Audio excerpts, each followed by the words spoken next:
This is a collection of books created by Dylan. Includes his early works and short stories alike. Dylan Herbert writes cosmic horror stories to both captivate and entertain. All works by him are based on true events of either himself or people who have told him their stories. If you are sensitive to strong language, graphic and violent scenes, or are triggered by extreme scenes, please read with caution. These books are intended for those who are 17 years old or older and are not suitable for children. If you are triggered and are having thoughts of suicide, please call the suicide hotline at 988. If you know anyone in danger, please call 911. Thanks for reading. Book 1, Jingleman Volume 1. Jingleman Volume 1, The Wayward Lady. About the author. Dylan Herbert is the author of this book. This is the revised and remastered version of the audiobook. This book was created by Dylan Herbert. All works by Dylan relate to each book, diving deeper to create a world of horror, as you learn more of the world of the Websters, Detective Robbie Wayne Clark, the Wayward, Earth, and those affected by the various characters. You will be captivated as you go down this rabbit hole. Some titles created by him include Sergio, Even Lillies Weep, Dearly Beloved Volume 1, and The Vent People. Most of his books are connected, however, this is the very first book, and no previous knowledge will be assumed. All works by Dylan Herbert are based on experiences he has had in his lifetime, and most characters describe people he has met. Although the stories are exaggerated, they are still true experiences he has had during his lifetime, or experiences others have told to him. In 2022, Dylan began this journey. This is the first book. This book introduces new characters to the series. This book can be found on YouTube, Spotify, Wattpad, Amazon, Apple iBooks, and Goodreads. Thanks for reading. Chapters are better known as the table of contents and are as follows. Chapter 1, The Woods. Chapter 2, The Cellar. Chapter 3, Old Lady's Mill. Chapter 4, Run Reuben. Chapter 5, The Wayward Lady. Chapter 6, The Scroll.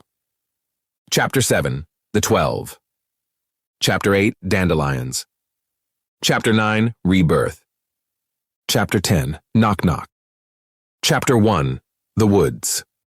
If you told me that one night could change my life forever, I would have looked upon you in disbelief. When Dr. Noah Webster, woke up this evening, I was left breathless, running through the woods. I feel the blood dripping from my forehead, my vision blurry, and my head left spinning. However, the question on my mind is, why am I here? The last thing I remember is coming home from work after a long shift and falling asleep on the couch. That was at 2 in the afternoon. Now it must be late at night.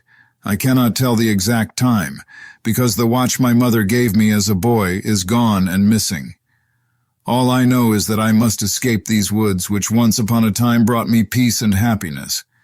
However, now they just bring terror and fear upon me. I stop to catch my breath for just a second to look behind me. The detective that saved me is not behind me. "Detective Clark!" I shout, but hear nothing, only the silence of the woods. I gaze upon the full moon and try to get my bearings back. "Detective Clark!" I shout again, desperately wishing for a response. It all seems hopeless. I feel like my ribs have been torn apart, but why was I running? What was chasing us? All these questions flood my brain at once. Then I hear a sweet lullaby and a bell ringing. I'm enticed to follow its sweet-like voice, so I turn back in the direction that I ran from. This lullaby reminded me of when my mother used to sing me songs to put me to sleep as a babe. I soon find myself under the song's entrapment. I forgot about my ribs, the blood gushing from my head, and the fear that had me wanting to get out the woods to begin with. Suddenly I heard a familiar voice. It was the detective screaming in pain and shouting, "Dr. Webster, run. He is after the..." I hear muffled sounds and then I see it. The cause of my fear came flooding back. An older gentleman about 7 feet tall, wearing wraps about him with talons for fingernails. He wore a hat with 2 bells on it. You could hear the bells chiming as he walked. He carried a flute in his bag. The flute was bloody, with no doubt the victims he had killed. He wore one boot and overalls that were muddy. The music finally stopped, and a terrifying screech came from his direction. I was stricken with immense fear. Was this the end of me? He charged at me. My legs were unable to move.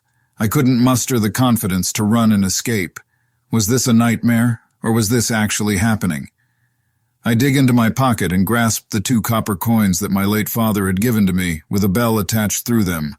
What would happen next would terrify me more than my current situation. What led to this? Only time would tell. Chapter 2. The Cellar. Is he awake? A familiar voice echoes in the room. Yes, Detective, but he is going in and out of consciousness. Another voice said, Good, I want to investigate this monster. I wake up and try to move, but as I come to it, I see the restraining cuffs on my hands, feet, and neck. I'm trapped in a holding cell with only a lamp to provide light, which seems to get dimmer and dimmer. As I finally awake, realizing the drugs they had given me had worn off, I spot 3 figures. A guard who was strong-looking in stature, had ginger hair, and was the palest person I had ever seen, wielding a pistol in his holster and a baton in his right arm. The other figure was a short African-American female, most likely a doctor. The last figure was an individual I've known for some time as Detective Clark. "Oh my, a familiar face at last. Detective, what's going on?" I ask. Just then the guard strikes me in the face and Detective Clark steps forward. I'm the one asking the questions, you sick monster. I am in shock with my ears ringing. This couldn't be real and definitely not legal in any sense of the word. But I did what I must always do. I kept my composure. The detective asked me questions I had no idea what he was talking about. Questions such as, What did you do with the children? What did you do with them after you found them? Where are their bodies? All strange questions to me.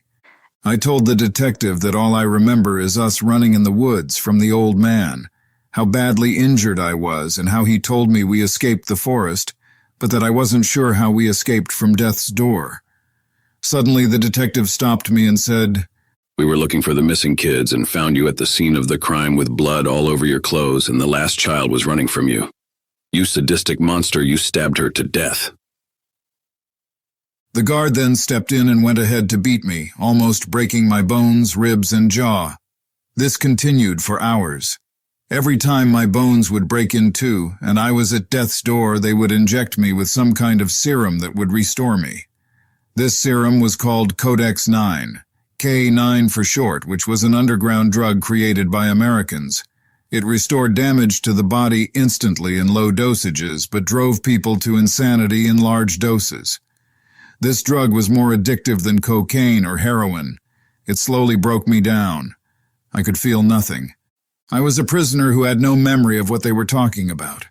I felt no remorse for what had taken place with those children, because all I remember is trying to escape that day.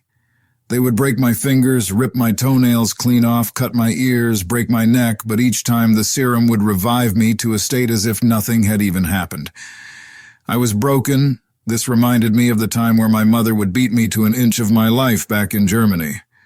All seemed to be lost, but then I heard it. A slight and faint noise of 2 bells chiming.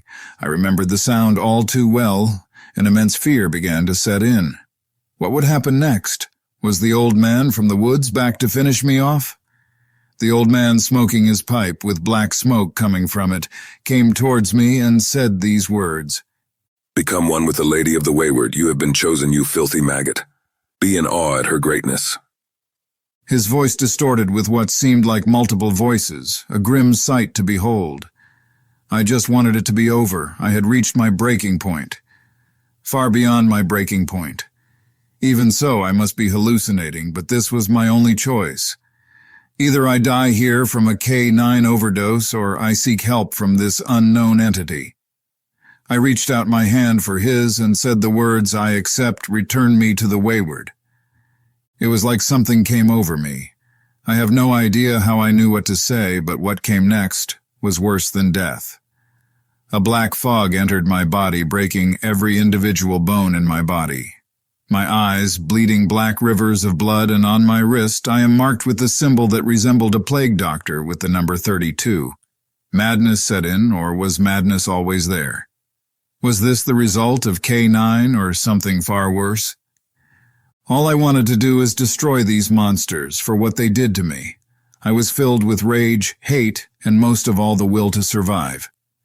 The year is 2092 February 9th, the last day I would be imprisoned in this God-forsaken prison. By this time the K9 had revived me so many times its effects were visible. I was born on April 3rd, 2025, so I was 67 years of age. But I looked as I did when I was 25. I'm just surprised I'm not dead. The voices in my head would not stop. They kept telling me to do things. I'm pretty sure madness had set in and my mind was being warped. Was this old man even real? They woke me up to a beating again, but this time I felt no pain. Instead, I felt great. The Wayward lady visited me last night and told me what was expected of me, finally a cause of celebration, a direction where I could be free of this mentally traumatizing experience. Then the detective asked me for the last time, "Where are the missing kids, you monster?" I had given in to the Wayward lady's embrace. It was too late. With a smirk on my face, I replied, "The same place you'll be going, death." Then I snapped the chains that shackled me and went straight for the female. I broke her neck, a quick death, for she had been nothing but kind to me, and with no serum to revive her, she lay dead in a matter of seconds. My next victim was the guard who had tortured me nonstop for days, maybe weeks. I ripped his body from his torso, gouged out his eyes as he lay screaming in pain. I did not grant him the gift of a quick death. I went ahead to break all his bones one by one until he expired. Then finally I gazed upon the detective. Once upon a time I would have considered him a friend, but now he was a threat. I walked towards him. I smashed his head on the ground multiple times before the old man stopped me and said, "We must return to the Wayward. Our lady still has plans for both of you." With these words, the old man and I vanished into the night as if we were getting transported to a different dimension. This was really something out of a sci-fi novel or movie. As I think of this day, I should have killed my old friend, the detective, that day, but how could I have known what would happen next? In the following months to come, I was possessed with anger, rage, and that is something I never grew to overcome. Chapter 3. Old Lady's Mill. My name is Detective Clark. I've been the sheriff of Westbrook Drive County for the past 8 years. Nothing ever happens in this quiet town. People come and go, raise their children here, to escape the violent city life. It's quiet and honest living around these parts. I grew up here with my old pal, Dr. Noah Webster. He was amazing growing up. However, he changed after his time back home. You see, he was in the Army for 16 years. Although I tried talking to him, he never came around to telling me what happened during his time. I figured it was too traumatic to talk about, even with me. I noticed he would say people are talking to him inside his head, and that people died around him. I chalked it all up to coincidence and circumstances. He was seeing a therapist. However, time and time again, they just vanished. I wasn't concerned because this isolated country living isn't for everyone. People come and go all the time. It wasn't until he had adopted 3 kids, Ava, Charlie, and Reuben, that I took notice of him. The real him. He was one sick bastard. It happened gradually. He loved his children more than anything, and they loved him. He was the local doctor of the town. People came to him multiple times a week. It wasn't until Ava came crying to me one day that I took notice. I want to believe I was close to the family, that I knew my old friend Noah inside and out. However, what would unfold next sent me on a mission to stop Noah Webster once and for all before he hurt anyone else. Ava comes crying to me one afternoon. "Uncle, you must help. You just got to help." I comfort her the best way I could. She was wearing a yellow sundress with blood dripping everywhere, her fingernails black with blood trapped underneath them. Confused, concerned, and filled with fear, I asked her, "What happened? Let me call your father so he can help patch you up." With immense fear in her voice, she shouted, "No! Daddy has been doing experiments with us and Charlie died last night from too much Codex 9. Daddy was trying to cure his scoliosis, but it ended up killing him. He overdosed and lay lifeless within minutes. So I took Reuben to flee. But Daddy got in one of his moods, and in a fit of rage he grabbed her like a rag doll and tossed her on his table, saying this is what they want me to do. I love you, baby girl. As he slowly dissected him like a science project. I knew his mental illness was getting worse. His voices in his head had gotten so bad over the years he couldn't make out what was in his head from reality. He felt he had to see it through. Then I asked Ava, "Where is he now? Tell me, Ava." She mustered the strength to say, Behind Old Lady's Mill. Old Lady's Mill was the woods of the county. Nobody went there except to kill themselves. What was he doing there? I left Ava at the station as I grabbed my 9mm holster and my walkie-talkie as I drove off to chase them. When I got there, it was quiet. You could hear a pen drop. I waited there for what seemed like forever. I saw no car in sight, so I went in. I was just glad it had been me to stop my once old friend. It's just sad that he had done these gruesome, terrible things to his own children. I walked in the woods to find some candles lit and a group of children holding hands. As I get closer, I see a man in the middle with a knife. It was Dr. Noah Webster. Before I can run to stop anything, he starts stabbing the kids and they fall to the ground. Blood splatters everywhere all over the ground, the kids not even screaming, until one last child is standing. It was Ava. She was here. But how? I left her at the station. He lay there hugging her as he stabbed her repeatedly over and over again like some sick fuck, the kind you read about online or like some horror movie. I was frozen in immense fear. Nothing could have prepared me for this. I forced my legs to move and told him to get on the ground. With tears in his eyes, he said, "I did this for you. You told me to give you this gift." I was sick to my stomach. I thought I knew him all this time, but I was wrong. What made him become this monster? Could I have prevented this before this happened? What surprised me is what happened next. I lost myself to the rage and fury of the whole situation, and I shot him in the leg. His eyes were in awe, lifeless and cold as if he had seen a ghost. Crawling about, he looked up to the sky. I had never seen him so scared before. He started screaming. "Who are you? I won't let you get the children or Detective Clark." Then he ran away, vanishing inside the woods. I looked for the children, but not a single piece of clothing could even be found. Was he working with a group of people? Was this some kind of sick, twisted game? Or was I dreaming all this? Would this nightmare end? I radio for backup, and Paul Odesky arrives on the scene, a pale individual with ginger hair. And we eventually find Noah on the ground. He had been running from something, but what? He had blood gushing from his head and multiple broken ribs. What happened that night I may never know. We rounded him in a van. He needed to answer for his crimes, and I was sure going to kill him myself to get those answers no matter the cost. We drove to my underground facility where we could interrogate this bastard, without being bound by the law, and so it began. Chapter 4. Run, Reuben. My eyes burning from the blood dripping from my bloody head wound, flies and other manners of insect about in the air as I feel like a corpse. I try to get up, but I cannot feel my legs, and I'm pretty sure my arms are broken, for I can see the bones in my arm protruding out. Was this how it all ends? Is this how I die? So many questions came flooding into my mind. I just want this terrible nightmare to be over, for there is no way this actually happened. That my old friend Noah just killed his own children. Before this, he wouldn't have hurt a soul. This is the same friend of mine's that instead of killing a bug, he would release it back outside. What some would say was a real saint. What made him do a complete 360 and become what the nation would refer to as America's worst serial killer? I don't know, but I'm going in and out of consciousness. My head is throbbing. And with my associates dead, my friend gone with that old man, what would happen next? As I grew weak, I remember the days leading up to this, how Noah was slowly acting differently. But I refused to see the signs because he was what I thought to be my closest friend. It was January 3rd, 2092, when Noah went with his children to his grandparents' house in Germany for a vacation. He came back 3 days later with a book. Now this book was old, made of tree bark, had what seemed to be human eyes, fingers, and hair engraved in it. Of course, I thought it to be fake. I thought at first it was just the kids making something creative for a school project and Noah was supporting them. He would have done anything for those kids. However, I had my suspicions when I came over after work to drink a couple beers with Noah and watch some good old baseball. In the middle of our conversation, I picked up the weird-looking book. But Noah got upset and almost hit me with the beer bottle he had in his hand.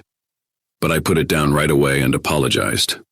Every year around this time he would get emotional, and being violent was no new thing because it was the anniversary of his wife's death. He didn't talk about her much except that he loved her very much. After the violent outburst, he apologized and said a lady in the woods would come to talk to him and bring him strange forest berries which she made into a juice.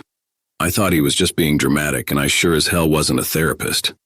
So I laughed it off and told him to get some rest. Now, in the weeks to come, he told me he was sure that the lady was his wife who had come back to life through the book, and that they could be a happy family. "Noah, you got to stop this talk, man. You sound literally crazy right now," I shouted. Fearing for my friend's sanity and his children's well-being, I did what any good friend would do and took matters into my own hands.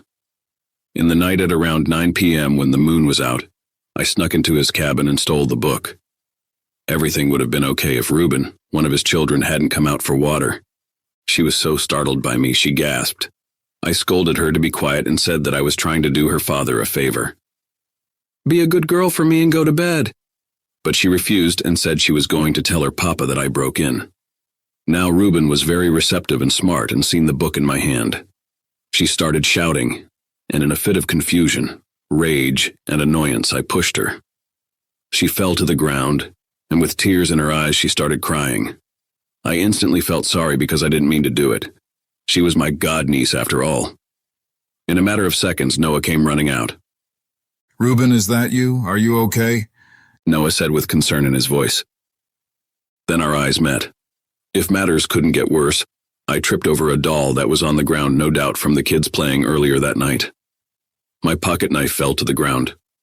I was caught, and the scene made it look worse than what actually happened. Noah quickly turned on the lights. Reuben had cut her leg falling to the ground, my pocket knife on the ground, and Noah went into a fit of rage. "How dare you break into my house, try to steal from me, and attack my daughter?" Noah said with tears in his eyes. I knew it was a matter of time before we had to fight each other. I tried reassuring my old friend that it wasn't what it looked like. However, it was too late. He threw punches at me and I returned them. We scrapped and fought till we both couldn't move from exhaustion. But this is probably where it most likely all began. During our fight, I dropped the grim-looking book, and after the fight, he picked up the book with his bloody hands and stopped talking. After a brief pause of what seemed like for hours, he told me to leave, that he would forget this ever happened. He said that the lady in the woods said everything was going to be okay. It really seemed like he was conversing with nobody, as he was facing the wall. Horrified, concerned, and scared, I left his cabin knowing I had failed to help my friend. We wouldn't talk again until Ava came running to find me. Chapter 5. The Wayward Lady. It was beautiful but grim, with trees about and apples you could pluck from them.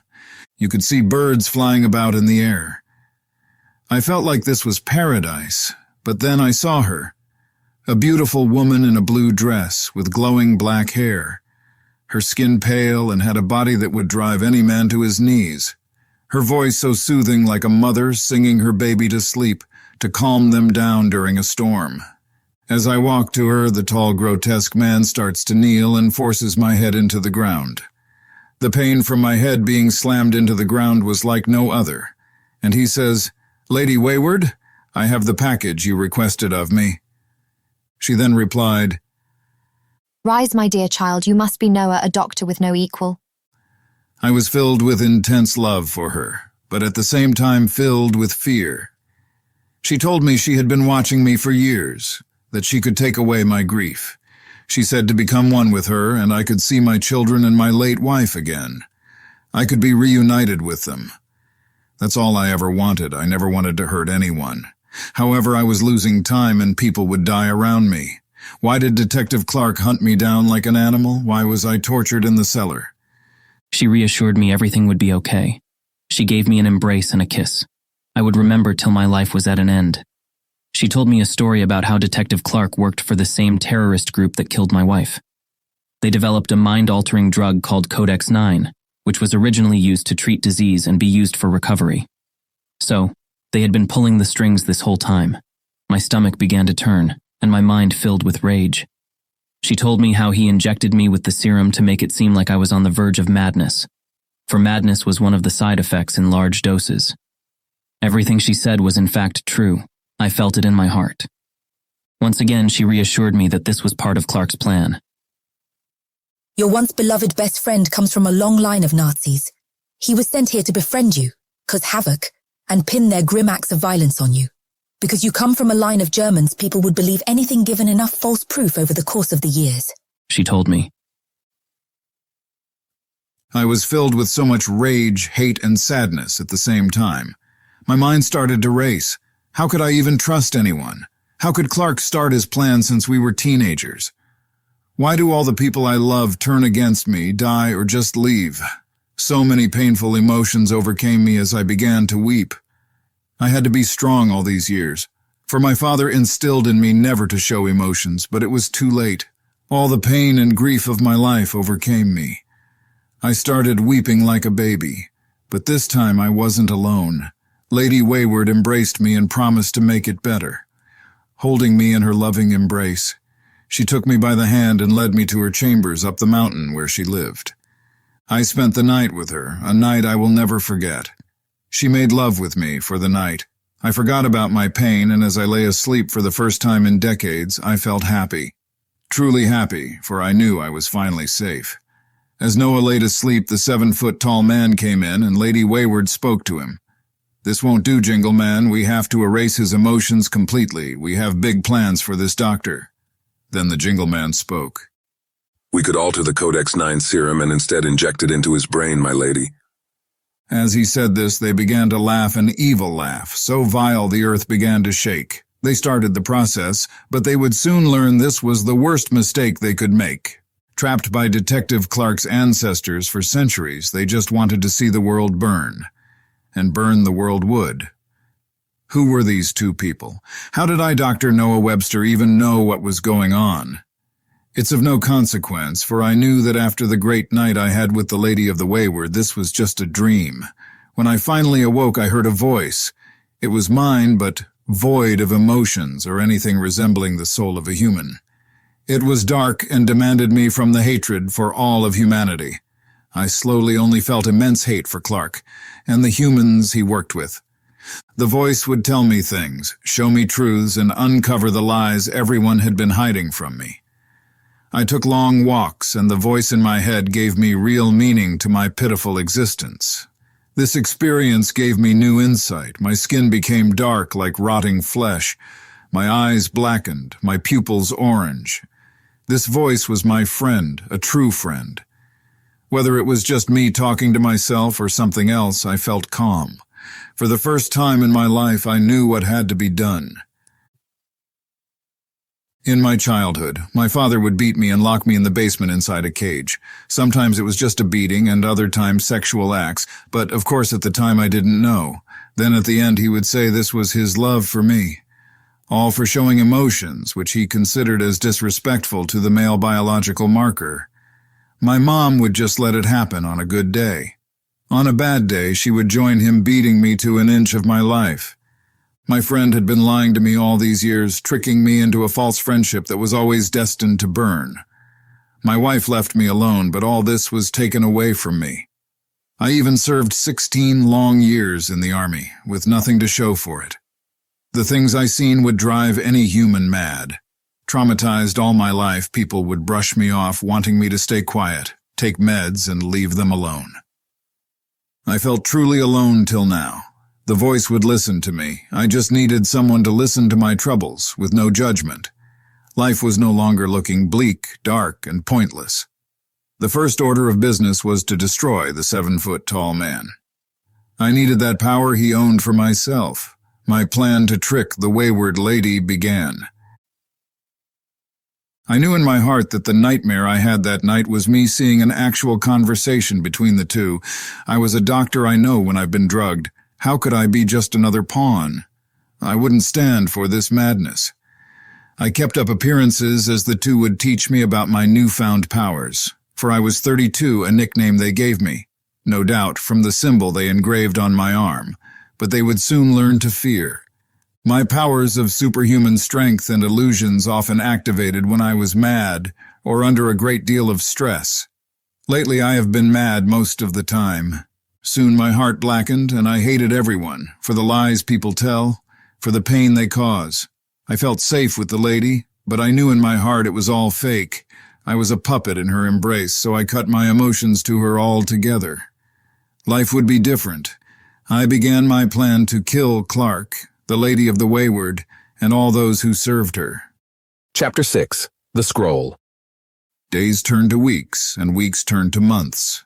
As I learned about my newfound powers, I also became closer to both the Jingleman and the Wayward lady. However, in my heart I felt nothing for these people. I only wished to grant them a painful death for lying to me. I soon discovered the lady of the Wayward's secret. She had been pulling the strings from long ago. In her chambers, we would make love to each other every night. Yes, she was my secret enemy, but I'd never felt so good than being with her. Was this another one of her lies? Or had I become attached to her somehow? She definitely had a hold on me, but I was too blinded by lust rather than love, and the feeling of being wanted by anyone to realize this painful truth that overshadowed the fact that she was my now sworn enemy. It's getting hard to remember my name at times. I can't remember who I was before I came to the Wayward. One night the lady of the Wayward lay sleeping after we made love. This was my opportunity. The voice in my head screamed at me, or maybe I was just screaming at myself. I was beginning to have memories of another life I never lived. I remember taking flight with my wings and devouring humans, for they had killed my family off. I shook this off as just another dream. However, in this dream I was donned the name Vulture and wanted in every country for the death of over 25% of the world's population. I quickly arose from my dream to get some air. I stumbled upon a desk in her chambers. Usually this desk is shut, but this time it was opened. I found a scroll. Surprised, I opened the desk drawer and read the scroll. It was a documented account of how the lady of the Wayward set up things to drive me mad. She hired a terrorist group known as Dandelions to kill my wife and make it seem like an accident. The leader of this group was Pete Odesky, a name all too familiar. As I searched deeper, Pete was the brother of Paul Odesky, a partner of Detective Clark. I read how after I came back from the army, she would hire this terrorist group to evaluate me. They disguised themselves as therapists, and they would disappear secretly, putting my DNA on the scene to pin murders on me if things got out of hand, or if they needed a scapegoat.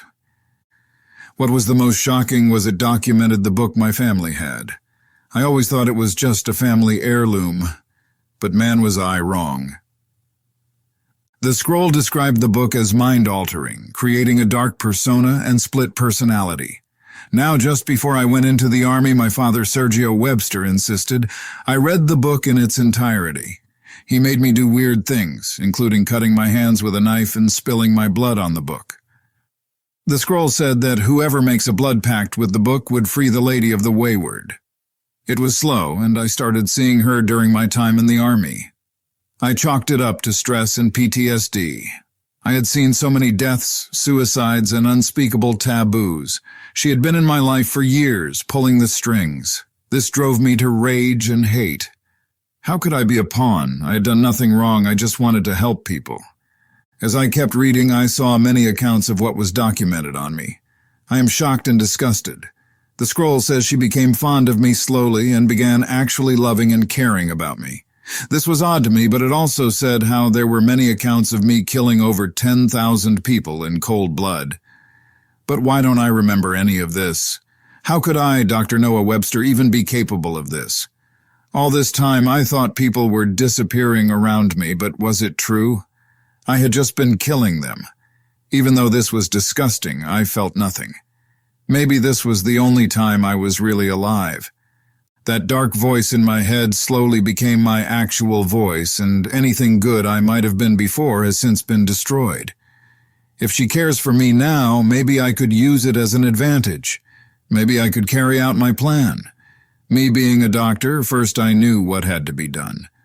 I put away the scroll after reading the part which told me how to stop this madness from spreading, and since the rest of the scroll ended there, I thought it was over.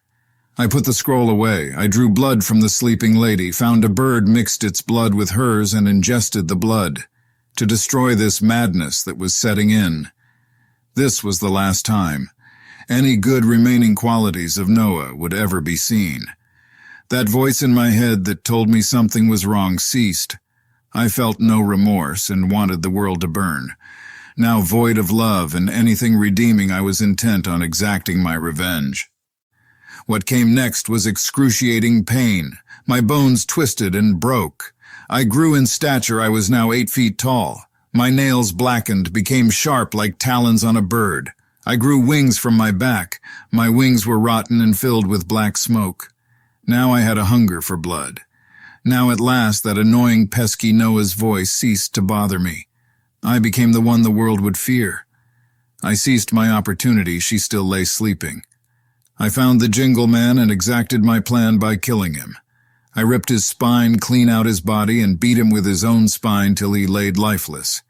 Then I fed on his rotting corpse. My new powers of illusion would come in handy. Every night I would train with both the original Jingleman and the Wayward lady to grow my powers. My powers were getting stronger by the day. They both knew I had incredible strength, but I kept the fact that I could create illusions in the mind of anyone I touched. It was hard to find an excuse to touch the old man, but I had calculated my plan by giving him a drink as a gift. I made it seem like I accidentally touched his arm. This was weeks ago. Finally, I had been free of this filthy maggot. I would visit the Wayward lady every day, creating illusions that the old man I had killed and I were two separate people. I thought my plan was perfect now. All I needed to do was find an escape out of the Wayward. My first order of business was to track down Pete Odesky and kill anyone connected to them. However, over the weeks, the lady of the Wayward became colder, asking me why the Jingleman had been acting differently. "My child, I know things are different. Tell me what is bothering you. You're acting like a completely different person," she would often say. So many questions, like the typical woman, always nagging and nagging. Why wouldn't she shut up about this guy? Did she love him? She was supposed to love me, and only me. Filled with jealousy and rage, I went into a cave, where I could gather my thoughts. Then I saw it. A red door with what seemed like 12 human hearts on it and an eye in the middle. I approached the door, and it spoke to me. Chapter 7. The 12th. As I lay there lifeless, breathing my final breaths, I was filled with regrets. I had failed my family, my friends, and worst of all, myself. The K9 I took was only meant to be used on a living person. It took roughly 8 minutes to activate. Now I was gone. I knew my life was over. The date of my death was March 1st, 2092. I, Detective Robbie Wayne Clark, had lived a life of regrets.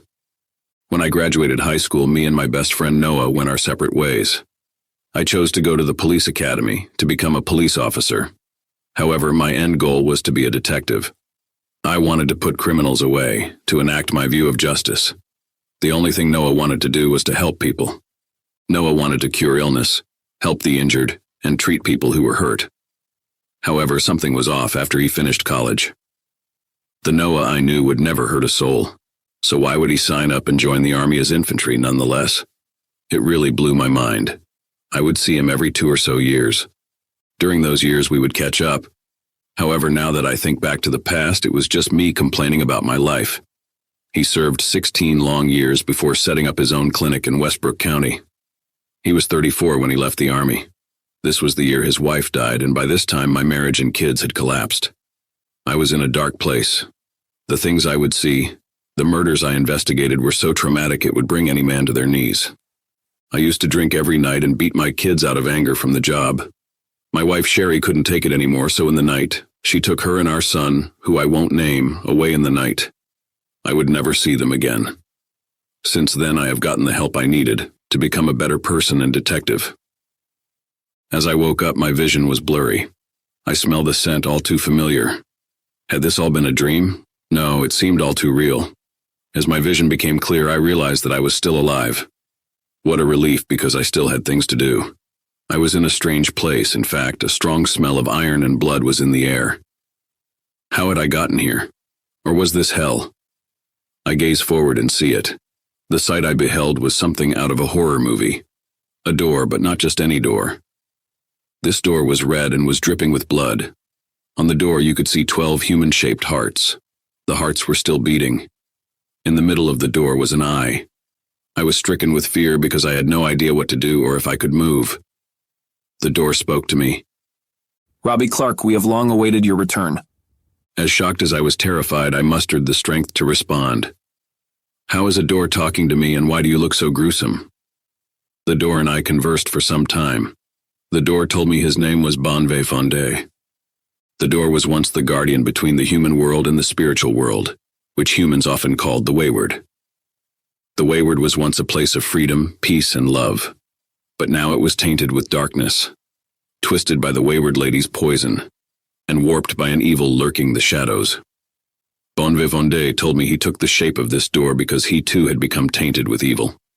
He told me that my ancestors were part of the Council of 12, a name I would soon grow to admire, a name that would play an important role, a name that I would need to remember to fully understand the course of events that took place.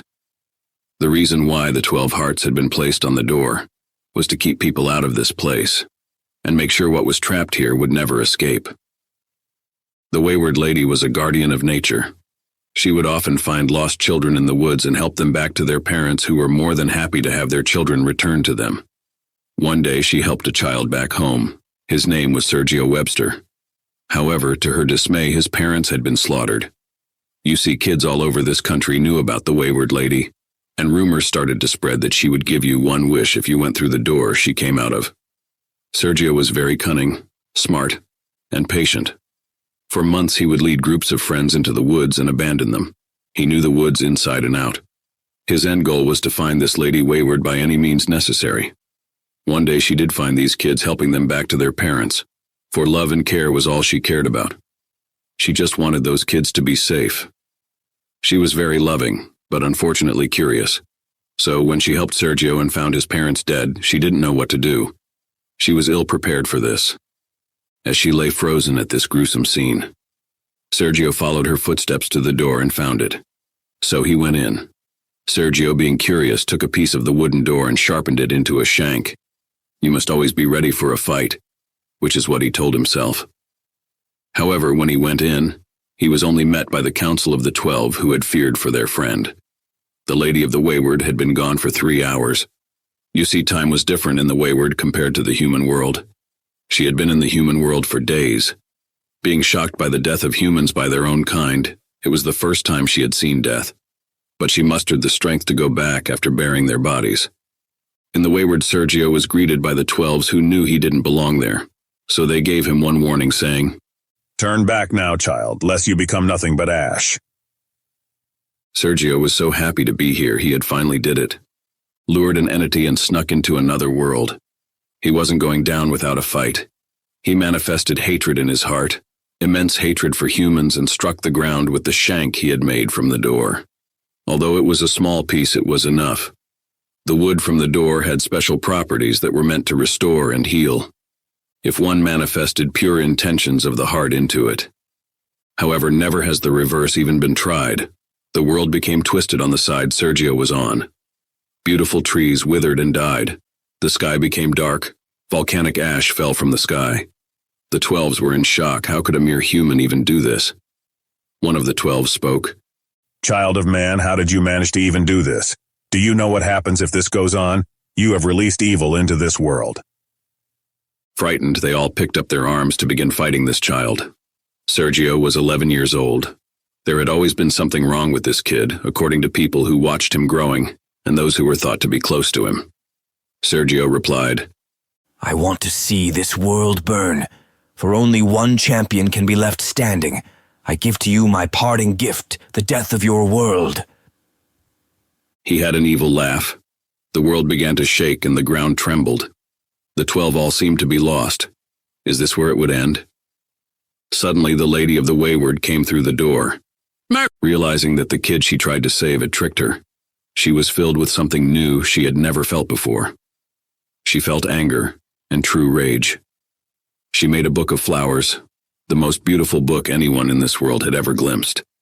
This book was made to bind, to heal, and save this child from the darkness he had come to love. Human child, you are dark twisted and must be stopped. But you have so much potential to do good, so this is your curse I place upon you. You no longer will have any memory of ever setting foot here. When you bear a child, I will take it for penance. All actions have consequences. This is your fate. Your knowledge, intellect, and skill of deceit will be taken away from you. She said to Sergio with tears in her eyes. She knew this would leave his heart heavy, empty, and he would wander the earth seeking something to fill the emptiness. But he would fail every single time. She was saddened. She wanted to show love to him, but he was too far gone now.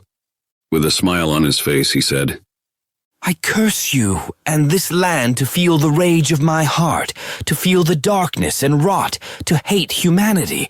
I will have no knowledge that this ever happened, but I will curse you, and you will hunt my firstborn till the day he dies. And when he is finally at death's door, you will bring him here to me. You will fight him, kill him, and remember that I gave you this gift. The gift to not kill you now where you stand, you wretched wench. In the words of Sergio. Both humans and entities were all the same, expendable. As he said this, the darkness that had been seeping through the ground went into both her and the book. She knew what she had to do. The darkness was slowly taking hold of her. Her mind was being warped, twisted, and filled with madness. The 12 knew it to be her end. So with all their combined strength, they threw the boy Sergio out of the door where he came from. Afterwards, they ripped their hearts out, placed it on the door to seal it from anyone coming in or going out. As they lay there dying, they performed one last act.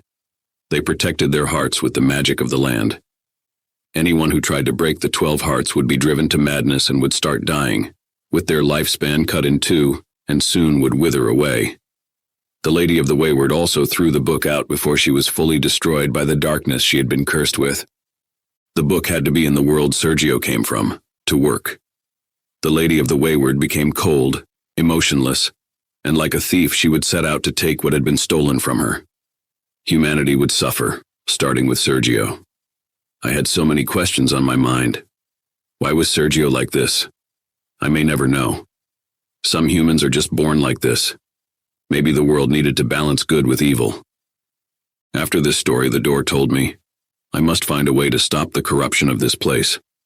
It had been slowly affecting the human world. It had reached a man called Pedo Desky. I was terrified and shocked. That was my late partner's brother. Just then I heard someone coming. I hid behind a pile of rocks as he approached from the entrance of the cave. It was a man that was 8 feet in height. He had long talon-like fingernails and his skin was of rotting flesh. When he spoke, I could recognize that voice from anywhere. It was Dr. Webster. His voice was raspy, void of emotion, and had a darkness about him. What happened to my friend? What would happen next? I had to take him down before he hurt anyone else. This may have started with Sergio Webster, but this would end here and now. What could I do against something like this? Then just as I was about to try to take him down, a little boy was there. Where did Noah vanish to? He was just there. The boy looked scared and frightened. What was he doing here?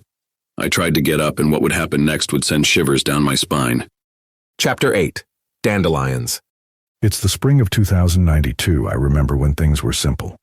Americans could go to work without the threat of being shot, but that's the least of our problems now.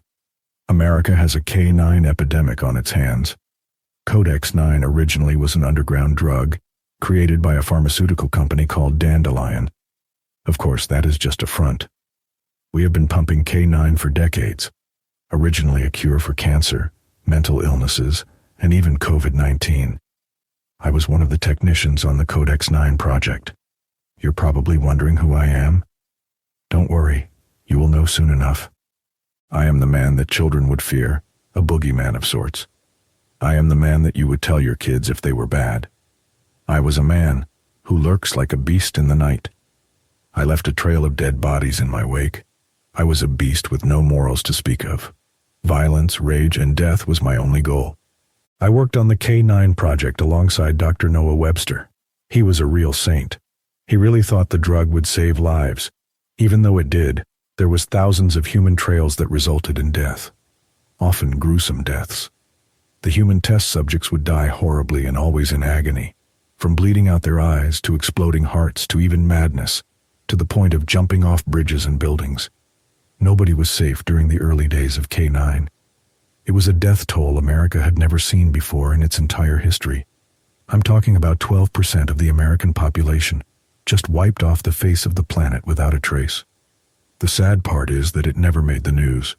Whether it was children, women, or senior citizens, nobody was safe. It wasn't until Dr. Noah Webster separated proteins in young children who seemed to have resistance to illnesses, and after being exposed to K9 from infants to 3 years of age, that we saw real progress. After the K9 and the kids. Proteins were mixed. It created something earth-shattering. The substance was so acidic in its base form that it could melt even the toughest metals our planet had to offer. However, when mixed with vinegar, peroxide, and other chemicals of unknown origin, it created something stable and drinkable. This K9 had the same look and feel as mercury, but when exposed to ultraviolet lights, it was blue in color. We found out that it only took 8 minutes to be active in the human body. After this breakthrough, we started curing all sorts of illnesses and diseases. Initially, people were skeptical because of the unexplained disappearances. But eventually, we swept the deaths under the rug, and only the success stories were made public. In the years to come, it was FDA approved, but Dr. Webster had dreams of saving not only Americans, but the children in Asia, Africa, and across the globe. However, the Dandelion Corps couldn't have that. We soon got orders from a Lady W, who we had never seen, to silence this doctor. The doctor wanted to make this serum public, but that would cost us millions. He had to be shut down. Good deeds have no place in our company. It was every man for himself. However, over the years I grew fond of him. The year was 2091 when things took a turn. You see, I usually take walks after work. I would walk in the forest behind the corporate building. One day, I saw a door in the middle of the forest. Maybe it was fatigue from being up for 72 hours at a time, but as I approached it, I heard a voice that sent shivers down my spine. I was always a curious person, which would lead to my downfall. You see, I touched the door. When I touched it, a violent shockwave sent me flying. I broke my ribs and fractured my arms from the fall. The pain hurt so much I could barely breathe. I would soon see the sun begin to set. But how? It was 2 p.m. Then a black fog so thick one could not see entered my mouth, nostrils, and body, as I lay unconscious for what seemed hours. I eventually woke up. I felt different and the door was gone. Was this a dream? No, that was impossible. I was sure it had happened. However, the pain that coursed my body previously was nowhere to be felt. There were dead bodies all around me. Where did they come from? How did they end up dead? I threw up from being nauseous. This was the first time I had seen and smelled a dead, rotting corpse.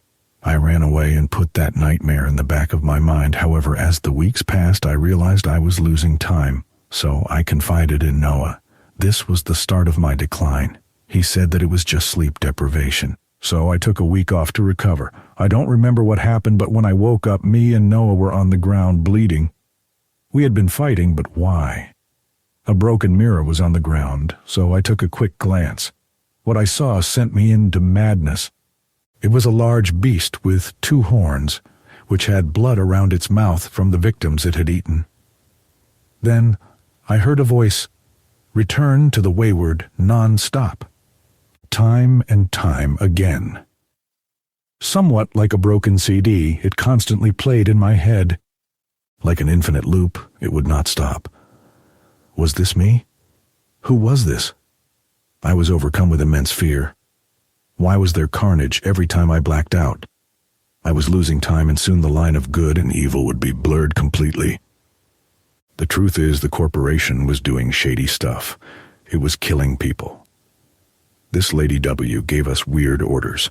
Those who disobeyed were never found again and quickly replaced. I soon pieced 2 and 2 together. Lady W must stand for Wayward. I had to find out what this was all about. However, as I tried to escape from killing Noah, I started feeling rage, anger, and madness setting in. This was the last time I would be human. I was becoming something of a monster, and I had no control over anything. I woke up, not knowing if Dr. Webster was dead or alive, for after everything that took place, my vision became red and I passed out. The voice in my head tormented me day in and day out. Soon I would no longer fall asleep for fear of what I might do. I was at my wit's end. So I gave into it. I just wanted some peace and clarity. Soon I became something of a boogeyman killing innocent people, but I was now aware of this, and I didn't care. Better me than them. When I killed people, the voices stopped, and the blackouts ceased altogether. After a few months, taking a human life meant little to me. I rose in the ranks of the corporation and soon met Lady W. She was so beautiful. Her beauty would send any man to their knees. She gave me orders to set up Dr. Webster. He had to pay for the sins of his father. He had been seeing a therapist, and my job was to make them disappear. He had to be mentally unstable for her plan to work. She had plans for him, but never told me what. We set up false documents on how a detective called Clark was the leader of this organization and that he was, in fact, a Nazi. I would later find out during my battle with Detective Clark that my brother, Paul Odesky, was his partner. We needed Webster and his close childhood friend to take the fall just in case we were ever found out. By this time, Dr. Webster was broken mentally from the trauma of his past and was talking about seeing a woman in the woods. I never pieced it together what he possibly could mean. I dressed up as a coffee delivery man and would give him coffee every day laced with K9. In large doses, it drove anyone into madness. However, I stopped in the spring of 2092. I had stopped hearing from Lady W and Noah had disappeared. Whatever happened to him, I may never know. Anyways, my name is Pete Odesky. It pains me to say that I read about my brother passing away in the newspaper. He apparently got attacked by a bear in the woods while hunting. Death is the beginning of life. So I really don't feel anything, for in my heart, I know Lady W will resuscitate my brother when she completes her mission like she promised me. To anyone reading this, Dr. Noah was the first step. The extinction of the human race is sure to be the next step. Humans have tainted my dear lady's heart, and I won't stand for this. So if I must become the boogeyman, so be it. Death awaits. Chapter 9. Rebirth. If you had told me that I, Detective Clark, would have seen all these events, I would have looked upon you in disbelief. After seeing a talking door with the 12 beating hearts, nothing could faze me. As I lay there seeing a boy at the door, I was left confused. Now the boy was frightened, scared, and crying. This made no sense to me. Where had Noah vanished to? The boy in the door started to converse. "Hello, sir, I heard you talking when I entered the cave. I have traveled a great distance to escape this prison. A scary woman has been chasing me. Please, mister, will you tell me how to escape so I can go home to my parents?" The boy said, trembling as he talked. The door told the boy he had seen through his deceitful lies. For nobody has come this way in decades. You see, the lady of the Wayward tried escaping one day. The most she could do is send others through the door by using the darkness that had been in Sergio's heart, which now was passed down to his son. She could sometimes send her physical form into the human world. However, only those with weaker minds and those more susceptible to her embrace could be reached. She had found a human that fit the quota. She had been using Pete to conduct her plans. As the boy and the door conversed, I went into a trance. It was like a dream or something more. I was in the Wayward, but it was not dark and gloomy. Beautiful red, blue, and purple birds were chirping about. Deer and all manners of other animals were lying in the valley's pastures. I saw 13 individuals that were caring for the earth. Then a tall individual with long black hair and a beard that reached down to his chest came forward and spoke to me. "Hello, child of man, you must be confused and terrified. If you are seeing us now, then we have failed in our duties to save our greatest friend. My name is Jarguva Mirda, and you are my descendant. You come from a line of guardians." He told me of the great power that lay hidden in my heart, and when the world needed that power, I would awaken. He told me I had the powers of manipulating gravity around me, and I could run at speeds unfathomable. He told me the story of Sergio Webster and how this war has been going on for decades. The Wayward was supposed to be a place of healing, and even though they drove out humans who came before Sergio, it was only to protect them. Humans tend to taint and destroy nature. They often take what is not theirs to begin with.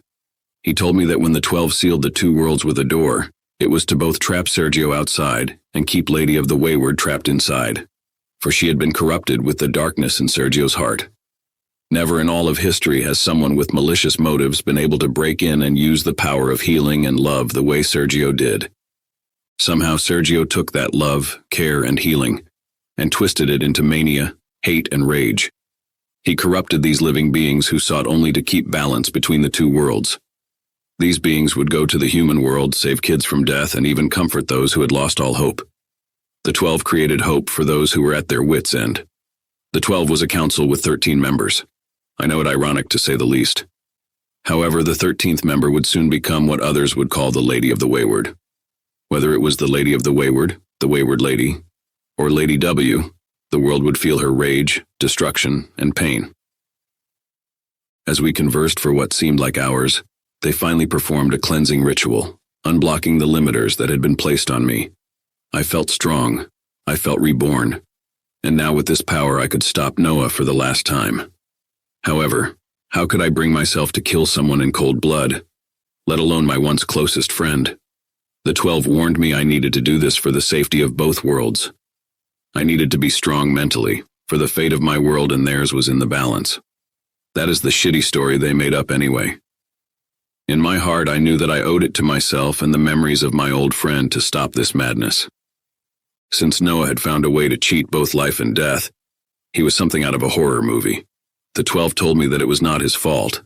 It was a mixture of an abusive childhood, the book inside his family home, his experiences in combat while serving, and worst of all, Sergio, his father. It started with the Webster bloodline and needed to end. They were aware of the voices in his head, but strongly warned me that it was not just madness. Whoever voice he heard, he would become that person. This was more than just a personality disorder, and no amount of modern medicine could save him now. He would have memories of that person he became. His voice would be theirs, and his mannerisms would be a mirror image of what they once were. I told them how I saw him in a cave, how he vanished out of nowhere and a little boy took his place. Jarguva Mirda shouted with fear in his voice. Did the child have blonde hair? Did the child have a red scarf around his neck and an eye patch? To my shock, I replied yes. How could they have known? Who was this boy? Jarguva Mirda told me that was Sergio Webster. However, how could that be? There were no physical pictures of him as a child. How could life turn out like this? Powers, slaughter, and a fight to save the world. I may never know. After an abbreviated time had passed, the 12 taught me how to use my powers. It took everything out of me. The only thing that could stop him forever was the bark from the book. This was going to be a prolonged battle, and no doubt there would be casualties. I was in this place for about 3 months, when they sent me back to where I was before no time had passed at all. The door and the boy had been arguing, then his bones twisted and snapped as he grew in height to 8 feet tall. It was pure disgust. I was terrified at what my friend had become. However, I came prepared. Before I left, Jarguva Mirda gave me a satchel with a crossbow in it. I crafted arrows to use against my friend. You have been trying for decades to stop the madness, but it was all for nothing, you maggot. I will escape this prison and destroy this world, Noah said with a sadistic laugh. However, I would not let him do this. I had to stop him. At full speed, I ran and tackled Noah to the ground. I surprised both myself and my old friend, for he had not seen me move. More annoyed than scared, he got up and glared at me. I see you have been gifted, by the very gods that seek to destroy the world, Noah said. Noah asked a lot of things that made me think. What do you know about being good or evil? Since birth, the people of the Wayward have been trying to kill me. All for what? I did nothing. I used to be like you, wanting to help those. However, my father used to beat me almost to death every single night. I would cry trying to seek comfort in my mother, and she would gift me with another beating. My childhood was traumatizing, so I went to school to help people who were mentally and physically broken. I spent years helping people, years protecting our nation and the military. All this was for nothing, because mentally something was wrong with me, or so I thought. I was seeing things nobody else could. I thought I was going insane. I lost my wife after serving in the army for 16 long years. I thought you were my friend, but instead of listening to me, you were like everyone, wanting me to shut up and take medication. My old friend told me. Noah told me about the scroll he found in the Wayward lady's chambers. He told me about the group dandelions and how they had all been pawns. Noah couldn't do it anymore. He was tainted with darkness, no doubt after giving into the darkness of the Wayward. He talked about destroying the entire human race, starting with a guy called Pete Odesky. Noah was too far gone. He was no longer a human, and words would mean little. We talked for a while, but then the door swung wide open. Who could have come through the door? It was a two-horned beast, something out of a horror movie. He had a fresh corpse in his mouth, and the stench which came from his body flooded my nose. The smell almost made me vomit. To my dismay, I noticed it was a baby who couldn't be more than 3 years old. What was this disturbing creature of hell, and why was it here? The beast came for me instantly. His raw power was something unreal. He ripped a hole in my chest, but it quickly healed. What were the limits of my power? Was this thanks to my ancestors' blood? Or was this the cause of being killed with K9 in my system? We fought, exchanging blows, and even though I was faster, I couldn't even manage to do anything to this beast. I knew this was a futile battle. I was too fast to get hit, and the beast was too strong to be damaged by anything I threw at it. After some time, the beast stopped and began to talk. What came out was something dark, horrific, and chilling to the bone. You are the first person who didn't die from this form. You must have been gifted by the Lady of the Wayward. I was instantly shocked. How did he know her? Were we on the same side? I told him I heard that name multiple times from Dr. Webster. I was here to stop Noah from his obsession with killing. He had to be stopped. The beast then transformed back into a human. It told me that his name was Pete Odesky, and he was here to kill Dr. Noah Webster for taking him away from the Lady of the Wayward. We conversed and both concluded that Noah had to be stopped by any means necessary. This was Pete's first mistake. During our fight, I had forgotten about Noah completely. We heard footsteps from the entrance of the cave. The shadow that came forward was a woman's shape. As the figure approached us, it was the most beautiful woman I'd ever seen. My heart melted and I was filled with awe at her grand beauty. Pete started to kneel and said, Lady W., I have waited so long to see you at least once more. I have missed you so much. If this was the Lady of the Wayward now, I understood why the two were obsessed with talking about her. My child, rise, for you have made me so proud. You have served me well. Come embrace me, the Lady of the Wayward said. As Pete stepped closer to Lady W, something seemed off. I felt bloodlust in the air. What was this feeling? The two embraced each other and I thought the feeling was misguided.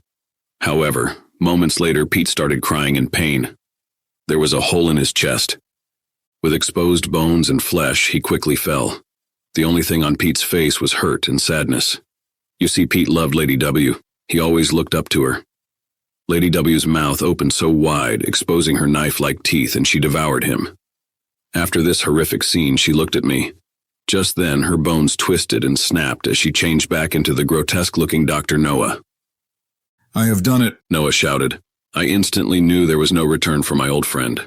Noah had killed someone with no remorse. He was no longer human, I was convinced. However, to my shock, his transformation was not finished. He grew black rotting wings and flew at me. Each attack he performed was stronger than the last and created shockwaves from each punch. It was looking grim. I knew I couldn't make it through the night, so with all my pent-up emotions over the years, I unleashed my true power. There was a great shockwave of energy, which appeared white and blue as I started warding off the darkness. The cave started to regrow the beautiful blue crystals it once had. The dried-up cave rivers were now flowing. My hair turned white, and what was flowing inside me was something I never felt before. This was when the turn of battle shifted. Dr. Webster was slow, and his attacks never hit me. I easily dodged his attacks and eventually threw him into the cave walls. The 12 told me to put an end to him once and for all to restore the balance to the world, which had been rotting since Sergio tainted it with darkness. I hated Noah with all my heart for what he had done to Ava, Charlie, and Reuben, his own children. Also what he did to Paul Odesky. But I knew in my heart I should have never let Paul do what he did. Instead of trying to help my old friend, I gave up on him. I couldn't bring myself to end the life of Noah. 2 wrongs don't make a right. In Noah's heart, he felt his end coming, so he stopped. His bones snapped, twisted, and made a spine-chilling breaking noise. His hair was long and black. but he reverted back to his original human form. He was broken. All I ever wanted was to feel accepted, loved, and for one person to say I matter. My friend Robbie, I'm so terrified at what I can do, these voices in my head won't stop. I never know if it's all in my head, or if I will wake up next to a pile of corpses. I must admit, at first they comforted me. Noah said with tears in his eyes. Noah told me, no, he begged me to kill him and let him rest, before he changed back to that monster that he became or worse. He told me that when the voice took over, he was just a prisoner and couldn't do anything to stop his body from being taken over. I felt nothing but pure sadness for my friend. I have never seen a person so broken. So I took the crossbow out my satchel with the arrows I had crafted earlier. With tears in my eyes, I shot my friend, to grant the true Dr. Noah Webster his last wish. I thought I had laid my friend to rest. Why did things have to be this way? Holy fuck, I was pissed, and I knew this started with Sergio Webster. But since he was dead, my anger shifted to the Lady of the Wayward. She had to pay. All of a sudden I heard footsteps, and who approached was the real Lady of the Wayward. She could sense my rage, hate, anger, and sadness. When she talked to me, I heard nothing. My heart was black, my eyes red. But before I did something I would regret, something was in front of me. This figure hugged me and reassured me it would be okay. It picked up my satchel, grabbed an arrow I had crafted, and stabbed Lady Wayward over and over till she lay there almost lifeless. However, he lay on the ground afterwards, seeming almost lifeless. As I came back to my senses, I realized it was Noah. My friend had performed one last act to save me from the darkness before the dark corruption set in. The Lady of the Wayward finally spoke, saying, "Child, thank you for freeing me from the darkness. I have been imprisoned for decades. Protect this land. Show love, grace, and warmth to all who you meet. The darkness will taint even the purest soul. Even now in death, I'm struggling between the darkness and the light." The woman melted into the earth and nature started growing all around. I breathed a breath of relief. It was finally over, and I could finally rest. There were so many casualties, but it was finally over at long last. This was a mistake, one that would haunt me for years to come. The ground began to shake. The darkness that had been in the woman came out the ground and traveled to Noah's body. The darkness was a black fog. His body changed into something I had never seen. He screeched a sound so terrifying it would haunt me till this day. He spoke to me saying, "Dr. Noah is now dead, thanks for freeing me. I am the terror you created, you fucking maggot. I am him who destroy the 12. I will slaughter you while you sleep. I will find your son and rip his heart out while you watch. I will give you this gift." The Lady of the Wayward had been fighting this darkness for decades and in the end failed. She failed when reunited with a descendant of the 12. It was then she reverted to her natural state, which was weakness. "I will see this world crumble. I will take over dandelions. I will see everything burn." Noah's voice was pesky and annoying, trying to fight his way back into this body. However, I knew he was weak like the Wayward Lady, always trying to be good knowing they were too weak. When I saw you and the doctor in the woods, I knew what I had to do, to stop the lady. I am he who turned the doctor into this. I granted him these powers, and I, Jingleman, will be fucking feared by all humans, you filthy maggot. As he said this, he did something unspeakable. He grabbed a heart from the 12 that was placed on the door and devoured it, then opened the door and vanished. I was left speechless. I had failed in my duty to save the world from Noah. No, this wasn't Noah. It was a new threat. It seemed like this darkness ran deep. It just transferred and it couldn't be stopped. After some time, the door spoke to me. It told me how to contact the remaining 12, so I did. They spoke to me and thanked me for trying my best, for at least they could lay their old dear friend, the Lady of the Wayward, to rest. In the words of the 12, to stop the darkness, I would have to make a cage and isolate that individual till they died. I would have to submerge them in a liquid version of obsidian. This was going to be hard, but I had my new goal. I would hunt down this bastard for taking over my friend's body. I am Robbie Wayne Clark, and this is my account of what happened, through the eyes of me, my old friend Noah, and Paul Odesky. You're probably wondering how I got these accounts, but that is a story for another day. I am a detective, a fighter, and soon a hero for the hopeless. Noah, no Jingleman, I won't stop till you are in the dirt rotting. This is my promise to you. Watch out, here I come. Chapter 10. Knock knock. Mom, there is someone knocking on the door. Young Joe told his mother. Joe was 14 years old. Oftentimes he would see stuff others couldn't. He used to tell his mom, but she would scold him. Joe was always the biggest kid in town. He wasn't fat, but he had a big belly. The kids in Westbrook County would often make fun of him. He used to cry to his mom. However, his mom would say it was because he wasn't eating his vegetables. He soon began to resent his mother. As he approached the door, he heard something strange. What could it be? It was 2 faint bells chiming. Again, he shouts, Mom, there is someone at the door. His mom quickly shouts for him to shut up and answer the door. As he opens the door, he is greeted by what seemed to be a decaying corpse, like the zombie movies he'd often watch. The decaying creature was tall and grotesque-looking. Anyone else would be frightened and probably run away, but Joe just smiled and said, How can I help you, stranger? Confused as to why he wasn't running away, the man pulled out a corpse from the last victim he had killed. Thinking this would scare the young boy, Joe replied, Do you need me to dispose of the dead body for you, mister? Joe explained how he got urges to kill things. It started when his uncle cheated on his aunt with his mother. He could kill people and make it seem like it was an accident. He had been killing people for a year now, and still hadn't been caught. This pleased the man.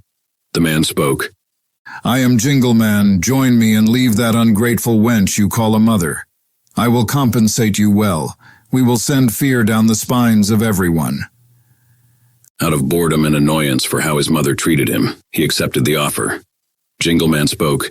You will need a name, child. What do I call you? Joe smiled and replied, Call me Big Belly Joe. With this, what would happen in the next 6 months would send the nation into an era of fear.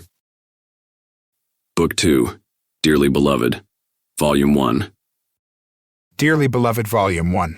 About the author. Dylan Herbert wrote this book. He has written the book Jingleman Volume 1, The Wayward Lady.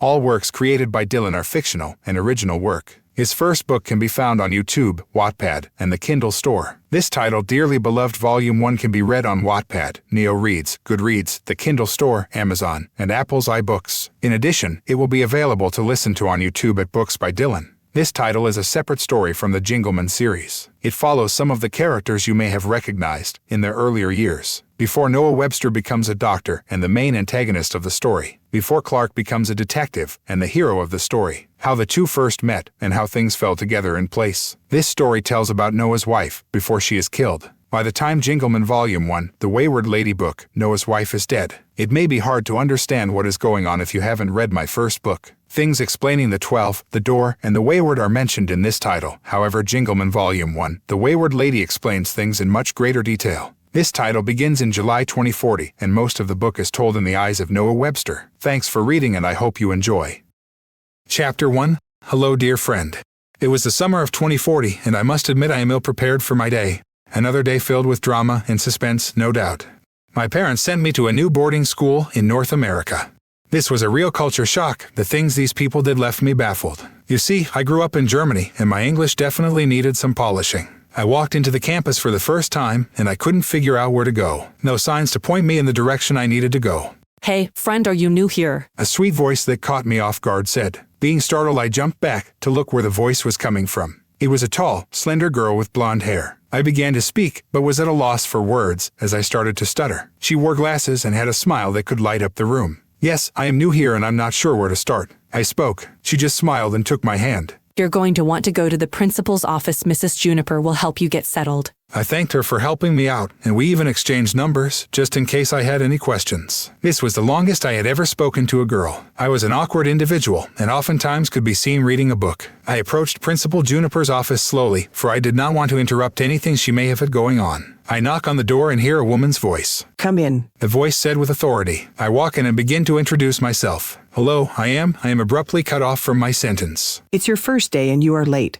Did you read the information I sent to your email? Your parents should have told you about how I hate students being late. I tried to explain how my parents rarely use technology and would have no means to use the internet unless they were in a public place that offered free Wi-Fi. Mrs. Juniper glared at me with eyes so menacing it sent shivers down my spine. You must pay for your tardiness, child. It was intense. Sweat started dripping from my forehead and I felt on edge. Just then Mrs. Juniper started to laugh, and this left me confused and a little annoyed. Oh my, you must be the new transfer student from Germany. I could tell by the accent in your voice. I was just playing with you. I am not mad at you. It can be hard navigating this campus alone. I suspect my daughter Naomi helped you find me. You can't miss her. She wears glasses and looks a little like me. Trying to hide my annoyance, I told her I met a girl who helped me find her office. Principal Juniper started to laugh and gave me a warm welcome to the campus. I attended East Bethel Heights School for the Youth, abbreviated to East Bethel. The school was huge. I would get lost even with a tour. I met all my classmates, teachers, and the man who built this educational institute. Principal Juniper told me about the rules. Fighting, relationships, smoking, drinking, and behavior that was unbecoming was not tolerated. Here all the students were to focus on their education solely. I felt like I found an actual home. Never before had I felt so good about life. I was going to make friends and be my own man. Even though I was determined, in the back of my head my thoughts would go to my father. It's a new day. Greatness awaits and a new me is in. I say to myself. I wanted to avoid unnecessary drama, but as fate would have it, drama followed me here.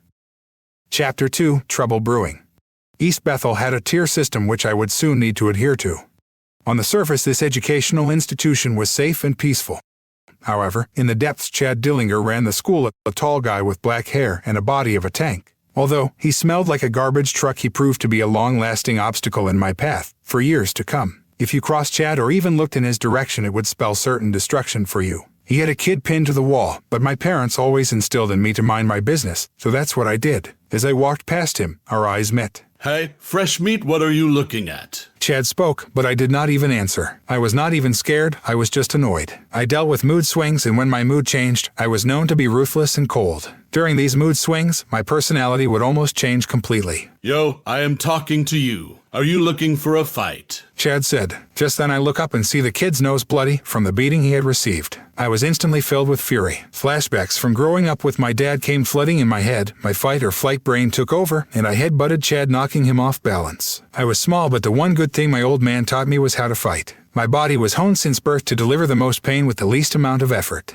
I started kicking his legs, as you heard cracking sounds from the deadly impact of my kicks, and soon there were people pulling me off Chad before I realized what I had done. This was the first time in my life I had totally blacked out. When I came to it, I was in the office of Mr. Morden, the educational institution's founder. Mr. Webster, violence of any kind is not tolerated. What do you have to say for yourself? Upset and in a fit of rage, I shout Chad was beating that kid to death, and you all did nothing. How long will you let this injustice continue for? I saw someone in need of help and my body just moved on its own. I do not regret anything. Mr. Morden, shocked at my response, replied to me. You only just arrived, and we have yet to make you a model citizen. Things may be different where you come from, but here, we want you to know for any troubles come to us first. This will be your last and final warning. Now you will apologize to his father and spend a week doing service hours. You see, Chad's father sends donations to this institution, which helps us keep it running. You do understand, right, Mr. Webster? I shook my head and left to avoid conflict. How did I always end up the villain in everyone's story? It was really mind-blowing to me.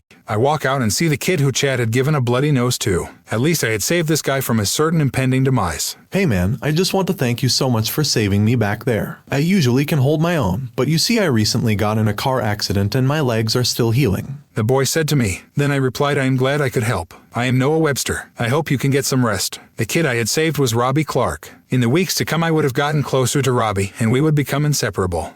I was going to force myself to apologize to Chad's dad, but I got sidetracked. My father was visiting me today. I needed to prepare mentally for this experience.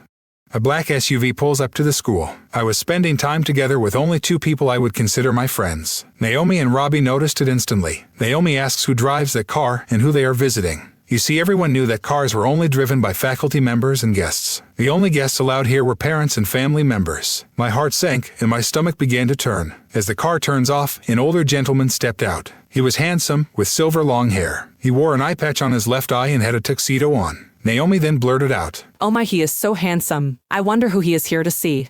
I then replied to her, "That's my old man. His name is Sergio." Both Naomi and Robbie look at me in disbelief. He could not be more than 30 years old. Our eyes finally met, and he spoke. Chapter 3, Split Personalities, Noah. Now to understand the course of events that would follow, you need to hear it from multiple accounts. The first account is through my eyes. I am Noah Webster, and what would happen forever changed me, placing a barrier between me and my father forever. A person can only take so much, and these events would send me into the start of madness.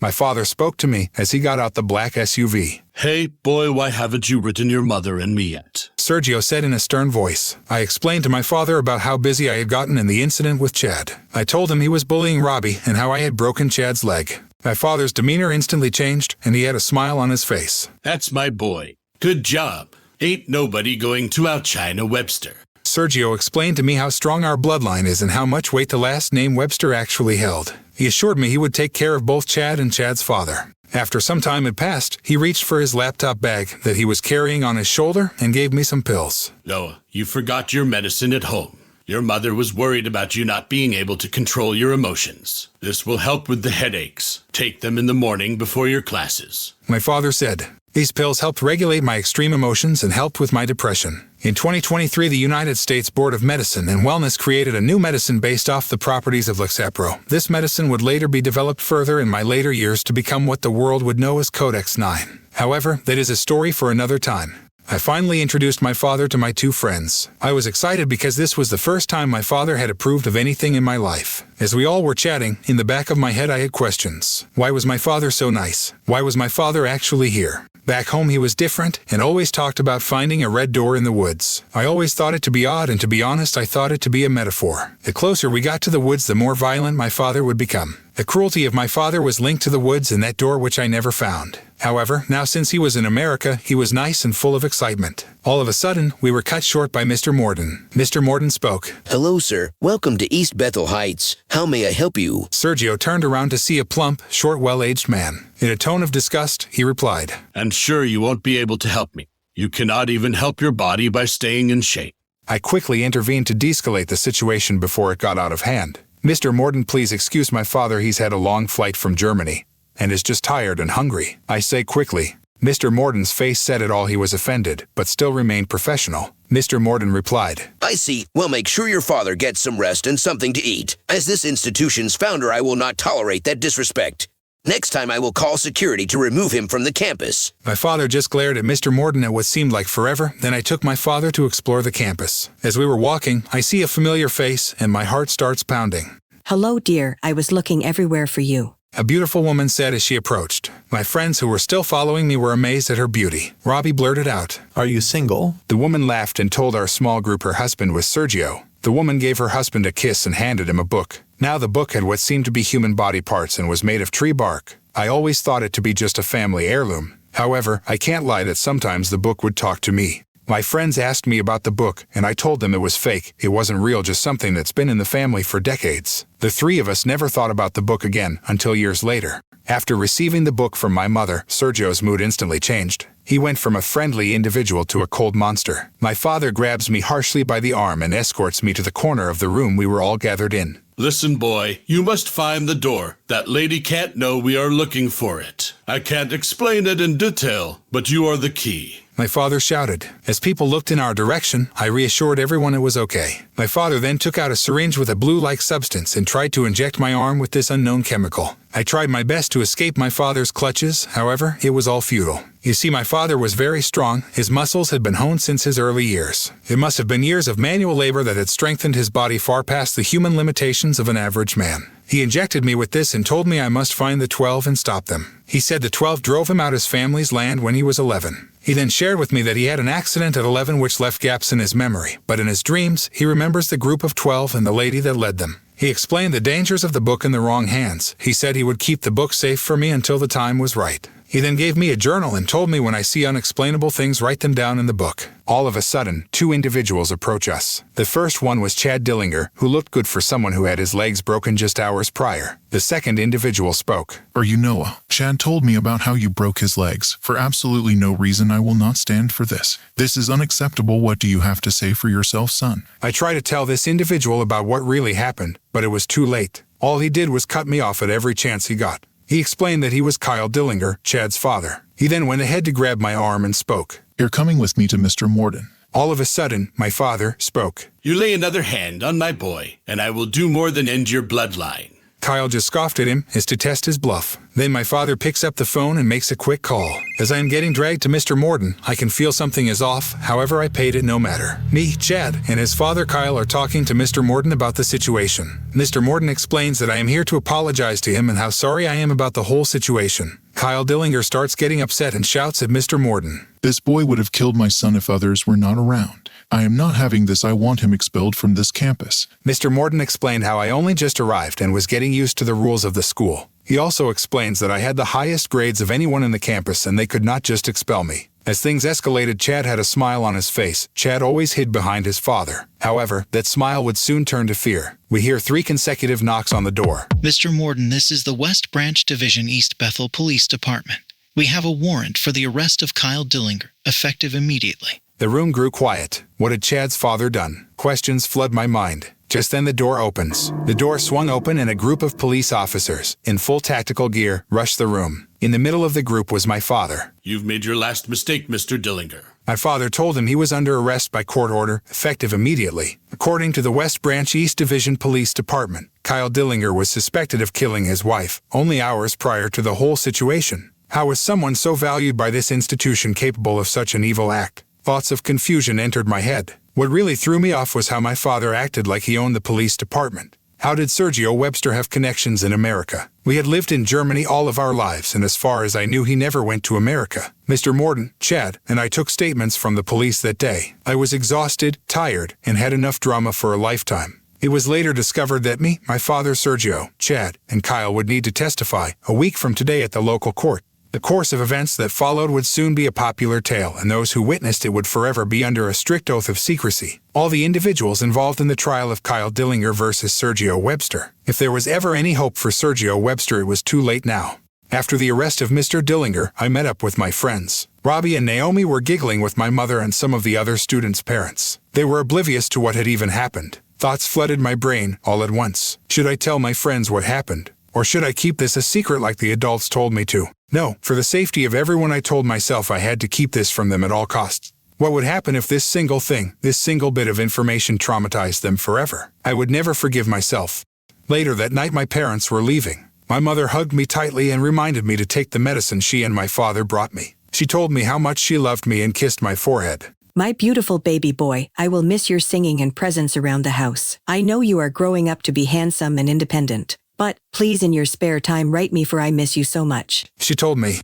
My mother was being weird, talking as if I would never see her again. As fate would have it, this was one of the last times I would see my mother alive and breathing. If I knew things would spiral out of control like this, I would tell her I forgive her for the things she did to me back in Germany. I would tell her how much I loved her, and finally I would have hugged her tightly. She may have been a monster, but I know this was only because of my father. My mother walked out, so I went to find my father. However, I can't find my father anywhere. Where did he go? He was just here a second ago.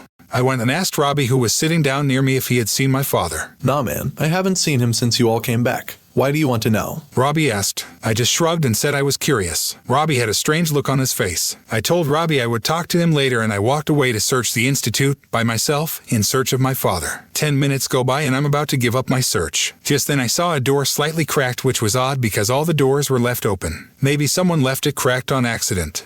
Just then I hear screams of pain, so I go rushing in. The sight I beheld was horrific. Blood was smeared all over the walls, door, and carpet, with the foul stench of death about in the air. In the middle of the room was a familiar outline, a man whose presence seemed all too familiar. The man was screaming uncontrollably, saying, "Act to the Wayward." He said it multiple times over and over. Was this man insane? What was the Wayward, and why was there so much blood? There was only one man who ever uttered those words. My stomach began to turn. I reached to turn on the lights in the room. When I finally do turn them on, I see a body of a woman with her throat ripped out like an animal. Her dress ripped and dirty at the seams like she was running in the woods. Finally, her organs were hanging out of her body and her bones protruding out. The sight was something I thought I would never behold. It really felt like a nightmare. I just wanted this to be over. The smell was horrific and a grim sight to behold. The man was dazed, clenching a book. The closer I get to the man whose back was turned, the more I realize and the sicker I become. He finally turned around and it was Sergio, my father. My father had killed an innocent woman. I knew my father was cruel and ruthless at times, but how was he capable of this? Even at this grim sight, in his eyes, you could tell he was somewhere else. He was in a trance, his eyes empty and face emotionless. After 5 minutes he comes to it. Sergio came back to reality from whatever trance he was in. He was surprised to see me, and he finally spoke to me.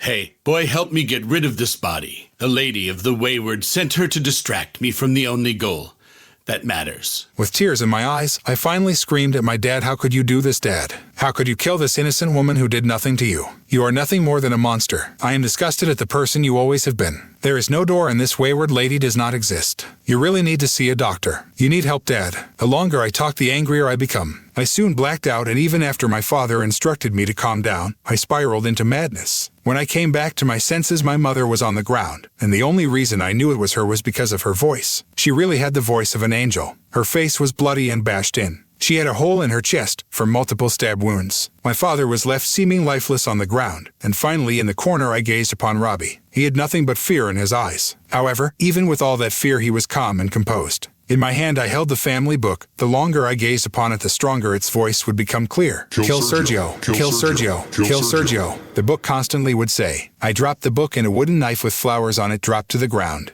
It had blood on it. I soon put everything together. My mother was stabbed with this same knife. Crying, I held her tight before she took her final breaths. The more time that passed, the more lifeless she became. Her final words would haunt me for years until I came to realize what she meant. My beautiful child, you were created from hatred. You are the son of revenge. If at any time you find that red door your father is obsessed with, you must throw that wretched book into it. Burn the door and never look back. I know I haven't been the best mother. The book corrupts the souls of those who touch it. I pray you find love, peace, and harmony. My mother said this in a weak and soft voice. As she said her final words, I lay there broken, angry, and sad. I needed to clear my head and get out of this place. Had I killed my mother? What happened to my father? I never came to realize what actually happened to my parents and that woman who lay dead on the ground. I had blacked out, and it wasn't until Robbie and Naomi told me about the events that I realized. My father was pure evil. All my suspicions about Sergio Webster would soon be revealed as true. It is July 2nd, 2040, the day my mother died, the day I started spiraling into madness, and the day I would never be the same. Chapter 4, Split Personalities, Robbie. My name is Robbie Wayne Clark. Ever since the age of 6, I knew I always wanted to help people. I had dreams of going to the police academy after high school. When I first came to the East Bethel institution, I had it rough. There was nobody I would ever consider a friend. I had seen Naomi before, and my heart would start racing. I had a crush on her. She was definitely a sight to behold. However, I knew someone like me could never get with her. She was a rose in the midst of all this chaos. Before Noah came to this school, I could never even dream of being her friend. Noah was a nerd and talked of books he loved reading. He was the smartest student on the campus. He got A's in all his tests, quizzes, and exams. It seemed so easy, and he was often bored with the materials we went over in school. I really was amazed and inspired. After the whole situation with Chad Dillinger, this was when we all became friends. However, after his father came to the school, we wouldn't talk for some time. Naomi was the first one to break the ice. We were supposed to be friends after all. It is the summer of 2040, and the three of us are hanging out. For some reason, Naomi and Noah invited me to hang out. We laugh and make fun of the whole Chad situation. We all had the same classes together, and we became something of an inseparable trio. If you saw Noah, you knew that Naomi and I were right behind them. Noah just wasn't smart. He was funny, had the body of a pro athlete underneath that small frame, and was very caring. His muscles were hardened and honed from years of physical labor. He told me that his father taught him the art of combat and how to box. He never really said much about his folks, to be honest. I found this odd at first. Anytime I would mention parents or ask about Germany, he would change the subject. I left it alone because maybe something bad happened. However, after Sergio Webster came to visit Noah, his son, things would become clear. It was a hot day, the wind was nowhere to be seen. We are all drinking lemonade next to the cafe. I just knew today was going to be a great day. I mean, how could it not? The three of us were together, after all. All of a sudden, a black SUV pulls up. How odd, is someone's parents coming to visit them? I ask. Naomi says maybe it's a faculty member or new hire. Noah says nothing, and he just glares at the plates. I noticed this because he hadn't said anything for some time. Sweat starts forming on his forehead and his smile turns into a serious expression. Observation is all I knew. By now I could tell something was off. A man with long silver hair pulls out. He was tall and had an athletic build. He had an eye patch over one eye. Little did I know, even with his charming smile, that he was evil in the form of a person. The man got out the car and stared at Noah. Did they know each other? Thoughts came flooding into my head. The older man finally broke his silence. Hey, boy, why haven't you written your mother and me yet? The man asked. His voice commanded respect and authority. I had never seen someone like this. His accent, however, said it all. You could tell. Later on, during the conversation, we would learn that this man was Noah's father. Their conversation eventually shifted, and the two seemed more relaxed. However, I noticed some things that may have been overlooked by the average person. Noah eventually told us his father's name was Sergio Webster. The name sounded familiar, but I couldn't make a connection. It wasn't until later that things would make sense. The things I noticed between the two happened gradually. At first, I paid it no mind, but soon it would become evident. Every time Sergio would get within arm's length of Noah, my friend Noah would step back or dig his nails into his skin. It got to the point where you could see blood on his skin. No normal family was like this. Definitely in America it was a different dynamic from what I observed in my life thus far.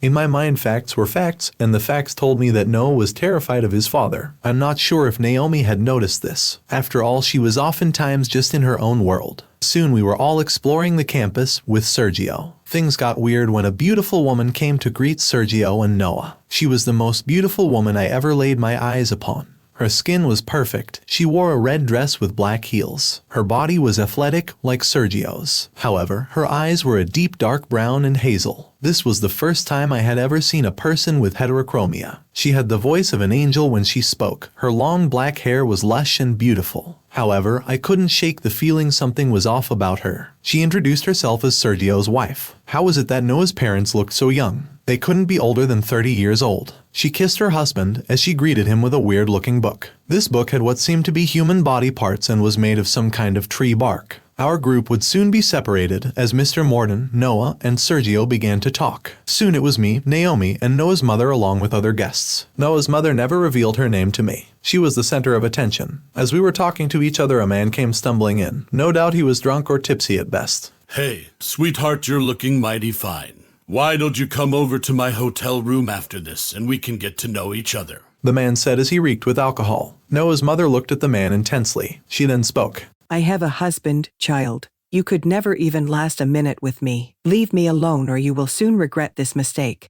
The man, surprised at her response, then took it a step too far and said he would get what he wanted. As he approached her, he slapped her on the butt and started to touch her breasts. I can't deny that they were the only big parts of her body, but this guy was taking it too far. Before we knew it, the man was on the ground, screaming in pain. His eyes were bleeding, and he was coughing up blood. What had happened? I took my eyes off the situation for a second, and this happened. As I looked to the entrance, I see Naomi staring at the whole situation. On her face was fear as her skin was pale as if she had seen a ghost. Noah's mother soon walked away to collect herself, and I soon vanished from the room. I needed to clear my head. As I'm walking, I arrive at the office of Mr. Morden. I never went in. However, I could recognize the voices of Kyle Dillinger and Noah. Kyle Dillinger gave money to the school and was Chad's father. I hear them talk about expelling Noah from the campus. Kyle seemed to be determined to get Noah expelled. He probably would because Mr. Morden was a pushover. Mr. Morden could be swayed easily if the price was right. I walked away to do some research in the library. If I wanted information, I would find it. I soon learned why the name Sergio Webster sounded so familiar. According to accounts, when he was 11 years old, his parents vanished and were never heard from again. Then when he went to live with his mother's brother, at the age of 12 he was admitted to a psychiatric hospital for 5 years. He would later establish the United Research Institute of Enforcement and Safety. As the founder, he was established in America, Asia, and Germany. He owned all police departments, military branches, and first responders for public emergencies. He had a net worth of 86 trillion United States dollars, but for some reason not a single picture of him could be found.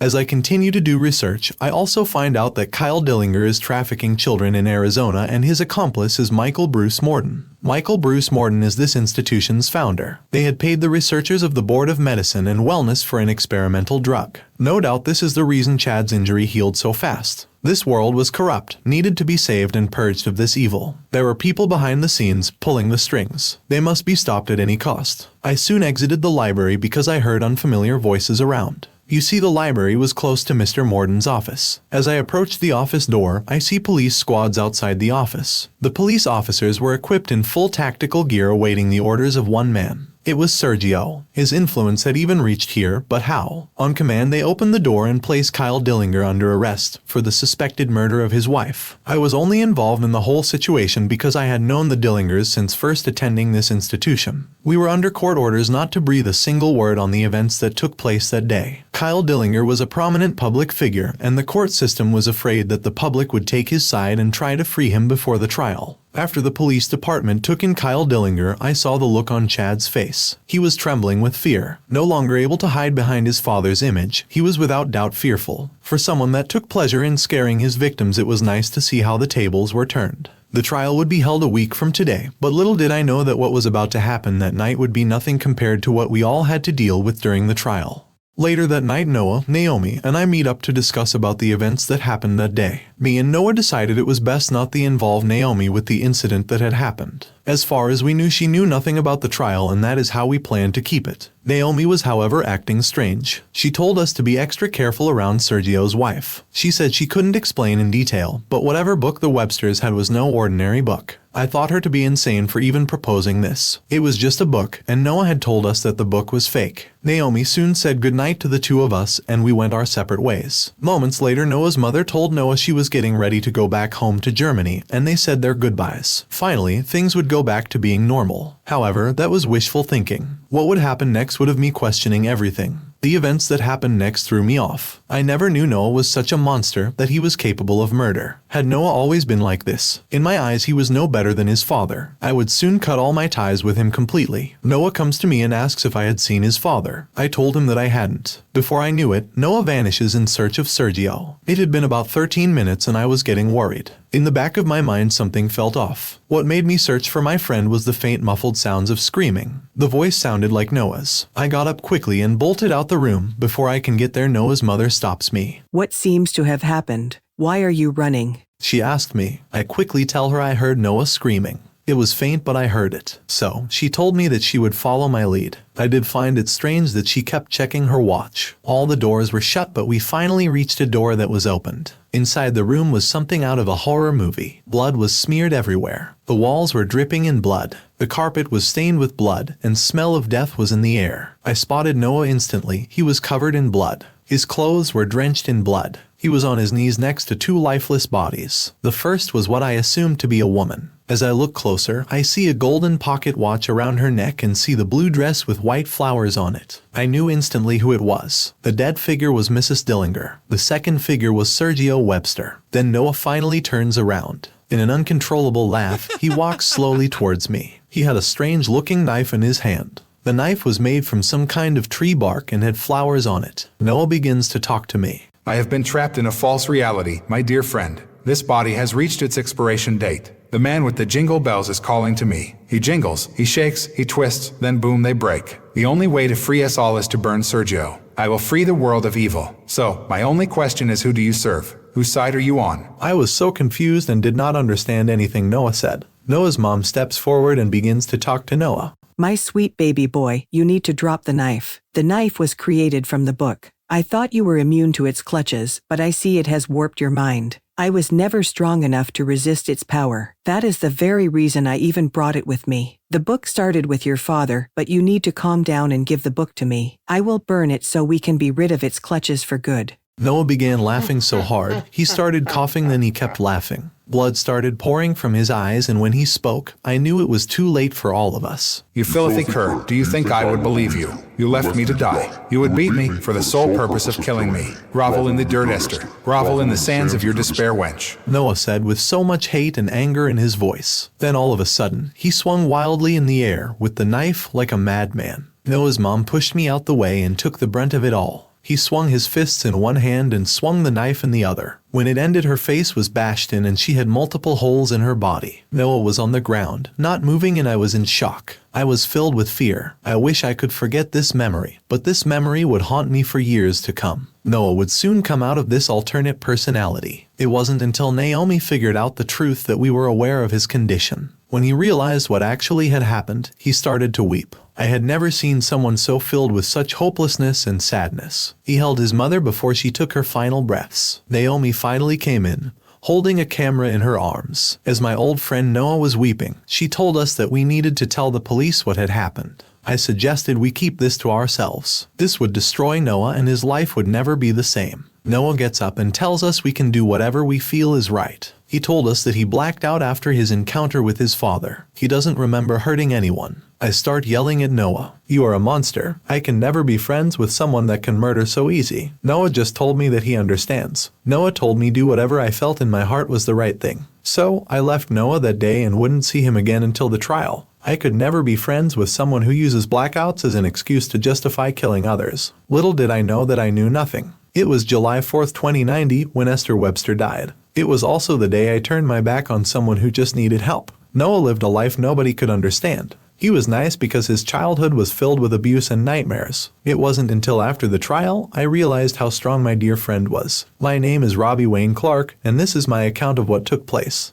Chapter 5, Split Personalities, Naomi. I am Naomi Elizabeth Juniper, the daughter of the principal at East Bethel.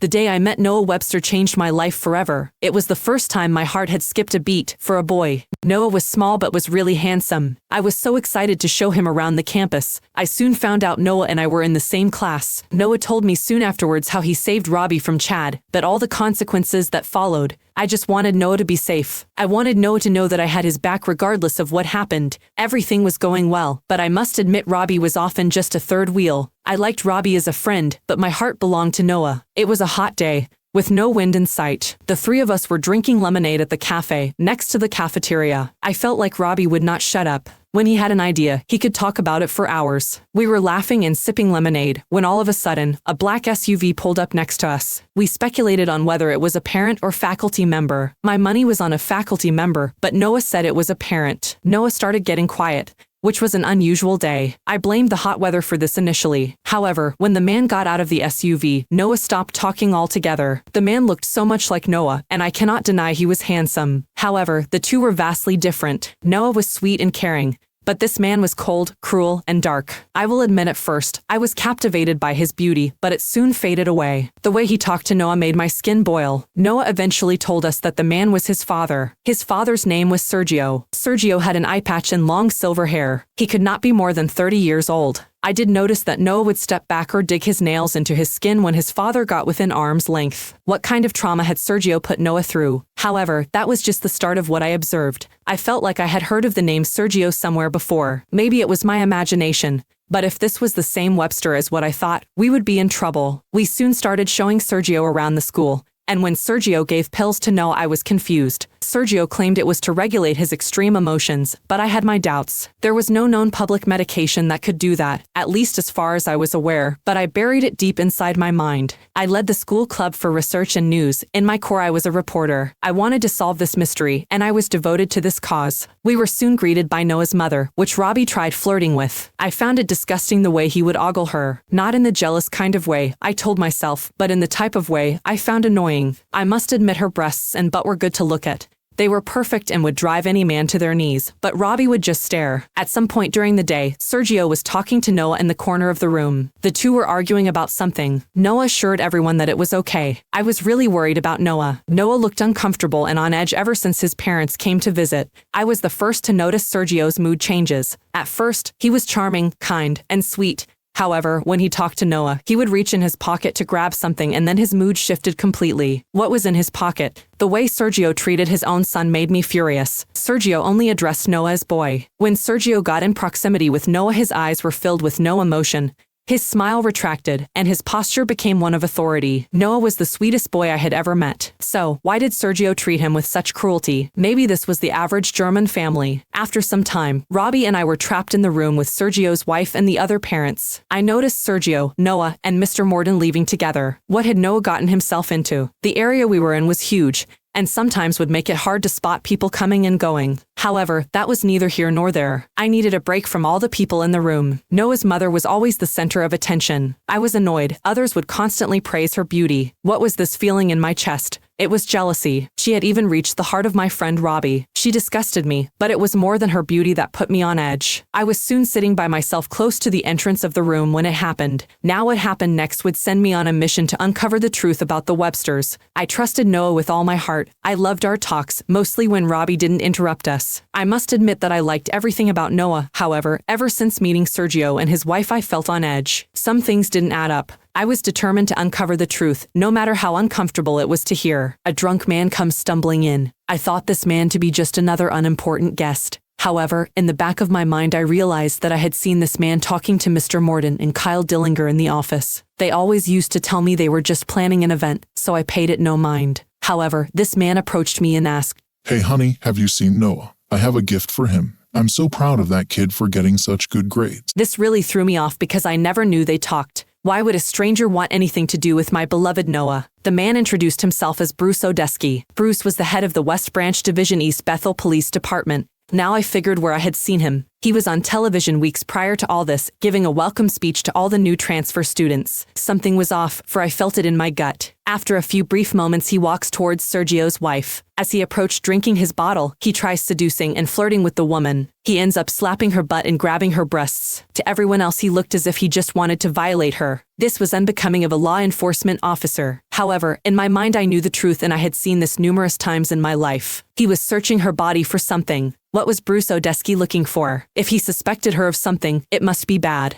This was the extent of how far he could go. With my position in the room, I could see the two clearly. Sergio's wife pulled out a piece of paper she had been hiding in her breasts, then uttered words so strange, it left me baffled. Return to the wayward, fallen child of man and become stiff as a board and twist like a branch, become one with her beauty. As she said this, blood started pouring out the pores of his body. I was horrified. I grew pale. She had killed that man. I couldn't prove it, but I would. If this was Noah's mother, I could only imagine what he had gone through as a child. Everything she did was calculated and never on accident. My mind started racing as the man lay lifeless. Why were the other guests acting like nothing happened? Noah's mother soon picked up Bruce and told everyone he had been drinking a little too much. She assured everyone she would take him to the nurse's office. You see, the institution had everything you needed to survive. It had a hospital, doctor's office, gym, hotel, and so much more. Robbie and my eyes finally met, and he no doubt had seen the look of terror on my face. However, we wouldn't talk until Noah killed his mother. If there was anything I was good at, it was getting down to the truth. I had the entire database from the police,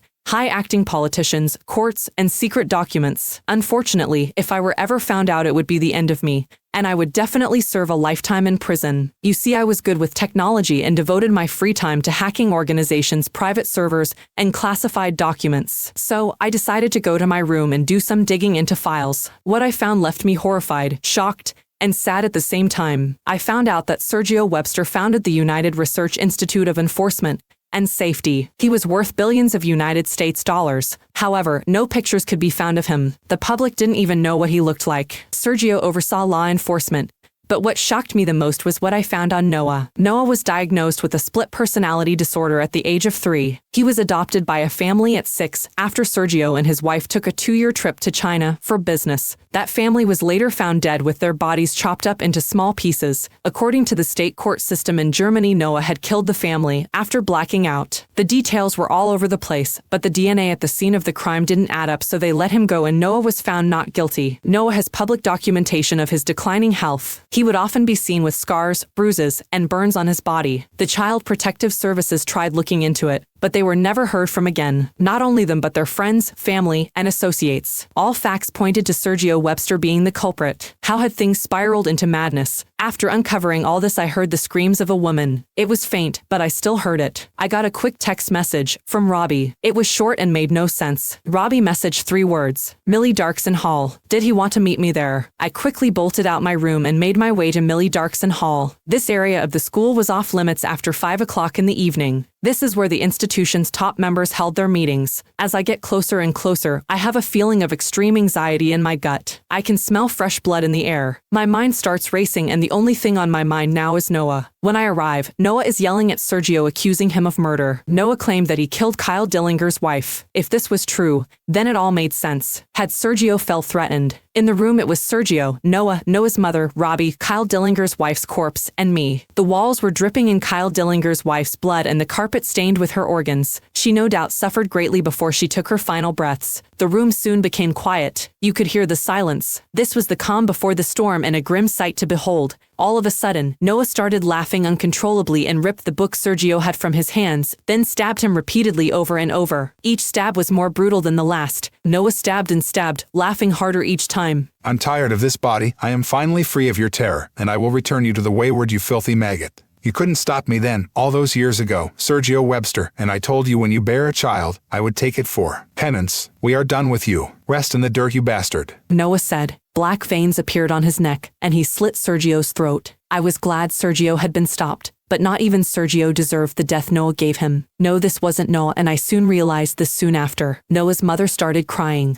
a sob so heartbreaking everyone felt it in their hearts. She runs to her lifeless husband's body but gets stabbed by Noah. The knife he used came from the book. This knife was made of tree bark and had beautiful flowers in it. He stabbed her 36 times before smashing her head in the ground, and if that wasn't enough, he kicked multiple times before stopping. Noah then looked in my direction and spoke words that shook me to my core. You can't save my vessel. Sergio took my land from me decades ago, but now I have laid claim to his only offspring. Noah is my pawn, my slave, and I will see the world burn through him. It was then that Noah fell to the ground. When he awoke, he was confused, scared, and had no memory of what took place. This was the saddest day for us all. The first time I had seen Noah broken, he realized what he had done and lay with his mother before she took her final breaths. She finally spoke her name. She was Esther Webster. We had to make a choice that day. Kyle Dillinger's wife, Esther Webster, and Sergio Webster had all been killed. However, I recorded the whole thing with my camera. Even though I had been only near the door, I had seen it all. When the events concluded, Robbie told us his accounts of what happened. I told my friends what I had uncovered, and Noah told us what he went through before he blacked out. No person,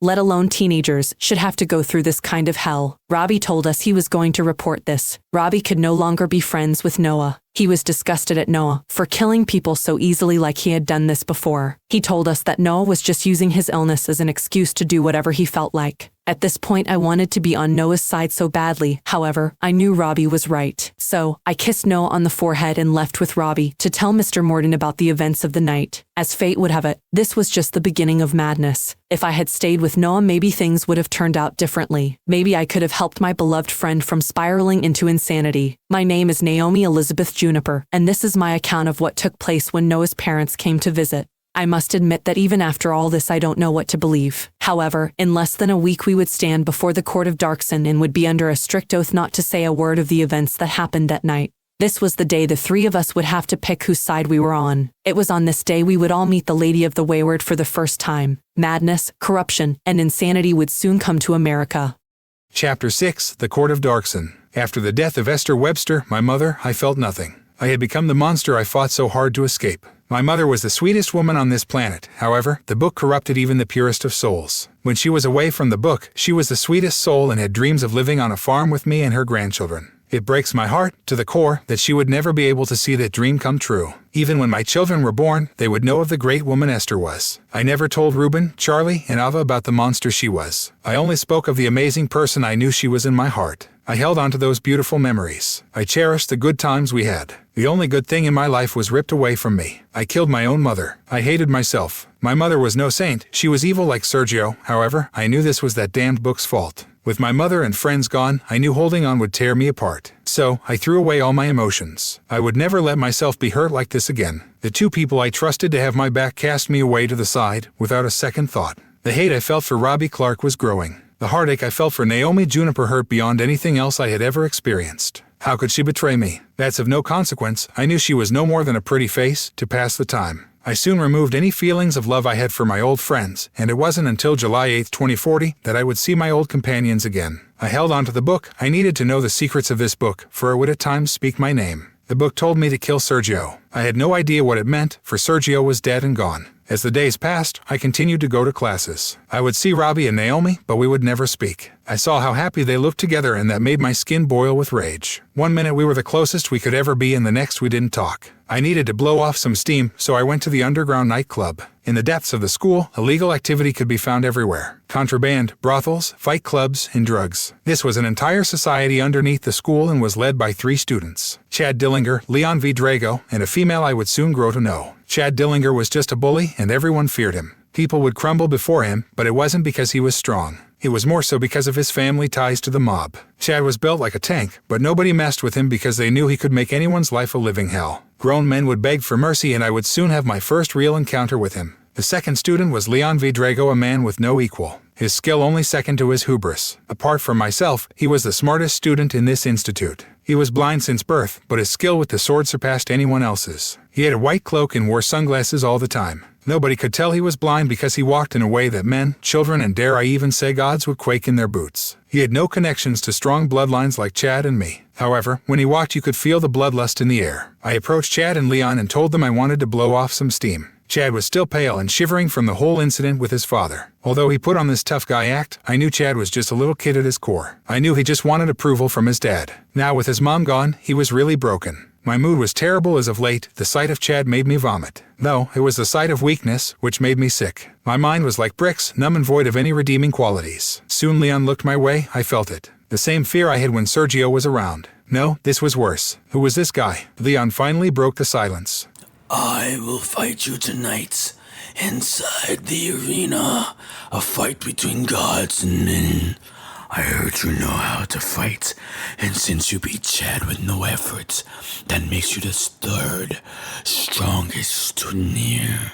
I accepted his offer, but if I was going to win, I needed to rid myself of my fear. How would I do this? As fate would have it, my journey to this fight would be the start of madness. As a child, I was never exposed to drugs and sex. I was sheltered all my life. Yes, my father was cruel, however, the only interactions I had was with family members. As I'm walking around, I see her. A beautiful woman, she had long red hair and her beauty was only second to a goddess. I was captivated by her beauty. Even though in my heart I longed for the love of Naomi, I knew that ship had long sailed. I needed to be rid of those annoying emotions. She wore a black skirt with black and red high-heeled boots. Her aroma was the first thing I would notice. I walked closer to her, and to my surprise she greeted me with open arms and said, "Hello, handsome. Welcome to my brothel. I am Vicky. How may I serve you?" I asked her what a brothel was, but she just laughed and told me she would show me. That night she showed me the night of my life. I made love with her, and she said she found me intriguing. This was the sole reason I didn't have to pay up front. You see, all the services in this underground society cost a currency. The currency wasn't dollars, yen, or anything along those lines. The currency here was respect. At the top of the food chain was the big three, Leon V. Drago, Vicky Armstrong, and Chad Dillinger. However, since I beaten Chad, my level in the system was number 4. Since it wasn't an official fight in the ring, I was just below number 3. Leon V. Drago was the champion of the ring, Vicky Armstrong led the brothel, and Chad imported all the drugs. The big three were menacing. However, I was only worried about Leon V. Drago, a name I would soon come to know all too well. After that amazing experience with Vicky, I felt on top of the world. My worries, fears, and doubts all ceased. The way her naked body felt on mine would make any man fall in love. This feeling was stronger than my past feelings I ever felt with Naomi. Vicky said she did this as a freebie just for the fact that I have proven myself against Chad. Things would need to change if I was going to survive by myself in this school. It's finally time. The hour of the match. Me versus Leon. Leon told me he wouldn't hold back and for me to do the same. Round 1 begins and we start fighting. I could hardly find this match fair, for Leon was using his sword, a katana that was forged from obsidian. Was Leon trying to kill me off? Each attack was so brutal it sent shivers down my spine. I managed to dodge everything, but I knew this could not last forever. Leon knew my every move. I soon realized his true powers. He had above average hearing and his senses were all heightened. No doubt, a result of being deprived of his sense of sight. Leon flipped in the air, attacking me at speeds the human eye couldn't detect. Was this my final dance? I had killed my mother, so maybe I deserved this. Thoughts started flooding my brain, but then it stopped. Blood started gushing from my head. The crowd stopped talking and I saw it. The sight I beheld was terrifying, but calming. Leon was frozen in time. Was this where I finally die? The figure steps towards me and speaks. Are you really going to die here, Noah? Esther would be filled with disgust at you. No, this won't do. Let me fight and you can relax this time. Winning is our only option when respect is on the line. The figure spoke to me. The figure comes closer, and I realized it was me. I was talking to myself. The worst part about the entire situation was that this wasn't the first time we talked. I usually spoke with myself like this when I was on the verge of blacking out. I was tired, exhausted, and I just wanted to sleep. It had been 93 hours since I had a good night's rest. So, I agreed to let the other me take the lead. What happened next would send fear into the hearts of Leon, Vicky, and Chad. I began laughing, and I ran towards Leon. His moves were fast, but I was sporadic and filled with a bloodlust everyone could feel in the air. I blocked all his sword swings with the book I had in my satchel. I grab Leon's sword as he strikes and breaks it into pieces. However, Leon's hand-to-hand combat was still a force to be reckoned with, or it would have been for the average person. Every time he attacked, I countered with a power that left bruises on his body. My legs were strong, and I kicked him to the ground repeatedly. As the fight continued, everyone could tell Leon was getting tired and losing his edge. I spoke to Leon, you wretched bastard. I am he who lurks the darkest corners of this world. I am he who makes gods bow before my greatness. I am the monster you tell your kids at night. On this night you will die, your senses will become void, and you will cry. Just then I punched Leon so hard in his ears with a clap, his ears started ringing. Leon is knocked off balance and his ears are left bleeding. However, this wasn't enough. I started kicking him in his face and dislocated his arms. I wouldn't be stopped. I could not be stopped, for if this was the will of Esther Webster, I wouldn't stop till Leon was dead. Just then I'm tackled by Chad, Vicky, and Tommy Shigatsu. Tommy was the right-hand man of Leon. As I'm tackled, I can feel the fear in the air. My job was complete. I demanded respect. I demanded authority, and people quiver before my very presence. I soon woke up, an hour later on Vicky's lap. The only reason I know what happened was because other students had recorded it. Man, you're one crazy motherfucker. You know that. Tommy says as I finally awake. I sat up and asked who he was and what happened. Tommy Shigastu introduces himself, and then Leon walks in. He looked terrible, and it would certainly take some time for him to recover. Leon tells me he had so much fun fighting me, for nobody had ever bested him. He explains to me that I'm a great fighter, and the sudden mood change was something of a god. Everyone praises me, and I am crowned king of the underground society. In my later years, they would prove all extraordinary allies in my fight with Robbie. As July 8, 2040 approached, I would have become closer to Leon, Vicky, and Tommy. We were inseparable. However, Chad always used to try to pick fights with me. At every turn, Chad would hire groups to take me out, try to poison my food at the cafe, and do things to crush my spirit. Soon they just became annoyances. However, the more he attacked me, the more I grew to understand his weaknesses. Me, Leon, Vicky, and Tommy soon would establish a group name called the Eldritch Shadows of Owls. A strange name at first, but it eventually caught on. We all got tattoos on our backs to symbolize our bond, our friendship, and it was this connection that helped us navigate the events that would take place in the court of Darkson. By the time the trial came around, me and Vicky had started dating. You could always find us together laughing and enjoying each other's company. It's a shame, really, that Robbie used her in the end to get to me. I knew in my heart, the only man I wanted to see dead more than my father was Robbie Wayne Clark. However, in the end he would be my rival until I took my final breaths in this rotten world. I'm kicking it with my newfound friends. Then I got summoned by Principal Juniper, the mother of Naomi Juniper, to attend the trial. I was allowed a max of 3 supporters to aid me in my testimony. This was great. The entire Eldritch Shadows of Owls could attend. However, I knew that there would be multiple sides. Those in favor of Kyle Dillinger, people who supported Sergio Webster even though he had been killed by my very hands unbeknownst to the world, my 2 old friends who would no doubt pin the death of Sergio on me, and us the Eldritch Shadows of Owls, who would come out on top, who would be found guilty. I never would have guessed my world would be turned upside down. In the end, I lost myself to rage. I lost myself to madness. I lost myself to revenge. The human mind is so frail that way. I told Leon, Vicky, and Tommy about the events that took place when Sergio came to visit, so we devised a plan, where if I was blamed for the death of Sergio, it wouldn't destroy my life. So, it began, and we all made our way to Millie Darkson Hall.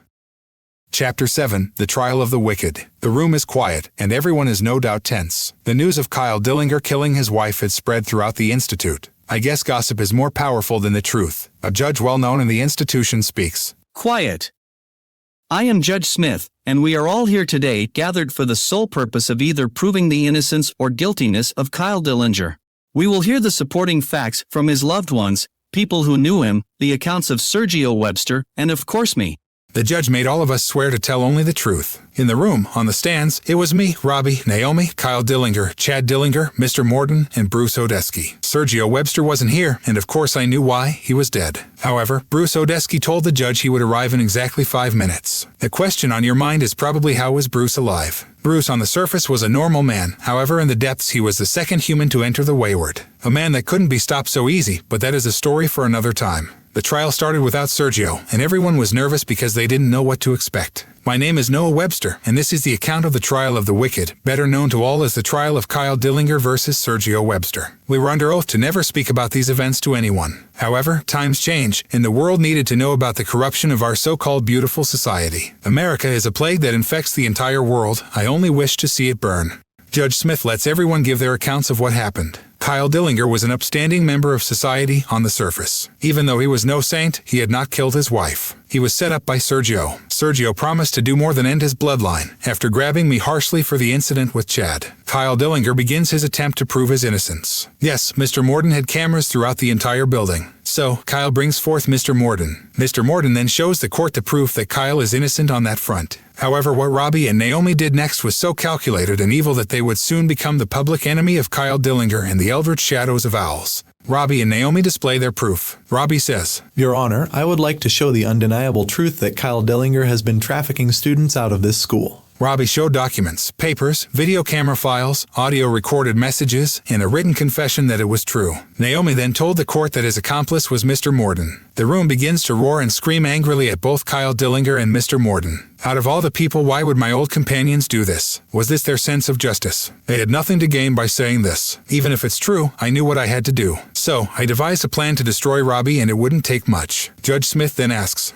Are you sure all the evidence presented is true, without the intent to slander the name of Kyle Dillinger? Without hesitation, both Robbie and Naomi assured the judge the proof they presented was authentic and that they had no personal feelings involved. However, Robbie was 6 steps behind me. I had gotten Tommy Shigatsu and Vicky Armstrong to replicate the voices by placing a tracker bug on Naomi's phone. You see, in 2033, technology had developed for AI. AI could replicate the voice of anyone. The better the AI, the harder it was to detect if it was a computer or the actual person. This plan was perfect. This plan would change the course of the trial. However, this was only temporary. I knew I had to be willing to be seen as the bad guy if this was going to work. I stepped forward and began to speak. Your Honor, I have proof that Naomi hacked into top-secret databases to get her information by illegal means. In addition, Robbie Clark's testimonies cannot be trusted, for he has had malice intent from the beginning. I tell the judge that he and Chad Dillinger were always rivals, and because of that he held hatred for the Dillinger family. When I say this, Robbie quickly stares at me. He was shocked that I had calculated this, and I would stoop to lies to protect Kyle Dillinger. In the voice recording, all could hear that Naomi said she had hacked organizations' databases, top-secret government files, and that she and Robbie were going to take down Kyle Dillinger by any means necessary. The audio recording also stated that Robbie was extorting Naomi to go through with this and how scared she was because Robbie threatened to murder Mrs. Juniper, who was the principal. You see, I knew I had to go above and beyond for this to be even somewhat believed. I contacted the West Branch East Bethel Police Department to hire a cleanup crew and place Robbie's fingerprints and DNA all over the scene.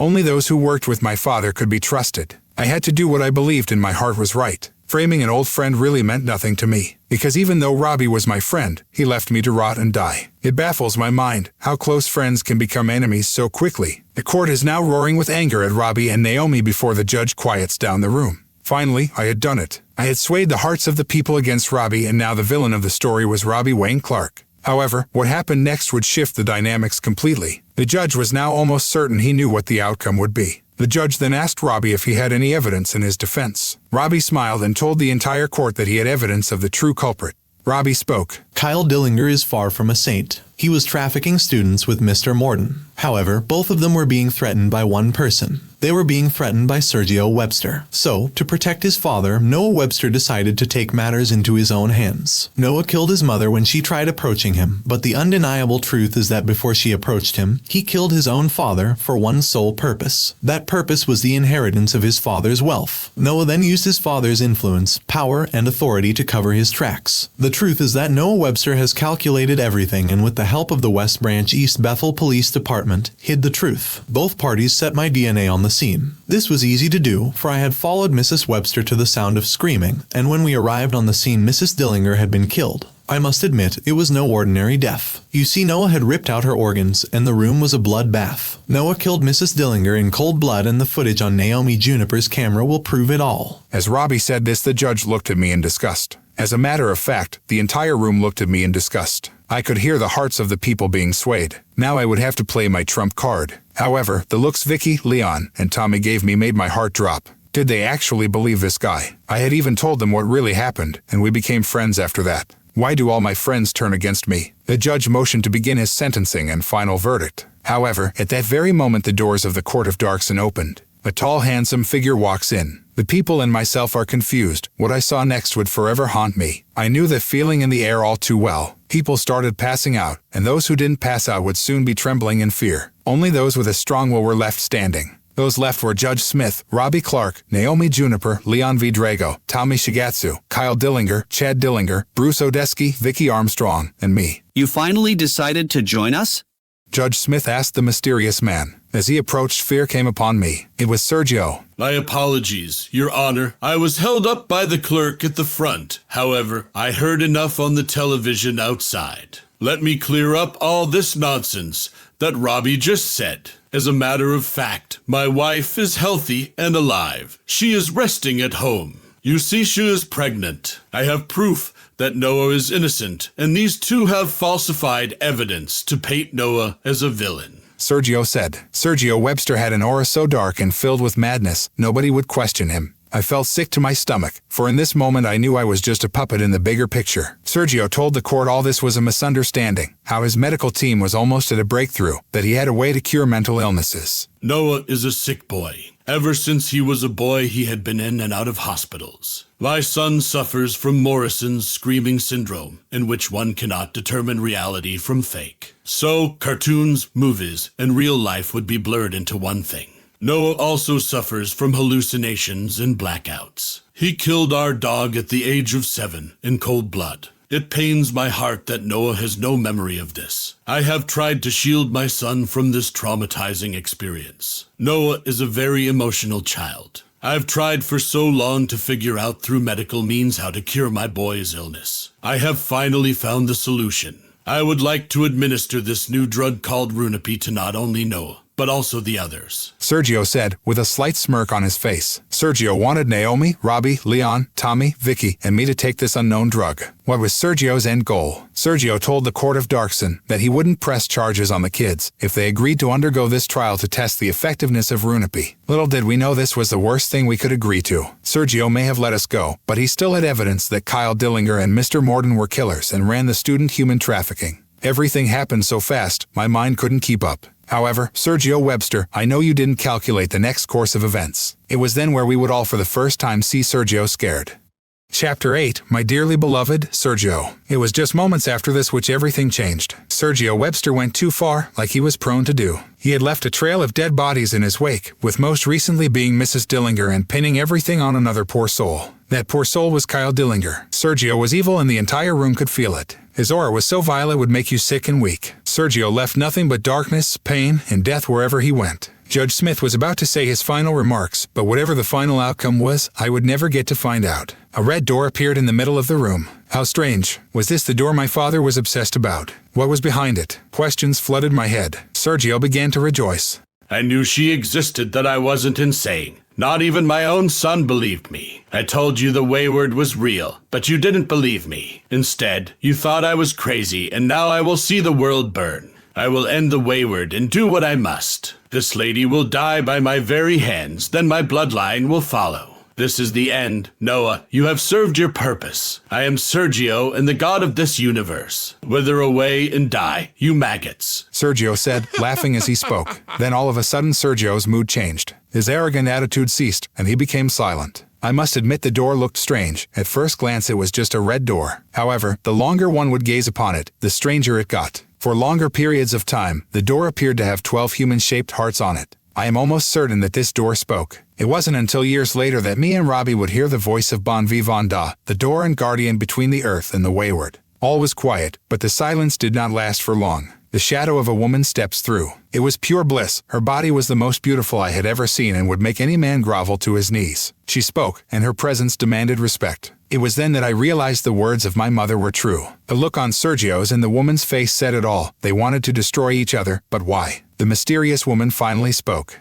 Children of man, I am terribly sorry for the death you witnessed at the hands of Sergio Webster. I hope you can find peace and love in your hearts. That one day you can forgive this twisted and dark soul. I have been fighting the darkness he created in my lands. For 78 long years, Sergio is a beast and won't stop until both the Wayward and your planet is destroyed. His emotions are fake, for he is incapable of even a slither of love. He feels nothing and only wishes for destruction to all. However, it's okay. Rest assured that this day will end in peace, harmony, and death.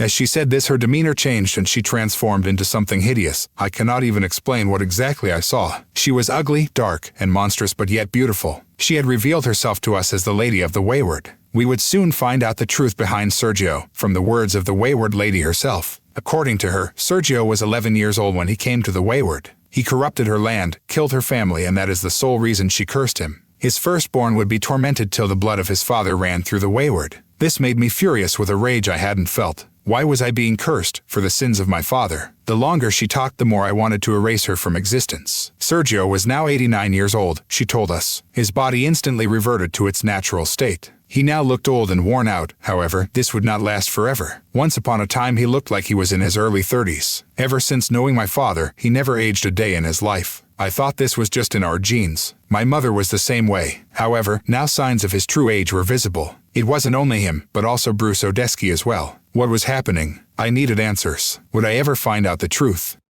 Sergio's bones started to crack as you heard the arthritis kicking in. Sergio looked at me with tears in his eyes and told me this was his end. This was the first time I had ever seen my father cry. My heart fell for him, but the voice in my head told me it was just an act. Before he would vanish from this world, he gave me a gift. an old pocket watch that was given to him by his father. This pocket watch was passed down to the firstborn son of the family. In the end, Sergio Webster gave me his only sincere apology and told me the truth. He was pushed into a lake of unknown chemicals. The chemicals had warped his brain, and he knew it was his end, so he tried with all his might to find the great healer of his town. All the residents talked of a beautiful woman, who if you followed her back through the door she came from, you would be healed and get offered one wish. So I followed her through the door, but she attacked me. When I fled, I saw a sight so horrific anyone would be traumatized. The healer killed all of her 12 friends. That same lady revealed herself as the Wayward Lady.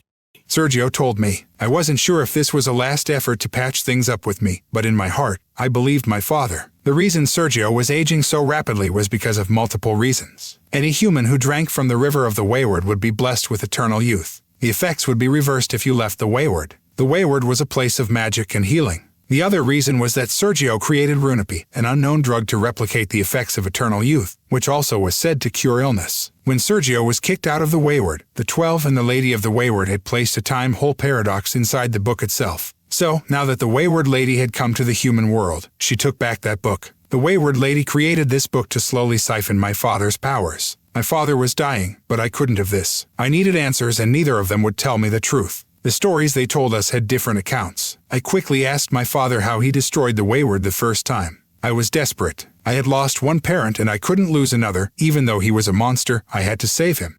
Sergio told me that he held all negative emotions and directed it to the pocket watch. You see, the pocket watch amplified emotion and made those feelings twice as strong. He told me he also had a piece of the door which he combined with the pocket watch. My father was slowly fading away. It was now that Robbie and Naomi had heard it all, and Robbie started to cry. He realized that through all of this I had been the victim and setup. It was a battle that had been waging on long before I was even born. Sergio and the Lady of the Wayward had been locked in a death match for decades and neither side cared about the casualties. Robbie spoke to me. I'm so sorry for everything, man. I thought you were a monster like Sergio, but I was wrong. I now see you didn't kill your mother, it was all Sergio. I know that I don't deserve your forgiveness, but I'm sorry. I just smiled at Robbie and told him I forgave him. Naomi apologized to me too and I accepted her apology as well. I knew what I had to do. I told everyone what my plan was, and everyone was on board. I had to completely destroy the Wayward, it was too dangerous. However, I didn't plan on the Wayward Lady's servant Jingleman attacking us. He stood at 8 feet in height and had long bird-like talons that pierced the human skin like butter. He attacked, and attacked till all you heard was screams of agony and pain. Leon, Tommy, and Vicky were all hurt, blood gushing from their wounds, and fear filled the air. I was scared and didn't know what to do. Tommy screamed at me. Noah.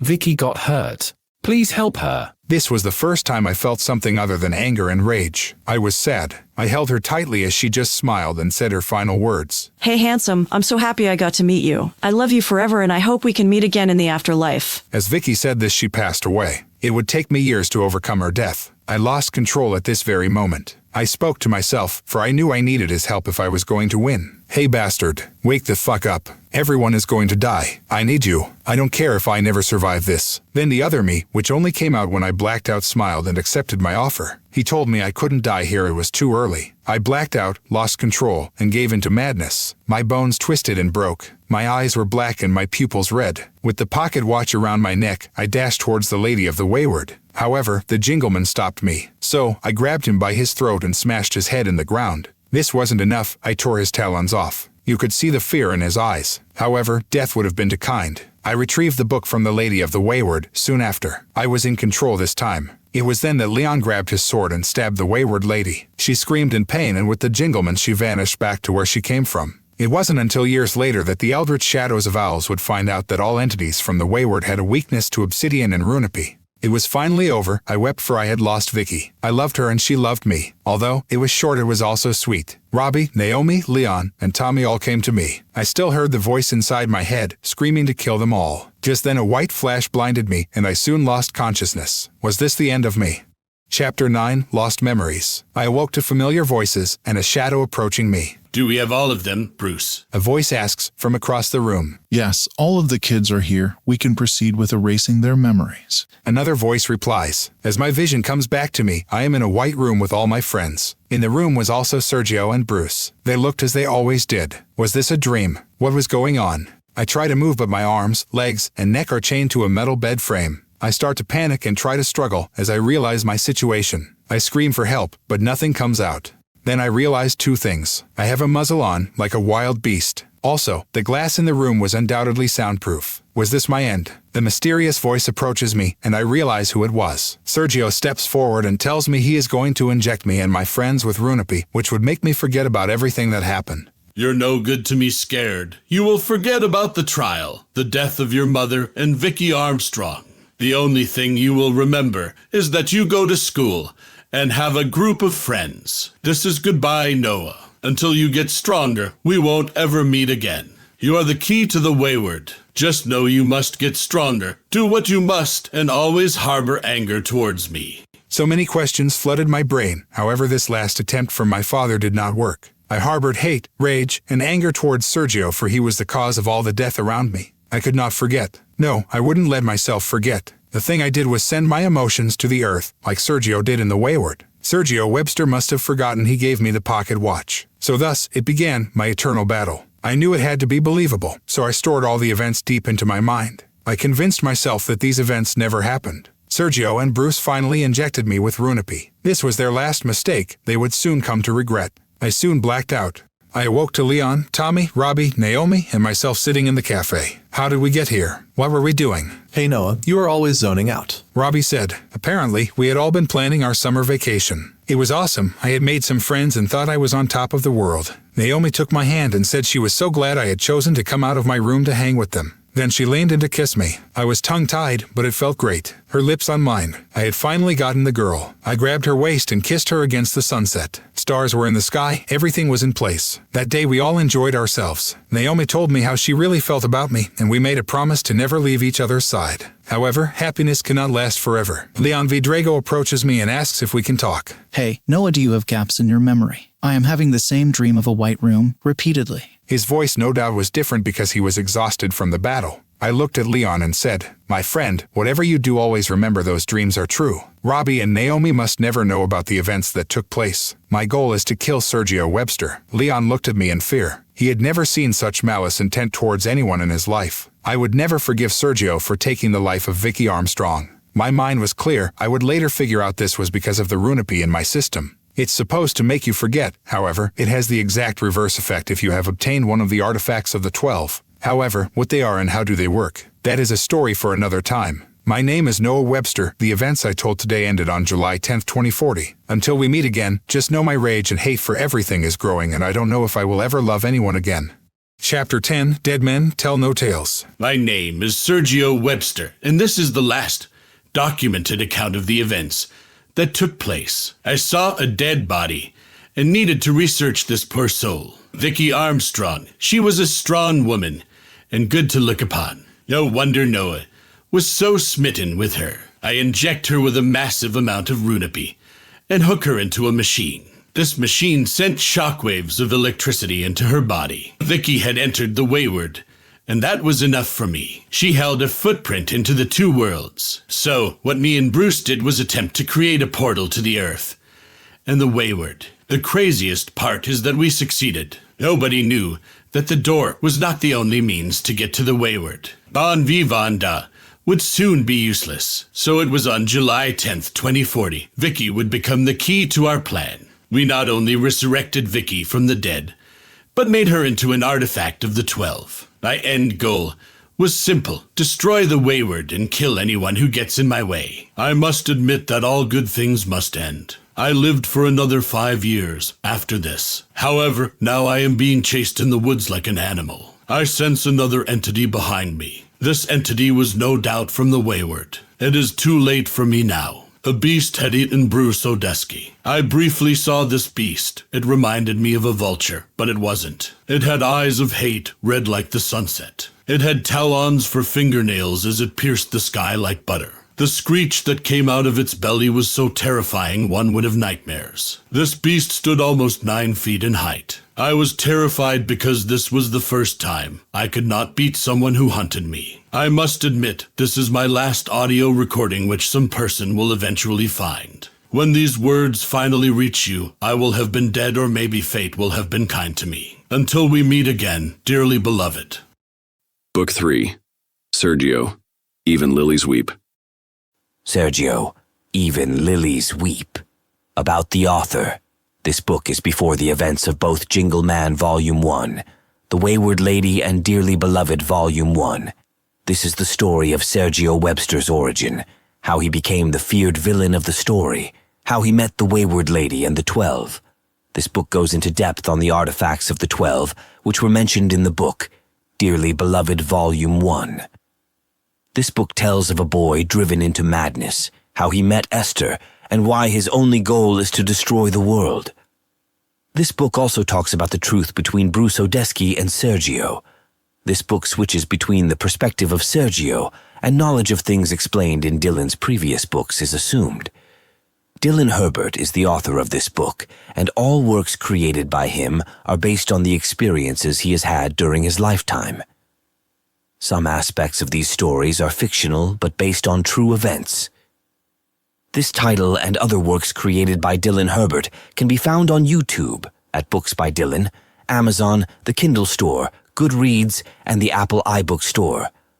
I hope you enjoy. Chapters better known as the Table of Contents are as follows. Chapter 1, Goodbye, Dearly Beloved. Chapter 2, A Boy Called Sergio. Chapter 3, The Birth of a Monster. Chapter 4, Even Lillies Weep. Chapter 5, Things Forgotten, Things Changed. Chapter 6, Hope Fades into May. Chapter 7, Goodbye, Ohio. Chapter 8, The Birth of Madness. Chapter 9, Farewell. Sergio. Chapter 10, The Vent People. Chapter 1, Goodbye, Dearly Beloved. I'm running through the woods trying to catch my breath. Fear is growing in the pits of my stomach as I realize my impending doom. What was that terrifying screech? My partner, Bruce Odesky, is screaming at me. Run, Sergio, run! All of a sudden, a figure straight out of a nightmare grabs him. This figure reminded me of a vulture. It stood towering over me. It had red and orange eyes, a ragged cloak around it, and sharp bird-like talons for fingernails. The beast had black wings, which looked like death itself.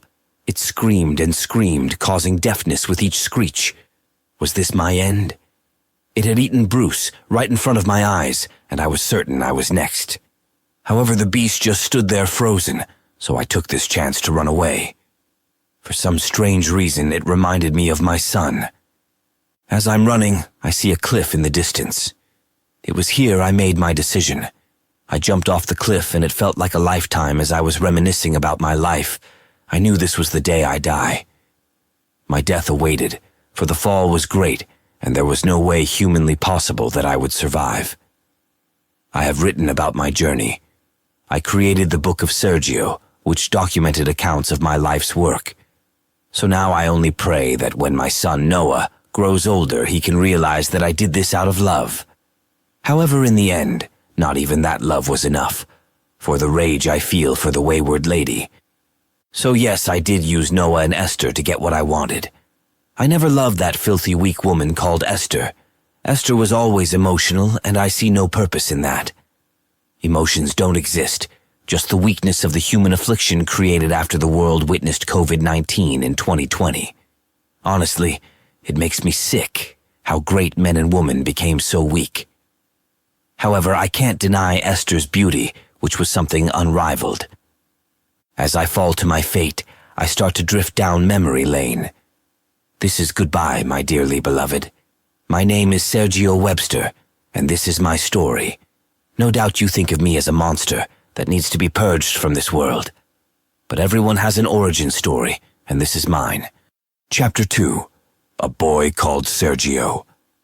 It was October 3rd, 1950, when I took my first breaths in this filthy world. My father never once told me he loved me, and he was strict.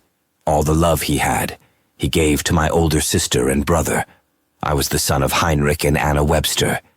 They had 3 children, Emma, Felix, and me. My father was something out of a horror movie. The only way to describe this monster was a boogeyman. My father would drink a lot and would only show love to his beloved Anna, Emma, and Felix. He often told me I was born from the devil. You see, in that era of time, I was considered slow and mentally retarded. I learned different from the other children my age. I didn't start walking until the age of 5 and didn't start talking till I was 9. This was unacceptable to my father because the entire bloodline in my family were known for their intelligence. My brother Felix would often beat me up when my mother wasn't around and lock me in a cage, like a rabid animal. Emma was just as bad, verbally insulting me at every chance she got. I was weak and fragile. My bones were underdeveloped from malnourishment. My father didn't believe in feeding dumb animals, so I got the bare scrapes. This caused me to be sick most times.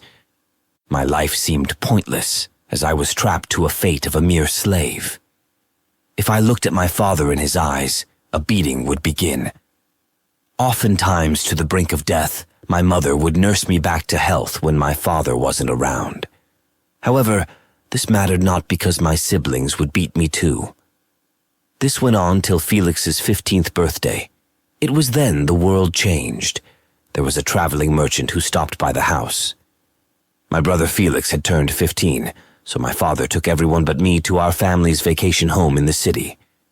I was by myself as if I didn't matter. "Hello, young master. Would you like to sample of this new medicine created by the great priestess of healing?" Confused as to why anyone would treat me with respect, let alone a human. I asked the merchant if he was talking to me. As he saw confusion on my face, he smirked and laughed. "Of course, young master. This must be the first time you encountered a traveling merchant. Fear not. I mean no ill will towards you," the mysterious merchant assured me. As we talked more, his claims of regenerative properties from his unknown liquid seemed too good to be true. "How much will it cost me?" I asked the man. The merchant told me he wanted to have me spread the word of this medicine so I could sample this medicine for free, but I was to meet him in the winter in the forest near our house. I accepted this, but little did I know this would change my life forever. Maybe if I never met this traveling merchant, I would have been doomed to an early grave. But at last the gods had favored me, a mistake they would eventually regret. Chapter 3. The Birth of a Monster. Me and the mysterious merchant soon parted ways. I did not believe a single word that came from his mouth. However, what did I have to lose? I was merely existing, so the worst case is that it would have killed me, and I would be free from my father's torment. It was on this day, May 3rd, 1964, my entire world changed. As I drank the green liquid said to restore the body, I laughed at the results, for it did nothing, or so I originally thought. An hour later, my skin felt like it was on fire, hot to the touch, for it had seemed as if steam was actually coming from the pores of my body. I had never felt a pain like this. As I bled from my eyes, I prayed and prayed for relief because I knew my end was near. I was on the verge of passing out when it stopped. The house looked like it had been broken into, as if maybe a thief had been rummaging about the cabin. Glass shards from the cabinets could be found about everywhere on the floor, and wooden chairs broken to mere dust. I just knew when my father came home, I would be beaten to death this time. However, I could feel clarity in my mind. For the first time, I could remember things down to the finest details. I felt the world around me, and I felt stronger. My body felt lighter, and for the first time I ran at speeds that could rival even a dog, or maybe even a horse.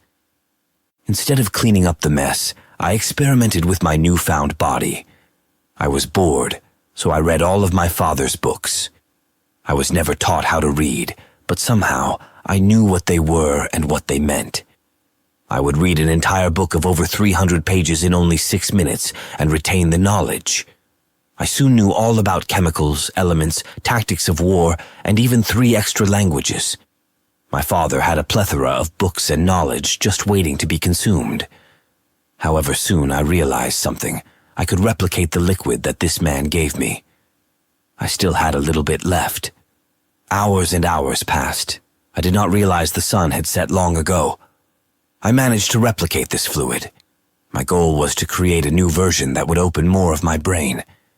My eyes opened and I became addicted to knowledge. Knowledge was the only thing that mattered to me, and in my mind I could hear words from an unknown voice. These voices constantly said, Find the lady of the Wayward, the great healer. It was nighttime when I heard the voices and footsteps of my family. As they entered the house, they instantly recognized the mess that had been left. My father became furious and shouted, "Sergio, get your ass over here!" However, what greeted him was something that he would remember to his final days. It was a boy who had muscles like a gorilla or a demon. I stepped to my father and spoke, "Welcome home, Father. I have been waiting for your return." No doubt Heinrich Webster had been drinking for you, could smell the strong smell of liquor in the air. My father started doing what he normally does and raised his fists to hit me, but it felt so slow that I had plenty of time to grab his wrists. However, what happened next sent the family into madness. I slightly squeezed his wrists, and you could hear his bones cracking and ripping. If that wasn't enough, seconds later my father was screaming in pain and agony, his wrists severed and in my hands. I hear the blood of my father crying to me, and I couldn't resist the urge to drink the blood dripping from his severed limb. "Take a sip, take a sip, take a sip from that bastard's veins! Sergio, drink the blood of your father!" The voices would say repeatedly, and each time the voices became louder and louder with each occurrence. Emma and Felix shouted like feral beasts, and I could see the fear in their eyes. This feeling of power made me obsessed, and I went down a spiral I never recovered from. I wish I could say this was the day Heinrich Webster, my father, died. However, my son Noah was the one who would take his life. I then started laughing uncontrollably, for I had tasted human blood from the monster who had tortured me all of my life. It felt great. I felt invincible, and nothing could stop me. I proceed to beat my father, each blow harder than the last. Felix and Emma are stricken with fear that made them paralyzed. Then I finally dragged him into our basement where he kept me and threw him into the cage he often locked me in. The only thing that made me come back to reality was my mother, the only person who truly loved me. It was her tears that made me stop and get out of this madness. However, that was temporary. "My sweet baby boy, you cannot do this to your father. He is no doubt a monster, but you cannot become the monster you detest so much. Let your heart guide you and be the light you never had. I am so sorry. I was too weak to step to your father. I should have taken you and fled," my mother said with tears in her eyes. I stopped, but I had a thought that would change the course of everyone's minds. My father had treated me like a feral beast. Death was too easy for this disgusting maggot. As I increased my knowledge of medicine, chemicals, art of war, and deceitfulness, I became someone not even my mother could notice.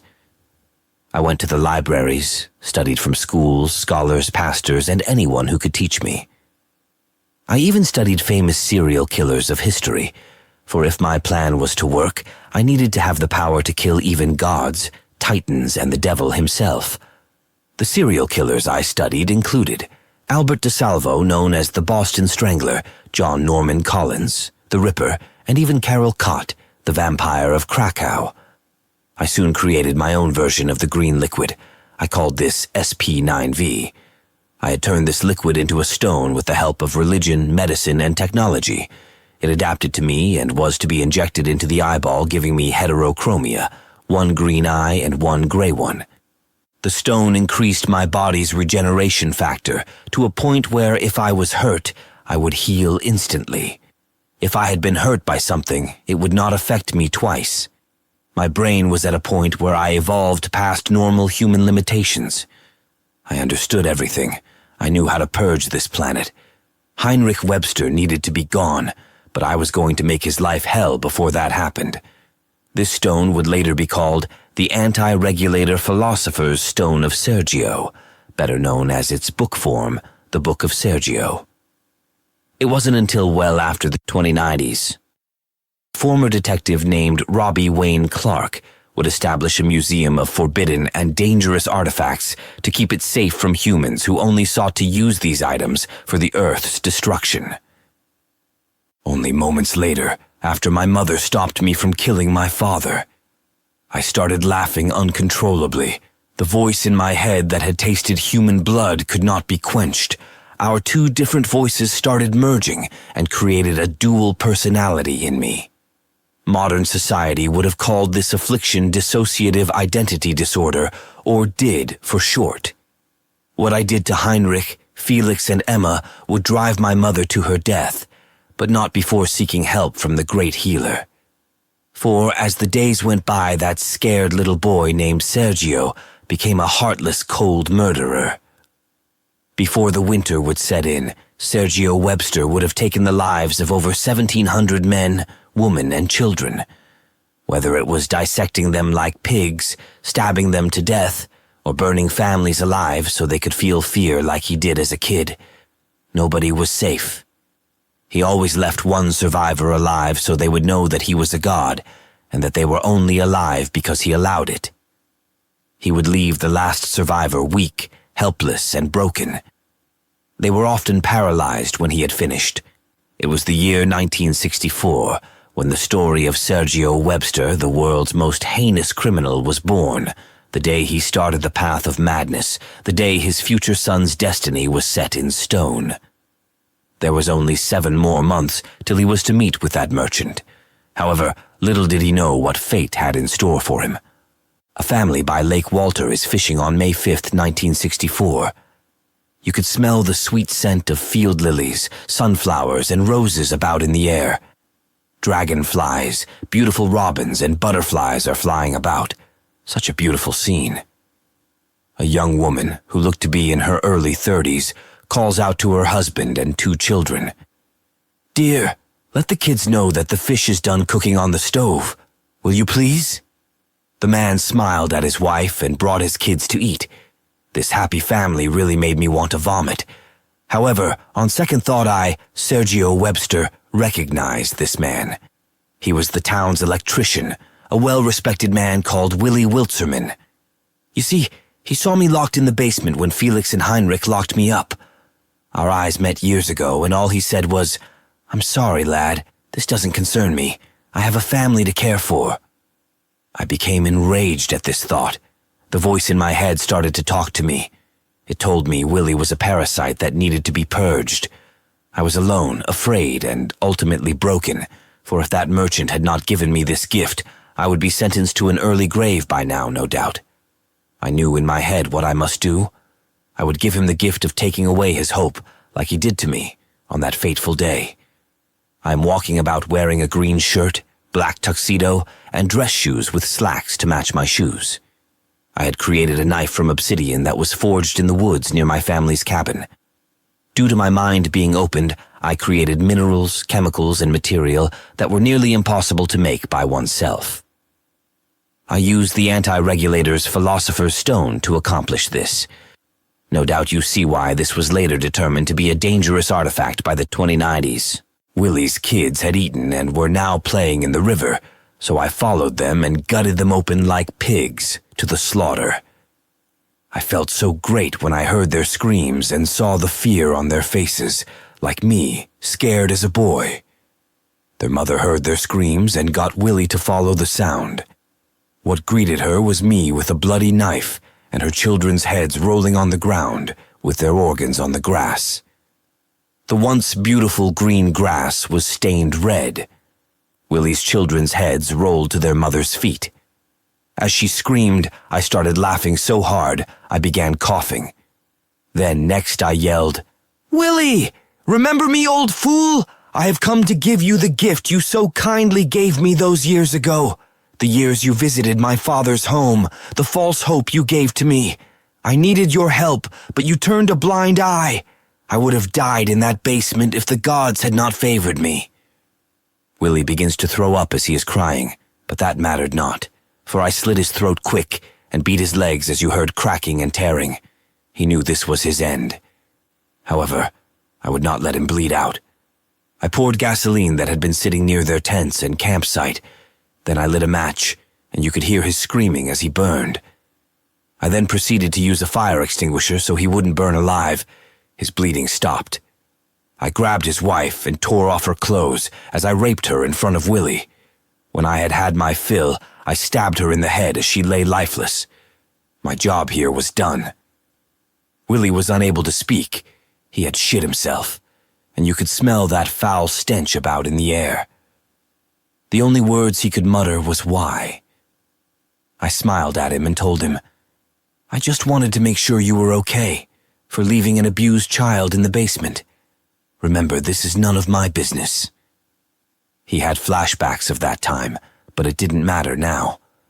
I set him on fire again and walked away. This was the first family I had killed, not leaving anyone alive as a survivor, and only weeks later I would have killed over 100 men, women, and children. This was my gift to the world. I would go home after seeing how much pain humans could take. I wasn't satisfied, because how are humans so fragile? I often asked myself, because for years I suffered at the hands of Heinrich Webster. So, after the murder of the Wiltzermans, I did my research, and soon I knew everything there was to know.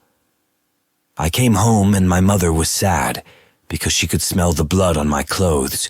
She knew what I had done, but decided to look the other way, for I was her baby boy. The sight of her made me sick sometimes. The very thought of how weak she was had made me vomit at times. However, she always treated me with love, and I will never forget that. Felix would be locked in a cage that he once locked me in, forbidden from speaking, and the only thing he could do was yell. One day, as I returned home, he had the idea to attack me. Maybe he thought he was stronger than me. That was his last mistake. So the gift I gave him was cutting out his tongue as he lay on the ground bleeding. I started laughing at the fool. "Felix, you are the circus that you visited on your birthday," I exclaimed with a grin on my face. As for Emma, I would rape her every day, and she was already scared of me for what I did to our father and shaved half of her head. Soon, about 2 months later, she was pregnant with children. However, I did not need any children, especially not from my sister. I had gathered so much knowledge over the months. My knowledge of medicine exceeded the times, and I created a liquid that would kill children in the womb. I did this often and would proceed to getting her pregnant time and time again. I was a monster, but was this my fault? No, my family was the cause. They treated me like a rabid beast my entire life. They are to blame, and so are the people who allowed this, those who turned a blind eye because it was inconvenient for them. As for my father, I always kept him under the influence of drugs and created a drug that put him in a vegetable state. The once great Heinrich Webster was now merely a nobody. His mind had been gone for a while. He needed help eating and would often use the bathroom on himself. I made Emma clean it up often, and sometimes even eat it like the animal she was. However, all great things must end. No doubt I was just hurt and filled with rage for what I had to go through all those years. It was the winter of 1964 when things would change. It was then that I met the Wayward lady for the first time, and soon after I would taint the world with my darkness forever. The battle between humans and the Wayward lady would last decades after my death. Who would finally put an end to this madness? Chapter 4. Even Lillies Weep. The months grew colder, as my heart did. Knowledge was all I cared for. Now I could care less for the voice of my mother. She knew I had slaughtered hundreds of innocent folks around the town, but said nothing. So she took a journey to find this so-called healer of the town. However, she waited till I left on my own journey where I was to find the merchant. At last, she had seen enough death at the hands of her once sweet baby boy. She had had enough of this madness. She kissed me goodbye and wished me luck on my trip. I wouldn't see her again till after I went to the Wayward. That weak whore would only make excuses for everyone as I suffered. Maybe she only cared because she gave birth to me. However, that is of no consequence. The road to finding the merchant was no easy task. I climbed mountains, past town after town, and pasture after pasture. I would arrive at the merchant's location on December 18th, 1964. It had taken me months, for the note the merchant gave me before he left my father's home contained clues, notes, and riddles. However, this was not impossible for me now. I don't think anyone could tell that what liquid the merchant gave me would turn me into such a monster, the great antagonist of the Wayward. At last I made it, and what greeted me was a man in a purple and black cloak, with no shoes on his feet. However, he was tall, and his presence demanded respect. He greeted me. "I have been waiting for you, child of man." I would recognize that voice anywhere. It was the voice of the man who had saved me from slavery, in a sense. Sure, I did everything after that, but he gave me a gift I never took for granted. It was in fact the merchant. "Hello, Sergio. My name is Darius von Delgato. I come from the Wayward, a place of endless possibilities. I come from the same place as the great healer you humans love talking about," the merchant said. He later told me he had to put a stop to the Council of 12, which actually had 14 members, including himself. However, later, the truth would reveal lies and deceit. He said the Lady of the Wayward, who was the great healer, was blind. Not blind in the physical sense, but blind to the truth and reality of what must be done for both the Wayward and mankind. The council held to much power, and he felt that only I could stop them. He told me of their plans to destroy the earth by any means necessary. Even though my mind was open and far more limitless than the average human, I felt like I owed him my loyalty for saving me from the hands of Heinrich Webster, so I later formed an alliance with this man who called himself Darius. He learned what I had done thus far, and the happiness on his face said it all. He opened a door right in front of my eyes. It seemed as if it had just appeared out of thin air. He broke off a piece of wood from the door's hinges and told me to put my emotions into this indestructible wood. This wood would later be called Wisdom's Edge Bark, a wood so strong it could only be destroyed with the Wayward Queen's symbol of radiant light. Our plan would start. I put all negative emotions into this wood, which I would later create a weapon from, and thus the battle began, when we both entered the door. However, this is only one part of the story. The next part of the story might be lost in history, for only my mother knew of that side to the story. I can only speak of what she told me, and what the Wayward lady said before I changed the Wayward forever. Please, really understand what would happen next would change Earth forever, causing many mental illnesses, diseases which cannot be cured by modern medicine, and many other afflictions that humans must deal with, including cancer and depression. My name is Sergio Webster, and this is the other side of the story, according to the accounts of my mother. Hello, everyone that is hearing the words of a heartbroken wife, mother, and daughter of mankind. My name is Anna Webster. I was born August 5th, 1914, and met Heinrich Webster in 1930. When I was 16, I was captivated by Heinrich's charm, elegance, and kindness. I was young and felt in my heart this would be a beautiful union between the two of us. In those days, two people did not decide to get married because they liked each other. The marriages were arranged, but I felt this was actually love at first sight. So in the autumn of 1931, I married Heinrich Webster. I went from being Anna Peterson to Anna Webster. I felt good the first few years as they were magical. However, Heinrich would do anything to seek his father's approval. Even to this day, I never knew my husband's parents' names, maybe because to his parents I was not good enough for their son. The Websters were known for their intelligence and well-renowned influence throughout the cities. According to my father-in-law, I could never do anything right. We couldn't even bear any children. For years I was stricken with a sadness that no doctor could cure. I loved my husband, and I knew he loved me. So why was I so sad? I guess the modern term for this would be depression. Some days I could not even get out the bed. I prayed and prayed, but to no avail. We eventually heard news of a great healer who could even make anything possible. Whether it was a folk tale or the truth, we had nothing to lose. Heinrich and I planned to pray to her and try to have her help us bear children. Weeks turned into months, but eventually we found her. It was 1934, 3 years after I married Heinrich, when I was in the woods with my husband, when it happened. I saw a young lady whose beauty was unrivaled, and no doubt she knew this. Her long, lush platinum hair, her piercing gray eyes, pale skin, and the way she elegantly walked would send shivers down anyone's spine. She spoke to me while Heinrich was burning wood for the night. "Dear child of man, I know you want to bear children. I can heal your womb. When your children reach the age of maturity, tell them of me. I want you to be fruitful and multiply with a family you love. Children are precious gifts, and it's your duty to raise them with love and care." The great healer said to her. Heinrich walked to me because he heard the conversation. The lady stepped back a little. She told me later that she could sense darkness in this man's heart.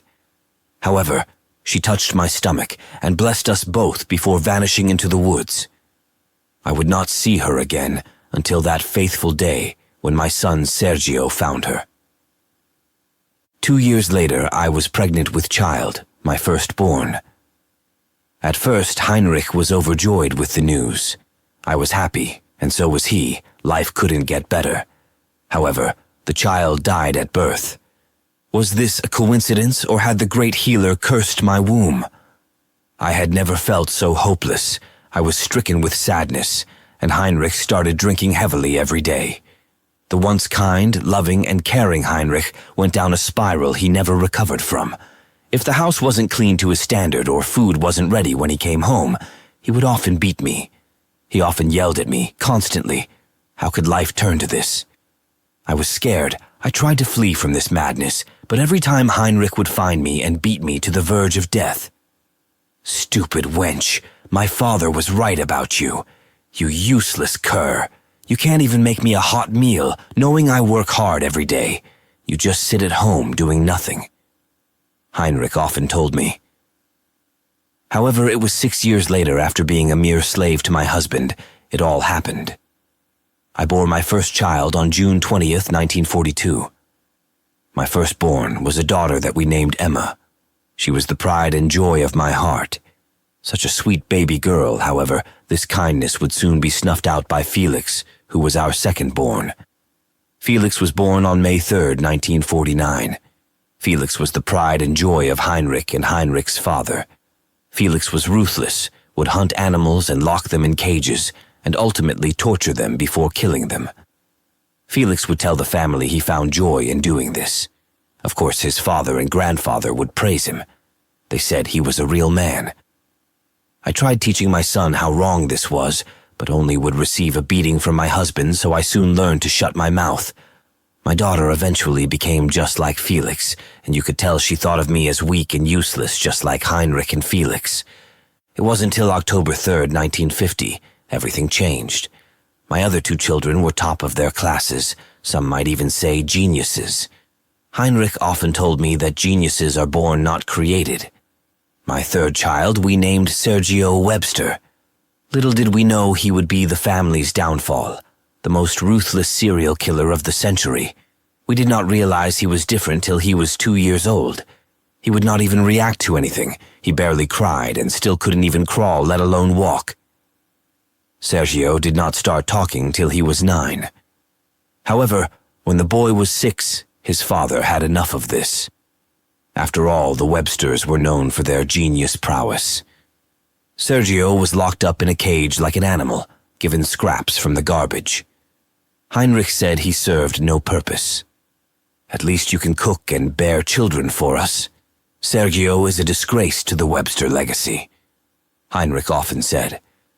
Soon after this, Emma would verbally abuse Sergio, thinking he did not understand any of this.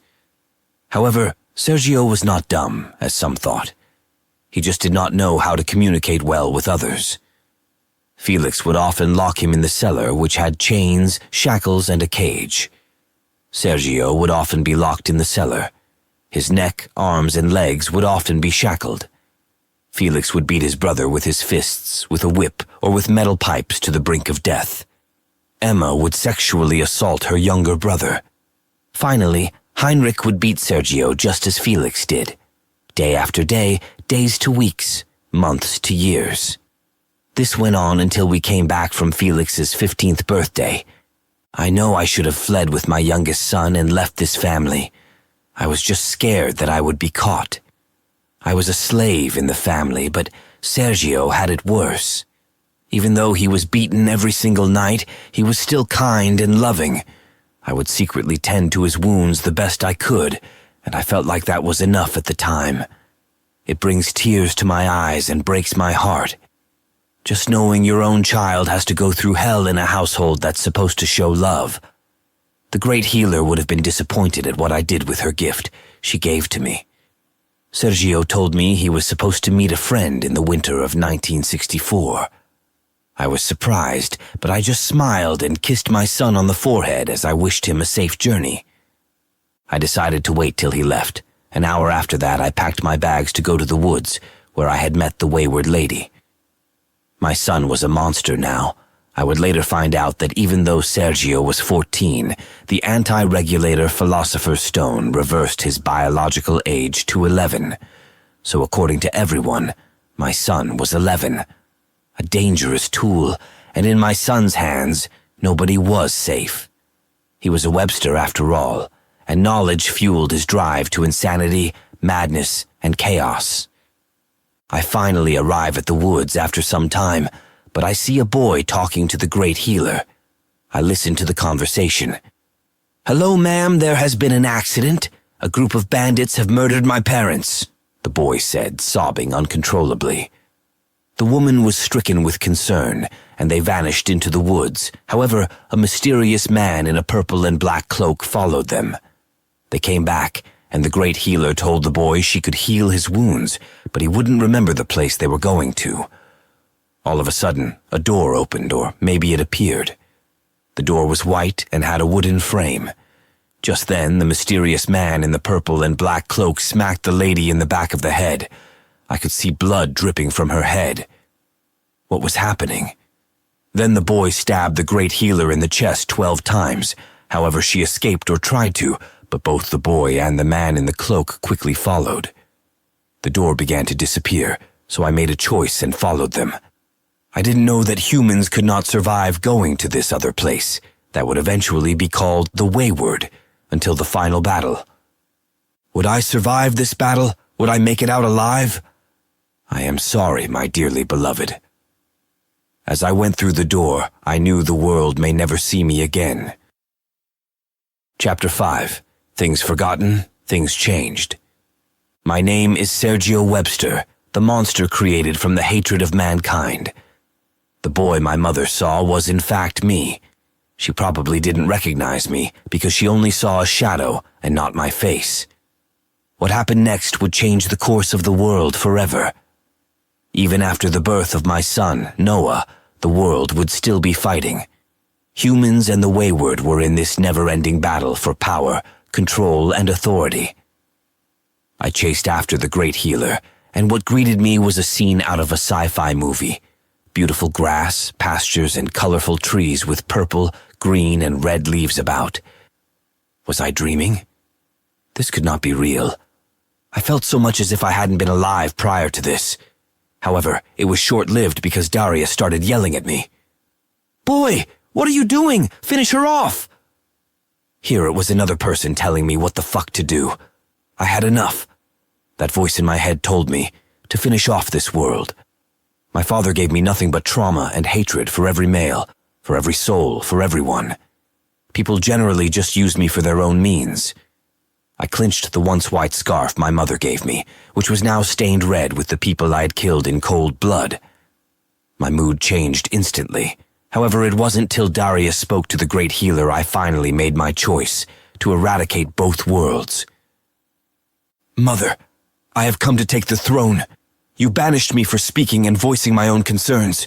You told me I was too unstable and a plague to this world. So I gave this human a gift of the Wayward. We will rule the Wayward and Earth in your place," Darius shouted. Wait, what was going on? This merchant was actually from this place, all because he was mad at his own mother. I was filled with disgust, rage, and hatred again. Another person seeking to use me for their own means. I started laughing uncontrollably, so hard I began coughing, then I grew silent. After some time, I finally spoke again. So, this is the Wayward? This place is spectacular. It reminds me of the kind words of my mother. However, this man has told me all about you, great healer. He told me you gave my mother the gift to bear children because she was infertile. What a damn joke. If you didn't intervene, I wouldn't have had to suffer this way, you wicked witch. You took love and sanity away from me, so I will take the one thing you love more than anything. This place, and this wood from the Wayward, I have replicated, and now the very thing that makes this place magnificent will be your demise. I then created a sword made from the wood by using the anti-regulator philosopher's stone and put all my negative emotions into the sword and struck the soil. The world of the Wayward soon began to wither away. The trees, flowers, plants, and soil became barren. The skies began to turn black and gray. The once beautiful sun fell, and a red moon took its place. I then turned to Darius and slit his throat. This was his end, and he knew I had finally done it. The man that gave me this gift could no longer control me. Then the Council of 12 came to the Great Healer's aid, which held 13 in total. They tried and tried, using various tools to stop me. A mutant hat with 3 eyes that would devour people on contact, a staff that would shoot beams of light, and even a ball that would impale people in an Iron Maiden type of device. All the tools they used were useless. I had mastered the abilities Darius gave me. It was through science, magic, and my genius-level intellect mostly. I created the Book of Sergio and started killing these council members one by one. You could hear their screams and see the heart-broken great healer. I would have given them all the gift of death if my mother didn't stop me. A mother's last efforts to save her baby boy from the darkness of my family's legacy. Sergio, my baby boy, please stop this madness. You are not your father, and I'm so sorry I never fled with you because of my weakness. You are now the monster you so detested, Anna said to me. Anna was crying tears of blood, trying desperately to breathe, but exposure to the Wayward's air was killing her. I felt my heart beginning to break. My mother was dying, and there was nothing I could do. I promised her I would never harm a single soul as long as I wasn't hunted down like an animal. It was here my mother, Anna Webster, told me of her story and everything that led up to this. The great healer finally spoke to the two of us. Child of man, I'm so very sorry for the life you had to live. If I had known the darkness in your father would corrupt you and sentence you to this path, I would not have intervened. I just wanted to stop the pain in your mother's heart. For years she tried to give birth to a child, but to no avail. I promise you will not be harmed if you leave this place right away. So we made a truce. Once leaving the Wayward, I would forget about it. I would revert the world back to how it had been, and even offered to revive all my victims. My heart was slowly becoming whole again. I felt the light in my heart, and probably so did my mother. However, Kali Braxton Vini would not have this. Kali was the 3rd council member. How could a mere human disrespect her mother, the queen, this way? This wouldn't stand. So even after the truce and understanding that all the fallen council members would be resurrected through the knowledge and powers that Sergio possessed, she made her last mistake. She made it her sole purpose to kill Sergio Webster. Kali threw the cube of Ragni Ovar, which created madness in the minds of those attacked with it. It was supposed to cause internal bleeding till one died of blood loss. However, the cube was dodged by Sergio and hit Anna Webster. She died within minutes, but before then she told me that she loved me so much and she was grateful for my birth. I was filled with hatred, rage, and the urge to kill everyone. If these beings didn't exist, she wouldn't have to suffer this way.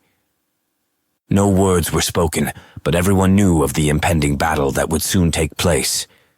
Madness set in my mind.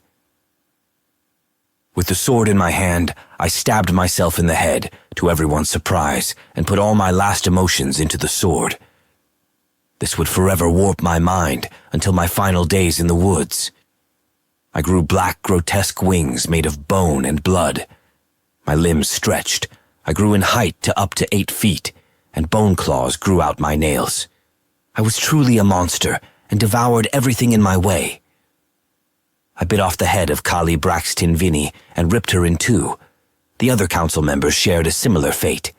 I attacked the Great Healer and we fought. Blow after blow, minutes turned into hours, and we both kept fighting.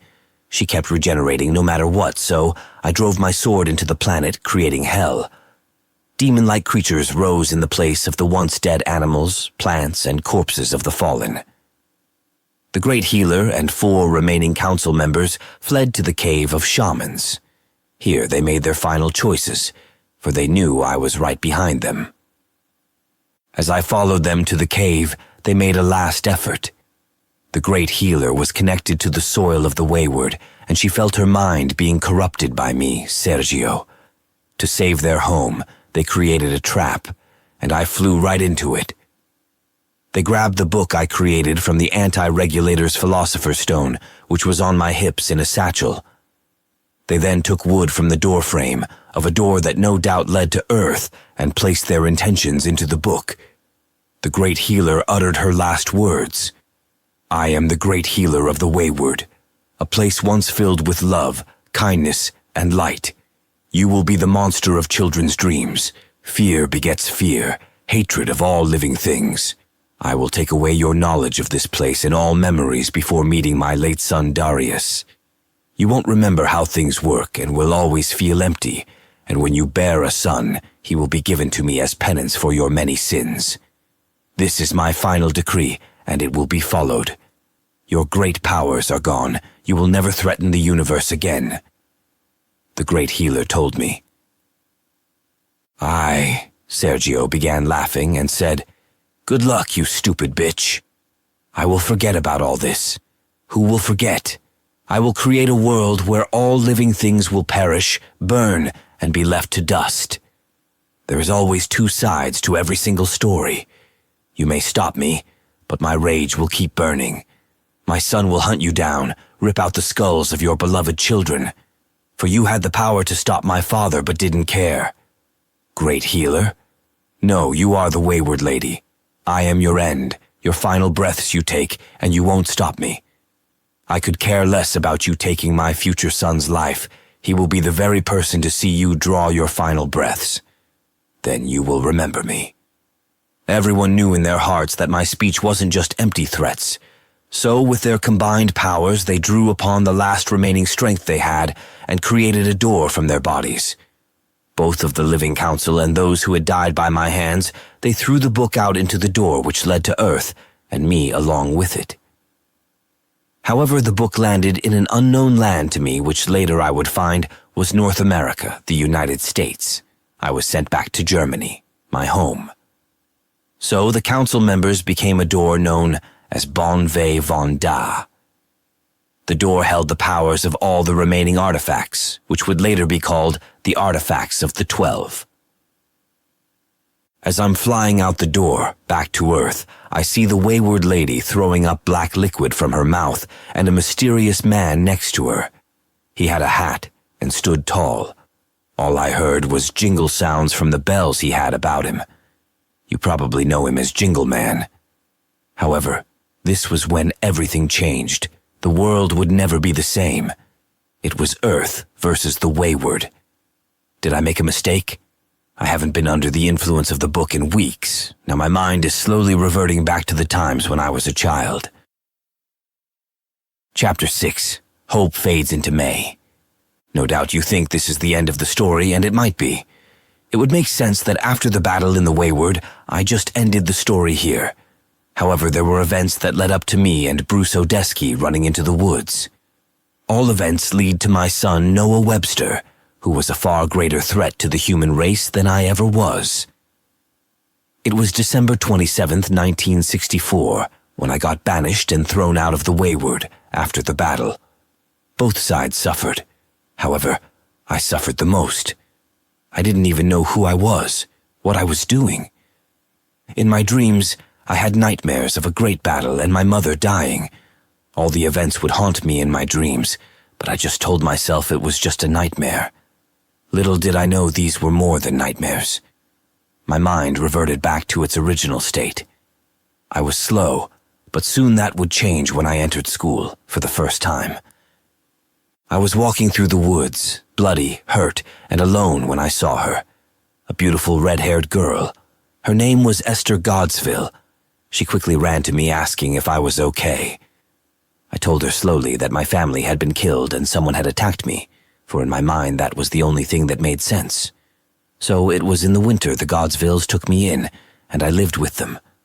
To me, I was 11 years old, and I looked just like an 11-year-old boy. Godsvilles showed me love and kindness, nothing like the family that I had lived with previously. This was new, and something I wanted to last forever. However, all good things must fade in May. It was May 1965 when things became worse. I was in class when the teacher, Mrs. Kendrick, told the class we would be visiting North America for our field trip, which would last a week. Everyone was so excited to be learning about other countries' history, and we soon left 4 days later. We would arrive in a place called Ohio. They had a huge museum filled with beautiful plants, trees, and flowers. They even had a flower called sunflowers, which were bigger than people. I went to a museum exhibit with Esther. Her parents told us to always stick together, and so we did.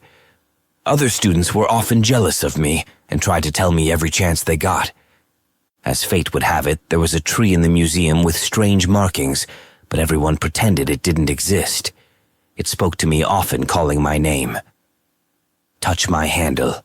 You are the child of destruction." The weird voice would call out to me from the tree's bark, which was oddly shaped as a sword, or maybe it was my imagination. So when Esther told me she had to use the restroom and to wait for her, I went over to the tree and touched it. I didn't think anything would actually happen. But my mind was flooded with memories. The sword opened up into a book. Hatred for mankind flooded my mind all at once, and a sharp pain entered my mind. I quickly put the book into my bag. I knew everything about the structures, science, and the other languages I had forgotten. I remembered my siblings Emma and Felix, my late mother Anna, and even my father Heinrich. Humans made me disgusted, and that voice in my head came back. I soon went back to waiting for Esther. I was afflicted with so many negative emotions, but when I saw her somehow, I knew everything would be okay. I never had any thoughts of harming her. I didn't want to lose her, so I created SP9V again with my knowledge and offered it to her. I told her they were serving the country's fancy drinks, and she consumed the beverage. I had mixed up small parts of the wood from the Wayward and put it in the drink. Of course, it was disgusting, and we just laughed afterwards. However, hours later, 200 Americans from Ohio would be dead, and we would be on a flight back to Germany. The Wayward lady would soon appear to us, even if only for a short duration. It was enough. I had to let her know I remembered.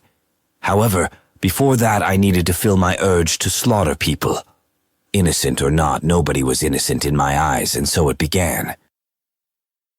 Chapter 7. Goodbye, Ohio. Moments later, Esther started acting differently. Her thoughts became similar to mine. We both agreed that we had to slaughter people like the pigs they were. So after we went back to the hotel, which all of the class was staying in, we slipped out into the night. Esther created a bow that would break down into acid, with arrowheads that would dissolve flesh on contact. In addition, I had my sword. We broke into houses and killed people. One family, 2 families, and eventually an entire block of houses were stained red with the blood of humans. Most of them were too scared to do anything, begging for mercy, but to no avail because we were driven into madness. Cops were soon on the scene to find people dismembered, organs pinned on the walls, and blood smeared on the walls. The sheriff and the entire police station in town were on the scene. However, they would never find the culprits. We vanished back to the hotel. As we are walking back, we see a woman looking to be in her early 20s. The woman's body broke, her bones shattered, and she changed. It was the Wayward Lady. Child, we meet again. How could you find the book? You need to give it to me before you mess up the balance between Earth and the Wayward. The Wayward Lady said to us. However, she looked different. Her eyes were no longer gray, but a deep orange, and you could feel her hate. However, my hate was greater. She demanded I give her the book. Esther surprised me and the Wayward Lady by what she said next. But you can't destroy the book, can you? You would need the Queen's symbol of radiance, which you no longer have. Looks like you're screwed, lady. Esther explained how the book told her everything that took place that day, that she even had dreams of the events that took place. I started laughing as I always did. Then I stabbed the Wayward Lady. The lady that had been transformed lay on the ground dead. We eventually go back into the room. It was me, Esther, and we shared a room with Ethan. Ethan would eventually become our greatest friend for years. Even after Ethan changed his name to Bruce Odesky, we would all be inseparable. Ethan asks me as I walk in the room, "Where have you been? Have you seen the news? Apparently, hundreds of people have been killed by some serial killer." Esther just starts making tea with the ingredients I gave her. So Ethan soon became the third of us. As a joke, we named our little trio Uncle Sam. However, years later, America would still be controlled by us. But that's a story for another time. The three of us had a grand night. We had sex, the three of us. I would fuck Esther, grabbing her thighs and feeling her breasts, which were growing, while Esther would fuck Ethan. The night felt great, and we felt unstoppable. As I think of this was the first time I felt connected to anyone. The ground is approaching as I'm running away from the creature that killed Ethan in the woods. No doubt this was soon my end. However, my legacy will live on in the hearts of many, including Noah. The next day, we would board the airplane heading to Germany. Home, sweet home. However, the Wayward had other plans. Chapter 8. The Birth of Madness. As the field trip came to an end, I felt unstoppable. No, the three of us felt unstoppable. The book would constantly tell my comrade stuff. The book affected everyone differently. For me, it gave me a high which made me feel alive. I became the monster everyone feared. To me, my victims were all like the Wiltzerman family I had slain. Death gave me a rush. For Esther, it gave her the urge to please me, but maybe she had always liked me. She often told me how charming I was and filled with adventure. For Ethan, however, he had it different. He would love to dissect his victims and feed their remains to people in his uncle's restaurant. "They say it tastes like chicken," he would say. But for all of us, we realized that if we weren't around the book for more than 2 days, we would slowly begin to forget about everything that happened while holding the wisdom edge bark. A scary thought indeed. My plan was to create an elixir, or what some might say a drug that erased the negative side effects we would sometimes suffer from. This would take me 50 years to accomplish. This account is only to show you how I became the person I am today. No doubt you think of me as a monster, like I said in the start of this story.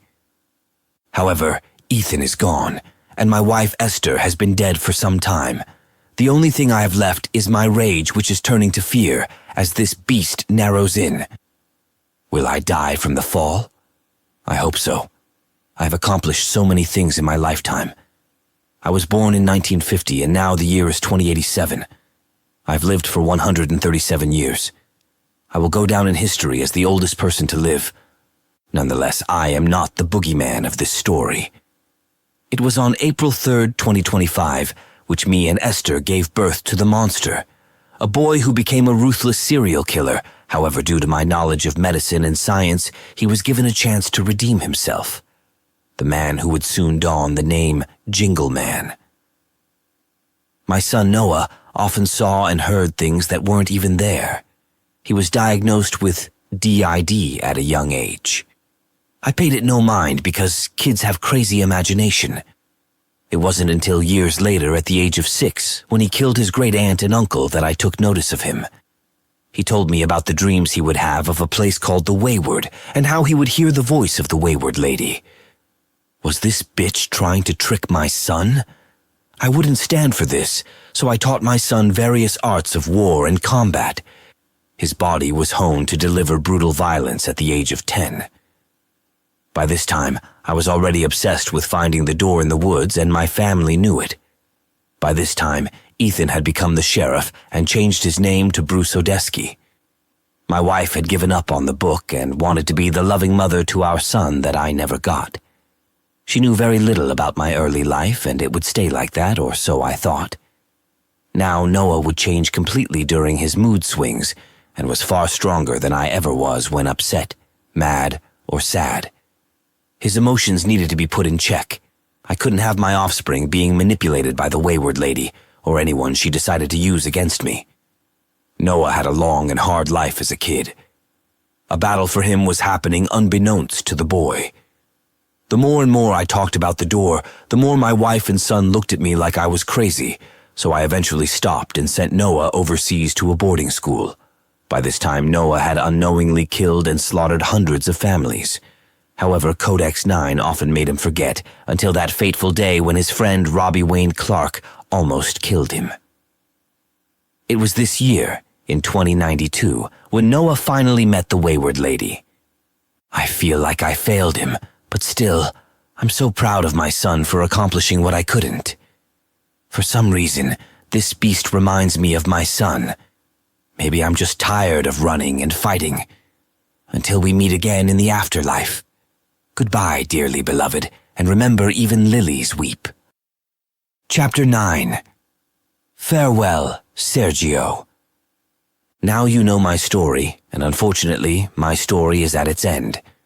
In 9 seconds, I will land at the bottom of this waterfall and possibly be impaled by these rocks. It's up to you to decide if I'm a real villain or one created by my legacy. Regardless, I have plans to come back. I have studied human nature for decades, and this will only slightly set me back. As Sergio said this, he finally hit the ground. The height and speed at which he fell shredded his body. Bones were protruding out his body. His skull cracked and smashed, and his organs lay hanging out from his body. His clothes stained red with blood, and his heart slowed down to almost a stop. You could hear the screeching of the beast as it flew after him, maybe to make sure Sergio was dead. You could hear a faint chime as the bells on the beast sang. The beast met Sergio dying, and they looked at each other one last time, before the monster ripped out Sergio's spine and ate him whole. Sergio was 137 when he died by the hands of this creature. The forest grew silent as the beast reverted to its natural state. You heard cracking noises as its bones reverted to its original state. It was a man, a young man at that. It was Noah Webster. Finally, Sergio's son had defeated his father. However, there was no time to rest. A door opened, and in front of Noah stood the Wayward lady. Mentally exhausted from his lifetime fight with his father, Noah passed out, but the Wayward lady held him in her breasts before he lost consciousness. The door closed behind them as they both vanished into the Wayward. I am Bruce Odeski, and thankfully I wasn't devoured by Noah and managed to escape to some bushes. I could finally breathe. I was holding my breath as Sergio fell to his death. What plans did the Wayward lady have with Noah? The next time I would see Noah was when he was fighting Robbie Wayne Clark in Washington, D.C., in the United States of America. What did fate have in store for this world? Only time would tell. I'm sorry, Esther, you couldn't witness this and save our friend Sergio before he died, but I have a strong feeling Sergio's legacy will live on inside his son. Goodbye, old friend. Chapter 10. The Vent People. Hey, honey, I'm home, a woman with jet black hair says as she walks into the house. Honey, where are you? Are you playing on your computer? The woman says as she puts her coat on the rack and puts her keys on the counter. The woman was a judge and had a long day. Her husband was a computer programmer and worked from home. They had a big house and a daughter named Ava. Just then, she heard something inside the walls again, but this time it sounded like it was near the vents. The woman shouted, "Albert, did you call the exterminators to get rid of the rats inside the walls?" She kept calling for her husband over and over again, but soon realized the closer she got to the bedroom, the darker it got. "Albert, you're scaring me. Baby, are you okay?" she said in a hushed, scared voice. She stepped and walked closer to their bedroom. She stepped into something wet, but what was it? She turned on her flashlight on her phone and instantly dropped her phone. What she saw was her husband's torso ripped, laying on the ground, and his head dropped from the overhead vent. She fumbled and tried to get her phone, but someone grabbed her hand. "Mommy?" She sighed a sigh of relief, but then when she began to comfort her daughter's voice got deeper and deeper. Her daughter, Ava, kept saying "Mommy" over and over again. The lights came on, flickering, and you could see a creature enter Ava's mouth. The monster was 10 feet tall, hunching over from hitting its head on the ceiling. The monster took over the body of the girl and began chasing the woman. The monster ripped the woman till she was unconscious, ripping her arms apart, tearing her body off her torso. Now she looked just like her husband did, lifeless. All of a sudden, 2 other creatures that looked identical came and wore the dead parents' bodies like suits. This was the first account of the Vent People. The story of the Vent People originated in Smithfield, Virginia, in 2024. Where did they come from? What did they want? Well, that's a story for another time. However, you might remember who Ava is. Ava was the adopted daughter of Noah Webster, a little girl in the year 2023, and also a little girl in the 2090s. How could this be? Who exactly knows? All I know is that this would not be the first or last time the name The Vent People would be mentioned. This was something out of a horror movie, according to the eldest son of the family, who visited his family's home for winter break. Austin was his name, and he barely made it out alive. All he heard was one word repeated over and over. It sounded like a child, but had a deep voice. Austin told the police that on that night, on that red-stained moon, on the night he lost his entire family to the Vent People, that these people were tall, for he saw eyes looking at him as they ran into the vents. He told the police he smelled blood, and they confirmed that the whole entire household was missing. A very mysterious story, but I will tell you that story another time. Book 4, The Vent People. The Vent People. About the author. This book was created by Dylan Herbert, who has created and written 3 other titles. These titles include Jingleman Volume 1, Dearly Beloved Volume 1, and Sergio, Even Lillies Weep. All works by Dylan thus far relate to each book, diving deeper to create a world of horror as you learn more of the world of the Websters, Detective Wayne Clark, the Wayward, Earth, and those affected by the various characters. You will be captivated as you go down this rabbit hole. All works by Dylan Herbert are based on experiences he has had in his lifetime, and most characters describe people he has met. Although the stories are exaggerated, there are still true experiences he has had during his lifetime or experiences others have told to him. In 2022, Dylan began this journey. This is the 4th book. The Vent People is its own story. However, it gradually is connected to the other books. You only need to have basic knowledge of other characters who were introduced in his previous books.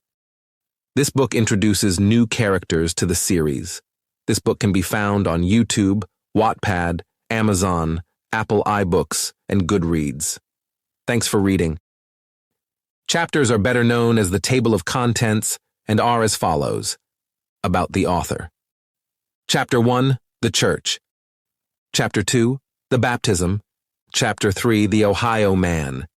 Chapter 4, Dead Men Tell No Tales. Chapter 5, The Delirium Effect.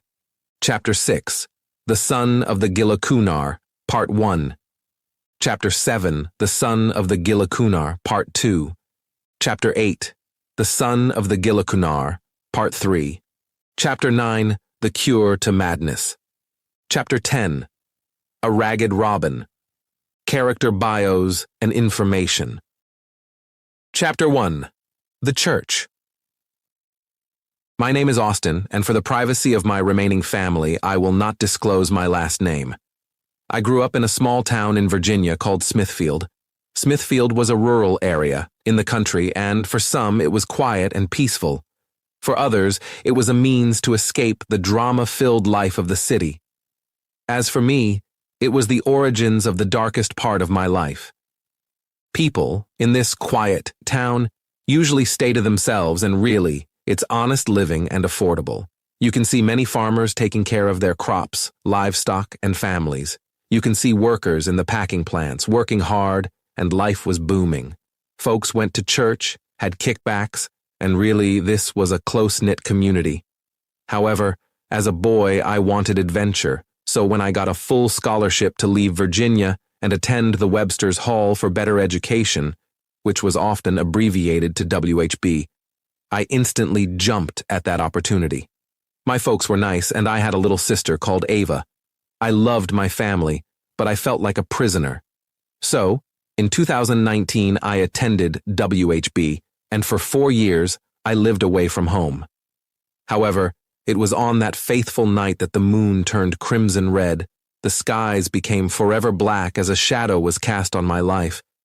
Some days I wish I had never witnessed a scene so dreadful as this. On that night, I lost my loving mother and father. If I had to describe this event, it would be the birth of a boogeyman. You may not believe in monsters or the paranormal, but by the end of my story you will. Monsters have been the stories parents told their children to keep them in line. From ancient times to modern times, from Europe to North and South America, from Rome to even Poland, monsters have existed in all facets of every culture. This was also the day that the name the Vent People was coined and would forever haunt my dreams. These monsters took my beloved little sister, Ava. My name is Austin, and this is my account of the Vent People. There are so many people directly impacted by this story that not even the gods could help us. My family, the New Union Church, the police, the Webster family bloodline, and the Wayward all played a part in the once quiet town of Smithfield as madness and darkness was born. It was during this time that the New Union Church would be known for the cause of the Vent People. Once a loving pastor would be driven to create a force that would rival a man called Sergio Webster and even the Wayward. We all heard rumors of Sergio Webster and the Wayward Lady being the world's greatest threat. However, nobody believed that. It was a time where folk tales were frowned upon, and religion had been dead for decades. The man that would change the world forever in 2024 was Bobby, a monster whose origins are unknown, a demon in sheep's clothing, and the very man willing to sacrifice the world to obtain his goals. It wasn't until 2024 when I witnessed this dreadfully frightening event that the whole world knew that other places other than Earth existed. This is the account of the Vent People in its entirety. Documented accounts, both through transcripts, notes left by the damned, voice recordings, videos, and the accounts of the followers of the church. I am Austin, and if you can't stomach blood, grotesque creatures from hell itself, violence, and madness, please do not listen to this story. Hello, Mother, I say, with annoyance in my voice. I just wanted to make sure you were doing all right, baby boy. My mother said to me in her Spanish accent. My mother was from Mexico. I'm glad I did not inherit her voice. Even though I looked to be of Spanish descent, my English was flawless, a trait I no doubt picked up from my father. Why did my mother always call me when my friends were around? I loved my mother, but she was suffocating me with the constant calling me. To be honest, I needed a break. I guess if I knew what would transpire, I would have held these memories close to my heart. We as humans are never grateful for things until the day we lose them forever. My mother always started asking me question after question. She and I exchanged words for about 15 minutes before she asked me, bluntly, Austin, when are you coming home? You know I worry that you may forget to eat. I annoy you because I care about you. I grew quiet as you could hear laughter in the background, from college students playing around like young adults tend to do. Fellow students and friends kept joking about my mother being my secret lover. However, I ignored their jokes and continued the conversation with my mother. I finally spoke again and told my mom I was going to visit the family on Saturday. It was now Wednesday. My mother seemed overjoyed. Just then, my dad, Albert, interrupts and starts talking to her about hearing noises in the walls. Albert told his wife that rats had been in the walls again. Apparently, the rats would move around inside the walls and vents at night. They had been eating the electrical wires, often causing the light bulbs to either flicker or not work. Albert, we need to call the exterminator. What was his name again? My mother asks. Billy Tarvin, or just William. My father replies. I never understood how the name Billy was a nickname for William. It blew my mind. Albert, guess what? Austin is visiting us soon. My mother exclaimed, with excitement in her voice. Suddenly, Albert told the two of us he had to talk with me alone. I hear my parents kiss each other. My parents always loved each other, and as far as I knew, they never argued amongst themselves, or at least not in front of me and Ava. When my father had gotten to a quiet place, he started talking to me in a serious voice. There were no emotions in his voice, no excitement, no joy, nothing but the sharp, serious tone coming from his mouth. Son, there are no rats in the walls. I went down to the new Union Church with your mother and Ava on Sunday for a brunch, and that's when I witnessed it, Austin. My father told me. He said, during brunch at the church they often went to, he went to help Pastor Bobby with the light fixture in his office. The two of them often went fishing together on the weekends, so my father felt he knew his friend. However, he heard the same noises in the walls as he did at the house. Albert explained how it looked as if the walls were being stripped and replaced. He paid it no mind till he heard breathing inside the walls. Pastor Bobby said it was just rodents and termites inside the walls, but being a cautious man, my father did not believe that. There was a hole in the wall, and what he saw was a pair of dark orange eyes peering back at him. My father stepped back and quickly asked Bobby what was in the walls. Bobby finally spoke to my father. I wish you did not go snooping around, my old friend. I could say that it's just rats in the walls, but I doubt you will believe me. I'm sorry, Albert. My father told me how Bobby grabbed him and tried shoving his head inside the hole of the wall, as if his once-old friend wanted something to grab him. My father knew something was off, for Pastor Bobby never was aggressive a day in his life. Just then, something cut him, and his arm was wet. What could be inside the walls? Was this a prank? My father tried and tried to escape, but the thing on the other side held a firm grip and would not let him go, so he took his hunting knife out and stabbed the foul, unknown creature. Just then, Albert, my father, heard a sweet, childlike voice that made him puzzled and afraid. The voice said, "Albert, that hurts. Albert, Albert, Albert." The voice getting deeper and deeper each time. Wait. There was a vent next to the hole, and finally the creature released its grip. Relief from fear was only temporary because the vent instantly opened. The vent was shut tight, with 4 deadbolts, and my father's heart began to race. Albert's heart monitoring watch began going off, beep, beep, beep. If his watch reached over 115 beats per minute, this was a sign of a possible incoming panic attack. The average beats per minute, or BPM, was usually 60 to 100 for most people. Sweat accumulated on my father's forehead and eyebrows. My father tried running away, but Pastor Bobby hit him in the head with a chair. Thus my father laid seeming dead on the floor. My father spoke of feeling like his head injury was being stuffed with something. But what? His cut on his arm from being grabbed and his head injury due to Pastor Bobby hitting him were now on fire. I'm not talking mild, mind you. It felt like a burn from putting your hand on a burning stove or inside a heated oven. My father explained how this sensation felt. He told me he felt a wet substance enter his head, and he had flashbacks of his entire life in a matter of seconds.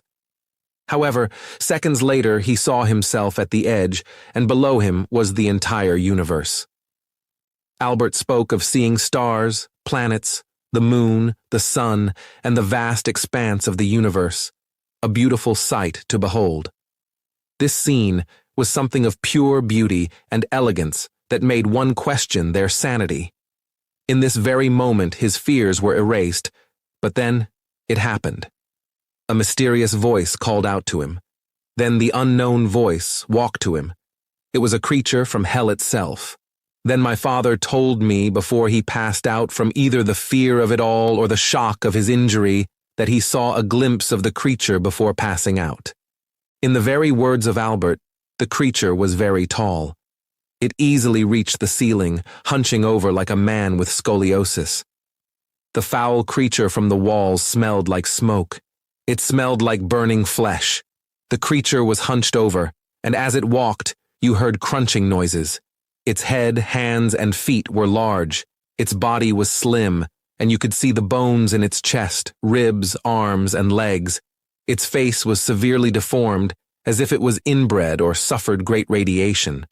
When my father looked into its eyes, he was captivated with something. What Albert was captivated by wasn't fear, but he felt briefly like he could trust this creature. That feeling you get when you see a loved one or even a friend. However, he soon blacked out. When he woke up, he wasn't bleeding, he wasn't even hurt, and the wall with a hole in it was gone. Was this merely a dream, or had this really happened? Ever since that day, he could hear weird voices inside his brain tell him things. My father told me that my mother said it was just stress from his job, for she caught him staring into space some days. According to my mother, my dad would talk about space and that his mind was deteriorating. Once things that brought him joy were now gone from his mind. However, Albert said that every now and then his mind was back to normal, and he knew it wasn't long before he would be back in a trance-like state. I laughed at my father's story, for it was obvious it was made up. These were ramblings of a madman who had entered a midlife crisis, for Pastor Bobby was the nicest soul I knew, and I often played with his children when I was younger. There was no way this was true. It's not that I didn't believe my dad, I just thought he needed to get checked out by a doctor and that he worked too hard. Just then he started to break down into tears and yells. Austin, I am scared. I feel like that creature in the walls and vents is inside my head. I don't know what to... Just then, my father stops in mid-conversation. I am confused as to why, but then he just says, never mind. He then says, Austin, Austin, Austin. 3 times, and at first it sounded like a child's voice. Then it was my father's voice. Then it was a voice so grotesque and dark that I almost dropped the phone. I chalked this up to me being tired, for it was test after test at school and I wasn't getting enough sleep. I soon told my dad I needed to go. We said our goodbyes and I hung up the phone. This was the last time I would hear the voices of my parents. Soon, it was Friday morning, and school was out for the break. I decided to surprise my family by coming home a day early. On the trip home, I drive and drive, but in my mind, I constantly thought about the conversation with my father. Was my father mad, or could this be true? No, it couldn't, for it sounded like the ramblings of a madman. I am 2 blocks away, and I see Pastor Bobby washing his car, so I decide to stop to talk to him for a minute. Good afternoon, Pastor Bobby. Have you seen my father lately? I ask with curiosity. Pastor Bobby usually smiled at me and was eager to answer all my questions in the past. However, today was different. With a face emotionless and a stern voice, he began to speak. Why do you want to know, child? Has Albert told you something recently? Pastor Bobby asks. I tell Pastor Bobby that my father has been rambling about the walls. Just then, Pastor Bobby grabs my arm harshly. His grip was firm and held tight. I felt like my arm was about to be torn apart. He never acted like this. Why were the recent events so strange, and what was going on in this town? I quickly pull back my hand and yell at Pastor Bobby, "What the fuck is wrong with you and my father? You know what, I gotta go. Maybe I will see later at church." as I quickly walk away. However, now thinking back, I heard another voice behind me. It said, "See you soon, boy." I thought nothing of this. I headed back into my car and drove to my parents' house. I approached the driveway of our house. All the lights were off, all the windows opened, and the garage was half open. What the hell happened here? I hear screams. It was the voice of my mother and Ava. I quickly run for the garage door. However, a disgusting-looking hand reaches underneath the garage and shuts it closed. The hand looked just as my father described on the phone. I say to myself, what the fuck was that? I am desperately trying to keep my composure. Was someone breaking into my family's home? And what was that hand I saw? There was no time for questions. I try running to the front door. It is locked, so I grab my keys. Just then, I hear my mother screaming for help. The house sounds like there is a fight going on. I scream and yell for help. Now the neighbors are coming to my aid, or so I thought. I tell them someone is breaking into my home. An elderly man tells me it's just Pastor Bobby cleansing our home, and I should be grateful. By this time, I am confused and angry. My mother is crying and screaming for help, you dumb fuck. I yelled at the old man. I quickly grab my phone to call the police, and on the top corner of my phone, I see words, "No service. I am broken and don't know what to do next." Just then, I see a message appear on my phone. Had this message always been here? It was a message 3 hours prior from my father. I quickly open the text message to find a video clip of my father speaking. In the video, he explains a lot of things. Was my dad mad? Was this a nightmare? Would this night ever end? The message was as follows. If you are reading this note, Austin, me, and your mother are dead. I pray it is only me and that your mother and sister are okay. Ever since my encounter with Pastor Bobby, my mind hasn't been the same. I don't think anything happened. At least at first, I didn't. But the dark, grotesque man of my dreams constantly talks to me. From what I can gather, Pastor Bobby has something going on inside the church. People have gone missing, and the church's followers have gone mad, following this madman. They would do anything. This is no normal church, but in my heart, I feel this is a cult. I have been snooping around the church and don't think anyone has found me out yet. However, every night the windows open and then shut, and we hear things moving. The noises are coming from inside the pipes, vents, and walls. Those damned vents are always shaking. Your mother says it's rats, or at least that's what she wants to believe. I have set up a live feed to our house, using the house's cameras, with this video clip that will send the moment I am no longer in the land of the living. I am scared, Austin. I feel like I am losing my mind. Or maybe it's already gone. Ever since that fateful day, I have not been the same. I love you, son. Very much. Until we meet again. Just then, the video clip ended, and I received another message from my dad. What the hell was going on? This time it's a private link sent from a cloud-sharing service, which appeared on my phone. Still confused as to how I saw these messages, if I had no service. It was then I saw it all, the scene that would haunt me forever. This was the first documented case of what would later be called the Vent People. "Hey honey, I'm home," a woman with jet black hair says as she walks into the house. "Honey, where are you? Are you playing on your computer?" the woman says as she puts her coat on the rack and puts her keys on the counter. The woman was a judge and had a long day. Her husband was a computer programmer and worked from home. They had a big house and a daughter named Ava. Just then, she heard something inside the walls again, but this time it sounded like it was near the vents. The woman shouted, "Albert, did you call the exterminators to get rid of the rats inside the walls?" She kept calling for her husband repeatedly, but soon realized the closer she got to the bedroom, the darker it got. "Albert, you're scaring me. Baby, are you okay?" she said in a hushed, scared voice. She stepped and walked closer to their bedroom. She stepped into something wet, but what was it? She turned on the flashlight on her phone and instantly dropped her phone. What she saw was her husband's torso ripped, laying on the ground, and his head dropped from the overhead vent. She fumbled and tried to get her phone, but someone grabbed her hand. "Mommy?" She sighed a sigh of relief, for it was Ava.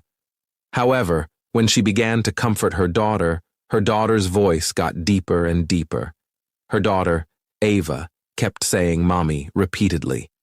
The lights came on, flickering, and you could see a creature enter Ava's mouth. The monster was 10 feet tall, maybe even 15, and was hunching over from hitting its head on the ceiling. The monster took over the body of the girl and began chasing the woman. Ava was no longer a little girl, but had stretched out limbs and the teeth of a monster.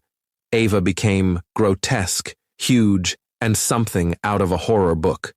The monster ripped the woman till she was unconscious, ripping her arms apart, tearing her body off her torso, eating her intestines and even her brain. Now the mother looked just like her husband did, lifeless. Suddenly, 2 other creatures that looked identical came and wore the dead parents' bodies like suits. A few moments later, you could hear a voice in the shadows. "I'm sorry, Albert. You just knew too much." The voice was somewhat distorted, but since I was in shock from the events, it didn't register until later. This was the first account of the Vent People. The story of the Vent People originated in Smithfield, Virginia in 2024. Where did they come from? What did they want? Well, I wasn't sure, but I wouldn't rest until I knew the truth.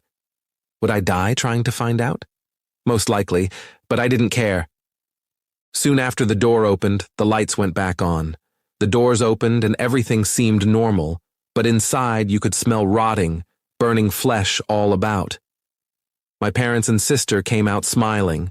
They looked strange. They had the same emotionless expressions as the neighbors. Who were these people? They soon joined the neighbors, and it was then I realized something.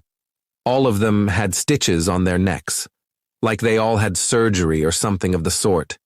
It was small, but I could still see it. However, those fake smiles soon turned to me and chased me till I ran back into the house. For the old man that I encountered earlier tore off his head, and a huge creature appeared in his place. He threw the skin he had to the ground like a suit, and eventually, the rest of them started chasing me. I ran and ran until I couldn't run, but I just ended up in my house with 7 of these things chasing me. I locked myself in my room with the UV lights on. I had a fancy light that emitted UV light as its source. The creatures banged and banged, but eventually ripped the door of its hinges. However, screamed in pain when that UV hit their skin. I took this as an opportunity to run, and that's what I did. So, I ran to the police station to show my evidence to the police. At first, everything seemed like it was going to point us in the right direction, until a sheriff from another place took over the case. His name was Officer Bruce Odesky. I only pray that I never run into that son of a bitch again. Officer Odesky was the actual devil, and I would believe anyone who told me that the Vent People were his children. However, not even Bruce could stop the carnage that Pastor Bobby would soon unleash into this world. I, Austin Smith, went to the police station in the year 2024 on a spring afternoon. The one to take my statement would be Officer Juliet Braxton. She took my statement and accused me of taking illegal substances until she saw the fear on my face. I eventually even showed her my late father's video, so she took my statement and recommended I stay at a shelter or motel. Officer Braxton says, "This was something out of a horror movie, according to the eldest son of the family, who visited his family's home for winter break. Austin was his name, and he barely made it out alive. All he heard was one word repeated over and over. It sounded like a child, but had a deep voice. Austin told the police that on that night, on that red-stained moon, on the night he lost his entire family to the Vent People, that these people were tall, for he saw eyes looking at him as they ran into the vents. He told the police he smelled blood, and they confirmed that the whole entire household was missing. A very mysterious story, but we will find out the truth." Chapter 2. The Baptism. Praise the Lord for giving us the gift of His radiant light. a Pastor Bobby says to his congregation. He told the congregation a story that warped the minds of non-believers, but for the believers it made sense. Pastor Bobby came to Smithfield, Virginia in the fall of 2019. The time before COVID-19 sent the nation and maybe the world into chaos. Pastor Bobby's origins are unknown. However, he preached often how God sent him to protect the world from the powers of the Wayward and the Webster legacy. According to him, the Webster bloodline was cursed, and on a full moon, they would transform not into werewolves but spawns of the devil. He also preached that the world taught the false teachings of the Wayward, for the Wayward lady had been gaining followers. Unbeknownst to the people of Smithfield, Bobby had stolen an artifact of the 12 and the Queen's symbol of radiance. But which artifact was in his possession? Later, his notes in his office would lead us all to the truth. Pastor Bobby begins to speak. My friends, we must dedicate our lives to be without sin. For God is watching us. I and Elder Xavier have created a cure to all illnesses and to protect us from the sinful teachings of the world. Just then, the whole entire church began screaming, "All hail Saint Bobby, God's mighty champion." Over and over they sang Pastor Bobby's praises. When he had finished his sermon, it became quiet, and the walls started to rumble. The lights went dark, and 3 seconds later, they turned back on. The non-believers were gone, and so were the group of people who came to expose the new Union Church. Suddenly, I heard a loud bang from the vents above the baptism pool. Bodies came falling from the overhead vent and splashed into the pool. I then saw something scurry upwards into the vents as Pastor Bobby came closer to the pool and spoke. I am sorry, my brothers and sisters, these unbelievers have been returned to the soil of the earth. May God rest their souls. I had seen enough. I quickly called for backup, and my body camera recorded everything. This was enough to put away this church, the pastor, and its members away for a lifetime or so, I thought. My name is Officer Juliet Braxton, and before the night was over, I would be in a fight for life against the Vent people. Me and Austin would fight for survival that night. The Vent people was a name that would haunt the small town of Smithfield forever, and that's the only name I could think to name these grotesque parasitic monsters which roamed in the shadows. If you fear the name Sergio Webster and the Wayward lady, the Vent people would make you realize that these two factions were mere fairy tales compared to this new threat. After seeing this horrific scene, I was paralyzed with fear. My first thought was that the new Union Church was drugging and brainwashing its members. However, something more sinister was at play. I'm watching this scene unfold before my very eyes, with Austin. Then all of a sudden, a little boy spots us and yells at the top of his lungs, "Pastor Bobby, I found the unbelievers! They are hiding behind the pews!" This fucking kid ratted us out, I shout to myself. Even the children were not safe from the hold Pastor Bobby held in this town. Just then, Pastor Bobby and the congregation approaches us, and I knew our cover was blown. Before I tell you what happened next, let me tell you of what happened that day Austin came to me. As the name John Doe is used to hide the names of people, Austin used the last name Smith to hide who his family names were. This was also to protect the remaining family he had. Austin Smith witnessed his family dead. His mother and father were gone that winter, so why didn't he tell the police department till the spring the following year? Austin told a police officer the tale. However, his phone was broken from running from this horrific scene. So, on that fateful day, Austin witnessed the Vent people. He was reported to the town's Board of Medicine. Smithfield's Board of Medicine was to determine the physical and mental health of all its residents, and they deemed Austin a threat to society. Leading this Board of Medicine was Julius Wagner Xavier Peterson. However, people of the New Union Church knew him as Elder Xavier, so, in the winter of 2023, he was diagnosed with schizophrenia and placed in a mental hospital till the spring. Maybe it was to shut up this poor soul, but Austin later told me that Elder Xavier told lies upon lies. This is the account of Austin's stay in Peterson Bobby's mental institution for wellness. This journey would not hold him back, and so for 5 months Austin was patient. The last memory I had was telling an officer of what happened. However, now it is all a blur, and my head is spinning. I cannot remember what happened to put me in this unfamiliar place. They make me see doctor after doctor each day to rehabilitate me. However, I don't feel like anything is wrong. I must take medications every single day, according to a Dr. Peterson. Day in and day out, it's like the same day on repeat, like an infinite loop. The walls are white. I only have a sink and toilet in my room with a walk-in shower. I haven't felt the sun's kiss on my skin for some time now. I have been isolated for so long, I don't know if it's been days or just minutes. However, eventually, I entered the last stage of my treatment. They taught me many things there, such as the Wayward Lady, Sergio Webster, Pastor Bobby, and finally, about a place in Ohio, which was considered a holy place. My body is used to the drugs they have been injecting me with, however, they do not know this. I soon would figure out who Pastor Bobby is. The doctors would tell me stuff, and eventually I just said, I agreed to everything. No doubt this was a reason for my early release. The day finally came. I was excited, however I felt like there was a piece of me that was missing and gone. The always bright white room looked different as I awoke. There was a bed in the corner, the other objects were nowhere to be found. Where had the toilet and shower gone? It's as if they never were there to begin with. In the middle of the room, on the ceiling, there was a vent. Only moments later it happened. I could see my breath. The temperature had fallen by 50 degrees. The more time passed, the colder it got.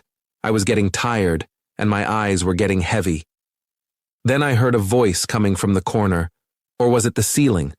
Wait, the voice was coming from everywhere. A man approached me, and I saw him clear as day.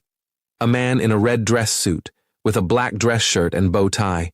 His red slacks looked so clean, and he wore a cowboy hat. Oh my Lord, oh my God. Look at what we have here, Xavier. The last offspring is here fighting for his life, but soon the queen of the spatial expanse will devour him. Albert tried to win, but didn't get a chance, the mysterious voice said. Wait a minute, I knew that voice, but I couldn't remember shit. Just then I heard a voice in my head. It was my own voice, or at least that's what I think. Wake the fuck up, Austin. You can't sleep here. Not now, not ever. Remember what the new Union Church did to your father, mother, and your beloved sister, Ava. But how would I fight back? The voice told me not to be afraid, for that same queen of the spatial expanse was on my side. I soon realized that the man with the cowboy hat was Pastor Bobby. However, it was too late, for he attacked me and beat me with a metal pipe till my head was bleeding. I hear ringing in my head as blood drips to the floor. Drip, drip, drip. I felt as if I was at death's door. But I would not die today, as fate had other plans.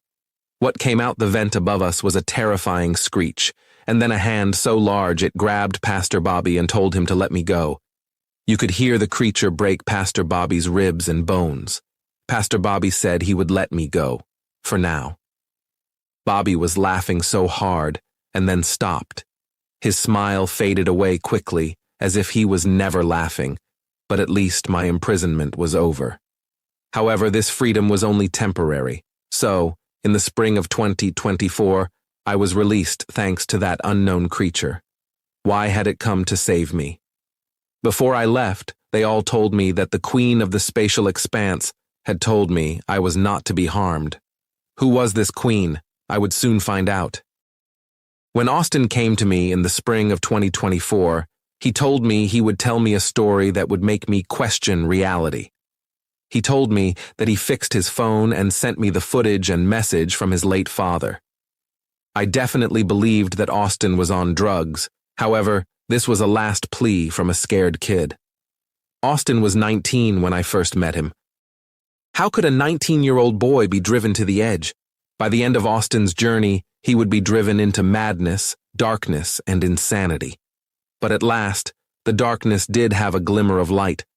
Austin would become the hero of this town, the lifetime hero of Detective Robbie Wayne Clark, and a threat to both the Wayward and the Webster bloodline. Now you're caught up on recent events. Now time to get back to the current situation, me and Austin, in the church. Pastor Bobby approaches the two of us as we slowly reveal our hiding spot. We see two men behind him, a man in a purple and black cloak, and also another man. This second man seemed to be off. He was a big man, but his eyes told stories of war. On his neck, he wore Pizer Gomi Vinupi, which was an artifact of the 12. This item allowed one to create anything from the dirt of the soil, from mud, or any material. This man stood tall, and a dark feeling was in the room. Austin quickly informed me that this man was Elder Xavier. The room seemed tense, and I pressed my emergency button, which was located on my duty belt. Although I already called for backup, the entire police department needed to know this situation was serious. All we had to do was survive 20 minutes. However, fate may have had other plans. The man in the purple and black cloak was tall. His jawline on his right side exposed nothing but bones, as if he had been burned. He then spoke. "Greetings, sons and daughters of mankind. My name is Darius von de Elgato, and the rage for the Wayward and Sergio Webster fuels my passion for destruction. Bobby is the savior of Earth, feel his great radiance." Darius von de Elgato was the reason Pastor Bobby sought to cleanse the entire world through religion, for he had failed when he died at the hands of Sergio Webster decades ago.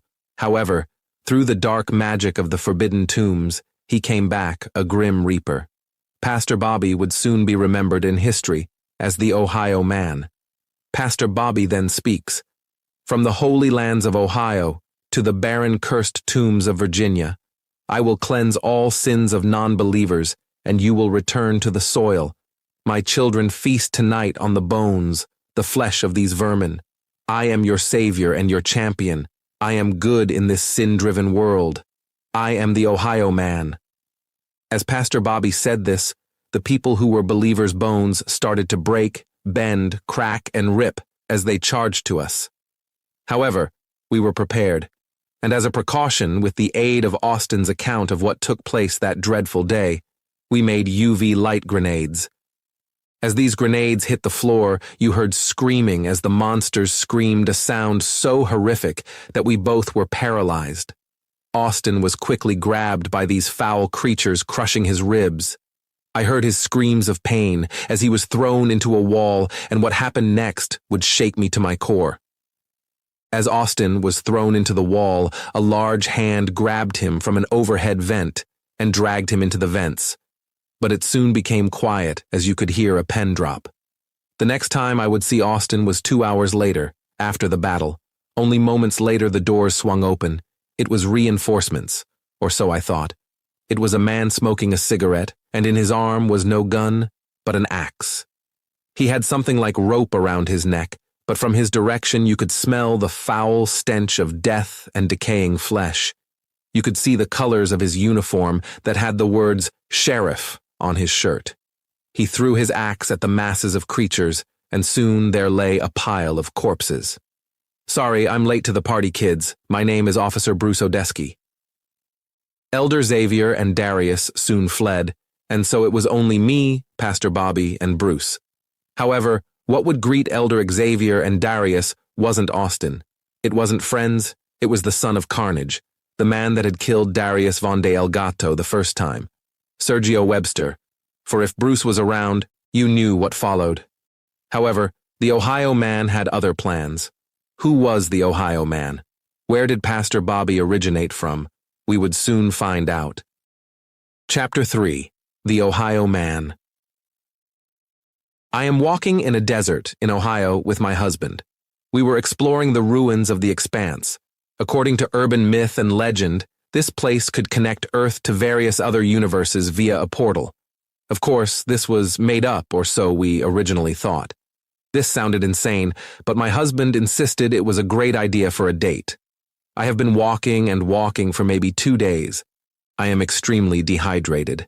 My husband and I have been separated for hours since that fateful day. We stumbled on a cellar in the middle of the desert. How strange. Why was this even here? I was filled with excitement. However, my husband said we should leave it alone.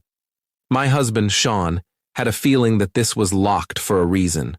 But we had come all this way. I wasn't going to turn back now. Now the lock had a strange symbol on it.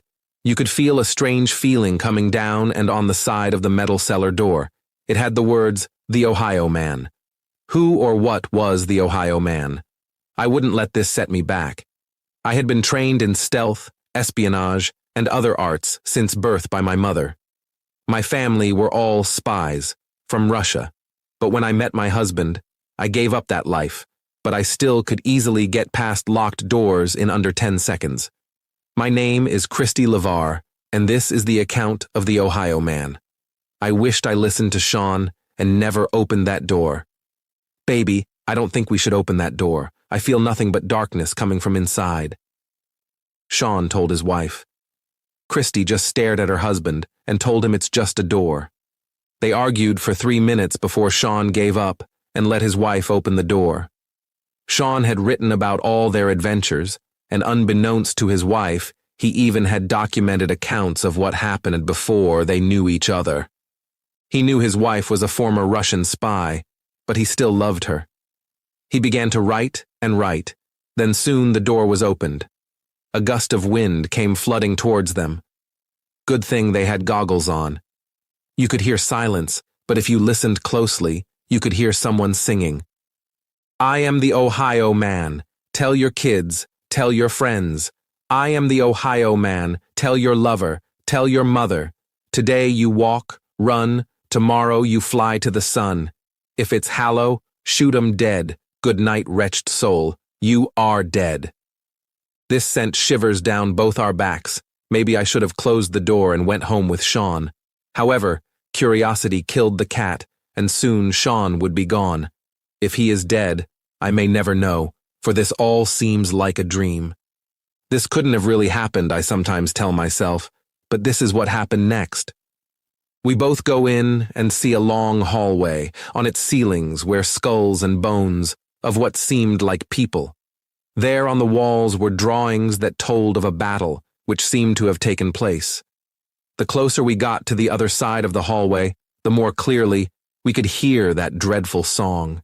You could see candles placed on the sides of the tunnel, spacing about 2 feet apart. A man in a purple and black cloak soon walked to our direction. Sean soon told me, "No," he demanded, "that we run." So, we began to turn back. However, to our dismay, the door was gone. No, that wasn't true, for it was just here. Every time we turned around, we would be facing the same direction, and the man was getting closer and closer. The man soon spoke. "Hello, children of mankind. My friend over there near the tombs requires a blood sacrifice, and you two will do simply fine." The mysterious man pulled a scythe-like weapon and sliced off my husband's fingers. Sean shouted in pain, but he would do anything to save me. My husband loved me, and in this moment, I feared we would soon die. Sean screamed, "Christy, run, you have to make it past the man. I love you, baby, always and forever." As my fight or flight primal instincts kicked in, I jumped on top of the mysterious man and stabbed him in the eyes, gouging out his eyeballs with the poison daggers I always kept on me. Years of training from my mother paid off. I often asked my mother what the point of being trained as a deadly weapon in the 21st century was for. This was why, and now I would do anything to protect the man I loved. As I have flashbacks of my birth and life, I knew our lives wouldn't end here. In May, a child was born. It was the 1990s when I drew my first breaths in this world. My mother, Hilda Vespici Argon, came from a long bloodline of assassins, spies, and warriors. The men of our families were both warriors and assassins. The women of our family either became spies, assassins, or both. Since the days I could walk, my mother put a blade in my hands. I often cried, for when the children of Pushkin, Russia were out playing with friends, I was learning how to be a weapon. Dance classes, how to use knives, how to fight, were all things my mother taught me. If things weren't done to standard, I would be scolded harshly. However, my mother never hit me, unless it was training in hand-to-hand combat. I knew my mother was only doing what she felt was right. So, by the time I was 15, I was a weapon of mass destruction. It wasn't until I met Sean that I gave up on this. Love makes you do wild things, I often told myself. My husband, Sean, was spectacular. His knowledge of everything was second to none. His strength was unmatched. I could stare at my husband for hours, and the same butterflies in my stomach I got when we first started dating was still there every time I looked at him. Sean was perfect to me, and we never had any serious fights, our entire lives. However, I did realize something about my husband. At first, it happened gradually, but soon it was evident that something was definitely off. Sean often spoke of worlds beyond Earth, parallel universes, and a place of magic called the Wayward. He often told me that the Queen of the Wayward was magnificent.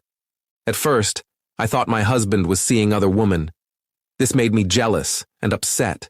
However, I soon calmed down and knew my husband would never do that to me. He always told his family and friends how special I was to him, and the sparkle in his eyes said it all. This man was in love with me just as much as I was in love with him. We had been married since 2011, and it was amazing. I can't lie, every single day was perfect. Sean went to work one day. He worked for a mining company, and on that fateful day, the mining caves collapsed on my husband. This injury made him lose his right leg. His road to recovery was miraculous, but also made me question reality. He told me that he finally found the wayward lady and that his leg was healed. I thought maybe time had healed his injury. Doctors said he would never recover from this. However, he proved them wrong. I was just overjoyed that karma smiled on my husband, my light in the shadowy world, my candle in the night, my lover and my king. Sean was forever all those things to me. This trip was actually his idea, but now we were getting attacked and trapped in this sandy, barren cellar. Would we escape? The man I had stabbed didn't even cry in pain. He just stopped. I took this opportunity to run. I grabbed my husband and we soon fled down the tunnel. The closer we got to where the singing originated from, the darker it got. Not as in the lights were going out, but blood-stained stones, more bones, and an eerie feeling was about in the air. I soon stopped to hear the song from a dark, vile, and grotesque-sounding voice. It was here I heard the full song. It sent shivers down my spine. Ohio, where did you go? Ohio, death requires bloody stones.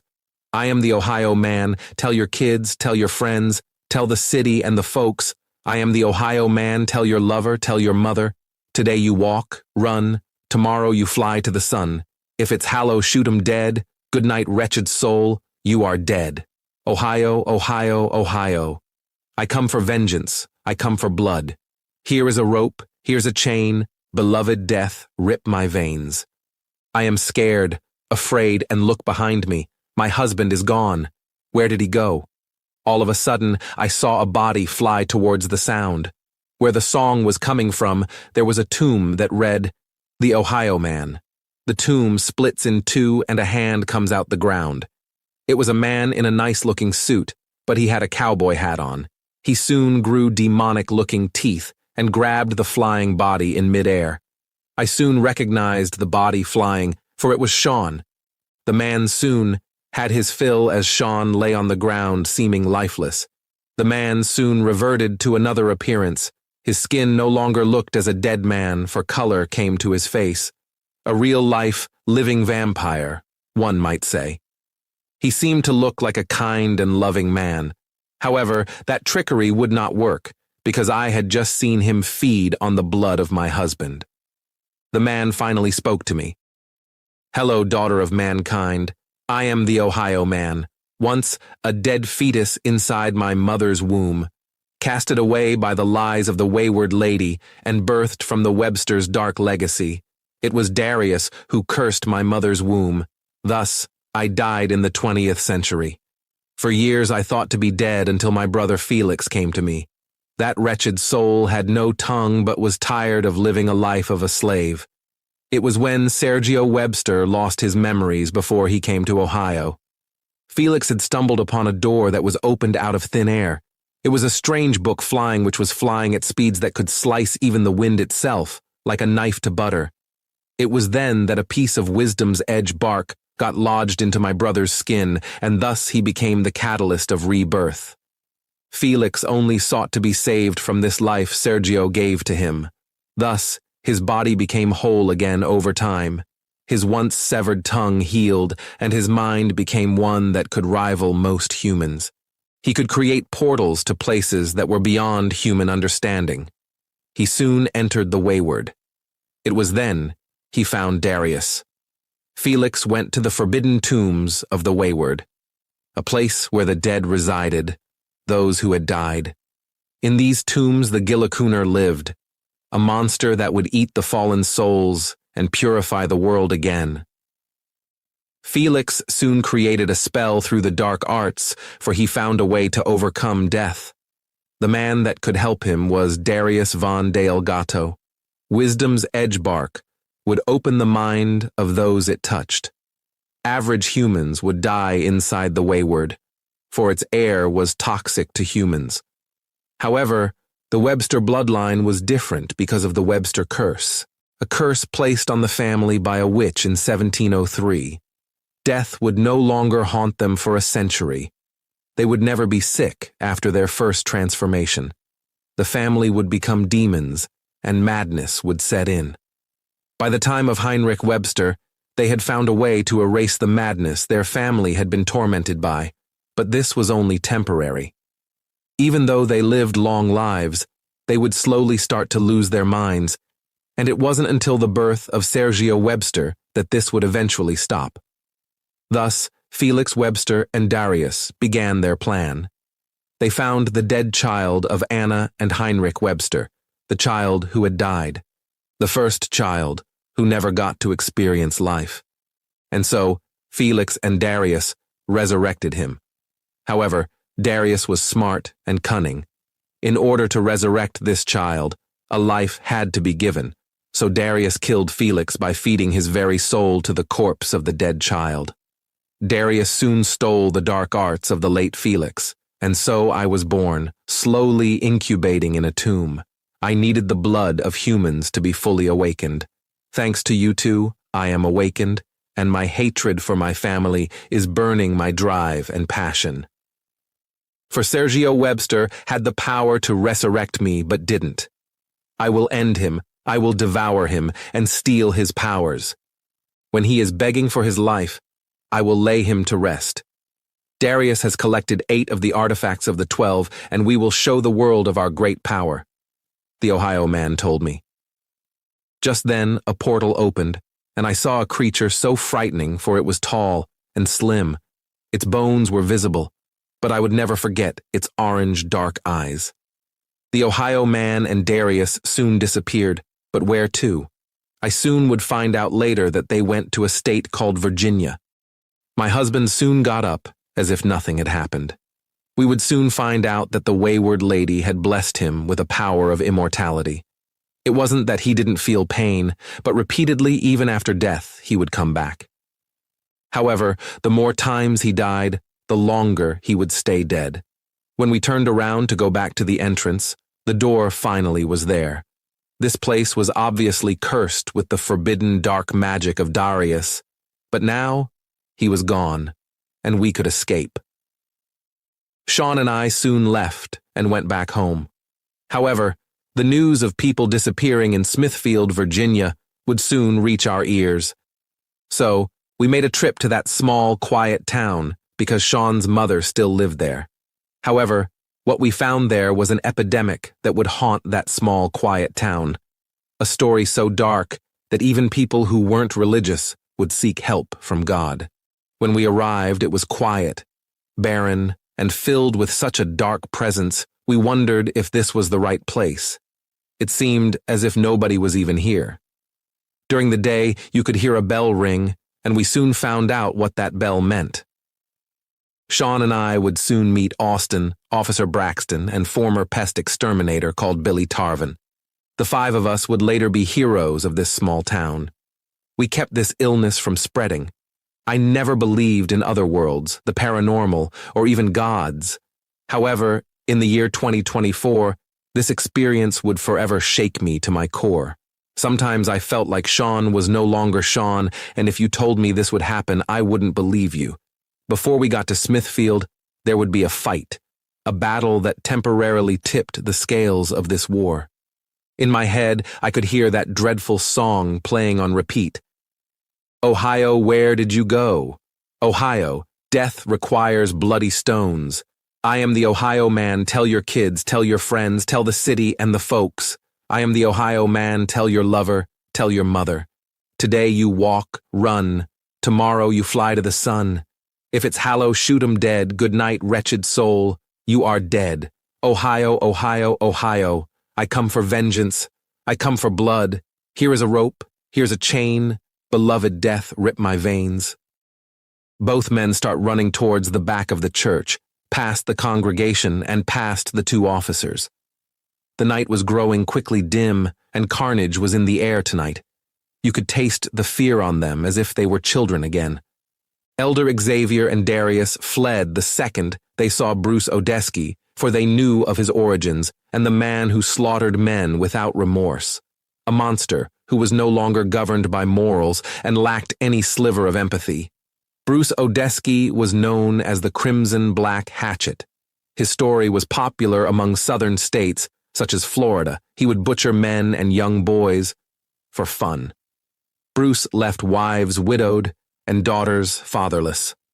The thing about Bruce was something one could only imagine. The more he killed, the more he transformed into a hideous beast. This was the Odesky bloodline. The sun fueled his rage, and the moon gave him the power of 100 men.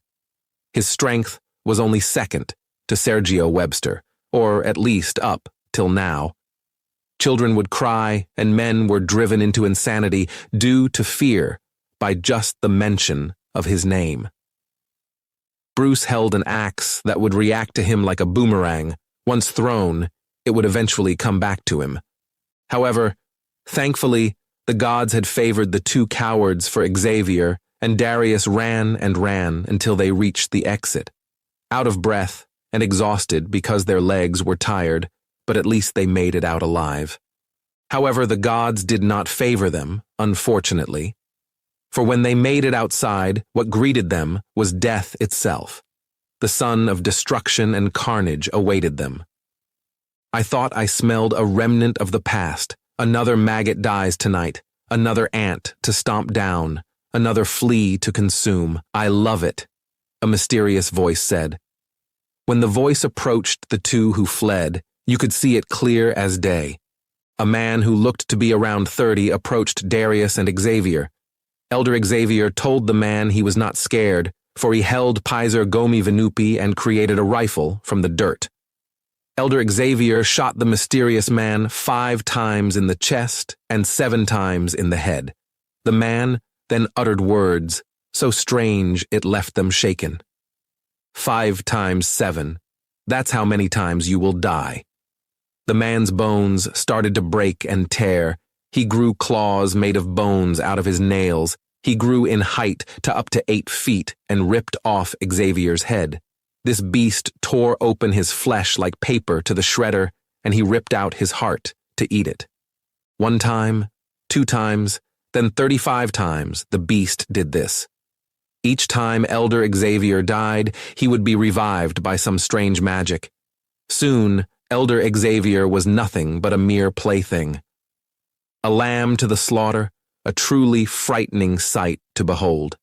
This was the night Julius Wagner Xavier Peterson would die. Xavier was a long friend of Pastor Bobby. This would drive Pastor Bobby to the edge, and Sergio would know true fear. Xavier soon asked why after dying over 30 times. Because I am bored, and I'm getting ready to kill your friend. You fleas seem to have forgotten about the great Sergio Webster. I am the boogeyman of your nightmares. I am fear itself. The mysterious man said. So, this was Sergio Webster. He was as ruthless as legend said he was. Sergio quickly made easy work of Xavier. He just took Pizer Gomi Vinupi, which was an artifact of the 12. Pizer Gomi Vinupi was a cheap knockoff of the powers Sergio possessed. Then Sergio's gaze fell upon Darius. Darius was frozen in fear, for Sergio had killed him in the 1900s. However, Darius was different for all that. Fear was just trickery. My old friend, look at what you did with the gift I gave you. You just spit on the precious miracle I bestowed on you as a child. You would have died a slave if not for me. Stop this senseless fighting, for you now cannot beat me. I have grown too strong for you, and not even you can stop the genocide. The queen of the spatial expanse requires food. This town is its food, but you will do just fine. The Gilokunar, who once was used to purify, is now at my command to suck souls dry. Once a loving creature now has an insatiable hunger that nothing can quench, so it eats and eats, but like the sin of gluttony, it can never be satisfied, Darius said as he approached Sergio. However, Sergio would not be easy to defeat. Darius von Delgado opened a portal. In the portal, a boy came out. At first sight, the boy was just harmless, until moments later, a silver chain around its neck appeared as it was speared with something for spikes running through its chest. Stupid filth, do what you were created to do, you filthy maggot, before I kill you, Darius said. The boy obeyed Darius, but had a sadness in its eyes. The boy then transformed into what we know now as the Vent People, a grotesque, hellish creature. It ripped into Sergio's skin so easily, and for the first time, Sergio Webster felt a pain so excruciating he thought he might die, for humans, gods, and devils all shared the same fate when up against these creatures. Death was the only option, or so it seemed. Sergio's cries could be heard throughout the church, throughout the town of Smithfield, in the vents, and eventually would even reach the ears of the Wayward lady. Sergio finally felt true fear as the pain shot through his body. His body was rejecting the parasite, for what lived inside him was darker, more sinister, and multiple hosts could not share his brain. Sergio felt as he did when he was a child, when his father would beat him to the verge of death. "Mother, I'm coming home finally," Sergio Webster said. When the creature was about to attack again, the vents opened, and what came out was a creature so vile, the earth would shake. Its very presence would drive any man to the ground in fear. It looked as the other creatures, but had a white heart-shaped symbol on its chest and wore a crown. It had a cloak about it and was far larger than the others. Its muscles looked of steel. It grabbed Darius easily and ripped off his face, tore off his flesh, and ate it like chicken. It screamed and screamed until it finally faced the boy who transformed. "My brother, we are no longer enslaved by Darius von Delgado. We are free to pick our own path. After living with humans for years, I finally now know that not all humans are bad. A human called Austin had always been nice to me, and even when I took him, for the rage I felt in my heart for humans, he easily forgave me. He said I could only rewrite my future, not the past," the mysterious other creature said. The two of them reverted back to their human forms, for all Vent People were originally humans. The boy's chains and shackles disappeared, for Darius had died, and the other creature looked as a little girl. She walked over to Sergio and introduced herself as the Queen of the Spatial Expanse. She said her kind was created by Darius and Bobby. They were alive due to DNA and gene splicing. They were the result of humans, the Gilokunar, and a tapeworm all mixed together. They needed a host to survive and could wear the host's bodies for up to 300 years. The queen of the spatial expanse said her people originally were born on Glimmer Prime, a place far beyond the Milky Way galaxy. The way to their planet was through dark magic. As she removed the parasites that her brother inflicted on Sergio, his pain stopped, and briefly there was a calm. You see, the vent people multiplied by scratching the flesh of organisms or by biting them. The queen of the spatial expanse was the only one who could create offspring by procreating with other life forms. Her form was the closest to a humanoid. The others looked all deformed, for their DNA would be mixed in with those it infected. The vent people were parasites at their very core. Just then I saw it. A door opened and a woman whose beauty was unmatched came through, but her dark orange eyes told a different story. The grass outside began to wither away, and you could smell death in the air. You may not harm Sergio Webster. Killing him is my job alone. I am the Lady of the Wayward. The woman spoke. My name is Billy Tavar, a former pest exterminator, and the story I will tell you soon was a story of a battle that would last a lifetime. This is the story, a tale, a real account of why the Wayward Lady, Sergio Webster, and Bruce Odesky were not part of the final battle between me, Austin, Officer Braxton, Christie, and Sean LeVar versus Pastor Bobby. Chapter 4. Dead Men Tell No Tales. Bruce was a savage beast, but he stood no chance against the harbinger of death. You see, up till now, those humans affected by the Wayward via Wisdom's edge bark, and those who came from the Wayward had never witnessed the forbidden dark arts created by Felix Webster. These arts sought power through blood sacrifice and eventually would create the Vent people. Those who possessed those dark arts in history were only 4, which included Felix Webster, Darius, Pastor Bobby, and Noah Webster. Each time the dark arts were passed down and stolen, it got stronger, however, demanded a greater sacrifice. The dark arts were created from insanity, chaos, destruction, carnage, hatred, malice, lies, gluttony, homicide, grief, depression, and madness. Together, the dark arts of 12 sins were born. I needed to escape now. It was a horror scene unfolding right in front of me. Bruce and Bobby started fighting. I needed to find cover and quickly before I shared the same fate as Austin. As far as I knew, Austin was dead, and backup was not coming. I hide behind a bench that had been broken from the axe of Bruce Odesky.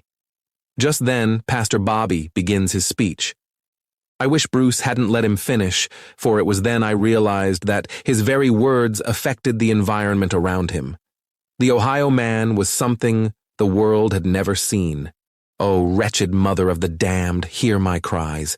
Heed their lies. Here lies 12 erotic lies. The witch does fly. Insanity, madness, chaos, carnage, hatred, malice, lies, gluttony, homicide, grief, and depression gift me with the Queen's light embrace. You were created from the dust, and the dust you shall return. Children of the glimmer, feast and feast. Rip this sinner's bones, take him to the void, sing the song of death. I am the Ohio man, Pastor Bobby said. All of a sudden, a portal opened up, and I heard people. People were singing, a song that would haunt me forever. The Ohio man, Ohio's land, holy nights, sinner's blight. Oh, Ohio, where did you go? Sinners turn to dust, rip her mother's soul because her baby is a wretched one. Death brings madness. Can you hear him? He comes like a champion. The bells are ringing. Ohio, where did you go? Ohio, death requires bloody stones. I am the Ohio man. Tell your kids, tell your friends, tell the city and the folks. I am the Ohio man. Tell your lover, tell your mother. Today you walk, run. Tomorrow you fly to the sun. If it's Hallow, shoot 'em dead. Good night, wretched soul. You are dead. Ohio, Ohio, Ohio. I come for vengeance. I come for blood. Here is a rope. Here's a chain. Beloved death, rip my veins. As the voices from the portal came, it grew silent. But only moments later, creatures come out of the portals, the walls, and the vents. Nowhere was safe, so I decided to take my chances and run. "Legs, you better not fail me. Move, legs, move," I, Officer Juliet Braxton, say to myself. However, fear had crippled me, and I couldn't move. The creatures attacked and attacked. Bruce cut them down with ease. You see, Bruce was different. He couldn't feel pain, for as a kid his nerves were damaged so badly he lost the ability to feel pain. If Bobby wanted to kill this crimson-black hatchet of death, he needed to think. The once colorful church was now stained red. Red was on the pews, on the walls, on the ceiling, and even in the carpet. The creatures came and came. It seemed as if there were no end. Smithfield had a population of 3,000 residents, and it seemed like all of them were now part of Pastor Bobby's creations. They soon overpowered Bruce at dusk. Bruce lost his immense strength at dusk and would be weakened till the sun was at its highest. Bruce drew power from the sun and moon, but now he was at a disadvantage. The creatures threw Bruce into the portal. Bruce fought and fought, trying to escape, but soon the portal closed behind them, severing Bruce's left arm as it closed. I am at a loss for words. I finally gained the strength to run. However, I stepped on a broken piece of glass, and all eyes turned to my direction. I knew it was my end. "Feast on her, my children. Children of the glimmer, have your fill," Pastor Bobby says to the mutant, hellish creatures. They ran and chased me. I ran towards the exit and eventually made it outside. What greeted me was the dead body of a man. He had been ripped and torn apart. I would later find out that Elder Xavier was this man, who stood no chance against the son of carnage. However, that man in the purple and black cloak was still alive. I keep running till I reach a beautiful woman who had hatred in her eyes. Her skin was pale and scaly, her eyes a deep dark orange, and she was holding the man I would soon learn was Sergio Webster. Weren't they mortal enemies? What had happened? There was no time to celebrate because the creatures were nearing me, as you heard vile screaming from the monsters. "Bobby, Sergio has slain our friend Xavier, but the dark arts has proven a great weapon against this vile creature. These degenerates stand no chance against us," Darius tells Pastor Bobby. Just then, Pastor Bobby breaks down into tears and begins crying. "Sergio, why must you take everything from me, my life, our mother, and now my dear friend? You are a wicked man. My heart cries for my fallen loved ones. I am the way to true enlightenment, and for your many sins, I will kill you. I am the Ohio man born from the darkness you created in the Wayward. I now curse the Wayward lady for eternity, and she will no longer be able to come to earth by her own accord. I banish you to the glimmer. This world is mine, and I will feast on the sins of the entire world," Pastor Bobby said. All of a sudden, two portals opened up and sucked both the Wayward lady and Sergio into somewhere unknown. Sergio went through the left portal, which was known as the Glimmer. I could see a planet that was barren like a desert and had heat coming from its core. Dead, grotesque, huge bugs that looked as if they could rip anything within a matter of seconds. The Wayward lady went to the right portal, which was the Wayward. Ever since this day, the Wayward lady could not come back to Earth unless she possessed the body of a human. However, before sending Sergio through this portal, he told Sergio Webster he had trapped Bruce Odesky to the same fate. When Sergio asked him who he was, he finally told him, "I am Bobby Webster, the first unborn child of Heinrich and Anna." Then the portal closed. The next time the world would see Sergio was in 2025. However, Sergio would be a far greater threat to humanity than he ever was. I, Officer Braxton, thought it would be our end. However, the Queen of the Spatial Expanse came and bit the hand of Bobby and tore it off. Just then, a young man from the shadows came and stuck a sword into his severed limb before he could cast a dark art to heal himself. Then the man threw what seemed to be a UV grenade into the air. All of Bobby's children who were the vent people screamed in pain. Black, gooey substances came from their eyes and out the wounds of their necks. These people reverted back to their human forms. Some of the people just fell apart and became boneless suits, for their bodies had been pushed way past their limits. The mysterious man had armor of what seemed to be like bones, and a sword made of the same material as his armor. He quickly yelled to follow him. I took this opportunity to run. So, I ran and ran until we entered the church's basement. When things had calmed down, I see a man who introduced himself as Billy. Billy would become a long-lasting friend until our final days. The mysterious man finally spoke, and I recognized his voice, but where had I heard his voice before? Hello, survivors of mankind. I am the Glimmer King, and this is the Queen of the Spatial Expanse. We must band together to stop this madness from spreading. You may have known me as Austin, and you may have known the Queen of the Spatial Expanse as my sister Ava. We must take a stand and fight back. Fight for your fallen friends. Fight for your fallen children. Fight this hellish beast, for Pastor Bobby corrupts all those who hear his words. I am lucky, for I was blessed with the Glimmer's light. Once a human, but because I survived death itself inside the Glimmer's pocket, I have evolved. My children have been corrupted, once a loving and kind race of beings, but now a parasitic race due to Bobby's inhumane experiments. Pastor Bobby has infected our minds with the anti-wisdom's edge bark, better known as the dark arts. But I am no longer affected by this. If there is anyone with knowledge on how to extract this and give it to all our people, please speak now. I am tired of running. I am tired of our loved ones crying. The hold of the New Union Church must be purged now. Austin says. I was in shock. For what happened to Austin? Did he know his sister was alive this whole time? What was the Glimmer? But most importantly, how would we stop this son of a bitch from destroying mankind? Austin was no longer a scared 19-year-old boy. And so, after his speech, we started a plan to stop Darius and Bobby once and for all. However, before that, we would need to survive the night. My name is Officer Juliet Braxton, and this is the beginning of the night that would destroy us. The night the earth terraformed into madness, and the night our lives shattered. However, even in this terrifying darkened moon, hope found us. Chapter 5. The Delirium Effect.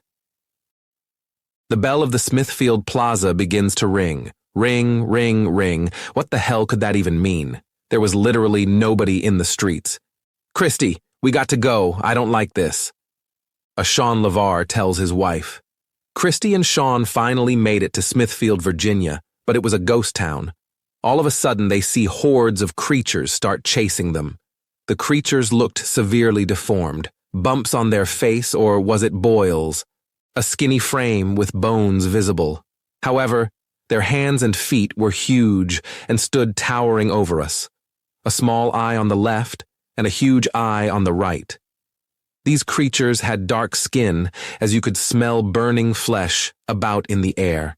The only words they screamed were, Ohio, Glimmer, Bobby. Each time they would say these words in a succession of 3. The first time they sounded like children, the second one was deeper, and the third was so vile it would send shivers down your very spine. My name is Sean LeVar, and this is the night we found out about the delirium effect. As the creatures come at us, I punch them and punch them like a madman. However, their boils would soon explode, burning my flesh. I scream in pain and tell my wife not to attack these hellhounds from hell. We would soon see a church. We had to get away from the masses of infected as soon as possible. If you told me that these creatures were zombies, I would have believed you. We are almost there, baby. Just a few more steps. Just then, the doors swing open, and another horde of these monsters start chasing us. Monsters are on our right side, in front and behind us. Just then, we see a cellar door which looks like a basement.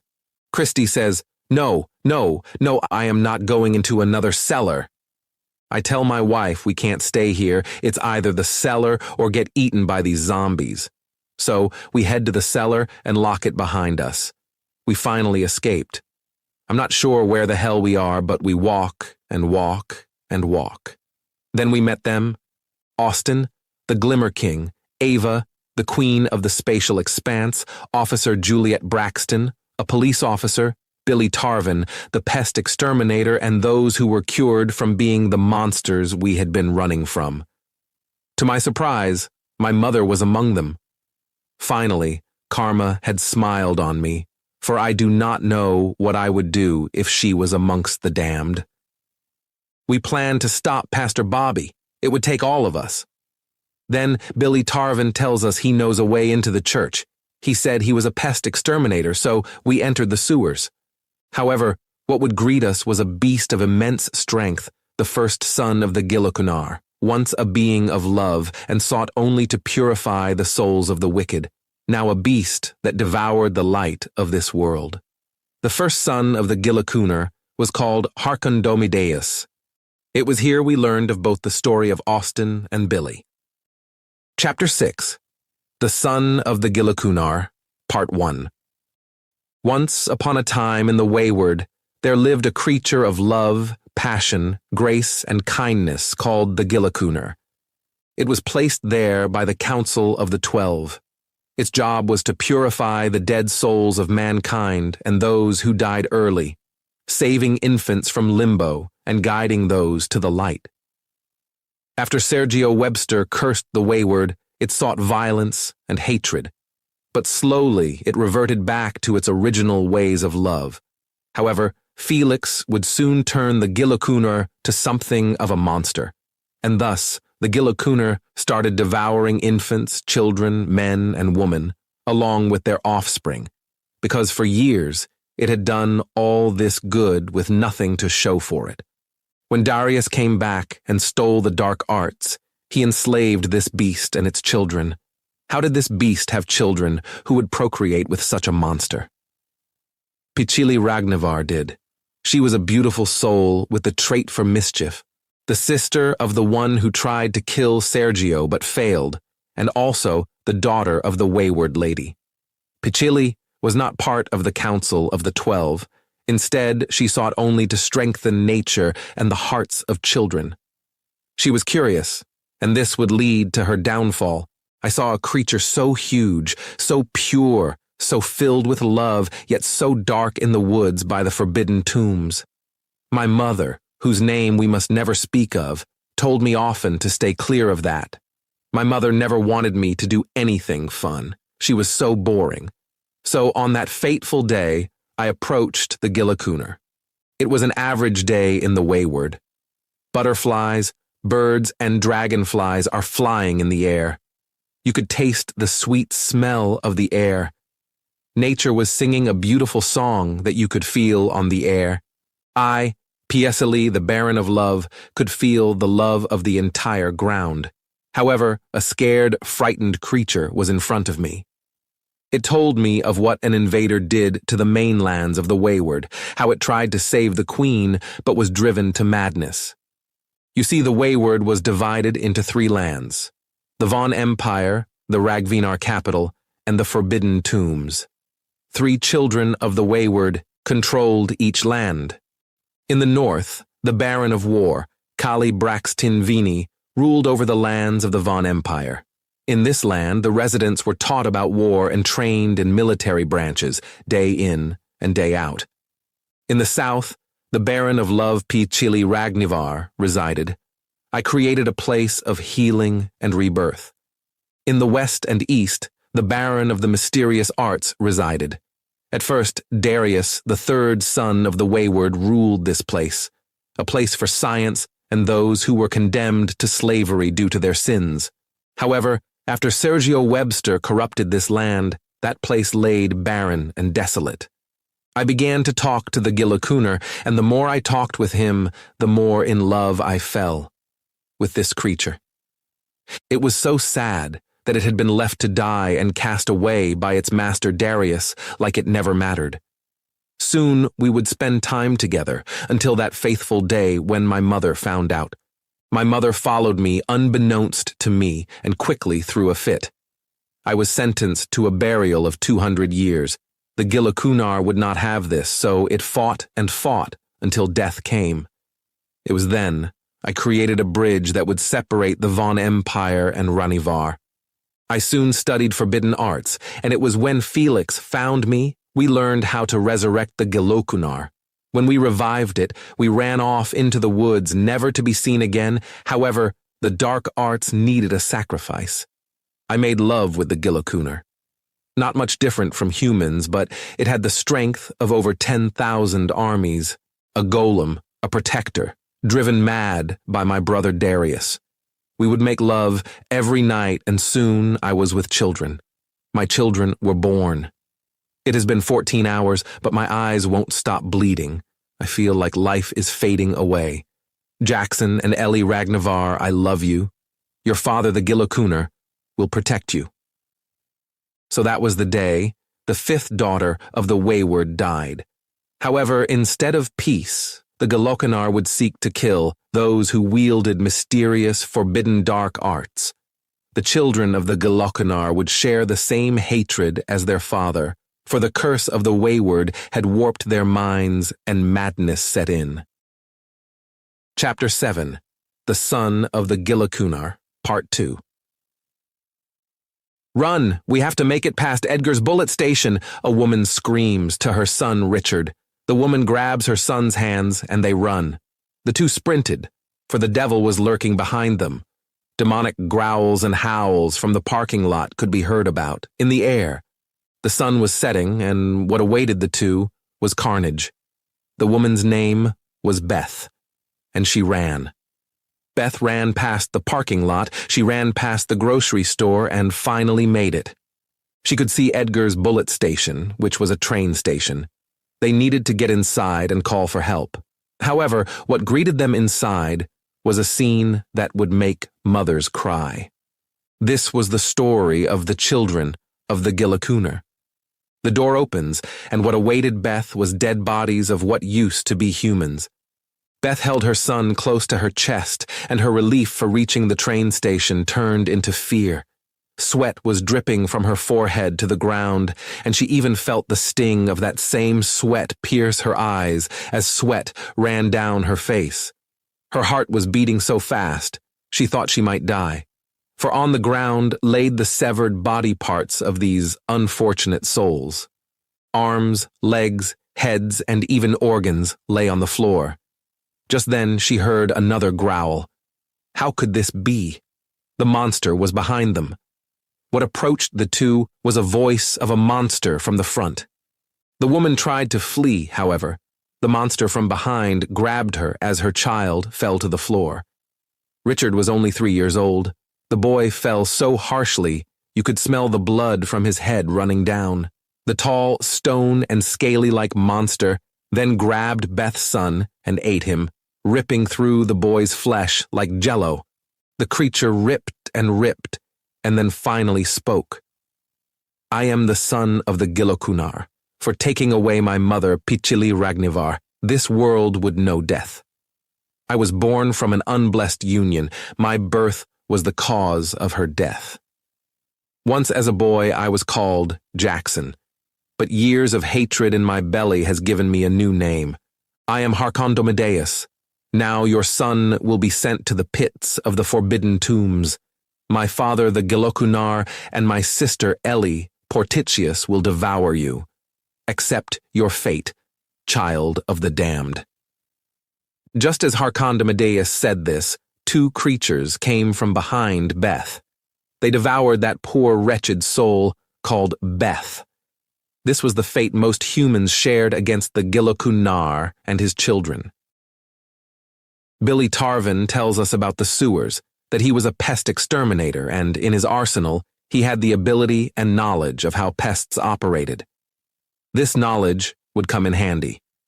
As Billy told his story to Austin, Officer Juliet Braxton, Christy and Sean LeVar, and the queen of the spatial expanse, who was Ava, there was an eerie feeling about in the air. You see, Billy Tarvin had just moved to this small town of Smithfield, Virginia. He was tired of the busy life of the city and needed a change. Billy had just gotten out of a bad relationship because his ex-girlfriend had been caught cheating on him. She would often tell Billy, "What you won't do for me, another man will," always threatening to leave and cheat on him. However, he loved her, or so he thought. That fateful day, he found her in bed with his best friend, Ian.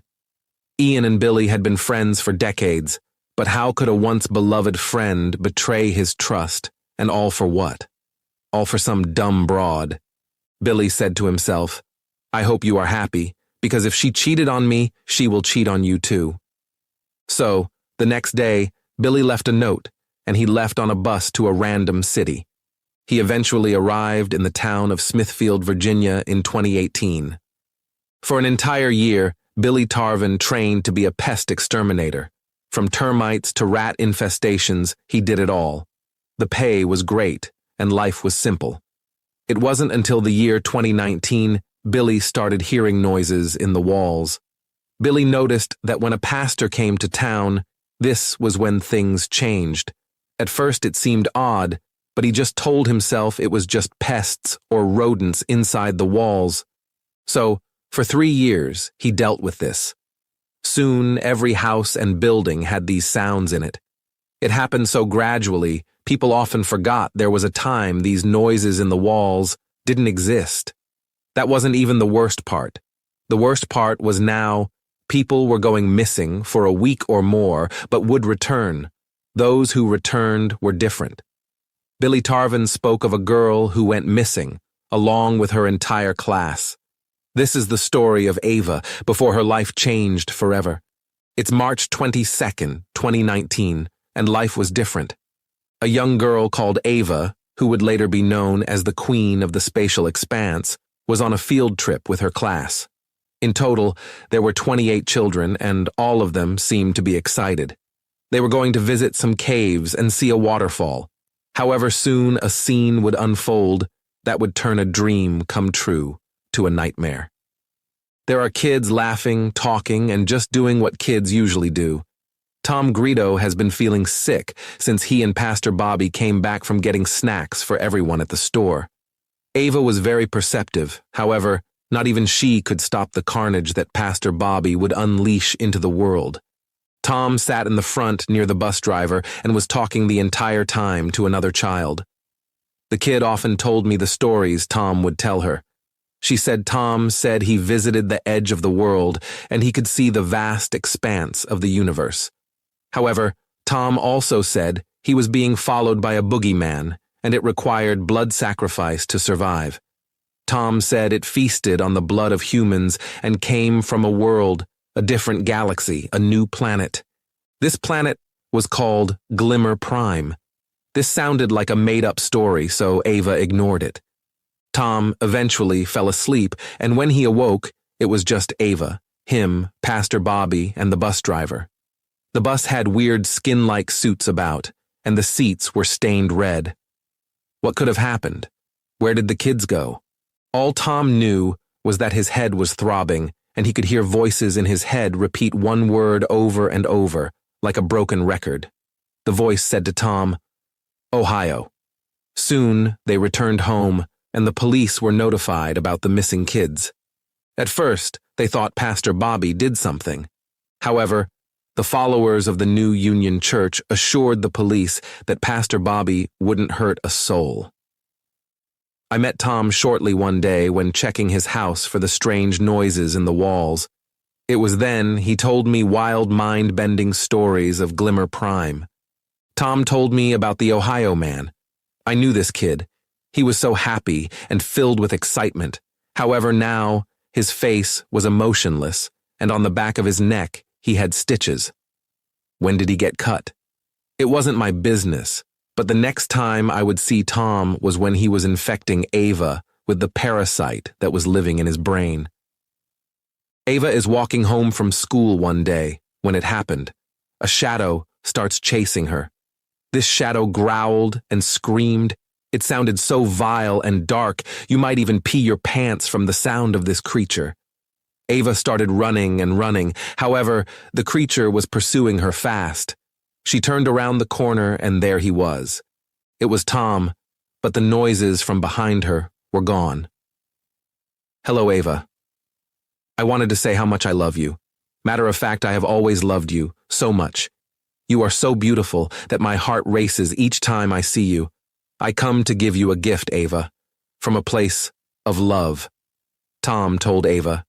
Ava started blushing because this was the first time a boy had ever confessed to her.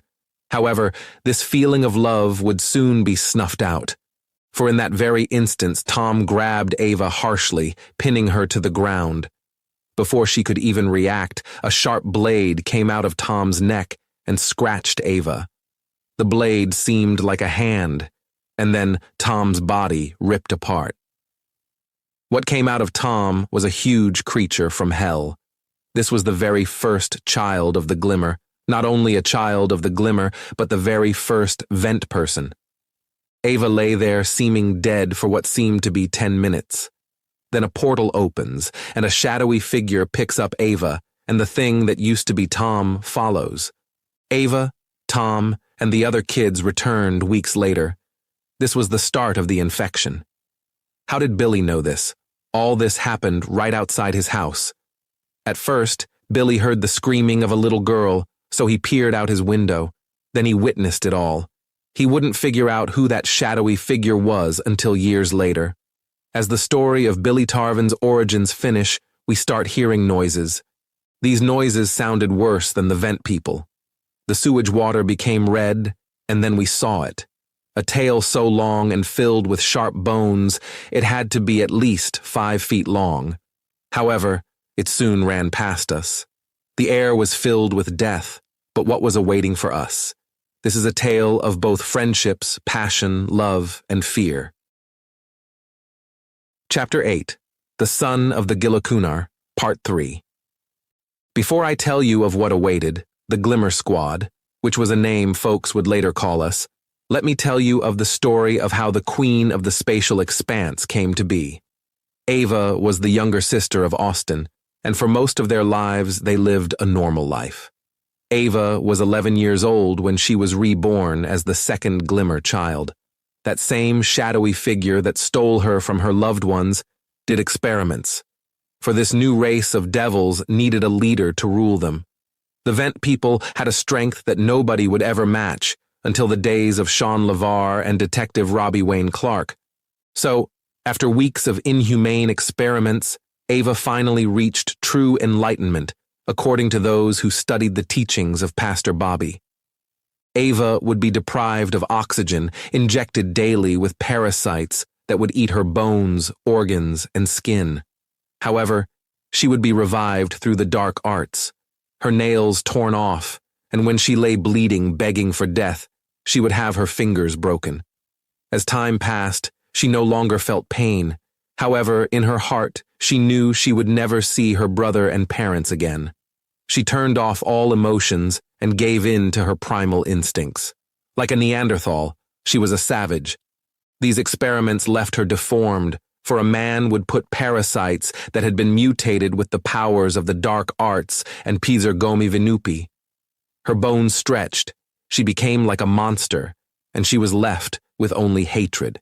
However, the man that took her did not account for her unmatched strength. You see, a human could not beat a being from the Wayward, and the dark arts created by Felix Webster was far stronger than any material found in the Wayward. In addition, the parasite could eat any life form. Whether it was an empowered being that possessed an artifact or one who wielded the forbidden dark arts, nothing could match this power. The parasite was known as the Glimmer, a foul man-eating bug that would control its host's brain and eventually drive them into madness. The parasite would gradually infiltrate a person's mind, and eventually the Glimmer's thoughts and desires would become that person's thoughts and desires. Ava soon started a rampage, but eventually she remembered her late brother, who she had not seen for a long time. Austin was always nice to her. Austin drew pictures for his sister often and would even go to the parks with her in the past. However, The children of the Glimmer could not contain their rage. It was through sheer determination how she overcame her lust for death, for blood, for carnage. Soon, not even the shadowy figure could contain her as she surpassed and evolved. No longer a human girl, she created the great city of the Glimmer. Glimmer Prime was this planet's name, which was in a different universe and couldn't be found unless one possessed the dark arts. However, a man by the name of Darius von de Elgato would surpass even the dark arts and would enslave her people. The children of the Glimmer could create offspring by just scratching or biting other organisms for their teeth, and claws had parasites which could easily infect the flesh of those unfortunate souls. These inhumane experiments soon created a whole town of the Glimmer children, and Ava soon began to hate humans. Her mind was warped for the hatred she felt, and she even transformed her parents into her offspring. Humans would soon lose their minds completely, all talking of a monster that chased them to the edge of the world. They said the vast expanse of the universe was a beautiful sight to behold, but then they were consumed with darkness. This darkness was due to that bug, that parasite, the Glimmer. It was soon that the man who took her couldn't control her, and he knew he had no choice but to do the unthinkable. The man, Darius von de Elgato, enslaved her entire race and altered their brains. They could no longer think for themselves. Free will was stripped as they heard the song from the Shadowy Man. The Shadowy Man was known as the Ohio Man, or you may know him as Pastor Bobby. They now knew Ava as a monster, and Bobby would preach of her, how she was a monster. They soon gave her the name, the Queen of the Spatial Expanse. However, for 400 years she planned, and then she finally found her way to Earth. It took her hundreds of years to make it to Earth. You see, time on Glimmer Prime was different than Earth. 4 minutes on Earth was 400 years on Glimmer Prime. Eventually, she found Austin. She had so many mixed emotions, but in the back of her head, she felt rage for all humans. For Bobby had used religion as an excuse to perform heinous acts of violence on her in the name of God. However, Austin had tears in his eyes and told the Queen of the Spatial Expanse she reminded him of his sister. He spoke of how much he missed his sister, that she was his light in this dark world. It was then Ava began to cry, and she reverted back into her human form. Austin forgave her for transforming their parents and said it wasn't her fault. However, it was too late because she had broken his ribs, and he was losing blood. Whatever happened to him at Peterson Bobby's mental institution for wellness was transforming him. So Ava acted fast and infected her brother with half of her power. Thus, the song of the Ohio Man that infected the brain and made you be enslaved ceased to exist. It was worse than death. However, in the end, Austin survived and would become a threat to even Pastor Bobby. This was the story of how Austin became the Glimmer King and how Ava became the Queen of the Spatial Expanse. A story you could only imagine. However, what lurked in the sewers was a far greater threat to us than the vent people. The murky waters of the sewers had a foul stench, which would make you gag. A beast roamed this sewer and had hatred that couldn't be quenched. As we turned the corner, 3 hideous beasts came and instantly attacked us. Sean LeVar was the first one of us to die. You could hear his screams of pain as they immediately impaled him. "Sean, no, no, no," a Christy LeVar explained. Christy threw her daggers filled with poison at one of the creatures. It was Portitious. She ran at Christy, but only met the Glimmer King's blade. You see, the weapons of Glimmer Prime were created by the Glimmer, which was imbued with the dark arts. Not just the dark arts, but a tier of forbidden magic which none could survive. Portitious's head soon rolled off. However, there was no time to stop. Billy and Officer Braxton attacked the biggest one. However, this monster quickly grabbed Billy, threw him into a wall, and bit him. Billy started screaming in pain, and his fingers were broken, and on his shoulder his skin was slowly turning to stone. The monster that had bitten Billy was the Gillacooner. Ava and Austin start battle with his creature, and it was intense. To be honest, everyone thought they might die here. These creatures were far stronger than the average vent people. Officer Braxton holds an injured and dying Billy. Please don't die. Without you, we would never have made it this far. You are truly a beautiful person. I wish I had met you before the world went to shit, Billy. I would definitely be happy you exist and would never do what your ex and best friend did to you, Juliet says, crying. Billy just smiles and tells her he will be okay. Just then, something is moving in the water. What the actual fuck? There was another creature, and it was coming fast. A lizard-like creature with a tail made of stone, bones, and sharp material emerges from the water. Officer Juliet Braxton and Billy Tarvin just knew they would die here. However, a bright UV light hits the creature as it screams in pain, and a fist from an unknown man punches the beast. It was Sean LeVar. Sean had a power bestowed upon him by the Wayward Lady. He could come back to life after death. Even though the more times he died, the longer it would take for him to come back, it did have its advantages. You see, Sean's strength would be doubled. He told us later that the Lady of the Wayward told him about all of this when she spoke, to him. However, later on, we would find that death took a piece of him with it. Slowly, Sean would become colder and colder, but for now, he just saved his newly found friends. However, in the back of our minds, we wondered how many times Sean had died already. It took Sean 8 minutes this time, he told us. The first time, it took him 2 seconds. Austin, Sean, and Ava banded together to take down the Gillacooner. All seemed to be useless until Billy did something so wild we were not sure how he pulled it off. Billy had a can in his backpack. It had black, disgusting, and grotesque-looking bugs in it. He then threw the can into the beast's mouth, and thus it happened. The Gillacooner screamed in pain, for the Glimmer was feeding on its body. The Glimmer devoured the Gillacooner, and when it had its feast, Billy threw UV grenades, which was the only thing that seemed to affect this creature. So now the only thing that remained was Harkondomadeus. However, he fled into the murky waters again. Harkondomadeus had lost both his father and sister. Thus, on this night, the Gillacooner and the foul beast's daughter were slain. Finally, they might be able to meet Pichili Ragnavar in the afterlife. We all are tired, but also happy. Our bond grew and grew, and now we were a great team, or so we thought. When we walked further down, we see a door. Now this door had the words, "The Artifact Room." It was when we got inside, one of us would be driven into madness.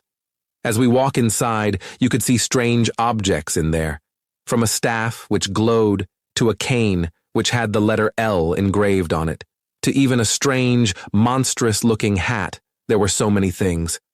Sean LeVar picked up the cane, and when he touched it, his mind was opened. He knew of the great expanse of the world, the answer to life's problems, and how to put an end to Pastor Bobby. Sean began to speak. Christy, Austin, Ava, Billy, and Juliet, I have seen countless possibilities in my head. Now we need to use the power of the Glimmer and that staff which holds the Queen's symbol of radiance to stop Bobby forever. By itself, it poses no threat to him, but combined, it will weaken him. We need to make a liquid from the Glimmer and dip it into the staff. The one wielding the staff should be Christy, for she has training in hand-to-hand combat. We then should sever that beast's limbs and imprison him under the ground in a tomb where he might not ever harm another person. However, you know Darius might be right beside him, so let me deal with him. Our team was divided on how to proceed. Some were concerned about if one of us died. However, Sean just coldly said, every battle has to have a sacrifice. Sean was now willing to sacrifice even his wife to end this war. If we knew of the powers of the cane he had in his hands, we might have not gone through with the plan. However, we agreed, and so the final battle started. Through the door, you could hear Pastor Bobby preaching, and the congregation of zombie-like creatures chanting his name. They were singing that dreadful song of the Ohio man. Would all of us make it in this last stand? Who would be the one sacrificed? Only time would tell. Chapter 9. The Cure to Madness. We finally opened the door, just to be greeted by Pastor Bobby and Darius. Our hearts started pounding. I knew we possessed artifacts and had the Glimmer King's protection. However, would this be enough to stop the carnage that Bobby created? The congregation had beasts lurking in its pews, and so Bobby Webster, known as the Ohio man, spoke, or at least tried to. My friends, tonight we start to spread God's holy name throughout other towns. We must purify the world from the lies of the Wayward, from the darkness of the Webster bloodline, and those people who have been driven to madness due to the Queen of the Spatial Expanse. I, Pastor Bobby. Just then, the Glimmer King cut his speech short, for he drove his sword into the head of Darius. However, Darius would have no time to cast his dark arts, for the Queen of the Spatial Expanse ripped his head off, and Christie hit his body with the staff, which was imbued with the glimmer. This was the first time Bobby did not have a plan, for the person who gave him ideas and steered him to victory was gone. Darius laid a lifeless corpse as the glimmer soon consumed his body. Not even bones were left, not even a sliver of blood. Thus, Bobby Webster made a choice that would alter the world forever. Bobby was a Webster after all, so he committed the unforgivable sin and used his dark arts to create a being so strong and vile, you would shit yourself. A pile of 500 vent people soon piled to the ceiling and ripped off the roof of the church. His name was the Vent Baron. Behold, the holy warrior, the holy baron of radiant light and death, the Vent Baron. If a single Vent person has the strength of multiple gods, then this beast has the strength of gods and titans. I, Bobby, will purify this godless world in my own image, Bobby said. Sean LeVar had seen this possibility, so he took a chance and grabbed the can of the glimmer. Sean consumed it, and also ate a piece of the Glimmer King's weapon, not enough to break it, but just a fragment. At last, I know everything. I am the beginning of time, and when the world finally dies, I am time. Sean's wife began to cry, for what was her husband even saying? Was he mad? No, Sean wasn't mad, but he would destroy Pastor Bobby no matter the cause. Sean needed time. He needed 60 seconds, so he told the rest of us to buy him some time. Billy and Juliet fought and fought, the Vent Baron. Every attack seemed to do nothing. However, eventually they figured out its weakness. The weight of this creature was not balanced, for its head was small, its body was huge. It had a gigantic arm, but its other arm was the size of an average human. Its legs were huge, so we attacked its legs, for it was mostly bone. The Glimmer King and the Queen of the Spatial Expanse attacked Bobby. However, he kept talking, for he had the power to affect the environment with just words alone. And finally, Christie attacked the Vent people who remained, which was easy now with the staff she now wielded. When Christie was soon finished, she went for Pastor Bobby. Bones turn to dust break and wither away to nothingness, Pastor Bobby says. Then Christie's bones begin to break and bend. It had been 58 seconds. Somewhere in Sean's heart, he felt something he had not felt since their first encounter with the Ohio man. Sean lost control of his emotions that day, and with the cane in his hand, and with all his emotions he pointed it at Bobby, with his pain and grief, for he was going to lose his wife forever. He became something else. Sand began to come through the windows, floors, and the air. It was getting hard to breathe. Sean could not listen to reason. Bobby began coughing. We all began coughing. The sand crystals in the air was sucking up the oxygen. The pews became dust. The pulpit became dust. Our skin was turning to dust. However briefly, we all felt like our comrade Sean would be lost to madness. Then it happened. Christie managed to move, for the hold Bobby had on her began to loosen. His words were no longer bending reality, for he could not breathe. Baby, I love you always and forever. I never had a single second of regret. Not once, not ever. You are perfect and will be the one to save us all. Just then, Sean cried. But what came out, his eyes were not tears, but black, thick rivers of blood. The cane took what was needed from Sean, his life. However, not before Sean turned Bobby into a corpse. Sean made Pastor Bobby's arms, legs, tongue, and throat sand and screamed at the rest of us. Smash the sand with the staff and with the glimmer. Do it now, Sean shouted. So, we smashed the sand with the glimmer that Billy had in that can and with the help of Austin and Ava. Bobby's limbs were eaten by the glimmer, and so was his voice, for these parasitic bugs devoured his vocal cords. It was finally done, but we had one more job to do, and Billy would be the one to do it. I'm not sure I will survive this, but thank you all for giving me a chance to survive this long. You guys will forever be my friends. However, now, we must purge this city. I'm not sure if this will kill you, Austin and Ava. You should leave now while you can. If you can, Billy said. So, the Glimmer King and the Queen of the Spatial Expanse left that night as Billy walked to the center of the town. He held Juliet in his arms, for she did not want this to be their final goodbye. He kissed her on the forehead and threw a UV light grenade into the sky. This was the biggest one he could create. And so, because of this, the town's people reverted back to humans, those whose bodies had not reached their limits. Nobody remembered what had happened. All they knew was that they needed to rebuild their small town. The reason Billy's choice was dangerous was because in order to shoot the grenade and purify the town, you had to detonate the grenade he made, and you had to be 2 feet within radius to detonate it.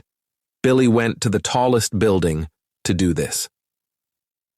Billy Tarvin was 31 years old when he became the hero of the town of Smithfield, Virginia. His name would live on even till the days of Robbie Wayne Clark, who would experience the curse of the glimmer decades later. However, for now, the names of those who saved this quiet town was written on the stone of fallen heroes in the Smithfield Plaza. On the stone of fallen heroes it read, "Thanks to the heroes who gave their lives, with the fear of death and madness, the town of Smithfield, Virginia still stands. They are called the Glimmer Squad, and their names are Austin Smith, Ava Smith, Billy Tarvan, Officer Juliet Braxton, Sean LeVar, and Christy LeVar. Although some remain alive, there are those who died saving us. May God rest their souls." Sean LeVar died and wouldn't wake up for 66 weeks. However, by his side was his loving wife, Christy. Austin and Ava made it to another town before going back to Glimmer Prime. They took some of their offspring with them. However, what awaited them when they went back home were the new gods of terror. Glimmer Prime would not be heard from again until the days of Noah Webster in the early 2100s. As for Officer Juliet Braxton, she retired from working as a police officer, for so much had happened. Thus, in the year of 2024, the Vent People was a name nobody heard for a while. A young boy is walking into a building, which was closed off to the public. It was quarantined, and all the residents were told not to go within 50 meters of the building, for the CDC had yet to come to clean the building. As the boy looked, it seemed to be a once thriving church. However, here where they buried the Ohio man, you see the Glimmer Squad had buried Bobby here and deprived him of all resources. Bobby was now a limbless man waiting to die. However, could you really kill a man of the dark arts? The boy sees an old scroll and starts reading it. The boy did not know of the battle that took place. As far as he remembers, he was visiting his grandma when an earthquake came and took out most of the buildings. The Glimmer King had put false memories in their heads to protect them of fear. However, the boy finally opened the red-stained scroll out of curiosity and read its words. As he read it, he could hear rumbling and singing in his head. The scroll read, Ohio. Where did you go? Ohio. Death requires bloody stones. I am the Ohio man. Tell your kids, tell your friends, tell the city and the folks. I am the Ohio man. Tell your lover. Tell your mother. Today, you walk, run. Tomorrow, you fly to the sun. If it's Hallow, shoot 'em dead. Good night, wretched soul, you are dead. Ohio, Ohio, Ohio. I come for vengeance. I come for blood. Here is a rope. Here's a chain. Beloved death, rip my veins. When it ended, the boy was grabbed, but what seemed to be a limbless man and eaten whole. Moments later, that man left to die, emerged. I am the Ohio man. Tell your lover and your mother. Then he laughed a laugh so vile, but moments later, vanished. Chapter 10. The Ragged Robin. He was once my beloved hero as a kid. However, died in an earthquake in the year 2024, in a small town in Virginia. I always looked up to Sean LeVar. We would know him as an important figure of the Glimmer Squad. However, all my love for this man soon faded on July the 4th, 2101. Once a Sean LeVar, driven mad by who knows what, he had killed over 14% of the world's population with my once best friend Noah. What could drive a once beloved hero into madness? I fear that the human race does not have long in this world. I couldn't save my friend Noah, and now I can't save my childhood hero. Sean LeVar became a doctor in 2030. It was this year his wife just disappeared from the planet. However, where did she go? That doesn't matter. I am fucking tired of all these monsters in this world. All paths point to the Wayward. How will I save the world from this carnage? My name is Robbie Wayne Clark, and I go now to face off against the man who has enslaved the entire world through science, magic, and deceit. A man so cunning and filled with trickery, he could make a hero think they were the villain. A man who had mastered the element of sand. His name would soon be called the Sandy Hermit, or Dr. LeVar. I do not possess the strength to defeat him, but I have heard of a place through the powers of my ancestors that could give me the strength to fight this demon. This place is in another galaxy and can only be accessed through the dark arts. I am sorry, ancestors. I need power to win this fight. So, I go now to Glimmer Prime. Glimmer Prime was a place only 11 humans ever made it to, and only 5 of them made it back alive to tell the story. I am Detective Robbie Wayne Clark, and if I don't make it back, I am sorry. Character bios and information. Billy Tarvin. A pest exterminator and the hero of the Glimmer Squad who sacrificed his life to save the people of Smithfield, Virginia, who were infected. Austin Smith, the brother of Ava, whose parents died by the Vent people, also became the Glimmer King. Ava, the sister of Austin, whose parents died by the Vent people, also became the Queen of the Spatial Expanse. Her offspring are called the Children of the Glimmer, or the Vent people. Her people often call each other brother and sister, information not in the story. Officer Juliet Braxton, officer who becomes a hero of the Glimmer Squad.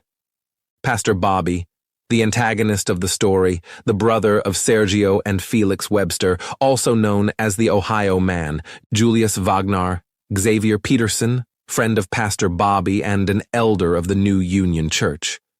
Darius von Delgato, son of the Wayward Lady, who ruled over the Forbidden Tombs.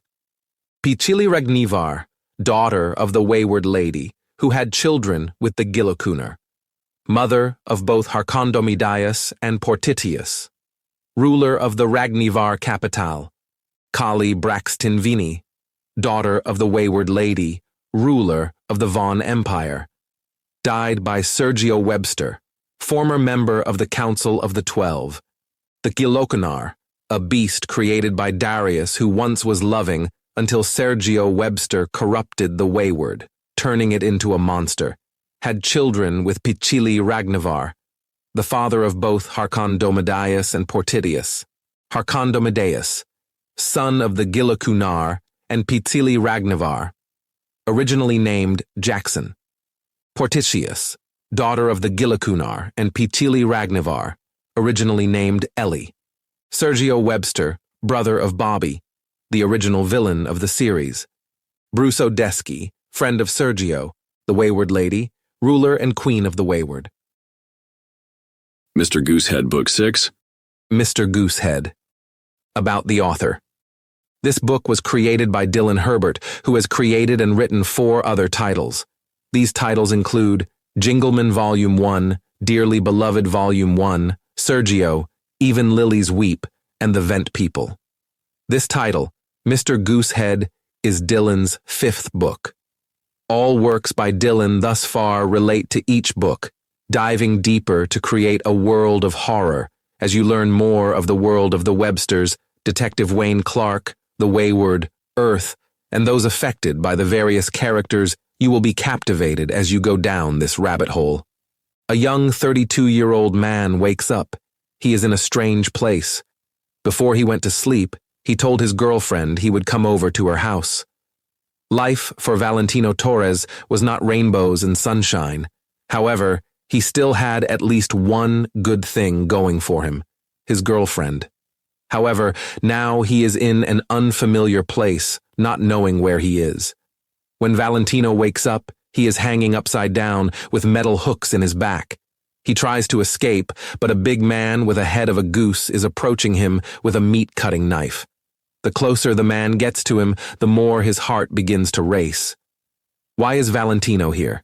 How will he escape from captivity? All works by Dylan Herbert are based on experiences he has had in his lifetime, and most characters describe people he has met. Although the stories are exaggerated, they are still true. Experiences he has had during his lifetime or experiences others have told to him. In 2022, Dylan began this journey. This is the 4th book. Mr. Goose-Head is its own story. However, it gradually is connected to the other books. You only need to have basic knowledge of other characters who were introduced in his previous books. This book introduces new characters to the series. This book can be found on YouTube, Wattpad, Amazon, Apple iBooks, and Goodreads. Thanks for reading. Chapters are better known as the table of contents and are as follows. About the author. Chapter 1. The Kitchen. Chapter 2. The Curious Case of Valentino. Chapter 3. The Barn of the Wool Sales Games. Chapter 4.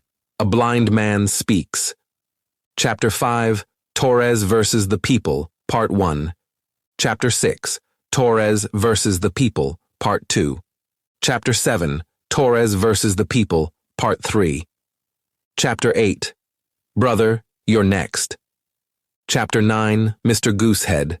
Chapter 10. The Darkest Parts of the Internet. Chapter 1. The Kitchen. This is the story of Valentino Torres, who grew up in Sedona, Arizona, a place seeming to be uneventful. Valentino had an average childhood, a loving mother and father, and 3 siblings. His father's name was Alex Torres II, a city plumber and a hard-working man. No doubt, Valentino learned hard work ethics from his father. Amira Torres was his mother, who was a night nurse at a nearby hospital, the nicest and most loving woman you could meet.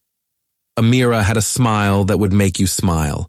Amira loved her family, and her family loved her. Alex Torres III was the firstborn son and older brother to Valentino. Veronica Torres was the second child of the Torres family, and she was a bookworm. Veronica could always be found in a book, learning about the vast world. I had actually met the 3 siblings long before taking this case on. Valentino was born on May 1st, 2029. His birth was seemingly average. I met Valentino in the Torres soup kitchen back in 2057. Valentino was 28 years old at the time. He was a chef, and even though his income had taken a hit due to less customers coming that year, he was still filled with so much light. It's a shame that the Torres family would soon lose their youngest child by that disgusting bastard. The man who kidnapped Valentino was Mr. Goose-Head, a name he was known by in the world of the dark web. Long were the days of the Silk Road. Now a new onion website was on the horizon, the barn of the wool sales. You see, to access the dark web, one usually used a web browser called Tor. Most onion websites used here were definitely scams, and only poor souls were trapped into these schemes. In the early days, one would use Bitcoin and other types of cryptocurrency to buy things, for you couldn't track these transactions. However, in 2030, the world would use VIC, which would stand for Virtual International Cash. VIC quickly replaced physical money and shot straight to the top of the cryptocurrency market. However, what is the dark web? Well, that's easy. On the surface, it's a place where one can purchase drugs, weapons, hacked bank accounts, and even money. However, most of that is just scams. Unfortunately, if you dive deeper, another hidden world exists: bidding money and gambling. One could watch videos of people getting human trafficked, sexually assaulting children, and even disgusting games where people would be tortured. The sick fucks who watched these videos were anonymous often, and the sick bastards who created the content were even worse. Both sides would be smart using VPNs to hide their IP addresses. The saddest part is that even police officers would partake in this. However, in 2024, a new threat entered the United States. On the dark web, a nobody became a menace, and soon, Valentino Torres would be missing. On February 14, 2024, a man that went by the name Mr. Goose-Head was created. This man would kidnap children, women, and occasionally men thought to be unimportant. How it would work is inside the chat of this onion website, which was called the Barn of the Wool Sales. Anonymous people would request services of Mr. Goose-Head. It could be anything from pranks to kidnappings, sexual assault, and even murder. Once you sent the money to Mr. Goose-Head, you would watch as he approached the soul who would soon be his victim. It was on that fateful night someone requested a service from Mr. Goose-Head to kidnap Valentino. The specifics of his kidnapping isn't known. However, I would get to the bottom of this. You see, Mr. Goose-Head was a myth on the dark web and the topic of discussion in schools all around America. My name is Detective Robbie Wayne Clark, and this is the story of Valentino Torres. I was dedicated to put away this sick monster forever. The man who went by the name Mr. Goose-Head. It happened gradually. We did not even know how calculated Mr. Goose-Head could be or what he was capable of. I have seen monsters. I'm talking real monsters with the powers of gods. However, this guy would be far worse, for he did not have any powers, or so it would seem. He only had charisma to sway the hearts of thousands of people online. I had lost multiple friends. I felt like a failure, but in my heart, I knew I needed to stop this monstrous bastard at any cost. You see, my closest childhood friend, Noah, became the boogeyman of my life. I couldn't save him, and that broke me. My childhood hero, Sean LeVar, could not be saved. My friend Jason McDines was lost to Glimmer Prime forever. My wife left me in the middle of the night with our son. I am a broken man. My entire life was a failure. However, I won't let this one be another failure. Little did I know that this story would take me to dark paths I wasn't ready to face. How can a person be so evil? There were threats from another group that would be more heinous than the Webster's bloodline, the Wayward, the dark arts of Felix and Darius. For up until now, threats were only due to magic, religion, and science. However, this darkness would be far greater than all three combined, for this was an epidemic. A man so vile his words could sway you in a second, for he tapped into the darkest desires of man. The stuff you think about doing after an argument but stop yourself from actually acting on. The only man unaffected by other worlds, and it would take more than me to stop him. This is the entire story of Mr. Goose-Head. These are the accounts through my eyes, through the accounts of those who loved Valentino Torres, people who knew him, and those who participated in the barn of the wool sales games. As games go, Mr. Goose-Head was far worse than Chad Billings. I only pray that I, Detective Robbie Wayne Clark, am strong enough to win. How can one beat something that involves the entire nation, government, and dark powers of hell? Well, we would soon find out. Detective Clark, we got a live one here. Some woman wants to report her boyfriend missing. An Officer Michaels says to me. I wasn't impressed, and I had barely woken up. You could see black bags under my eyes from lack of sleep as I replied to the officer. Put her with the others, I haven't even had my morning cup of coffee yet. I say in a monotone voice, for it was only 7:32 in the morning. All of a sudden, a woman barges in and starts yelling. Robbie, please, you got to help Valentino. He has been kidnapped. A strange woman says with tears in her eyes. Her makeup was ruined from crying, no doubt, but then officers came to restrain her. They told the woman to calm down before they had to arrest her. It soon clicked in my head. This woman was Gianna Brown. She was Valentino's girlfriend. I quickly tell the officers that it's okay. I ask Gianna what happened to Valentino Torres. The story she told me would send me into a race to try to save Valentino from Mr. Goose-Head. Gianna told me about the call she received from her boyfriend before he was kidnapped. Hey, baby girl, I'm about to finish up in the kitchen. Today was a long day, but I can't wait to see you. A tired Valentino says to his girlfriend. Everything was normal until he said that he had to take out the trash in the kitchen. The couple had been video chatting, but Gianna kept seeing a flash of light in the background. I think there is a stray cat in the kitchen, baby, Gianna says. However, Valentino kept telling her she was imagining things. Soon, Valentino would take out the trash and head to the dumpster outside. It was then a mysterious man in a goose-headed mask assaulted Valentino. Valentino started fighting for his life and tried running away. However, it was all useless, for the man was stronger and Valentino's head was bleeding.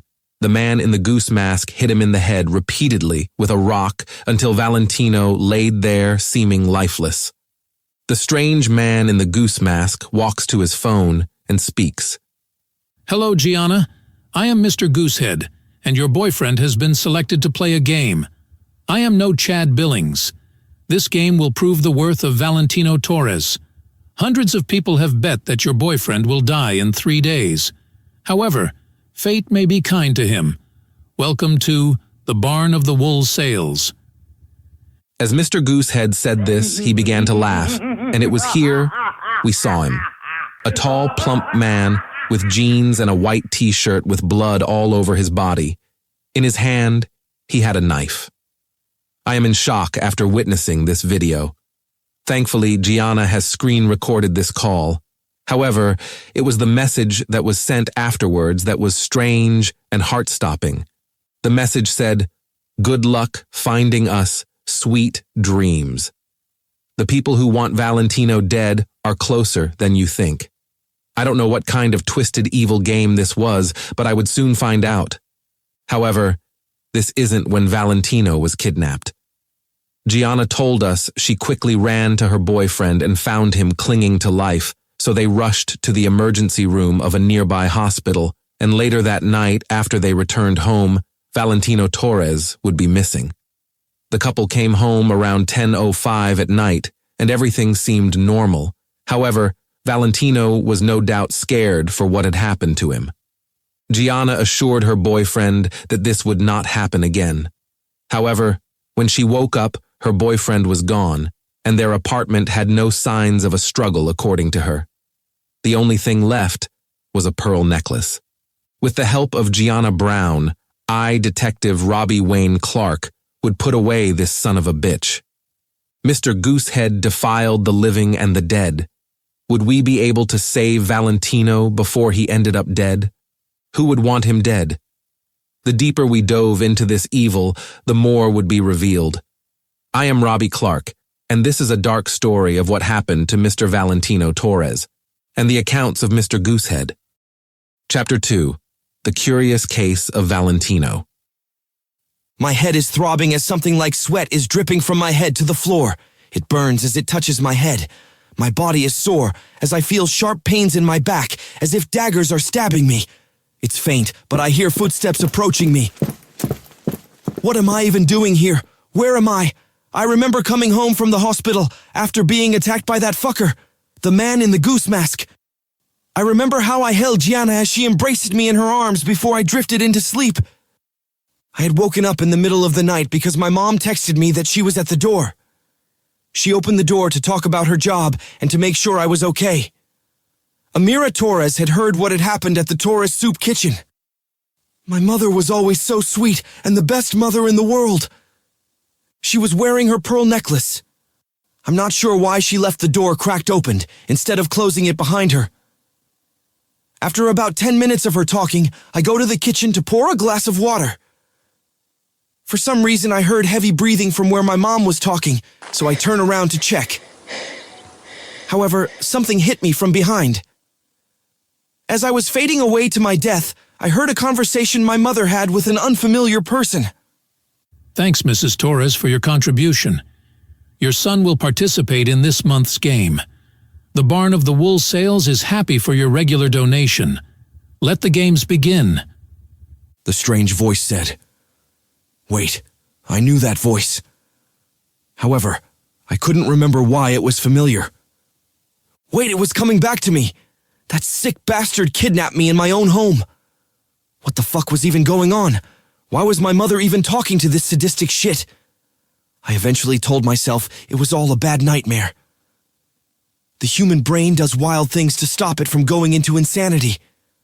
However, I am coming back into consciousness, and it's then I soon realize what's going on.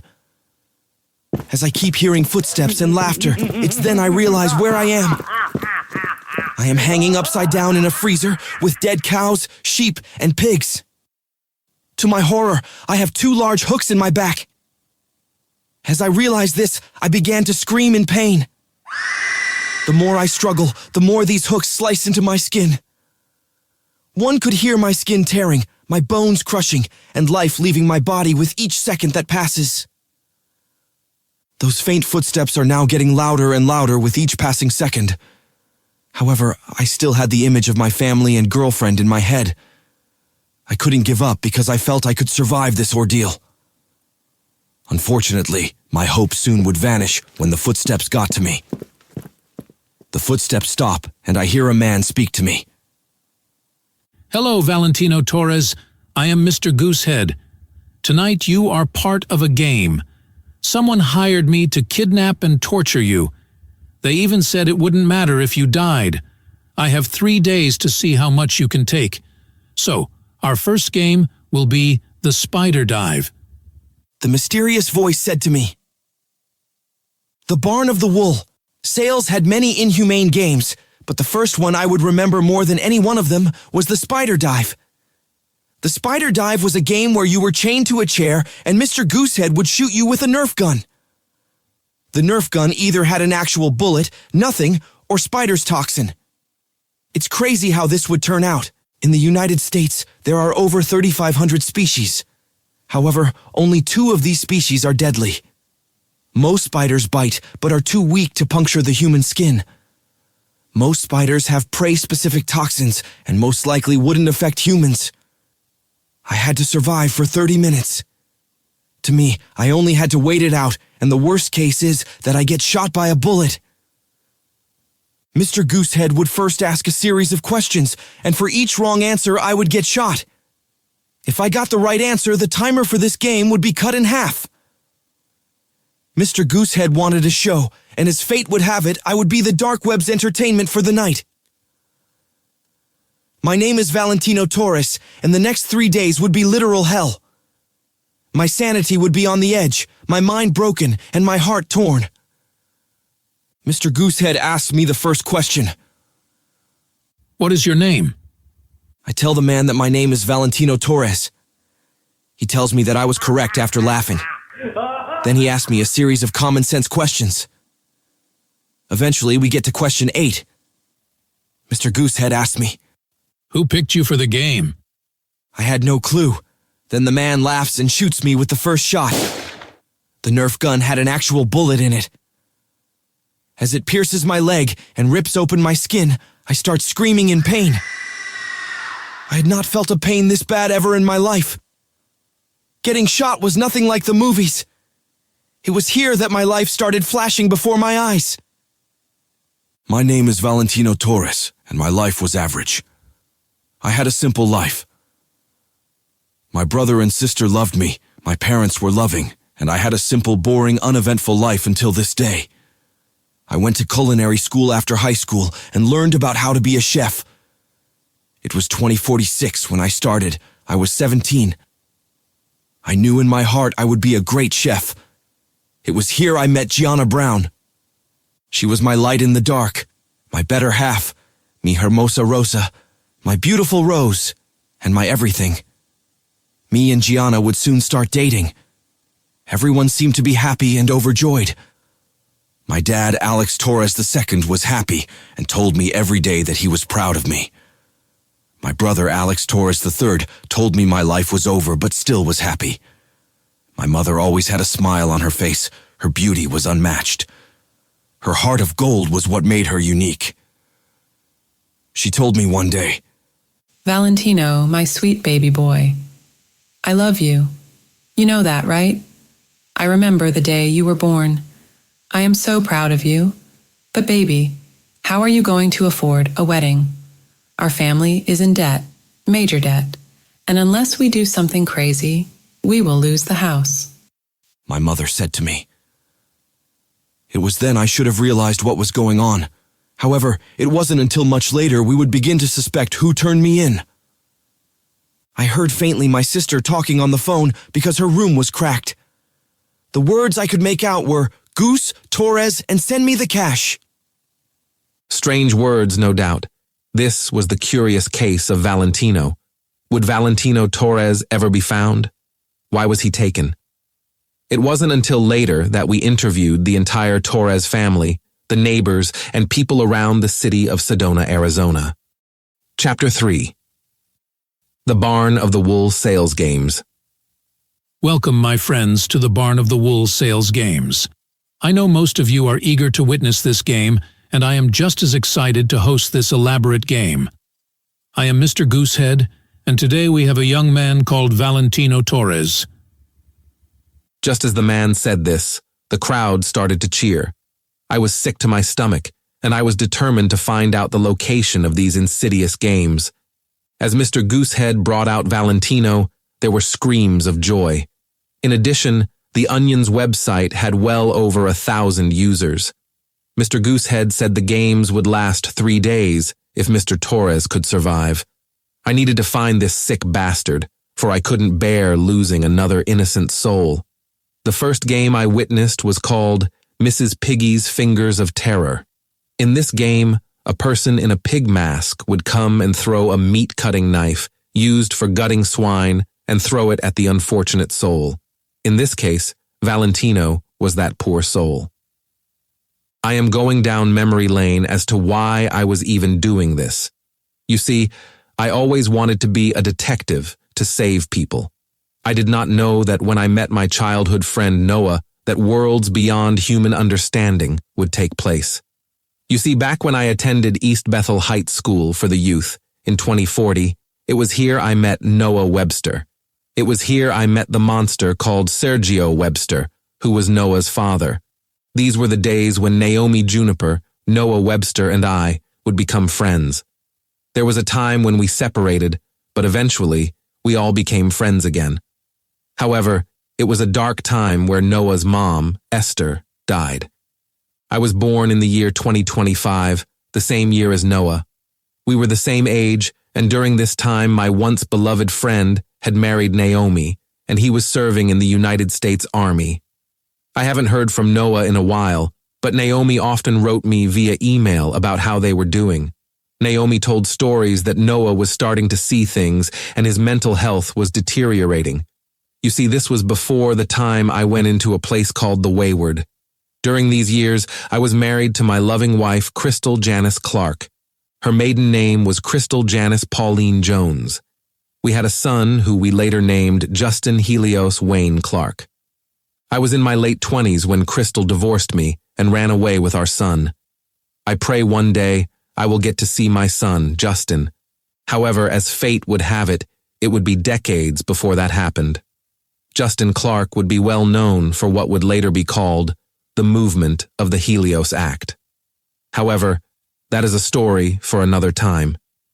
You see, the reason my ex-wife, Crystal, left me was for my drinking. She grew up with a mother that would drink and beat her. She detested drinking and told me she would leave with Justin if I didn't get help. Lots of nights I would drink at the local bar until I was piss drunk, and she would have to pick me up. I was violent when drinking, often attacking people, and a few times even hit Crystal. I just was mad at the world. Noah had not reached out to me. The dark cases I solved were getting to me, and my ex-wife hadn't even made love with me for months. Was she seeing other men? Thoughts ran through my head, and when I confronted her, she would quickly blame me. It was on that fateful night she had had enough of me. I got home from a night of drinking one day, as usual. You could smell the strong smell of liquor on my breath. It was then she started complaining about my constant drinking when I grabbed a bat and bashed her head in. I swung once, and she had blood gushing from her head. I didn't stop there, for if this woman who was supposed to be my wife didn't want to make love with me, I would force her. I got on top of her and started smacking her, not once but 6 times. She yelled at the top of her lungs how I wasn't a real man. But how would this whore know what a real man was? Women don't know what men have to go through, just waiting to be taken care of. Oh, I was tired, so I didn't get to clean or cook. Women are just grown children, always wanting life to be handed to them. I thought to myself. All of a sudden, I came to reality. What was wrong with me? My son was in the corner, frozen with fear. It was then I made a vow to never drink again. We later all went to sleep for the night, after I apologized. However, when I woke up, neither my ex-wife or son would be home. On the counter, there was a note that she would never be back, that she took my son with her. She said she couldn't take it anymore and she wished me the best. This sent me into a dark path I wouldn't recover from for years. The next time I would see Crystal Janice Pauline Jones was at her funeral. However, as I'm going down memory lane, I also remember when I first met the Torres family. The Torres family was an average family, and nothing suspicious was in the air. They worked hard in the family's restaurant. The restaurant was called the Torres Soup Kitchen. The food there was amazing, and I grew closer to the family. They went to church, and best of all, they often invited me to their home. I was there for the birth of all 3 of the Torres' children, Alex, Veronica, and Valentino. It's as if I was part of the family. It wasn't until Valentino came back from culinary school that the atmosphere changed. Veronica became cold and often made arguments about nothing. Most discussions were about who would own the property of the restaurant when their father passed. Everyone agreed that Valentino should. Veronica hated this idea, but hated Gianna more. She felt she was a leech of the family and that her brother was too blind to see the truth about his girlfriend. After this memory had ended, I finally see that the barn of the Wool Sales Games was about to begin. Valentino Torres was then attacked with a knife. It went straight through his finger, cutting into his bone. Valentino let out a scream so heart-wrenching that a grown man could cry. It seems like Mr. Torres might just endure this game after all, a Mr. Goose-Head said. Countless knives were thrown again and again until Valentino passed out from the loss of blood. Mr. Torres has passed out. However, let's welcome a new guest into our games. I know you are trying to find our location, Detective Robbie Wayne Clark, but you have to admit these games are interesting, for you haven't stopped watching. You will never find us, but we will find you if you keep trying to find out who I really am. This is your last warning, Detective, Mr. Goose-Head said. As time went on, the crowd and online users started bidding on Valentino Torres. Valentino was worth 200,000 VIC, which was the currency they used. Mr. Goose-Head said they would resume the game tonight at 10. Valentino had cuts all over but was still clinging onto life. This young man had one thought in his mind, that maybe he would survive this ordeal. However, things would get worse before they got better. It was here where I, Detective Clark, Officer Michaels, and Officer Mandy Gnomes would interview potential suspects. We would interview the neighborhood, the Torres family, and those who knew Valentino. At first, the top person who was suspected was both Amira Torres and Gianna Brown, for they were the last people to see Valentino. However, I went back to the house, which was now a crime scene, and it was then I saw the pearls. What were these doing here? After turning a DNA match, I found out that it had multiple matches. The first match was Amira Torres, the second match was Veronica Torres, and the third match was from a boy called Freddie Gnomes, who was the nephew of Officer Mandy. The day would get even stranger, for this was just the beginning. Chapter 4. A Blind Man Speaks. The case was picking up speed, but tonight the games of Mr. Goose-Head called the Barn of the Wool Sales would resume. I didn't know what to do, and I needed more time. It was a race against time. Would I be fast enough to save Valentino Torres? As the results came in, we tried tracking down the 3 individuals who were on our suspect list. The individuals were Amira Torres, Gianna Brown, and Freddie Gnomes. I find and approach Ms. Brown first. Gianna Brown, please come with me down to the station to answer some questions. You are suspected to have ties with the disappearance of Valentino Torres. Gianna came with me, but you could tell by her body language that she resented me. Her boyfriend was missing, and I was wasting time. However, this event would soon shine a light on the disappearance of Mr. Torres. Hello, Ms. Brown. I will ask you a series of questions, for you were one of the last people to see Valentino Torres alive. This is standard procedure, I say to a young Ms. Brown. I asked Gianna what happened 48 hours before the incident, and she told me a story which would leave everyone shocked. She had evidence to prove where she was. According to Gianna Brown, her boyfriend would work long hours at the Torres soup kitchen, so she would bring lunch and dinner to her boyfriend. She would often see Freddie Gnomes playing with his friend. Freddie's friend was strange, for his friend had a drooping face and a face deformed, full of burns from what seemed to be a fire. Freddie's friend was plump, but had muscles. The type of muscles one would see on someone who lifted a lot. His friend never spoke, but would just wear a hoodie. Freddie's friend never spoke and would just stare at people passing by. 2 days before the incident, Gianna said she noticed Valentino's sister around lately. She found Veronica one day behind Valentino's pickup truck. When Gianna confronted her, she just hurled insults and quickly left. It was strange, but Veronica never liked Gianna. It was soon afterwards that night, Gianna visited the Torres house where she heard Veronica and Amira talking in hushed voices near the corner of the living room. Gianna said that Amira talked about leaving for Baker Street in a day or two. She said she had to meet someone at her job there. No extra details were given because they stopped as Gianna got closer. Veronica just got up and walked out. Veronica turned to her brother Valentino and told him his life was a game, and she wished strange men gutted him like the traitor he was. She also told her brother nobody could stand the sight of him. Then she vanished into the night. Amira said she had to see a coworker, but she only came back during the night after Valentino came back from the hospital. According to evidence, we found out there was no struggle, and we suspected the door was left open. Parts of Gianna's story checked out, for I had seen the video of him being taken, and I had witnessed Mr. Goose-Head himself talking to me on that Onion website, on the dark web. I finally let Gianna Brown go, but a man is waiting outside for me. This man seemed familiar. I felt like I knew him, and later on I would find out where the two of us had met. A Leonard William Slickendimmer would approach me. He told me it had been a while since we had seen each other, for he was a friend of Noah. He told me he was blind, but had heard a conversation from Amira Torres. Leonard went by the name Leon, and he had recorded the conversation on his phone. Hello, Mrs. Torres. Are you ready to sell your son for the Barns of the Wool sales? There is no turning back, a mysterious voice says.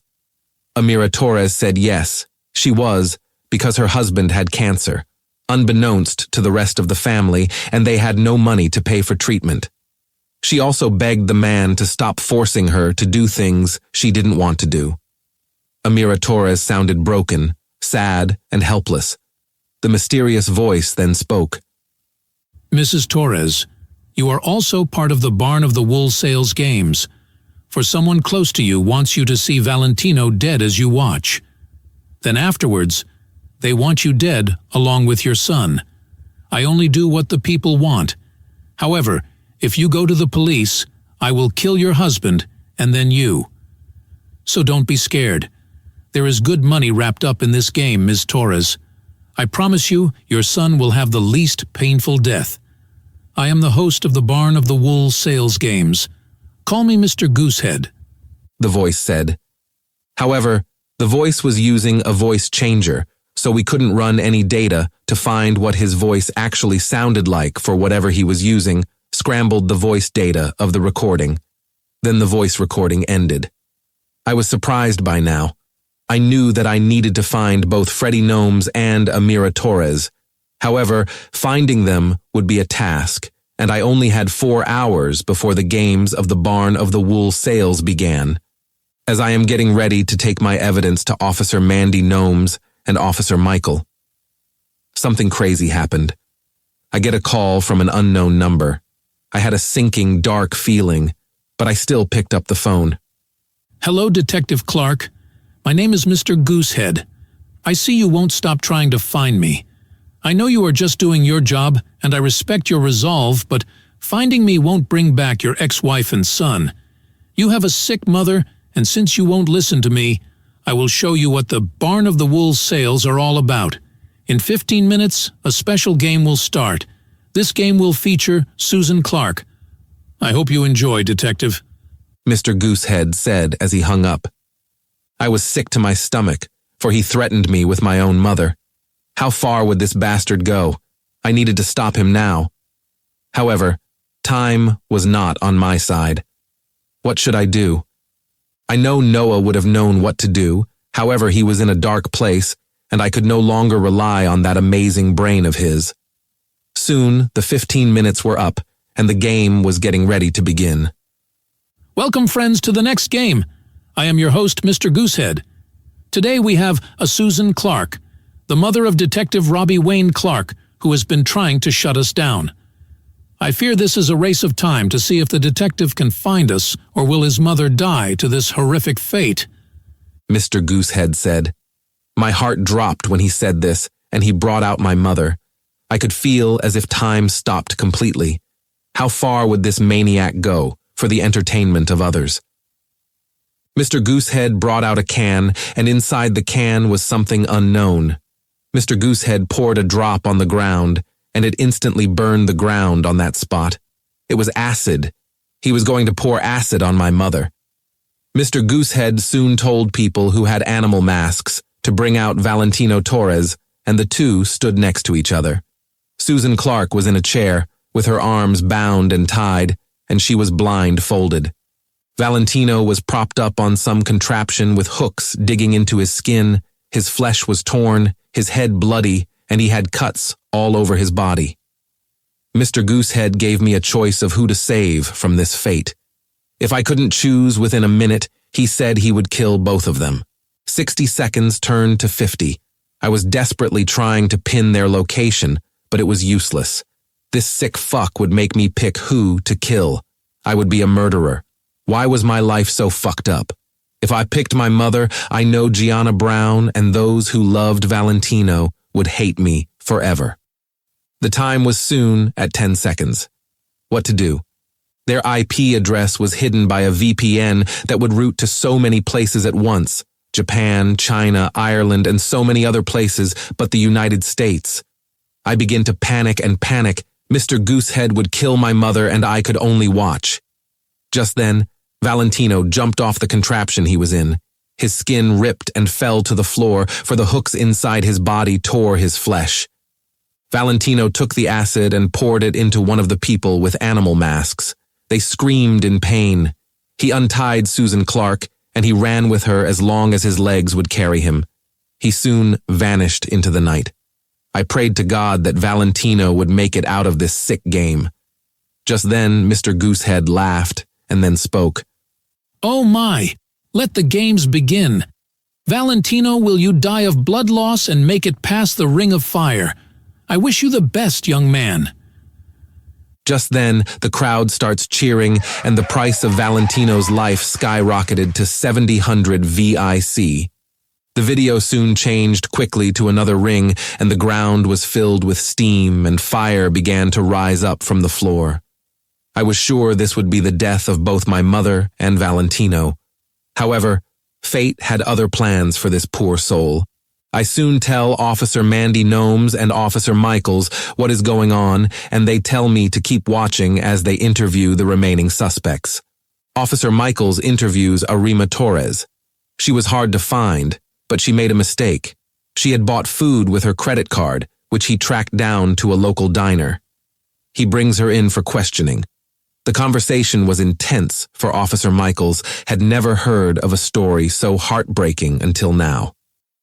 Amira Torres begins to tell of the story. According to Mrs. Torres, it happened a year ago when Veronica came to her and said she could join the barn of the wool sales. Her daughter told her of Mr. Goose-Head that he would sell people to the games for money. The currency was VIC, Virtual International Cash, a form of cryptocurrency. 1 VIC was equal to 10,000 United States dollars. All they had to do was find a poor soul. Veronica suggested that they use Gianna Brown, who was Valentino's girlfriend. Veronica persuaded her mother to believe that Gianna was just using Valentino. So, the two agreed, and thus it started. However, Mr. Goose-Head was a man full of trickery. He required 2 humans to be part of his twisted game. So, Veronica told him that Valentino Torres and Amira Torres would be part of the game, and finally, Gianna Brown would be the last contestant. Veronica lied to her mother about who was to be involved. However, Amira felt guilty and tried to back off. When she approached Mr. Goose-Head about it, he threatened her husband, so eventually she just let the sick bastard have his way with her son. The origin of this story begins with Veronica Torres, who hated Valentino and Gianna.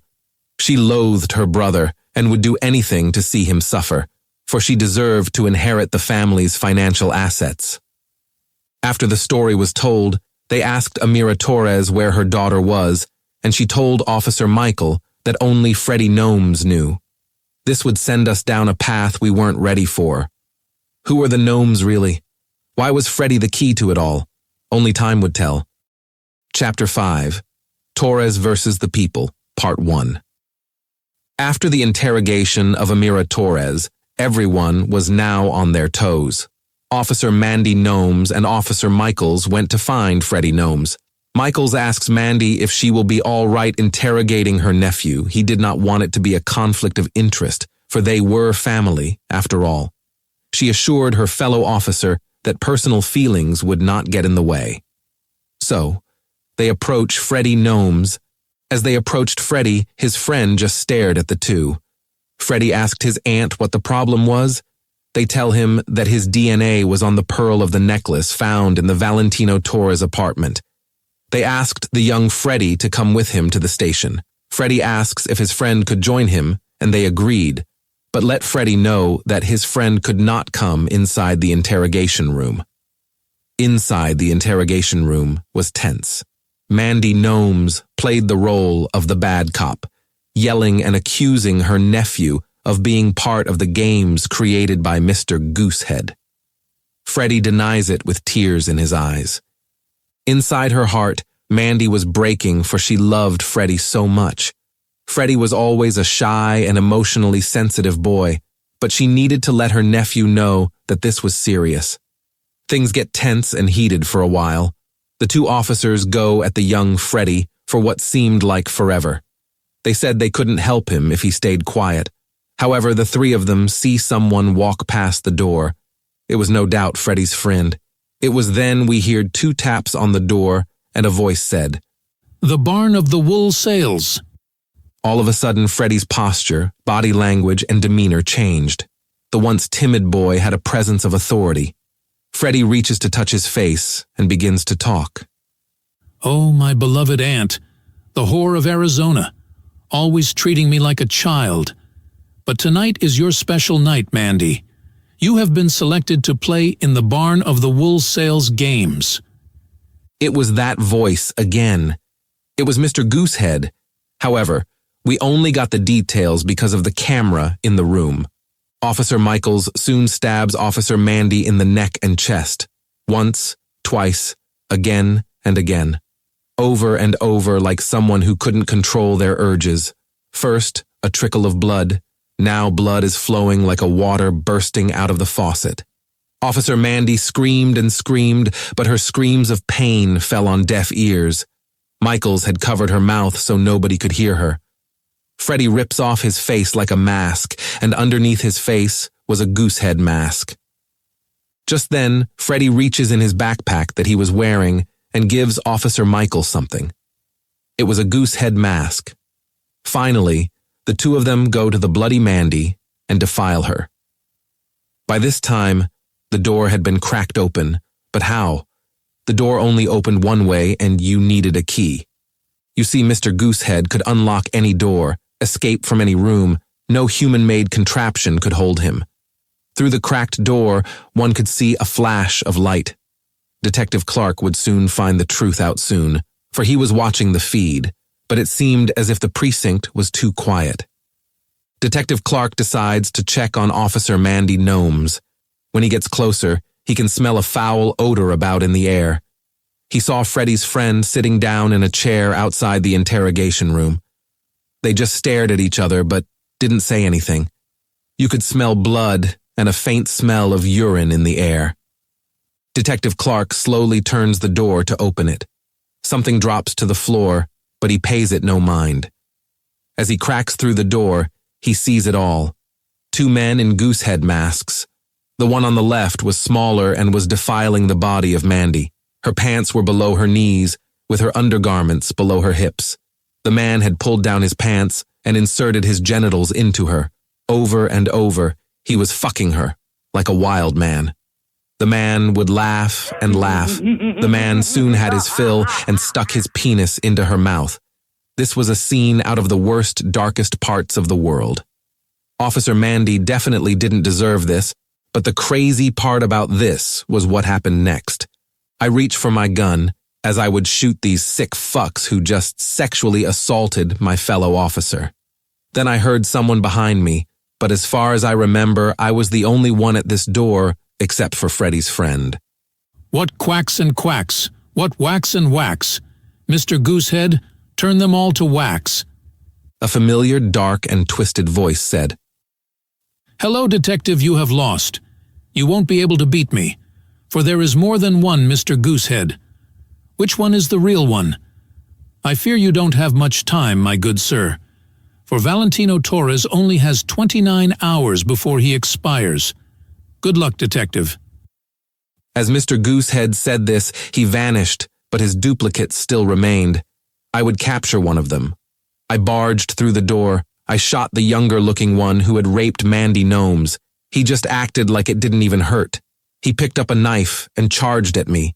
The other Mr. Goose-Head also charged at me. I punched him in his face as he fell to the ground. His mask was broken, and you could see who he was. The man laid on the floor, but it was Officer Michaels. To my shock and horror. We had been friends for a while, so who could I trust? I'm not sure. However, now I needed to focus on the other Mr. Goose-Head. He took out a knife and cut me. I'm not sure what he had on the blade of the knife, but it was pure hell. However, soon after, he lay there seeming dead on the ground. I was rushed to the hospital after police officers found me on the ground. They had watched the footage and locked up Michaels. Officer Mandy Gnomes had not died. However, the one who raped her was Freddie Gnomes, and he was dead. I'm not sure who leaked that Veronica and Amira Torres were part of the Barn of the Wool Sales games. However, it was soon public. It meant very little to some people, but for those who entered the darkest corners of the internet, it meant terror for them. This is what led up to death threats, riots in the streets, protests, and death. We still needed to find Valentino Torres. Veronica Torres was also missing. Mr. Goose-Head was more than one person. This was exhausting, however. Fate would be kind to us. For someone who came into town, that would help the case. It was no officer. It was the smartest man in the world. Even after the days when the Wayward corrupted this man, none was smarter than Dr. Noah Webster. However, why was he here? Only time would tell. This is the account of a trial that would take place. Torres versus the People. Chapter 6. Torres versus the People. Part 2. Please take your seats. We are about to begin class. A woman says to her class. This was the story of how Mr. Goose-Head went from a nobody to a myth, and eventually the terror of the dark web. His name was Ron Curtis. A small teenage high school student, Ron had dark brown hair. His eyes were a dark deep green and had a face filled with pimples. Not just pimples, he had zits, blackheads, and boils. Ron was often made fun of by his fellow classmates. Oh, look, it's Pimple Man Ron. Jesus fucking Christ, it's the septic face man. A girl shouts to the class. Mrs. Jenny Oliver told the class to settle down and said, making fun of Ron was not tolerated. Ron couldn't take this anymore. He hated his life. No doubt he was just exhausted with all the constant insults. He couldn't help this. He was born this way. At least when he got home, he did not have to deal with this because he lived with his aunt and uncle. Ron's parents had been dead for 7 years. It was one day when Ron's life would be later changed forever. You see, Ron Oliver read an article online about the dangers of the dark web. What was the dark web? Ron was now interested. The article soon told of horror stories of people being left bankrupt through the scams of the dark web. However, the young Ron did not care much for scamming people. He needed something that would make his classmates fear him. As he read deeper and deeper, it told of stories how you could hire hitmen, buy drugs, and participate in many chats. This interested Ron, so he did his research. He soon downloaded a web browser called Tor. What was Tor? Tor was short for onion router, and the links were called onions instead of hyperlinks. This web browser protected users, for it kept privacy hidden and secure. The Tor browser was created in 1995 by United States Navy researchers.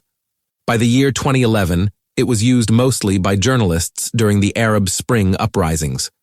Tor was used by the government, military branches, law enforcement, and those willing to participate in illegal activities. The Tor browser in itself wasn't bad. It held information and encrypted data to protect you.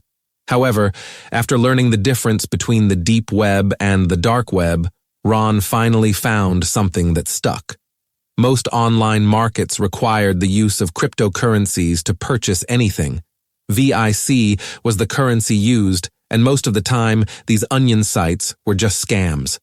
However, one day during a chat, Ron found a website known as the Barn of the Wool Sales. It was here he started bidding in games. Ron won most of the time, and soon his $100 turned into $100,000. This caught the eye of the creator of this website. Soon, a Mr. Goose-Head messaged Ron and asked the teenager if he wanted any services to be done.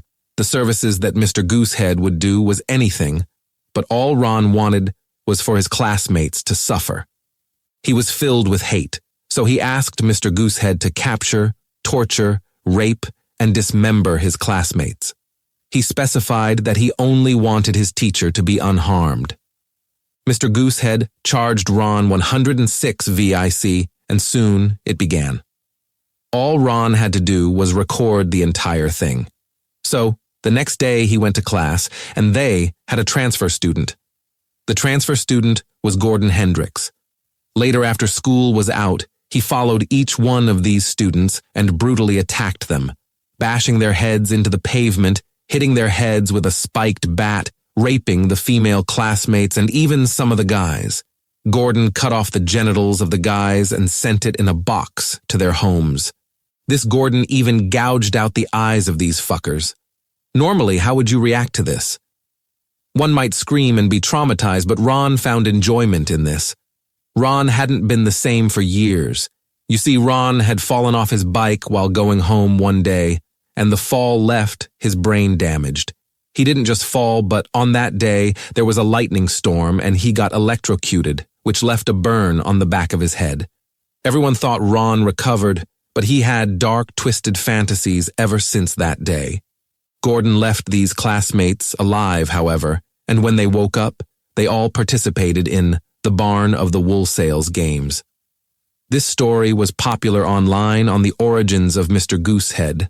However, I searched for that name and didn't find anything. There was little time to celebrate, but then he came to the police station. A man more calculated than Mr. Goose-Head. This man told me the only way to beat a monster was to become one. His name was Dr. Noah Webster. Fate finally smiled on me. This was one of the only times me and Noah ever worked with each other.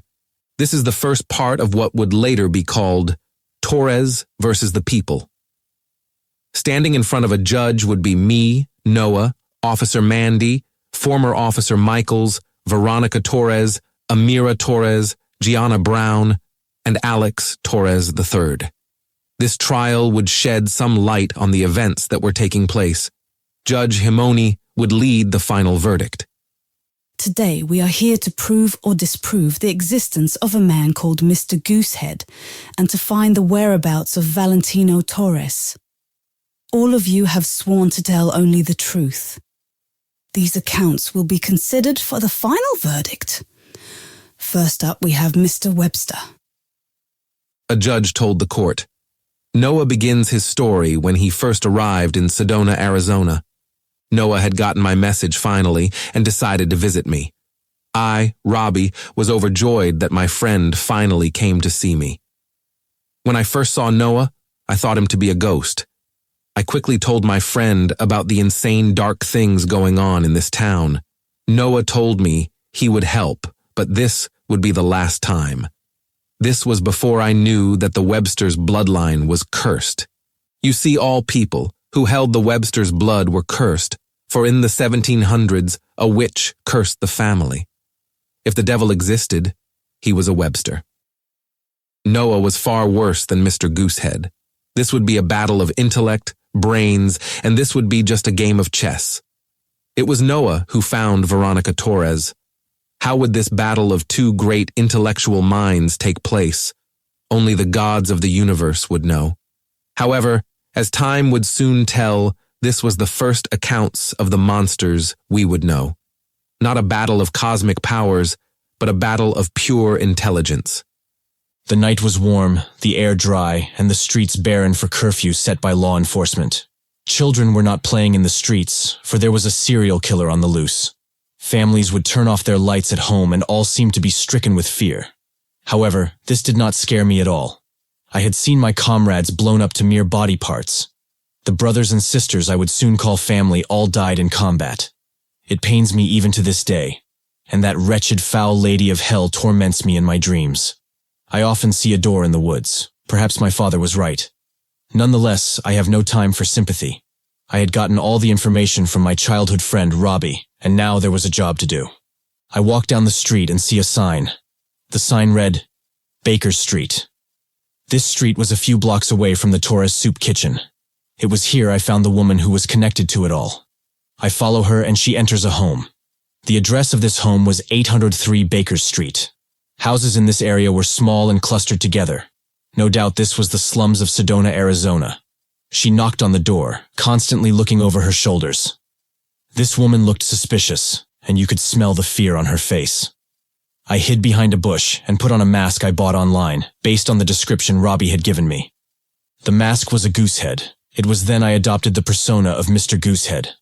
I heard the strange, suspicious woman talk. Oliver, baby, I'm home and nobody followed me here. The woman said to a dark figure, who was a man. The man embraced her and then spoke. Ah, Veronica. It's okay, I just missed you so much. We have entered the final games for your brother, Valentino Torres. This was incriminating evidence, but I would need an actual official statement, a true confession. I proceeded to enter the home when the both of them closed the door behind them.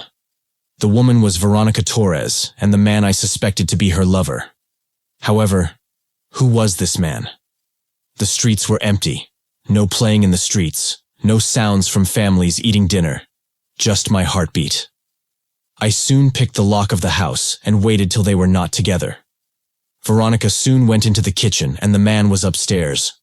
I heard the shower running, so I assumed he was in the shower. I slowly creep up to Veronica and knock her out with an injection of midazolam, which was a fast-acting form of benzodiazepine. I was a doctor, and my arsenal of drugs was almost limitless. She quickly was knocked out and I drugged her outside and away from Baker Street. As I looked back to the house, I looked towards the window of the upstairs bedroom. It was then I saw the mysterious man. He was big, plump, and wore a white t-shirt with blood all about. I'm guessing it was blood, for red stains were on his t-shirt. The man had a goose-headed mask, and it was then our eyes met. Who was this man, really? I had no time to think about that. I needed to find Detective Clark, and fast. However, this man wouldn't let me do that.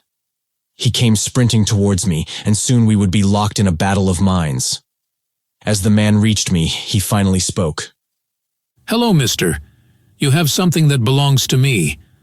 I don't think you are aware who I am, but let me introduce myself. I am Mr. Goose-Head, the man said. However, I was uninterested in his story and began walking towards him. I told Mr. Goose-Head it was an honor to finally meet him, and we shook hands. As we shook hands, I used a small ring that had a hook that could pierce the human skin. It had a chemical on its hook that was a fast-acting sedative. The man was soon drowsy, or so I thought. He quickly stabbed me in the stomach, but to his surprise, I didn't even scream in pain. Oh my, what kind of monster are you? May I ask your name, sir? Mr. Goose-Head asked. I told him to call me Webster. However, I didn't realize that someone was behind me, and I was hit in the head. I fell to the ground, and what I saw was Veronica Torres. I asked Veronica why she had done it, and was she in charge of these twisted games? I hate Valentino Torres. Our father always takes his side. I need to make sure I am good for when he passes. So yes, I did hire services of Mr. Goose-Head to take out my brother. I blackmailed my mother to go along with this. She has a secret she didn't want the family to know about. Finally, we will slaughter Valentino along with his whore of a girlfriend, Gianna. Then finally, Amira Torres will watch her beloved son die and meet the same fate. Veronica was an oversharer and was about to answer who Mr. Goose-Head was, but then got stabbed. Not just stabbed, but her fingers cut off. Mr. Goose-Head cut her thumb and middle finger clean off. As she was screaming in pain, he picked up the severed fingers and put them in a bag with ice. Mrs. Torres, you have said enough.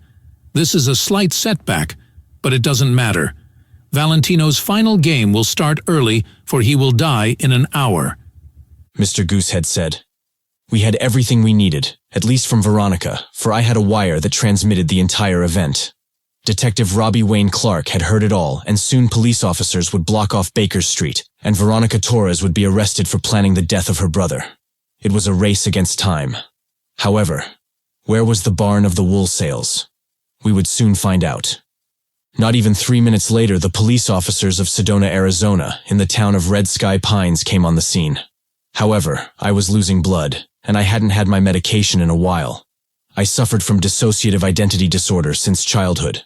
I became something else, however I wouldn't recall any of the next events. When I woke up, I was lying in a strange place, in a large pool of something wet. As I came to it, I realized the wet liquid was my own blood, my heart was pounding, and my head hurt.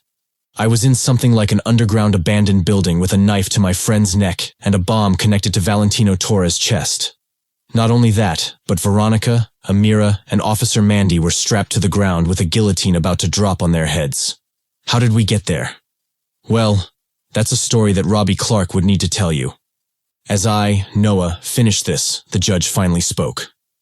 So, you, with the help of Detective Clark, found the truth, and dark secrets the Torres family was hiding. However, the way you went about this was dangerous. I would like to hear the testimony of Amira Torres. To establish a reason, they even sought to hire this vile man. And thus, the story of Amira Torres began.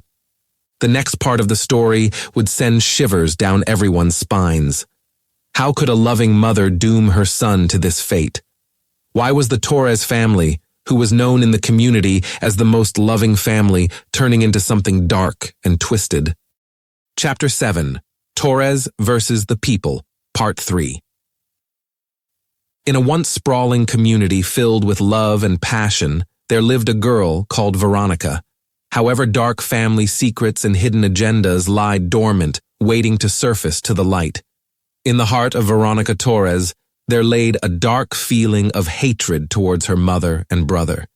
In Veronica's eyes, her brother was always praised while she was never noticed. Her brother Valentino Torres had gone off to culinary school and started dating a beautiful woman. That girl was Gianna Brown. Gianna was so beautiful, and the family was soon captivated by her words and demeanor. However, Veronica knew a witch when she saw one. It was one fateful afternoon when Veronica would read her mother's text message, everything changed. Veronica and her mother were to have a mother-daughter lunch, so they ordered pizza.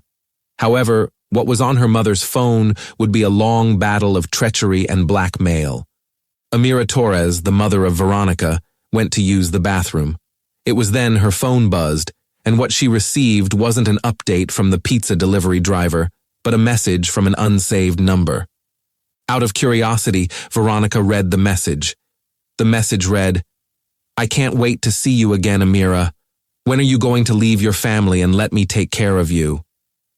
Veronica was disgusted, and a seed of hatred that her own mother would cheat on her husband and leave her kids behind filled her with so much hate.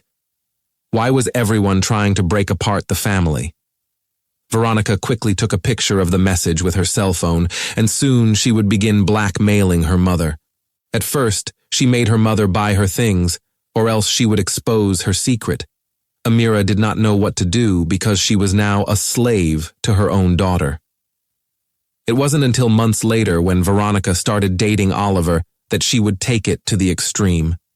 Even with the fear of her secret being exposed, Amira treated Valentino like a golden child. Veronica hated her mother for cheating, she hated Gianna Brown for stealing her brother's attention, and she hated her brother Valentino for she had a secret of her own. In the personal diary of Veronica, it told of how she always loved Valentino more than just siblings should, and she was scared that Valentino would forget about her. For when they were younger, he always sought her advice, always made her great-tasting food, and always made sure she was okay. However, now, it was as if she didn't exist, and she had had enough. Armed with the dangerous knowledge of her mother's affair, she would soon plot to destroy the entire family. School wasn't for her, and who would take care of her? She felt that since Alex Torres III was the outcast of the family, she deserved the family's financial assets. She felt that Gianna was a leech waiting to suck the family's finances dry. Veronica crafted her plot to destroy both Amira and Valentino Torres. It took a while, but she would eventually find a way. She began searching and searching until one day her search ended up being on the dark web. She had an eerie feeling, but she would later find her boyfriend on here who went by the name Mr. Goose-Head. She would get rid of Gianna and Valentino forever if necessary. Eventually, she would finally expose her mother's secret affair, for she deserved it all. She loved her boyfriend who was in his 30s, or that's what he told her. It was on that fateful day she finally planned to get away with this sinister plan. Oliver told Veronica about the Barn of the Wool Sales Games, a game filled with gambling, bidding, and death. He said he could kidnap her brother and make her mother watch as a Valentino died a horrific death. Veronica was blinded by lust and the dreams of being rich that she didn't know she was just being used. So, on that day, Mr. Goose-Head brutally attacked Valentino Torres and later kidnapped him. This was the story Amira told the court in front of Judge Himoni. Amira had the diary, for Veronica had left it in her father's rocking chair one night after dinner. It had multiple names for contacts, and inside the contacts, under the barn of the wool sales games, it was a list of people. It was here we would find the potential names of Mr. Goose-Head.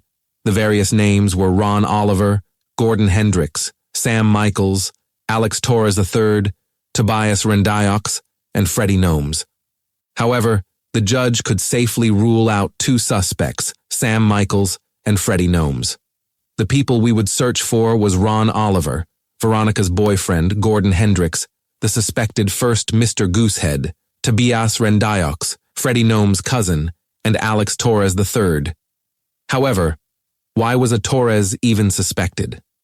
Alex Torres III was believed to be outside of town the entire time because he owned a bank outside of town. But this road would become filled with even more lies. Were there 4 Mr. Goose-Heads? I guess we would find out. Next to the stand was Detective Robbie Wayne Clark, and he told of a long story that would make one believe this detective was insane. Had Robbie lost his mind? The judge would have thought so if there was no physical evidence. It was under the pale glow of the full moon it happened. One could hear the whistling of the wind about in the air tonight. I had heard my friend Noah discover the truth about Veronica, who admitted to being part of these sick, twisted, dark, inhumane games of the dark web called the Barn of the Wool Sales. I, Detective Robbie Wayne Clark, raced through the warm night at speeds of an eagle. Like a red robin gracefully flying, I knew my destination and what I had to do. I gather the entire police force and we go to end this son of a bitch. This disgusting and dark game would end tonight. We might have been pursuing the most cunning villain of the century. However, the devil would soon wear the skin of friends and loved ones. I speak into the radios we were on a secure channel or so I thought. We have the bastard in our sights. Dr. Noah has filled us in on everything, I say to the entire police force. I had a feeling we would finally get this bastard. Just then, we hear another officer talk on the radio. It's too late, we should turn back. Quack, quack. I am confused at what he was trying to say, so I tell the officer to identify himself and repeat what he last said. I am officer. Just then, it cut off briefly, and we heard someone else talk on the phone. Mr. Goose-Head welcomes you to the Barn of the Wool Sales. Tonight, all the officers have been selected to participate in the final game. Meet me at 804 Baker Street outside. Can you win against time? You see, I have strapped some people to bombs that will go off in 2 minutes if you don't drive more than 100 miles per hour. Good luck. Just then, we heard screams of pain and a foul-sounding scream. It was deafening. What the hell just happened? We would soon find out. As we approach, we see what seemed like a mad man who was bashing the head of a Mr. Goose-Head. Then the man stabbed the man in the head repeatedly. I may never know who this man is, but I'm grateful he was there. He had the strength of an entire battalion. The man who this savage had killed was Tobias Rendiox. However, another Mr. Goose-Head approached, and he pressed a button on his phone and spoke. Detective, you have failed this game, and for that, it cost you the life of 14 souls. I pray you have better luck with saving Valentino. I can't wait to see the outcome of our little game. It was then an angry mass of people came out their homes. They started surrounding the savage man, overpowering him, how the explosion from the switch went off, and the people strapped and trapped to their fate exploded. It was raining blood as dark as the midnight sky. Chunks of human body parts came flying down, and the explosion sent a shockwave, and our police cars started smashing into each other. Explosions could be heard everywhere. My head is left bleeding from the crash, and I'm surprised on how I am still alive. My legs are trapped in the car, and I'm fairly sure my ribs are broken. I am fading in and out of consciousness, trying to fight to stay alive. However, I can't. A strange figure walks up to me and speaks. Congratulations, Robbie. You have survived to the final stage. Welcome to the sheep's guillotine of webs. And when I awoke, we were all in the barns of the wool sales. It was here Noah changed our situation. Everyone had their own roles to play, but soon we would escape this hellhole. When I woke up, I was the only one free. Veronica, Amira, and Officer Mandy were strapped and shackled to the floor, and above them was a sharp blade, similar to a guillotine. Valentino had a bomb strapped to his chest and a timer that said 6 minutes. This would be a battle of intellect, brains, and great minds. Dr. Noah had blood dripping to the floor and a deep cut on the temple of his head. Just then, we heard footsteps as it slowly approached us. We knew we would die, or so we thought. Some of us might have had to die that day, only time would tell.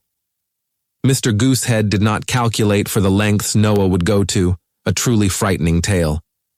Chapter 8, Torres versus the People, Part 4. As the man we all grew to understand was Mr. Goose-Head, he approached us. We felt that death was coming. Hello, my name is Mr. The man begins to stop talking, and he begins to struggle to breathe. What was going on? Mr. Goose-Head starts screaming. Oh my fucking God! Oh my fucking God! What are you, sir? A demon, the DD devil, a beast that lurks in the shadows. It's the people who participated in the games that lost their lives. No, it's a 30-foot-tall troll. What nonsense was this man speaking? Mr. Goose-Head had finally lost it. However, Noah got up as if nothing was ever wrong with him. Well, my friend, Mr. Goose-Head, you have failed this little game of ours. Don't you remember me from when I first got to town? I knew it was strange how you moved around. I was dressed up as an old man who just needed help, using my phone. You made contact with me then, and I injected a plant into your skin via a needle. Now this needle is so thin that one wouldn't even feel anything. The plant I used was brugmansia, which is also called angel's trumpet. It causes hallucinations, but we had to start you off small. I'm not sure what you had against your own brother and family Alex Torres III, but I knew all about you. You used the Tor browser, shitty VPNs, and hid behind a mask. You are no threat to me, and you will rot in jail forever. Goodbye, Mr. Goose-Head. Noah said to Mr. Goose-Head. Noah then grabbed the remote that functioned as a detonation switch and turned it off. Soon everyone would rest, and Valentino would be home safe. However, Veronica Torres, former officer Sam Michaels, and Alex Torres III would serve a lifetime in jail, until the days of the Helios Movement Act. So, in this whole ordeal, we learned of the multiple Mr. Gooseheads, Gordon Hendricks, Ron Oliver, Sam Michaels, Freddie Gnomes, Tobias Rendiox, and Alex Torres III. However, why would Alex turn to a life of crime and gruesome death after being raised with so much love? We would soon jump down another rabbit hole. Chapter 9, Torres versus the People, Part 5. A family soon celebrates Valentino Torres returning home. No doubt he was traumatized. No longer would he have to be scared. However, he did have nightmares every single night. But he had a loving mother, father, and girlfriend. Life wasn't sunshine and rainbows for Valentino, but he never let that light in his heart fade. The trail soon ended with the testimonies of everyone, the accounts of Valentino himself, the police department of Red Sky Pines, including Detective Robbie Wayne Clark, Noah Webster, Veronica Torres, and Amira Torres. However, the damage had still been done, and Amira would not be forgiven for some years, but at least Alex Torres II stayed to not break the family apart any further than it already was. So, in the year 2057, 5 days from being kidnapped, Valentino finally returned home. He had to go through therapy for PTSD, however, at least he was alive. Gianna thanked the officers, Noah Webster, and me. My name is Detective Wayne Clark, and I am happy to say we put away this bastard forever, or so I thought. The judge gave life to all who participated in these inhuman games called the Barn of the Wool Sales. But unfortunately, the seeds had already been sown.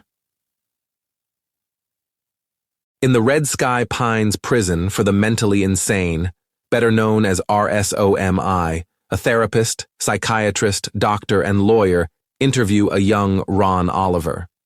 What they find out when they do a test and hypnosis is something so dark, you will never step a foot inside Arizona again. There is the criminally insane, then there was Ron Oliver. We all thought we knew this monster. We all thought we had locked this monster away for life. However, Mr. Goose-Head was exactly where he wanted to be. Mr. Goose-Head was a cunning, calculated man, and soon the streets of Gilwark Boulevard would be stained red with the corpses of hundreds. All of Mr. Goose-Head's victims could hear him saying, "Hello, I am Mr. Goose-Head, and you have been selected to participate in the Barn of the Wool Sales." Chapter 10. Hello, Arizona, I come with madness. Hi, fresh mate. What is your name? A big man who weighed 400 pounds said to a Ron Oliver. However, he was quickly ignored because Ron was calculating his next move. Ron Oliver was sentenced to serve a sentence of 490 years, with no possibility for parole. The judge who sentenced him enforced the full extent of the law. Justice was served. The law enforcement tried for weeks to find Freddie Gnomes, who had raped his own aunt with the aid of Sam Michaels. However, it's as if he vanished. What would greet Ron's fellow inmate wasn't Ron, but the devil himself. Ron told the inmate to leave him alone, but this man laughed and said Ron looked weak. It wasn't that Ron was a kid, but he had a baby face, and so even though he was believed to be in his 30s, people saw him as a child. The inmate smacked Ron in the head, but this would be his last mistake. Ron's demeanor instantly changed. The cell went from inmates laughing at a weak Ron Oliver to feeling a cold, eerie feeling about in the air. The hairs on your arms could stand up. Ron jumped on the big inmate who had smacked him and ripped out his teeth. It was a bloody scene.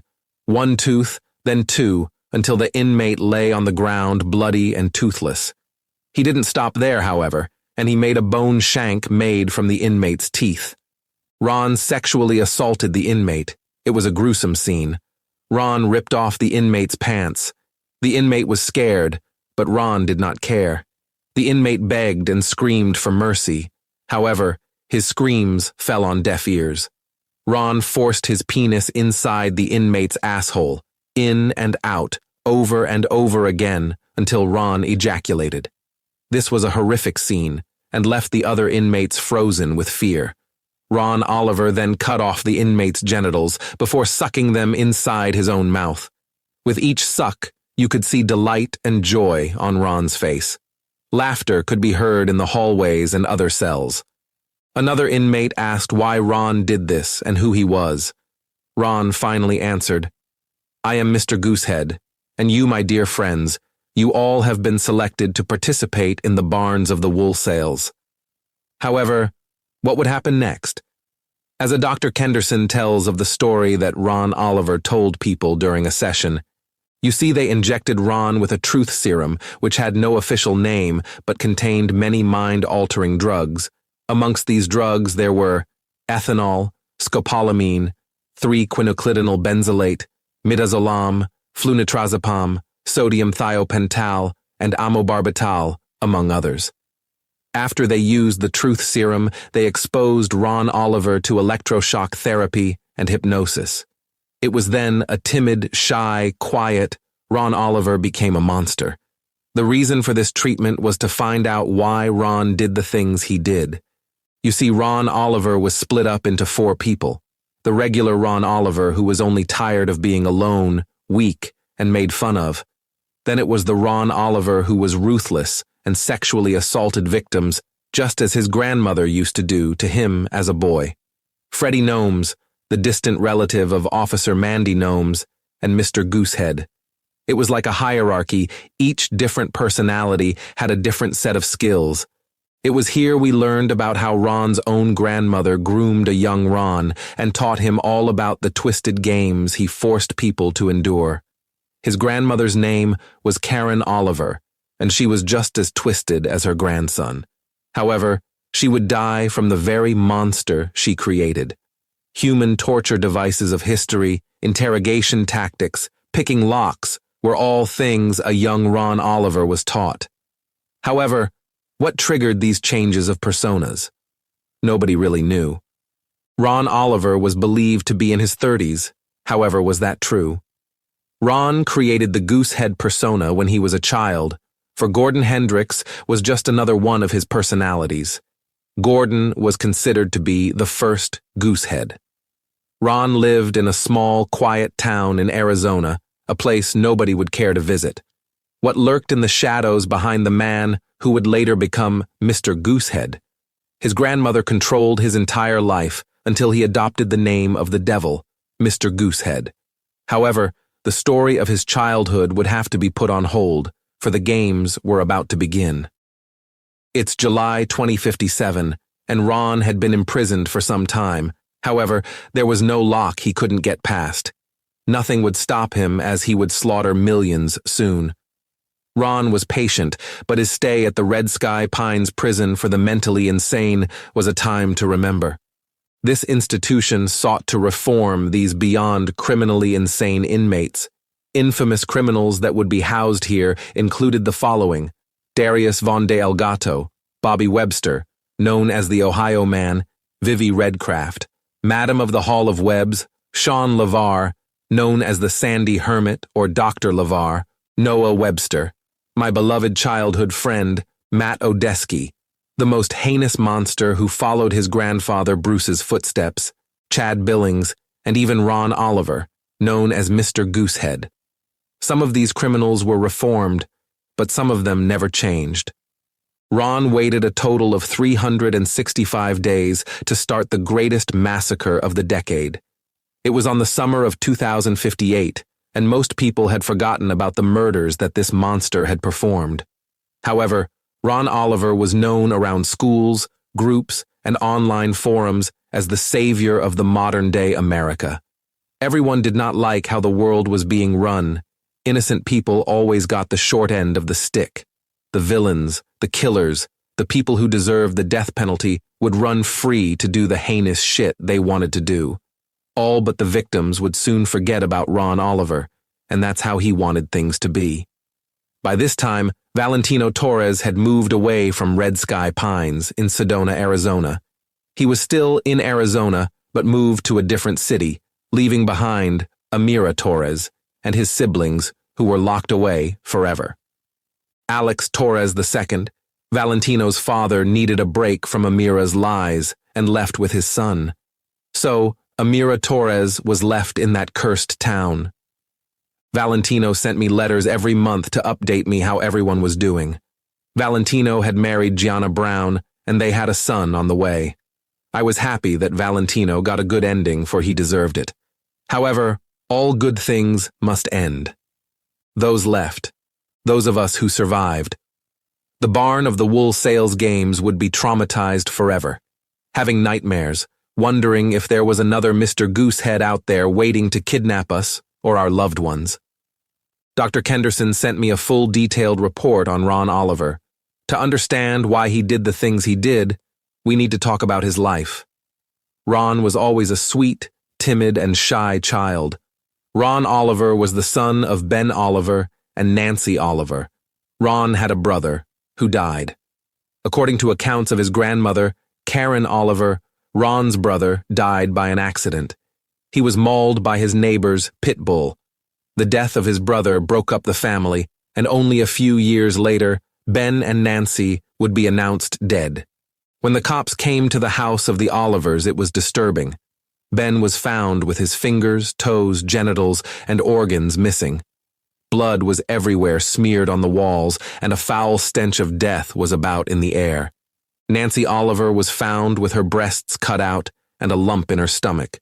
What was inside her stomach was dead fish, human manure, and the eyeball of Ben Oliver inside. She was wearing a sundress, with the back torn, and evidence she had been impaled by a scorching rod was soon found. An animal had sexually assaulted her. DNA found evidence that the family dog had sexual intercourse with her. Nancy was finally found hanging upside down with hooks piercing her skin. A boy of that age was so fragile, and his mind was broken. It wasn't until Ron Oliver told us of what happened that we found out how this monster was created. Ron Oliver, come say hello to your grandmother, young man, a Nancy Oliver says to her son. Ron sighs, but does as his mother asked him to do. Ron was a sweet boy, filled with love, passion, and dreams. However, Ron was emotionally fragile. Hey, Grandma, I missed you, Ron says. His grandmother always taught him cool things like how to clean up spills without leaving a trace, about movie makeup to change his appearance for his acne was bad. She even taught him how to get out of any locked room. Ron loved his grandmother so much, and they had a great bond. However, she was different ever since she had surgery to remove a brain tumor. She would often try to get him to catch animals and slaughter them. Ron was only 6 years old and eventually thought this was normal. It was that fateful day that Karen Oliver coached her grandson on how to kill his parents. She used cerebrospinal fluid to brainwash her grandson. As far as Ron knew, his parents just went on a vacation. However, Ron Oliver would soon be taken in for questioning. Ron had signs of physical and sexual abuse. Karen would bring in strange women and force Ron to have intercourse with these women. He would fuck the shit out of these young women. However, this wasn't enough for Karen, so she made him slit their necks, mutilate them. It didn't matter if they were alive or dead, they would all be defiled. Soon, Ron would make a game out of this, but this wouldn't be enough. However, after 4 years of this, it happened. Ron was coming home after school one day, riding his bike home when he fell off and hit his head. His head was bleeding, and he couldn't even feel his body anymore. Ron felt like his life was fading away when a bolt of lightning shocked him. It was then everything changed. Sometimes Ron would be the scared, timid, and shy Ron, but sometimes he would be the violent Ron who loved sexually assaulting people and killing them. His mind split his experiences into personas. Ron would eventually kill his grandmother years later after meeting Mr. Goose-Head. However, what Dr. Kenderson found out was that his brother, who was believed to be dead, was actually alive, and before Karen died, she took him in, introducing a Frank Oliver to the same horrors she exposed Ron to. But when she died, Frank got sent to a foster care home and later adopted by a family with the last name Gnomes. Frank would soon be Freddy. According to the report, all the Mr. Goose-Heads were real except for 2. Ron Oliver was actually Gordon. He had created the persona as an excuse to deal with bullying at school, for Ron had severe acne, and the students would constantly make fun of him. His acne left his face scarred and deformed, so soon Ron Oliver would put makeup on to hide his disgusting features. Later, Ron would find Freddy, and the 2 of them created the Barn of the Wool Sales. They enlisted Sam Michaels, Tobias, and Alex Torres III later, and by the time they captured Valentino, the number of people they had slaughtered was 10,056. According to Dr. Kenderson, there was no hope for Ron. He corrupted those but still had a way about him why people would follow him online, for he spoke to the dark desires of children, men, and women who follow him to genocide. For the bad things you might not act on Ron made you feel was the only option you had left. Ron Oliver was cunning, strategic, and patient. Soon, Ron would break out of jail and release the entire population of inmates that lived there. It was exactly noon, and I was watching TV at the police station when a special program was broadcasted. I was surprised, but when I heard the voice, I knew chaos and madness would soon begin. Hello, my friends. I am Mr. Goose-Head. You see, whether you know me for the Barns of the Wool Sales, or you heard I was the villain of this story, I only do what you guys truly desire. You no longer have to be afraid that your loved ones won't get justice. I will finish this final dance. The people who have failed you is the justice system. I will give you the addresses of 3 people. The first address is the villain of this city, who goes by the name Detective Robbie Wayne Clark. He is living in 13302 Gilwark Boulevard, Sedona, Arizona. He will lock away your loved ones, for he has failed in every aspect of life. You see, he used to drink beating his ex-wife every single day. Where was the justice for her? She left him and took their son with her. This man needs to suffer for his crimes.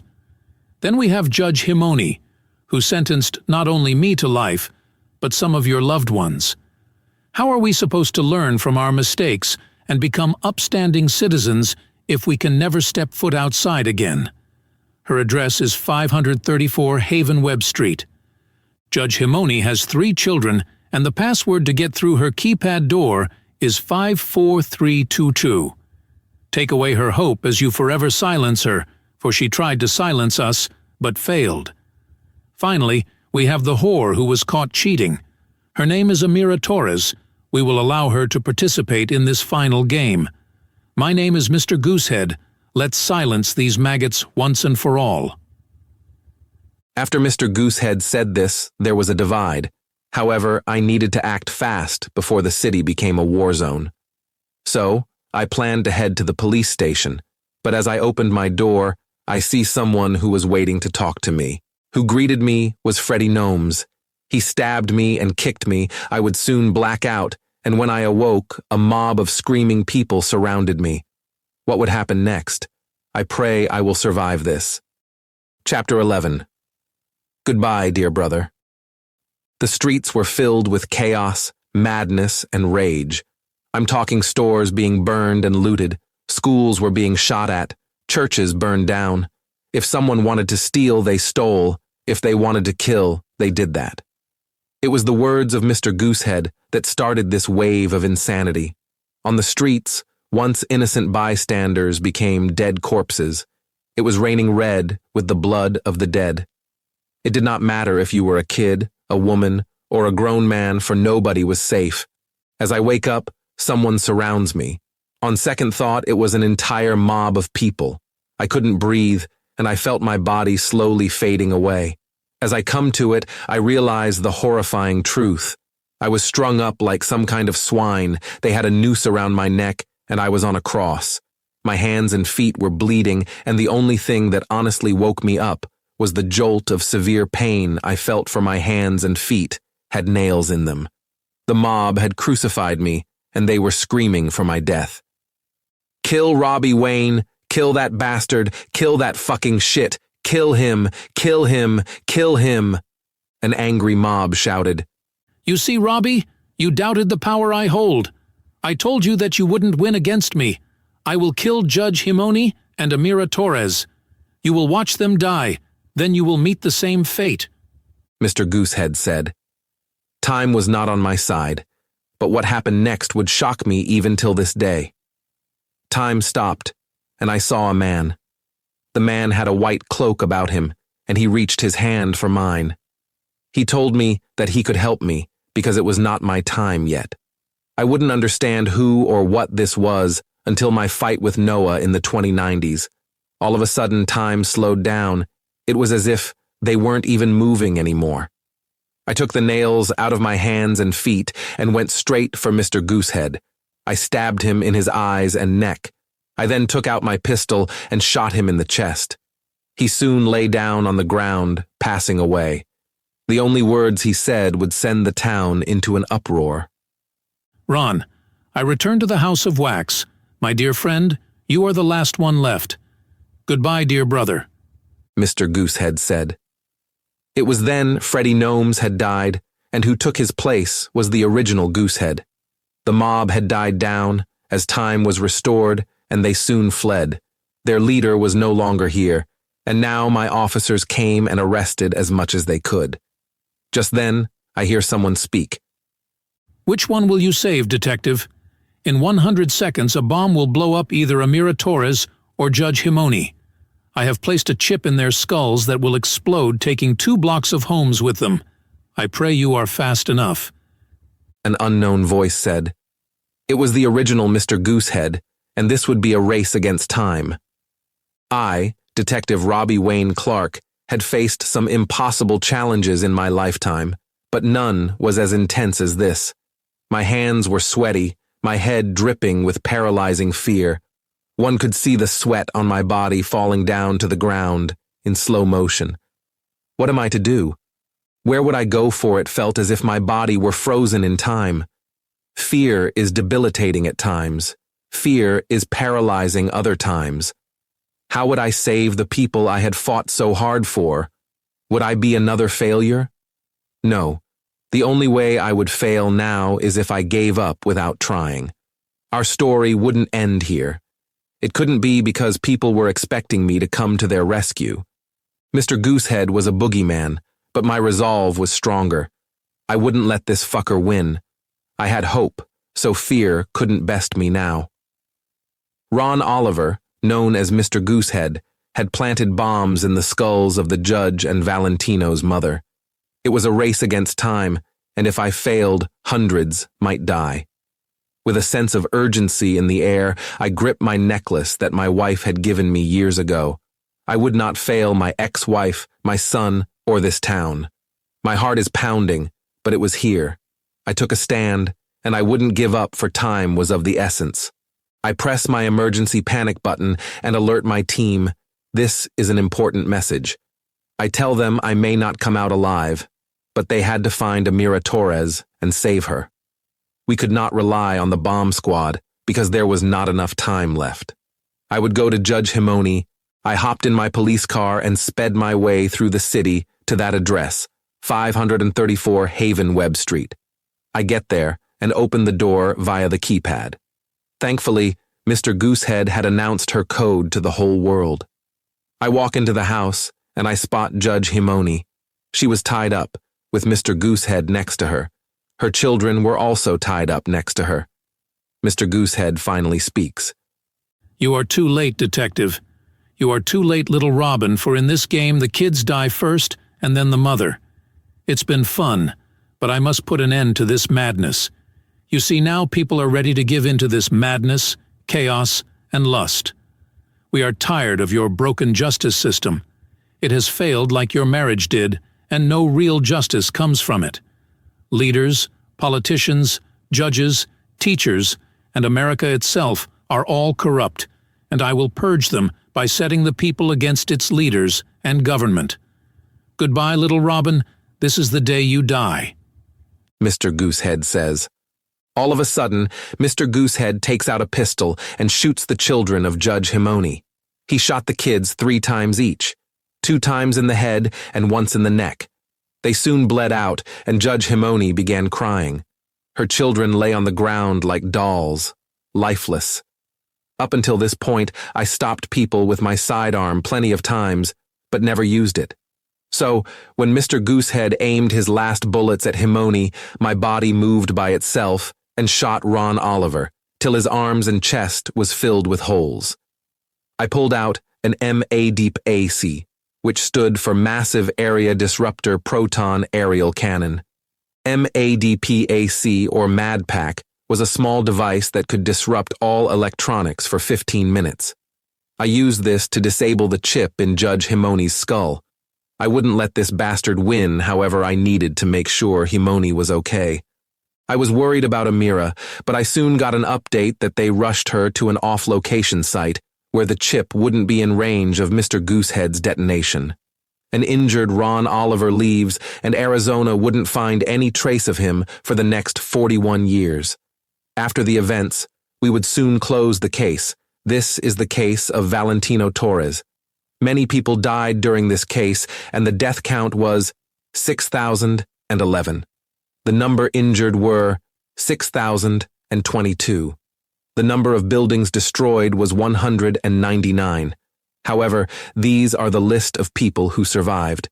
Dr. Noah Webster, Detective Robbie Wayne Clark, who was me, Amira Torres, Valentino Torres, Judge Himoni, Officer Mandy Gnomes, Alex Torres II, Gianna Brown, now known as Gianna Torres, and many more. After this ended, those who followed the words of Ron Oliver were quickly arrested. However, the seeds he planted stuck in this town, and by the year 2060, other cities would be affected by this twisted and warped way of thinking. Mr. Goose-Head stayed quiet for a while. There was no copycats of him either. However, I knew in my heart that this wasn't the last time I would see him. The next person who would find this disgusting son of a bitch was Sergio Webster.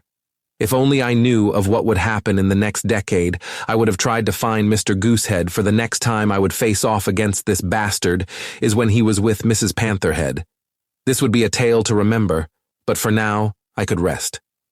Judge Himoni thanked me for saving her. It actually turned out that her kids were all still alive. The only word I could think of was a miracle. However, the reason they didn't die was more sinister than that. A man was watching the entire series of events from the shadows, a man so stealthy that nobody even noticed him. He gave Himoni's 3 children a gift of the Wayward. Wisdom's edge bark was fused in their bones, and soon the Gillicooner and its children would feast on the souls of mankind. The man from the shadows was called Darius von de Elgato. However, we wouldn't know of his story till later. Judge Himoni invited me over to dinner and we got closer and closer. We eventually ended up dating and got married later in life. She was a beautiful soul until her death at the hands of the Wayward Lady. It was Himoni's very body that became the vessel for the Wayward Lady's rebirth. Why does grief, pain, and madness always follow me everywhere I go? That matters not. This is one of the many stories of my journey in this barren, godless, insane planet. We may have stopped Mr. Goose-Head for now, but I can still hear his voice haunting my very dreams. I pray nobody has to run into that devil. Chapter 12. Mr. Goose-Head. The following months were chaotic and filled with madness. Instead of a tale where we had stopped the lunacy of Mr. Goose-Head, his name spread throughout the towns like wildfire. Mr. Goose-Head was praised by children and adults alike. In public, they praised the people who had stopped him, but online, they praised this man. Documentaries, movies, TV shows, toys, and books were made for Ron Oliver. He had touched the hearts of the masses, and they praised this serial killer. Soon, with the help of the military we created, wanted posters for this sick bastard, and a manhunt would soon start. There were so many copycats who wanted to rise to infamy, however none were as cunning as Ron Oliver. The copycats were sloppy and easy to take down. Soon, a law in Arizona was passed to give the death penalty for those who wore propaganda depicting this insane guy. Media about him was outlawed, and we thought we had won. However, Mr. Goose-Head would strike soon, and I wasn't ready for this. As Ron Oliver is fleeing from Sedona, Arizona, he is planning his next move. His next game would be magnificent. Ron sees a sign that says, "Now leaving Sedona, Arizona." He had made it. However, near the sign was a broken-down car. He thought he would slaughter whoever was in it. Ron approached the vehicle with a smile on his face and takes out his knife to gut this poor soul. When he got closer, you could smell the foul stench of blood about. Organs laid on the car seats, flies were about in the air, and a head rolled out of the car. A man steps out of the car and speaks. "Before you bore me with your introduction, Ron Oliver, let me introduce myself. I know all about your games and I am a fan. However, you aren't smart enough. You couldn't even outsmart my son Webster. I am Sergio Webster, and we will make a great man out of you yet," the mysterious man says. It was Sergio Webster, but not only that, his friend Bruce Odesky was right beside him. The two captured Mr. Goose-Head, and Ron Oliver wasn't heard from since. It was in the middle of the afternoon when I got the call. I usually don't pick up unknown numbers, but the day my mother was kidnapped by Mr. Goose-Head left me traumatized. I pick up the phone to a fast food spot telling me if I wanted to swap my fries with onion rings. What was this person even saying? I hadn't ordered anything. I tell the man he has the wrong number. Then we begin to say our goodbyes. It was then I heard a clicking noise and my heart sank. The man then said, "Quack, quack," as his voice changed. "Hello, Detective Clark. You have beaten my last game, so I wanted to challenge you this time. I have Crystal Janice Pauline Jones and Justin Helios Wayne Clark with me. Who do you want to save? Do you still care about your ex-wife and son? Only time will tell, however time is not on your side. Click the link I have sent to your phone." Mr. Goose-Head said. I clicked the link, and then a video call opens up. It was really them. I start panicking and I can't breathe. I watch as Mr. Goose-Head slices my ex-wife's skin like paper to the shredder. He beats my son with a spiked bat till he lay unconscious. Then Mr. Goose-Head pours gasoline on the two and lights a match. The house is soon on fire, and Mr. Goose-Head vanishes into the night as he laughs. I later found out that Crystal was killed in that fire, but my son survived. This broke me. Me and Crystal had separated on bad terms, but she did not deserve this. I vowed that day to find that son of a bitch. However, it would be a while before we met again. My name is Detective Robbie Wayne Clark, and this is the dark story of Mr. Goose-Head, a man vile, dark, twisted, and sadistic. I pray that you never have to cross paths with that bastard. I would soon leave Arizona behind. I am sorry, Valentino and Gianna Torres, until we meet again. Chapter 13. The Darkest Parts of the Internet. They were forbidden from speaking, their tongues ripped off and put in a jar. Some had their eyes gouged out for their sins they committed. It all started with the same story. Couples going on a vacation to Donaldsonville, Louisiana. This would be their last stop. In this town, nothing ever happened, and it seemed peaceful. However, the closer you looked, you could see it. Where had all the men gone to? The only man I spotted was a cashier at the gas station. In this town, brothels were the name of the game. Men came here to indulge in their sexual fantasies. The ladies that pleased them were beautiful and sweet on the surface. However, at their core, they sought only the extinction of all men. Men had to be purged and put in their rightful place. In the center of the brothel, you would have the time of your life. However, men were never the same when they came out. It's as if their minds were taken out, for they acted like zombies who only obeyed the words of Madame Redcraft. This was her brothel. This was her domain. This was her palace. Madame Vivi Redcraft was the literal devil, for she could seduce all men. No man was safe, and she sought to feed on men's essence. This isn't a tale of madness, but a tale of terror. Soon I would find her, however. I wouldn't be the same. Where had she come from? Why did she seek the extinction of all men? Well, that's a story for another time, my friend. The man who was a cashier at the gas station had tears in his eyes as he answered my question. I felt like something was off. However, I had a long trip and needed a break.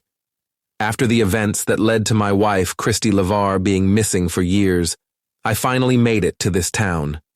Christy's missing poster pictures were everywhere, but soon vanished. I was losing track of time. Had it been months or years, all I cared about was knowledge. It was during this time I met a Robbie Wayne Clark.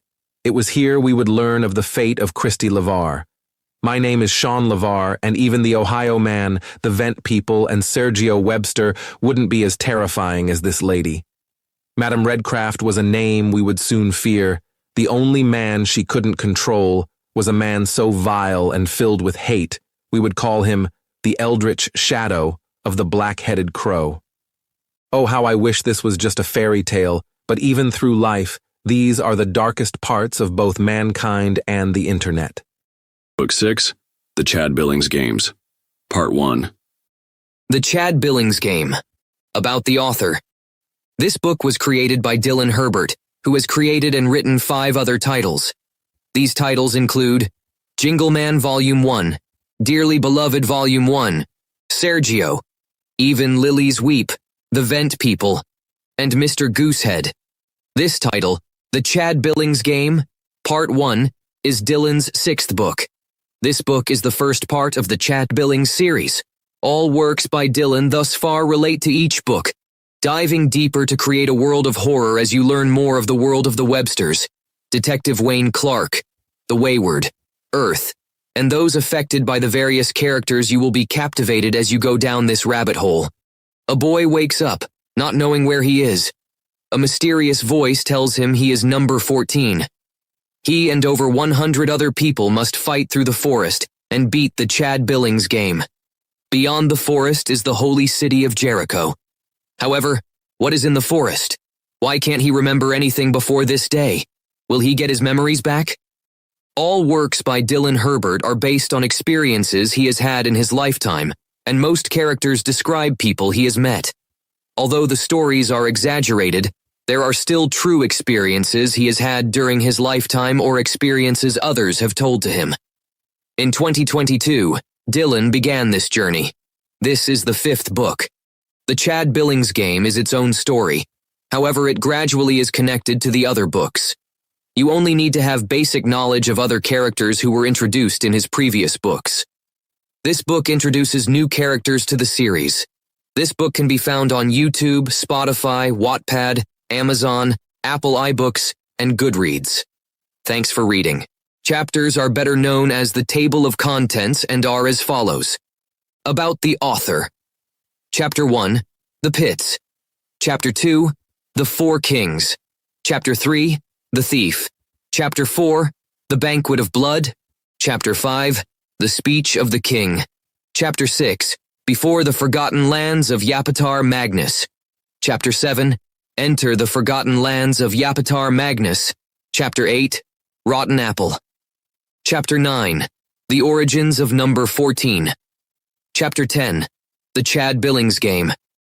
Chapter 1, The Pits. Buzz, buzz, buzz. Welcome to your first game. I'm your man, Chad Billings.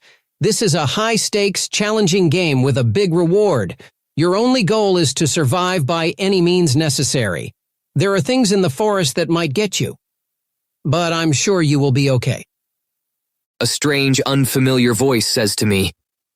My vision is blurry, and I cannot remember how I even got here. My head is throbbing with a sharp pain that shocks my entire body. I feel something around my neck, but what is it? As I reached for my neck, I was instantly shocked, and I felt intense pain. It was at this moment that the voice came back on.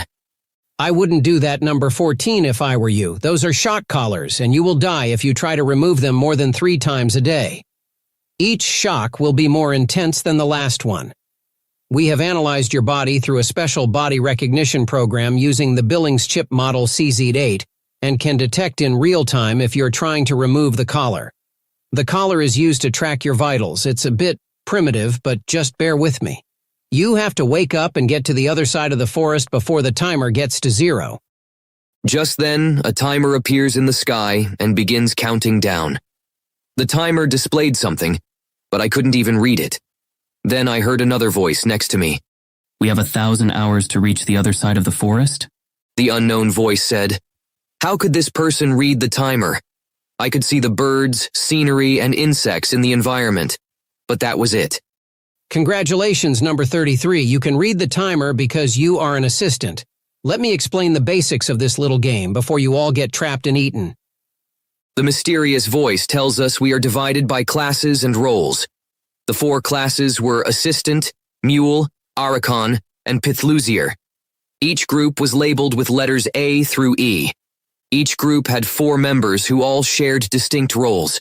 It wasn't until later that we would find out the extent of these classes and roles. According to the voice coming from the sky, the classes determined our skills and stats. It's as if we were living in a game, but this was no game, as we would later find out. The assistant class had eyes blessed by the gods. They could see hidden objects. They knew every language of both Earth and other worlds, and they could heal injuries. Their job was to support the other classes. The mule class had the strength of 100 men. They could run for prolonged periods of time and felt little pain. The Archon class were hunters and made accurate traps that would rival even the world's most excellent sniper. These long-distance warriors were known as the loved heroes of what we would know as the Chad Billings games. Lastly, there was the Pit-Loosier class. Madness would set in the minds of those who obtained this class. They wielded a power so destructive the other classes would soon hunt them down. They were originally known as the class of creation. They created items, buildings, and weapons from their body. However, number 101 would soon be the reason this class was hunted to the brink of extinction. Classes had skills, roles gave additional skills, and each role determined which weapon one wielded based on the stats and class. After a few moments, my vision became clear again. I saw a mass of other people. According to the mysterious voice, there were 112 of us. He wished us good luck on our journey before he vanished. The next time we would hear that voice again was after making it past the pits. My name before this remains a mystery as I have no memory of my life before this day. How did I know how to talk, walk, or even the language? What brought me here? All those questions remain unknown. The only rule was not to die in the forest. In my mind, I wonder what awaited us in the forest. I guess I will figure that out another time. But I vowed to make it past the forest to Jericho. That mysterious voice told us of a city of the gods filled with rivers of light and gold. A place where all our dreams would become reality. I am number 14. The sun is setting, and I don't know what awaits us. I see a girl with green hair beside me, so I talk to her. Maybe she knew where we were, but that was wishful thinking. I begin to speak. Hey, I'm number 14. Do you know where we are and what this game is? She just looked at me and said she had no idea. I told her I was going to the forest and asked if she wanted to join me. She agreed because it was better than waiting to die. However, just as we were about to leave, a red-haired skinny guy asked if he and his friend could join us. Thus, the four of us began to venture out. I was number 14, the green-haired girl was number 13, the red-haired boy was number 88, and the red-haired boy's friend was number 101. As we are walking towards the forest's entrance, we hear a new voice. Hello, I am your navigation guide. You can call me Kimia. I am here to guide you to the city of Jericho. Now, registering you as Group E, you are the 5th group to have entered this forest. Now, assigning roles to your team. Team leader is number 14. As a team leader, you can borrow the strength of your team members, and you gain additional strength and speed. However, upon death, your entire team will also die via Jericho's guillotine. Number 14, you are of class Blitzkrieg. Blitzkrieg is an unknown and volatile new class. Little is known about it, for only 2 people have ever obtained it, including yourself. Some say it's similar to the Pit-Loosier class, which can create objects from their body. Item creation is only limited by your imagination. Please keep in mind, all skills are currently at level 1. You can only use a skill 2 times a fight at level 1, however, upon leveling up it will be increased. All skills have a cool-down time, which, upon use, you will have to wait to use it again. Each class and role has a skill. Number 13, you are assigned as Lieutenant. You can act as a team leader if the team leader is captured or critically wounded. You are of the class Ericon and can create traps to lure and decapitate enemies. Your accuracy with long-range weapons is high. Number 88, you play the role of Pawn. During battle, you gain an extra 50% health when your life force reaches 0. This skill acts as a respawn. You are of the Mule class, which allows you to carry infinite items. And finally, number 101. Your role is Soldier, which allows you to use any of your teammates' weapons without needing to know that skill. You are of the class Pit-Loosier. As Kimia said this, she also explained things about the forest and how many other people had fallen in the forest. The forest had deadly creatures, but defeating a creature gave the team points. At the end of each checkpoint, we could cash them in to level us up. The teammate with the highest points got an extra 500 points. However, greed would soon be our downfall, for what awaited us. In the forest that we knew nothing about, the death count so far was 26. The number of people who started was 112. I started thinking about how strange it was that not even a day into this journey, there were only 86 of us left. However, soon, I would know why. Deadly monsters were not the only thing this game had to offer. There were threats that we would later find out were worse than death. The second we crossed the entrance of the forest, a red fence covered what seemed to be the entire area. At first glance, it seemed to be a dome. However, it was shaped like a box.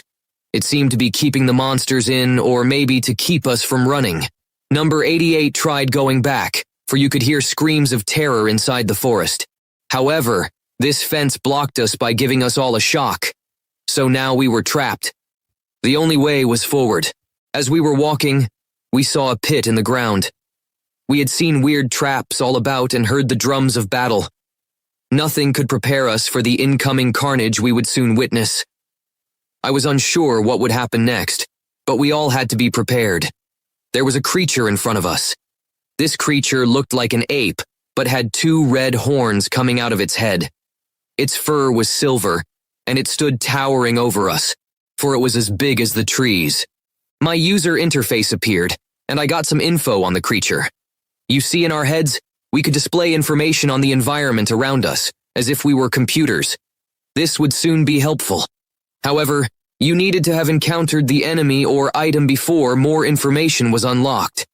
Each class had different information, and the assistant class was a step ahead of the rest in terms of info. You see, the assistant class had the most information on the world, for that class was supposed to support the entire team.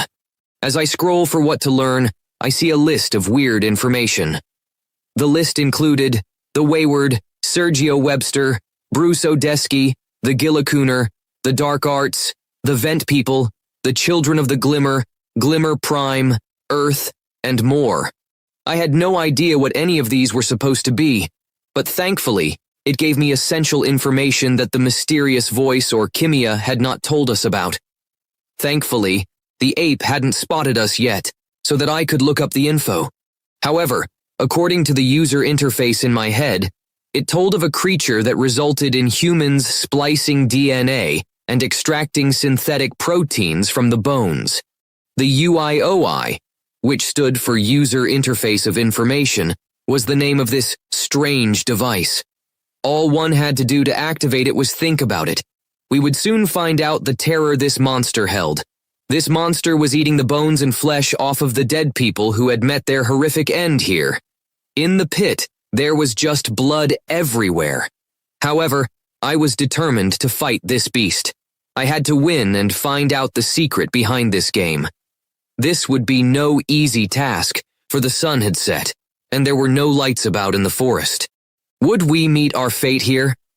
We wouldn't, even if we had to fight tooth and nail to come out on top. My name is number 14, and this is a story filled with war and passion. Some might say love, others might say madness. However, nothing would stop me from reaching my only goal, or so I thought. What does this strange place have in store for me? I guess you have to stick around to find out. Number 101 begins to vomit, for the smell of corpses is about in the air. However, the beast finally saw us, and soon we would be in a battle of life or death. The beast begins to roar, a sound so terrifying that one would be paralyzed with fear from the sound it emitted. It attacked us with its horns, charging at number 13. We suddenly hear a voice from the sky. Starting battle number 1, Group E versus the silver-horned ape. What did that even mean? It swung its arms and charged at us. Soon number 13 would seemingly be impaled by this creature. It was then my body moved on its own. I thought of a sword that could burn even the wind itself. A weapon that could burn even in water, so I created Blitzgrave, sword style. This weapon was heavy, but when I swung this weapon, pillars of fire launched out of its blade. Number 13 was saved, but her cunning skills would prove helpful in the future. Number 13 created traps for the beast and created a bow and arrow. She was quickly imbued with a blinding ray of light. How are we doing this? The gods must have been blessing us. Number 88, however, would soon be attacked next. The silver-horned ape attacked and attacked, breaking through the trees, and finally hitting our teammate, number 88. He soon was a lifeless corpse. However, he came back 10 seconds later. Number 88 soon found out he had a bag in his arsenal. This was the weapon of the mule class. The bag could capture items and throw them back at monsters. Number 101 created a cage for this beast that had spikes on it. The beast was captured, and we finally had an opening. With all of our might, we attacked and attacked. This battle lasted until dusk. I used Blitzgrave. Sword style, number 13 used her bow, number 88 picked up rocks and threw them at the creature using his bag, and number 101 was binding the ape with his cage. Eventually, I dealt the final blow to this creature, and we could finally rest. A voice finally spoke from the sky. Congratulations, Group E, you have slain the silver-horned ape. Experience has been granted to your team. Please head to the next area in this zone. Checkpoint 1 completion progression is now at 5%. We were exhausted, tired, and hungry, but we soon discovered this was a survival game. This was a pit of dead people, and soon we would all beg for death. My name is number 14, and this began the Chad Billings game. There were things other than monsters we would run into. This game was far from over.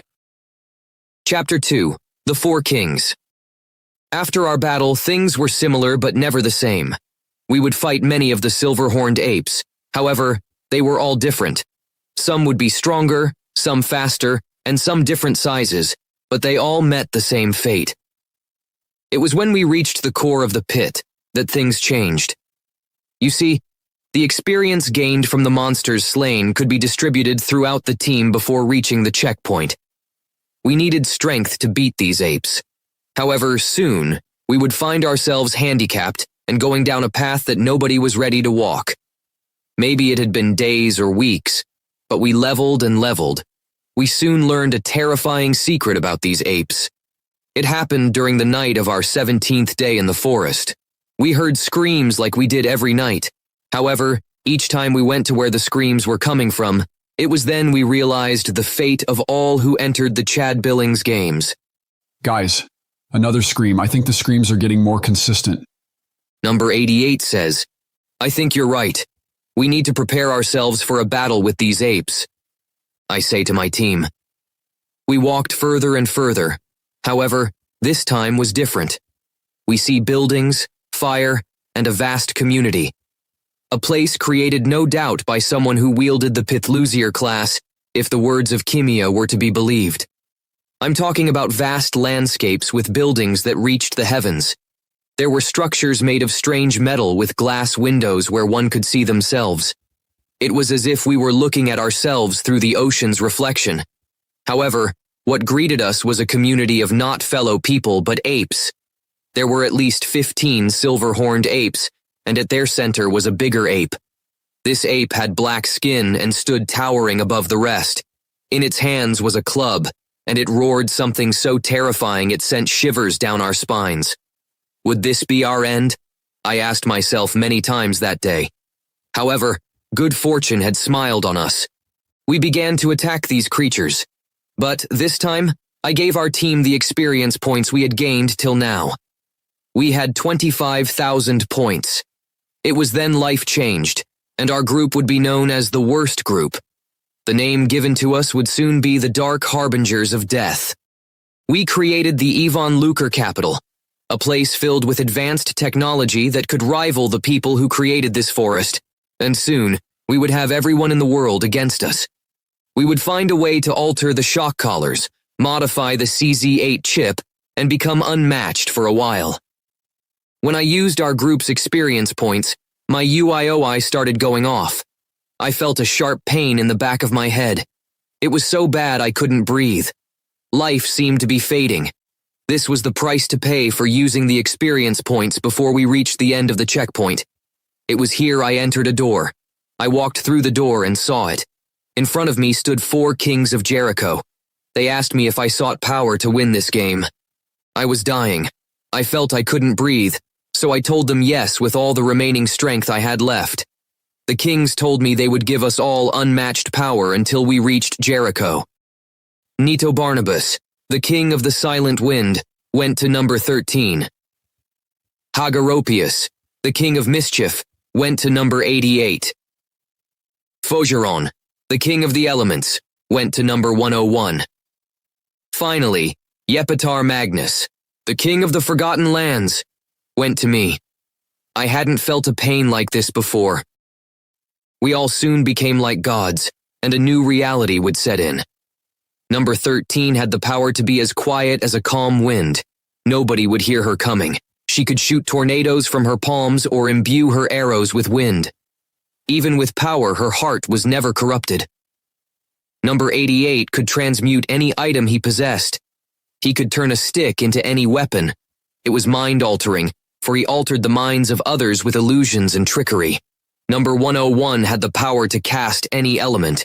He could burn things at will or freeze the surface. He wielded every element, including light and darkness. This power would make him feel like he was a god. However, I, number 14, went mad. I became the ruler of mankind. I knew all knowledge of the world. In my hands, I could create life, or turn anything into dust. I had a voice in my head telling me things.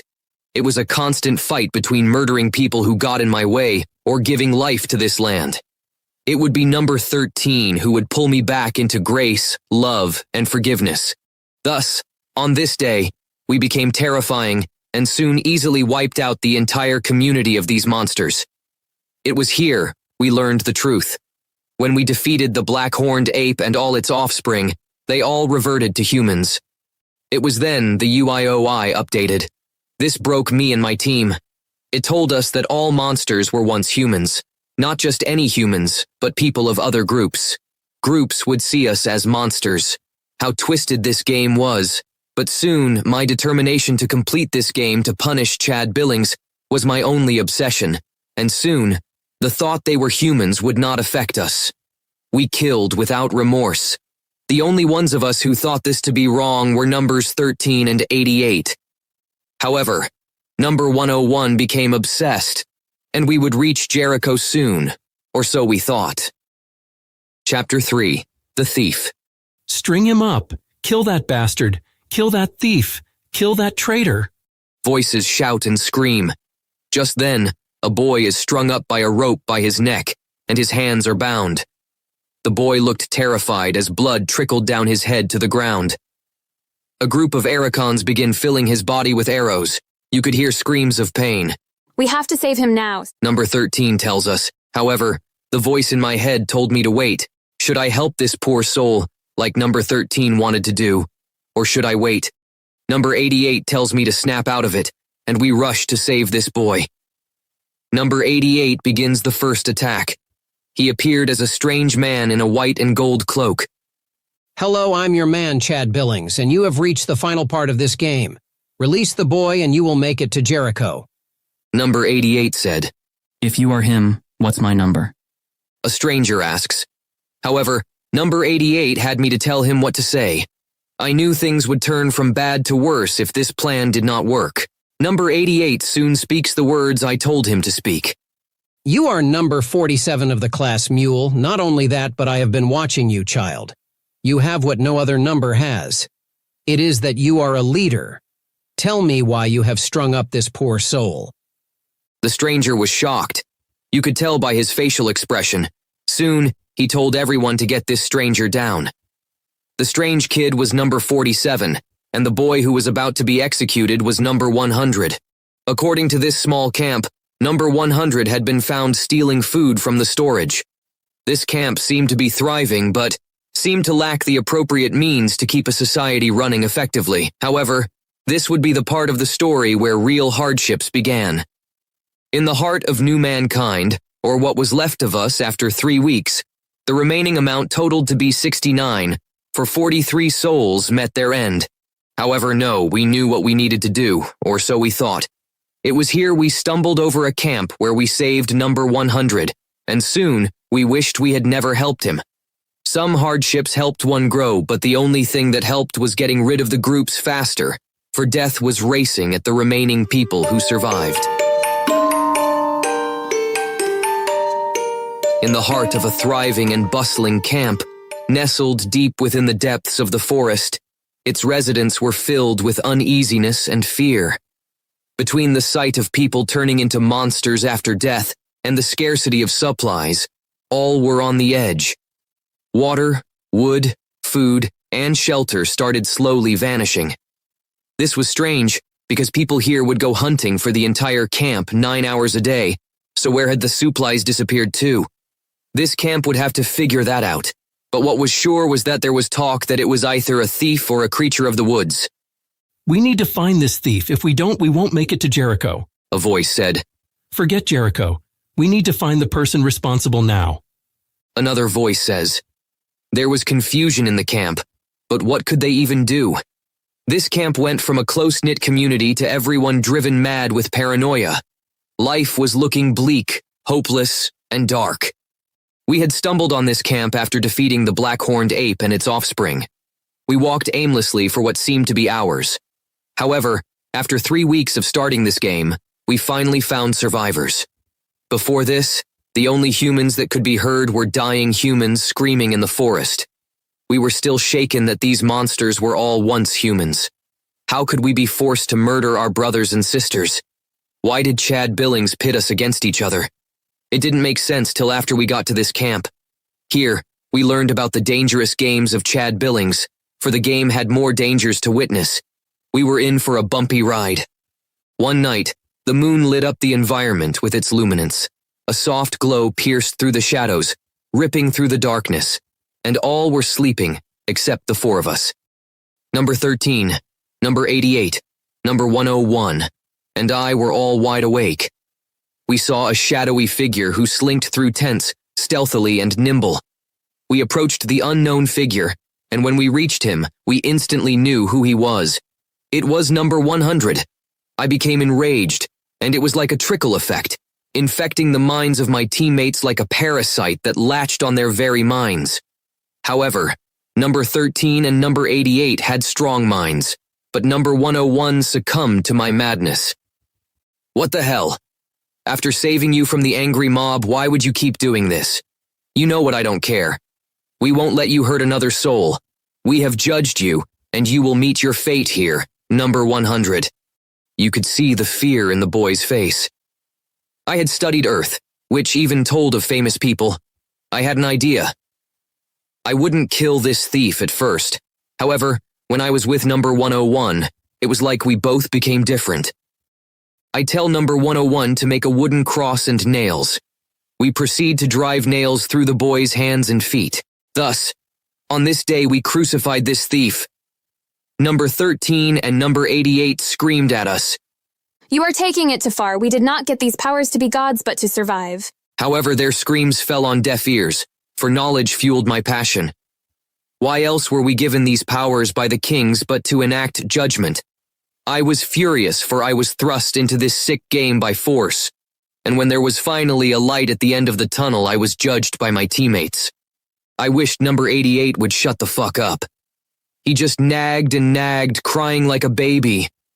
I finally utter words, and it was from this point on nobody would question me and number 101. Number 88, your mouth is stitched up for 3 hours and you are limbless. You never got Hagaropius's power, I said out loud. Just then, number 88 started reaching for his mouth and acted like nothing would come out. He tried and tried, but you could only hear grunting noises from him. He soon fell to the ground.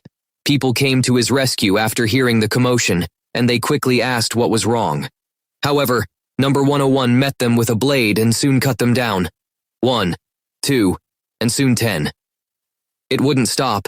We both felt a surge of power fueling our passion for destruction.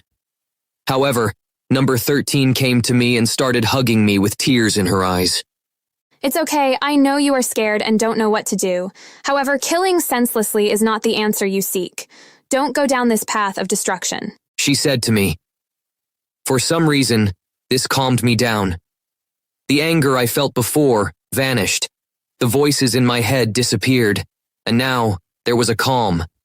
However, the seeds had already been sown, and number 101 would not stop killing. He felt invincible, and who would stop him? We soon told everyone about catching the thief, number 100, and that we felt other friends of his were coming. Things seemed to die down, but they came to fear number 101 in their hearts. If a pith lusier designed to create items could be this savage, all of them must be. It happened slowly, but the four of us would be separated soon. The thief was locked up for a week. However, by the time he would be released, he would beg for death, for only 30 of us would be left. There would also be the timer, too. It would read 373 hours left. Our time was running out, and soon we would need to leave this camp. Surprisingly, we had only reached it halfway through Checkpoint 1. Chapter 4, The Banquet of Blood. One could feel the breeze of the air on the skin. One could feel the sun's radiant kiss from a small iron slit. One could only dream of making it to the beautiful city of light. They told us of heroic stories of the 4 kings of Jericho. We found about these kings from the UIOI, or User Interface of Information. As time passed, more information would be shared. The assistant class held vast knowledge of this world. I was jealous that the class I was gifted with was Arikon. My role was soldier. I could wield any of my teammates' weapons now. However, that did not matter now, for I was locked up in a cage built by number 101. You see, in this world we were known by numbers, not names. According to Jericho's laws of taboo, those who were given names were kings. Everyone else had numbers. The worst part was that the voice from the sky did not equip us with the whole truth. Sure, Chad Billings told us this forest was dangerous. He even said we would get eaten by monsters. However, he did not tell us of the anomaly called Jericho's Blight. Every specific time frame, events would take place. They had 3 grades. Grade C was vile and transformed the perception of random individuals. We would see our comrades as mutant beasts and only enemies to be slain. Grade B would cause a sickness we would name Jericho's Blight. Those infected would die quickly due to dehydration or frostbite. Their corpses would either be hot to the touch, or you could see icicles in the air. Grade A was the worst, for it caused environmental hazards. I'm talking about thunderstorms, tidal waves, tornadoes, and other natural disasters. My name is number 100, and this is the tale of madness. This is the account of the world's greatest threat. His name would be forever remembered in history as the Shadow Man. He ripped the light out of everything he touched, demanded blood sacrifice from all, and sought knowledge above all, but respect was required from this savage beast. If you feared the black-horned apes, this man would make you realize these were mere fairy tales in comparison. His name was number 14. His friends tried to save him from his fate, but in the end, he would make us all bow before his presence. I sometimes wish I could have gone back to that time and seen how pathetic my life of thievery was in comparison. I am number 100, and this is my story. There was a camp in the dark forest where screaming could be heard. Screams of pain echoed through our skulls, ears, and hearts. We could do nothing for the poor souls that met their end here. Our hearts broke for our fallen brothers and sisters. However, this camp was the last haven. It held the last bastion of remaining groups who had survived thus far. We all wanted to reach Jericho, but we did not have the means to attain that silly pipe dream. I planned to steal some food and flee alone. I would abandon my silly team. In this world, it was every man for themselves. However, I was quickly found and caught by number 14 and 101. This was before we knew they were blessed with the anomaly. The anomaly was a mystic power that granted a dying team's leader the power of kings. Certain conditions had to be met. One of these conditions is that a team had to have at least 25,000 points or be of the class Blitzkrieg. Very little is known of the Blitzkrieg class except those who held that class title were mad. Maybe mad isn't the right word for them. They were insane. After I was caught, number 101 created a cage in the ground where I was to serve a week. I was deprived of food and only got water from the remains from rainfall. Was this my fate? I felt like I would suffer a fate far worse than death. However, on the 5th day my eyes were open. It was on day 2 when I heard people's screams. A faint voice in the sky could be heard. Somehow, it reached the cage I was in. Now commencing penalty grade B for 2 days. The peculiar voice echoes throughout the air. What the hell was going on? I heard screams of pain and death for 2 entire days. I saw smoke, but the air also felt cold at times. After 2 days, I heard another voice echoing throughout the world. Now commencing penalty grade A and C. Just then I heard more screams, and a wet substance entered and filled the cage up to my kneecaps. My heart is racing, pounding and thrashing. Sweat starts forming on my forehead, back and palms. The screams were getting fainter and fainter as time passed. This lasted for 2 days, and on the 5th day, it finally happened. The cage swings wide open. What greeted me was a red and green-haired pair. They told me their friends were lost. They said number 14 and 101 snapped, and they were lost. They were forcing people to worship and follow them as if they were gods. Number 13 told me of the accounts of this madness, and I was left shaken and terrified. I am so sorry. Number 13, I gave in to the madness of this power. I feel in my heart the darkness grasping at me to give in. I try every single fucking day to be good. I want to make it out and see you survive. You are so beautiful, my light in the darkness, and I'm grateful for your support. I hope I'm worthy to be redeemed. Number 14 said tearfully to me, "My name is Number 13, and I feel like I had gone through literal hell and back with Number 14. He was growing on me and had a handsome face. I can't lie. My heart skipped a beat for this boy. I was growing to like him more and more. However, the gods of this planet had not given my friend good luck. He had the most challenging time battling an eternal battle constantly. I would catch him talking to himself, and when I asked about it, he would laugh it off. However, Number 101 had tasted blood once, and his thirst for violence became insatiable. It was Number 101 who created this monster. When the first wave of death came, Number 14 was on the edge. He screamed and screamed, talking about things that made no sense. Number 13, I have seen gods, and they are beneath us now. I have witnessed a world filled with pain and madness. From Sergio Webster to the Lady of the Wayward, from planet Earth to Glimmer Prime, from the Queen of the Spatial Expanse to the Ohio Man, from creation to dust. I have witnessed life itself. I hear a man calling my name. He promises me power. He tells me to find and slaughter Chad Billings. He told me how to win. However, so much static could be heard in my ears till they bleed. I am scared, Number 13, that the darkness will consume me. I want so badly for all of us to be together, but I fear I will scare you away. Number 14 said to me. Number 14 said he saw a new message on the UIOI that read, "Override command, admin, file N14, C-Blitz, sequence 44. He said it over and over with tears in his eyes, and then he stopped. He then began to speak in a low, dark, and vile tone. I was born from the malice of broken hearts, from the dust of Jericho's grave. For the sins of this thief, for betraying his fellow comrades, he will witness death of not him, but the remaining. Let the strong prosper in this new world. Let this blight be your very redemption. Let chaos begin. Now initiating protocol. Blitzkrieg Volgumier Solitz." As he said this, a mysterious voice could be heard from the sky. It said that the penalty grade was to be activated, one after the other. It would not stop. Number 13 said this with tears in her eyes. She told me to run as fast as I could, so I did, and in my heart, I would never look back and live out my remaining days knowing I had been saved from my poor choices. However, the next time I would see any of this group again was when we all were standing in front of a new city. That city would be called the Yvonne Luca Capital. Until we meet again, Number 13, Godspeed. Chapter 5, The Speech of the King. Knowledge fueled my passion for murder. Death was beautiful. Red-stained corpses were all about, soaking the once beautiful green grass, and those deemed inferior would now burn. I led us all out into Checkpoint 2. We would need to learn how to survive. After the grade penalties were activated, I knew of our impending demise. The closer the timer got to 0, the worse the penalty was. We could not stay here forever. How did I know this? The king's power granted to me opened my mind to endless possibilities. However, I never told anyone I started having memories of another life. It was fragmented and hazy, but I remember running in the desert in Ohio with another person.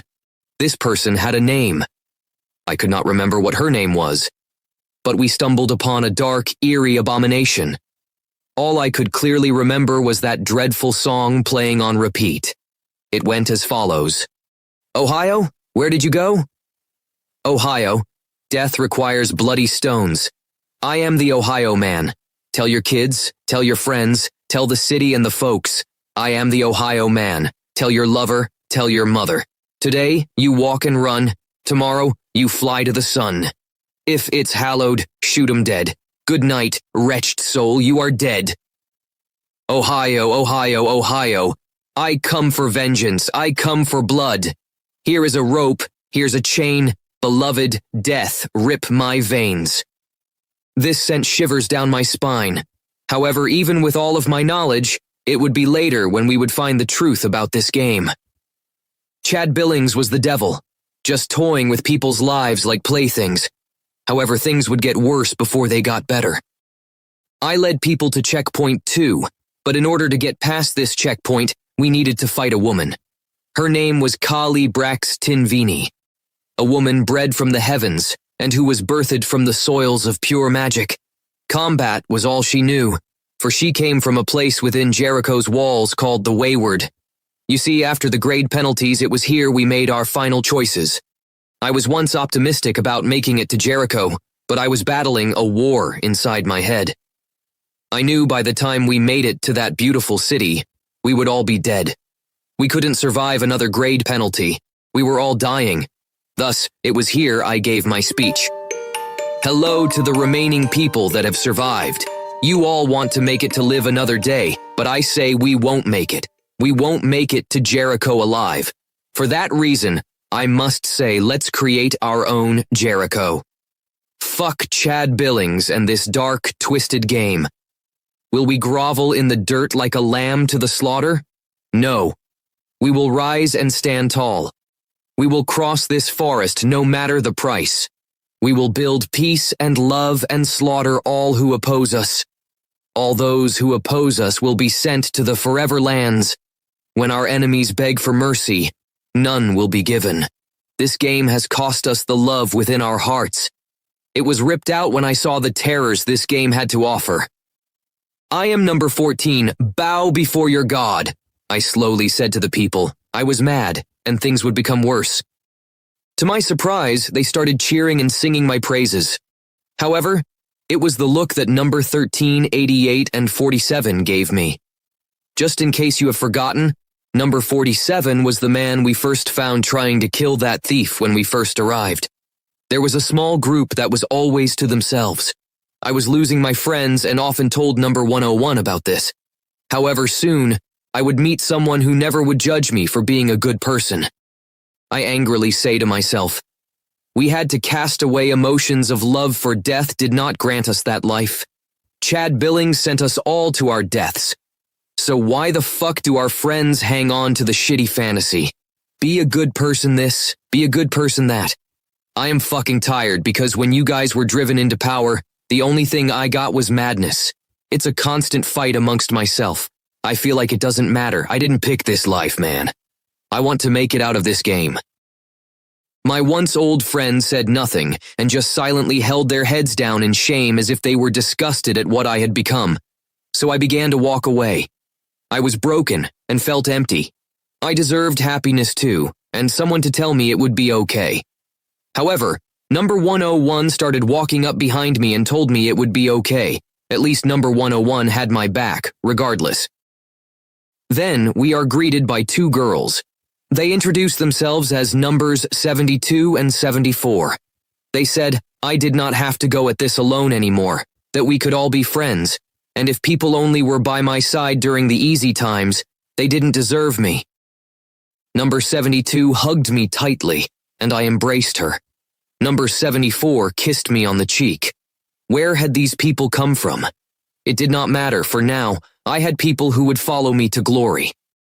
I told everyone to get ready, for everyone had the right to know of our current situation. Once the timer reached 0, we would most likely all be killed. However, we needed to make it to the checkpoints. I explain how the game worked so far. We were tasked with making it to the city of Jericho, and the only way we knew where we were was because of the CZ8 chip. No grade penalties would be activated without the chip. Thus, there would be no monsters. I told everyone that we needed to make it to checkpoint 2. According to the navigation guide, the UIOI, and my knowledge of this vast world, we had a total of 3 checkpoints. We needed to leave this place. I told everyone about the anomaly and that we had the powers of kings. However, would this instill fear in their hearts? Or would we band together to take down what awaits us?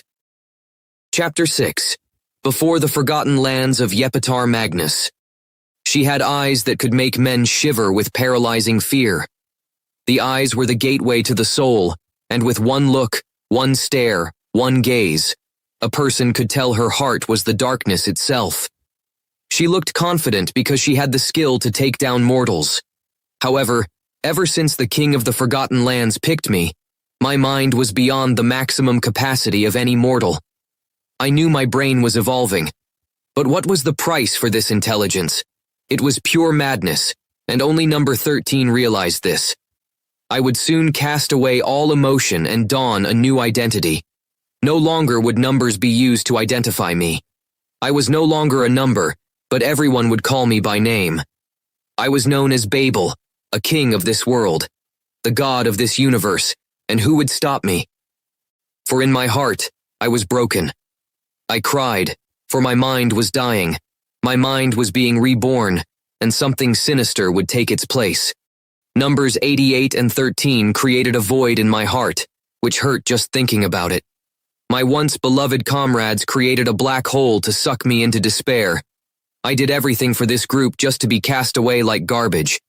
Number 101 told me I needed to look forward, but I couldn't. He did not understand, for all he cared about was power. But I wanted so desperately to be good, to be loved, to be someone. There was a little bit of love and hope in my heart. It wasn't until numbers 72 and 74 told me it was okay to feel emotion, but I had a job to do, and I could lean on them, for they promised to stick by me till we all died. I embraced the two of them. I interlock my fingers with number 72's finger. I could feel the warmth radiating from her. I smelled a sweet fragrance emitting from her body. She pressed her body against mine. I could feel her breasts on my chest. They were round, soft, and big. She then kissed me. When her lips connected to mine, I felt so many sensations that I had never felt. My heart called out for her, my body began to tingle, and I felt something growing inside me. Was this normal? I have no idea. I felt like I might explode. Number 74 finished it off by kissing my neck, and eventually going down further and further. These two girls were intense, and I had no idea what to do. She then pulled my pants down and sucked my dick back and forth. You could hear gagging sounds, but the only sound I heard was pure bliss. Gawk, gawk, gawk. That sound could be heard over and over. This was a new feeling. If I died here, I would be fine, for I had reached enlightenment finally. I threw the girls on the ground next to a soft patch of grass and pulled down their pants and underwear. I stuck my dick inside of number 72 and began to fuck her. I started a thrusting motion. First, it was slow, and then it began to pick up speed. Like a car accelerating, I felt unstoppable, and number 72 began to scream. I would rotate between the two girls over and over again. I fucked number 72, fucked number 74, number 74 fucked me, and I her. An endless cycle that felt like bliss. I finally climaxed after 4 hours. It felt great, and I had a glow in my heart since that day. This would last for a while. I loved these two girls, and they loved me. I then began to make sure everyone was ready for the fight. The timer time was glitching and had weird symbols on it. It would change from around 200 hours left to symbols that read, Error, 829.77.11.02. But I rallied the remaining people. There were now exactly 33 of us remaining. We must fight for our fallen brothers and sisters. We must fight for the hope they all instilled inside our hearts. We must keep moving on. My mind has been opened, and from this day forward, we will make it not to Jericho, but we will make our city fly in the clouds, sail on the waters, and glide through the grass. This enemy is far greater than the last monsters we have encountered, for she was birthed through war, through combat, through pain. She remembers when a man called Sergio Webster cut her down with ease. Her name is Kaylee Braxton Vini. We will then, but before we fight her, we must train, for you guys will never win against her in your current state. We go now to the Forgotten Lands. However, if we go, some of us have to stay. I have put together a list of people who have to stay. They are numbers 4, 6, 9, 10, 13, 27, 29, 46, 47, 48, 88, 90, and 91. You 13 must fight and protect the remaining camp. The rest of us will go into the Foreverlands, where King Yepitar Magnus resides. I entrust this camp in your capable hands until we meet again. I said to everyone. There was nothing said, for everyone knew I was right. I felt like we would go through literal hell. Was my mind strong enough for this ordeal? We learned some frightening stuff, however, during our voyage. I had my friends to keep me company. This was only the beginning, or so I thought. Chapter 7. Enter the Forgotten Lands of Yepitar Magnus. A portal opens, and those left to protect the camp are left behind.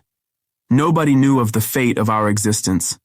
Would this be the last time we would all share the same breath? Our journey would have many challenges, but we would see the birth of madness, death, misery, and misfortune. Number 14 would be the god of this world. Some called him the Shadow Man, others Babel, but we once knew this seemingly unimportant guy as number 14. My name is number 2, and this is the story of our journey into the Forgotten Lands of King Yepitar Magnus. Before we start this story, I need to clarify some things. You need to understand the Chad Billings game. You see, the classes and roles made one weaker or stronger. There were 6 classes. However, to most people, there were only 4. The entire list of classes was the following. Archon. Hunters with godlike accuracy. This class used long-range weapons and set up traps to incapacitate their foes. They always hit their marks. Assistant. Knew lots of information about the world without using the UI. They could also see the timer in the sky. Mule. Could carry infinite items and used a bag to throw items at enemies. Pitlusier. Can create objects out of nothing. This class was called the Class of Creation. The most desired class of the game. Blitzkrieg. Had access to administrative commands. They could create grade penalties, create or delete any organism. However, there was a 100-second cooldown time for using this. They could create anything they thought of. In the case of number 14, he created the Blitzgrave weapons, which had 3 styles. The 3 styles consisted of sword style, gun style, and shield style. Blitzgrave sword style was a huge sword that cut through the wind and ignited by flames that couldn't be snuffed out.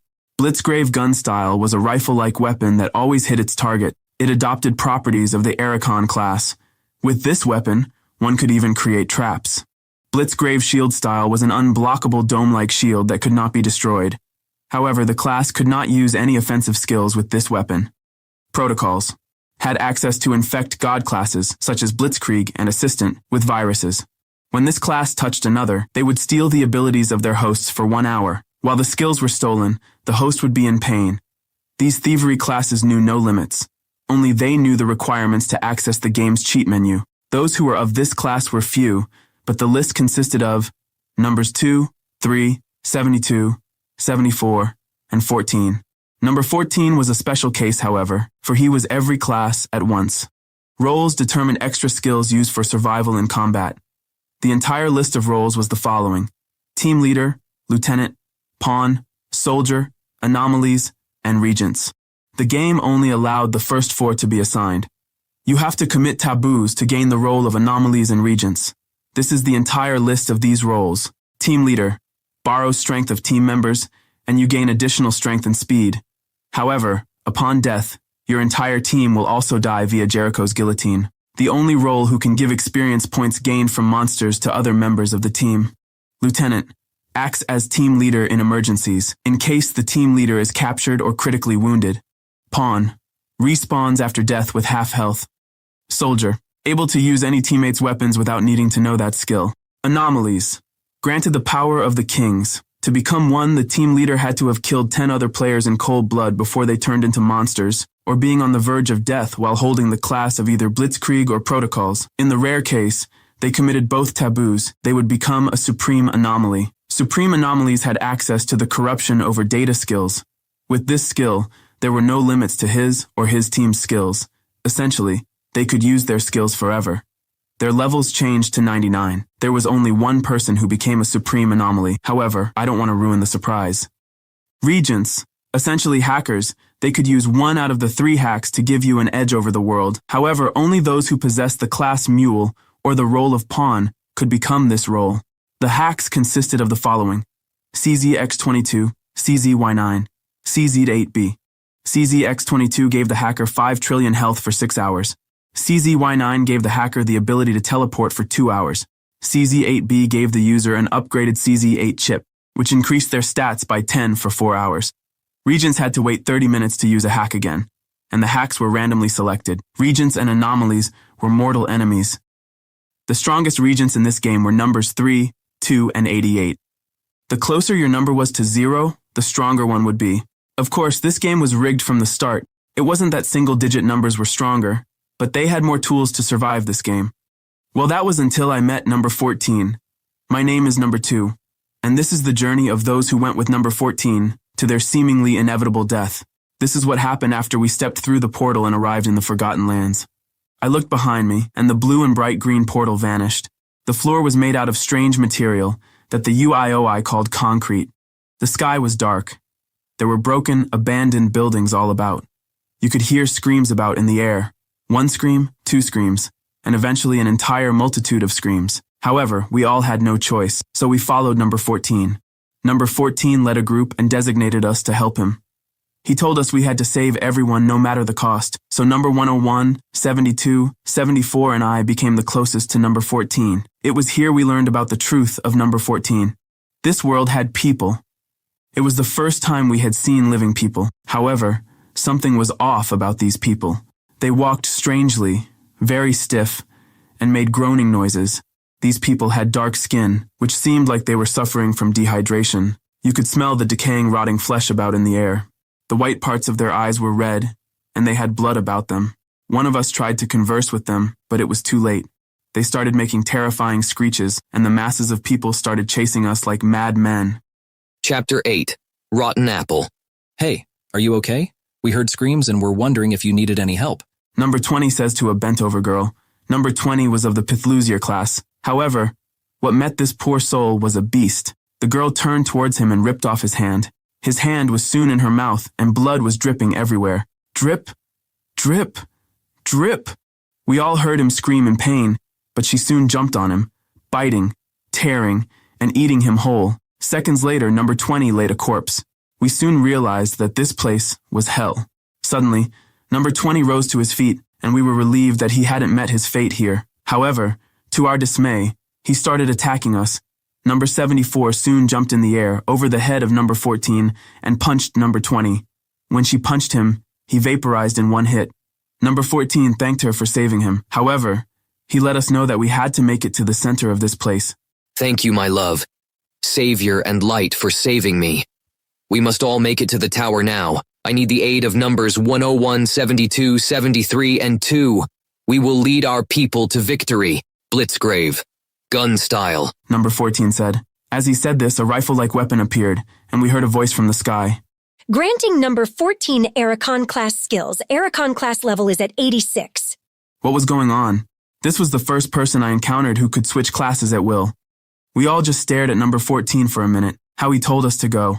But how could he keep this a secret? People started losing faith in him. Fuck this man.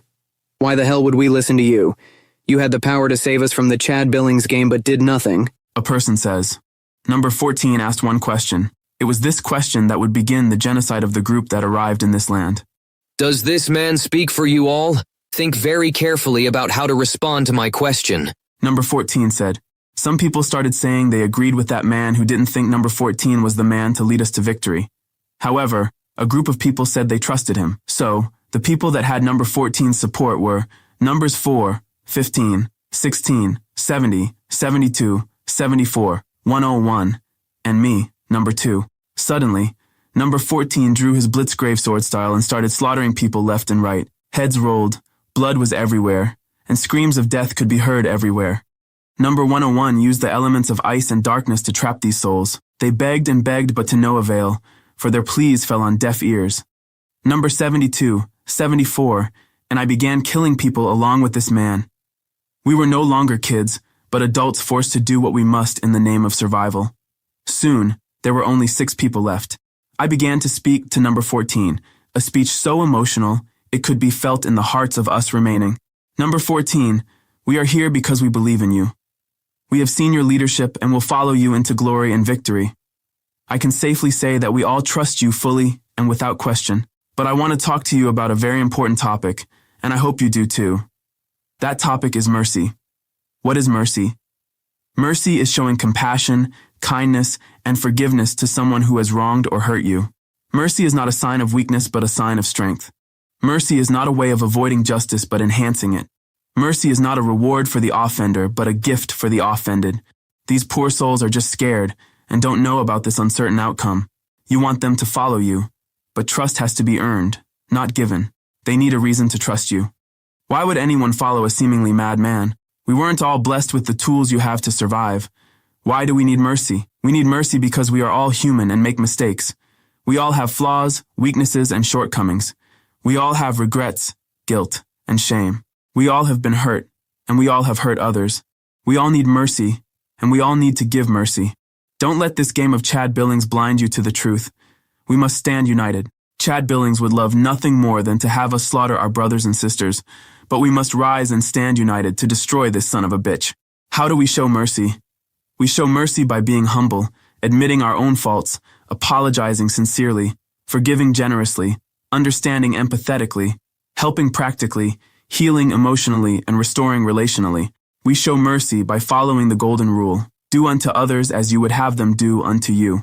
How can we make it to Jericho if we just give in to our primal nature and kill off those we were supposed to protect? You may be wondering, what are the benefits of mercy? Mercy has many benefits, both for ourselves and for others. Mercy frees us from bitterness, resentment, and anger. Mercy heals us from pain, trauma, and wounds. Mercy restores us to peace, joy, and love. Mercy inspires others to be merciful, creating a ripple effect of kindness, compassion, and forgiveness. Mercy makes the world a better place. I challenge you today to be merciful to yourself and others. No matter what you have done or what has been done to you, there is always room for mercy. Mercy is not easy, but it is worth it. Mercy is not cheap, but it is priceless. Mercy is not a burden, but a blessing. Mercy is not a weakness, but a strength. Mercy is not a duty, but a privilege. Mercy is not a choice, but a necessity. Mercy is not an option, but a command. Thank you, number 14. We will all look towards Jericho with you. You can't change the past, but let's make it better. Tomorrow. Today. May you be blessed with mercy and be a blessing of mercy to others. I, number 2, said to number 14, with tears welling up in his eyes, he asked for forgiveness, and it was here we moved to a better tomorrow, or so I thought. Numbers 72 and 74 touched number 14. It was here that madness and death would ensue. Number 101 never trusted those women, for each time they would touch him, his energy seemed to be drained and he winced in pain. 101 angrily yells at the 2 girls who have been getting closer to number 14.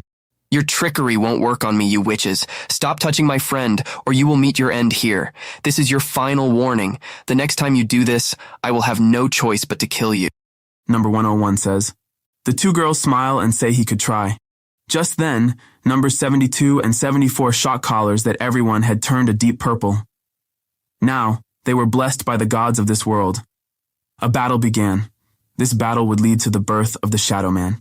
Numbers 101, 72, and 74 are in a battle of life and death, blow after blow. How were these girls keeping up with number 101? However, it was then we learned that number 101 was an anomaly. He threw a barrage of elements at the girls. Fire, ice, wind, and water. But they seemed to teleport.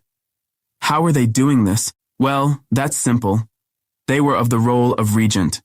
However, it was then number 101 shot a beam of pure darkness at the girls, but they teleported, and it hit number 14 in the head. The fight suddenly stopped, and you could hear a dripping sound. Number 14 had been hit. You could see concern on everyone's faces, but number 14 just laughed a laugh so vile it shook us to our core. Just then, he stopped for a moment and began to speak. Numbers this, numbers that. You thought you were all so smart. I commend you, number 101. You have always had my back, no matter what, and I think of you as a friend. But these traitors, numbers 2, 72, and 74 must be stopped, for even you have been lying. However, number 2 hasn't tried to kill me yet, so he is forgiven. Don't worry, your speech on mercy has not fallen on deaf ears, but I will show no mercy to these witches. However, I am a merciful man, so one of you will die. Pick in 60 seconds, or I will kill you both. I am sick and tired of this game, and only people I have deemed as good for the human race will survive. You two are parasites and are of hidden roles and classes. I could have forgiven you for your sins, but you tried stealing my powers. I realized it when you guys were constantly sick from stealing my stats, skills, and powers. I would have loved both of you forever and taken you with me to Jericho, but it's too late for that now, I'm afraid. I am no longer number 14, for let me tell you a story so you can know my power. Number 14 said to us all. Number 14 said his memory was altered at the start of the games and didn't come back to him till he was granted the power of the kings. He told us he gave the power of kings to him and his group. Then, he was driven into insanity due to the power of King Yapitar Magnus. He lost his sanity in exchange for endless knowledge. He knew everything, and had already calculated this would happen. He told us that his different personalities would come forth under stress, but we shouldn't think of them as personalities, but rather as classes. He said he was in all classes, even the 2 hidden ones.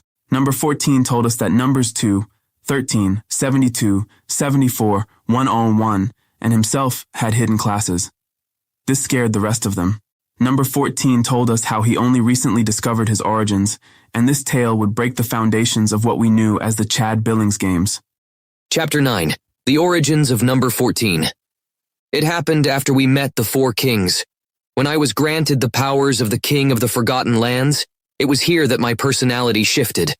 I could hear the world talking to me. I no longer needed to use the user interface of information or UIOI. I knew everything there was to know about this world. It happened all at once after I slaughtered Group C, a small group of cocky kids. However, you are probably wondering how I did this alone. I didn't do this alone. Hypnosis is a very useful tool.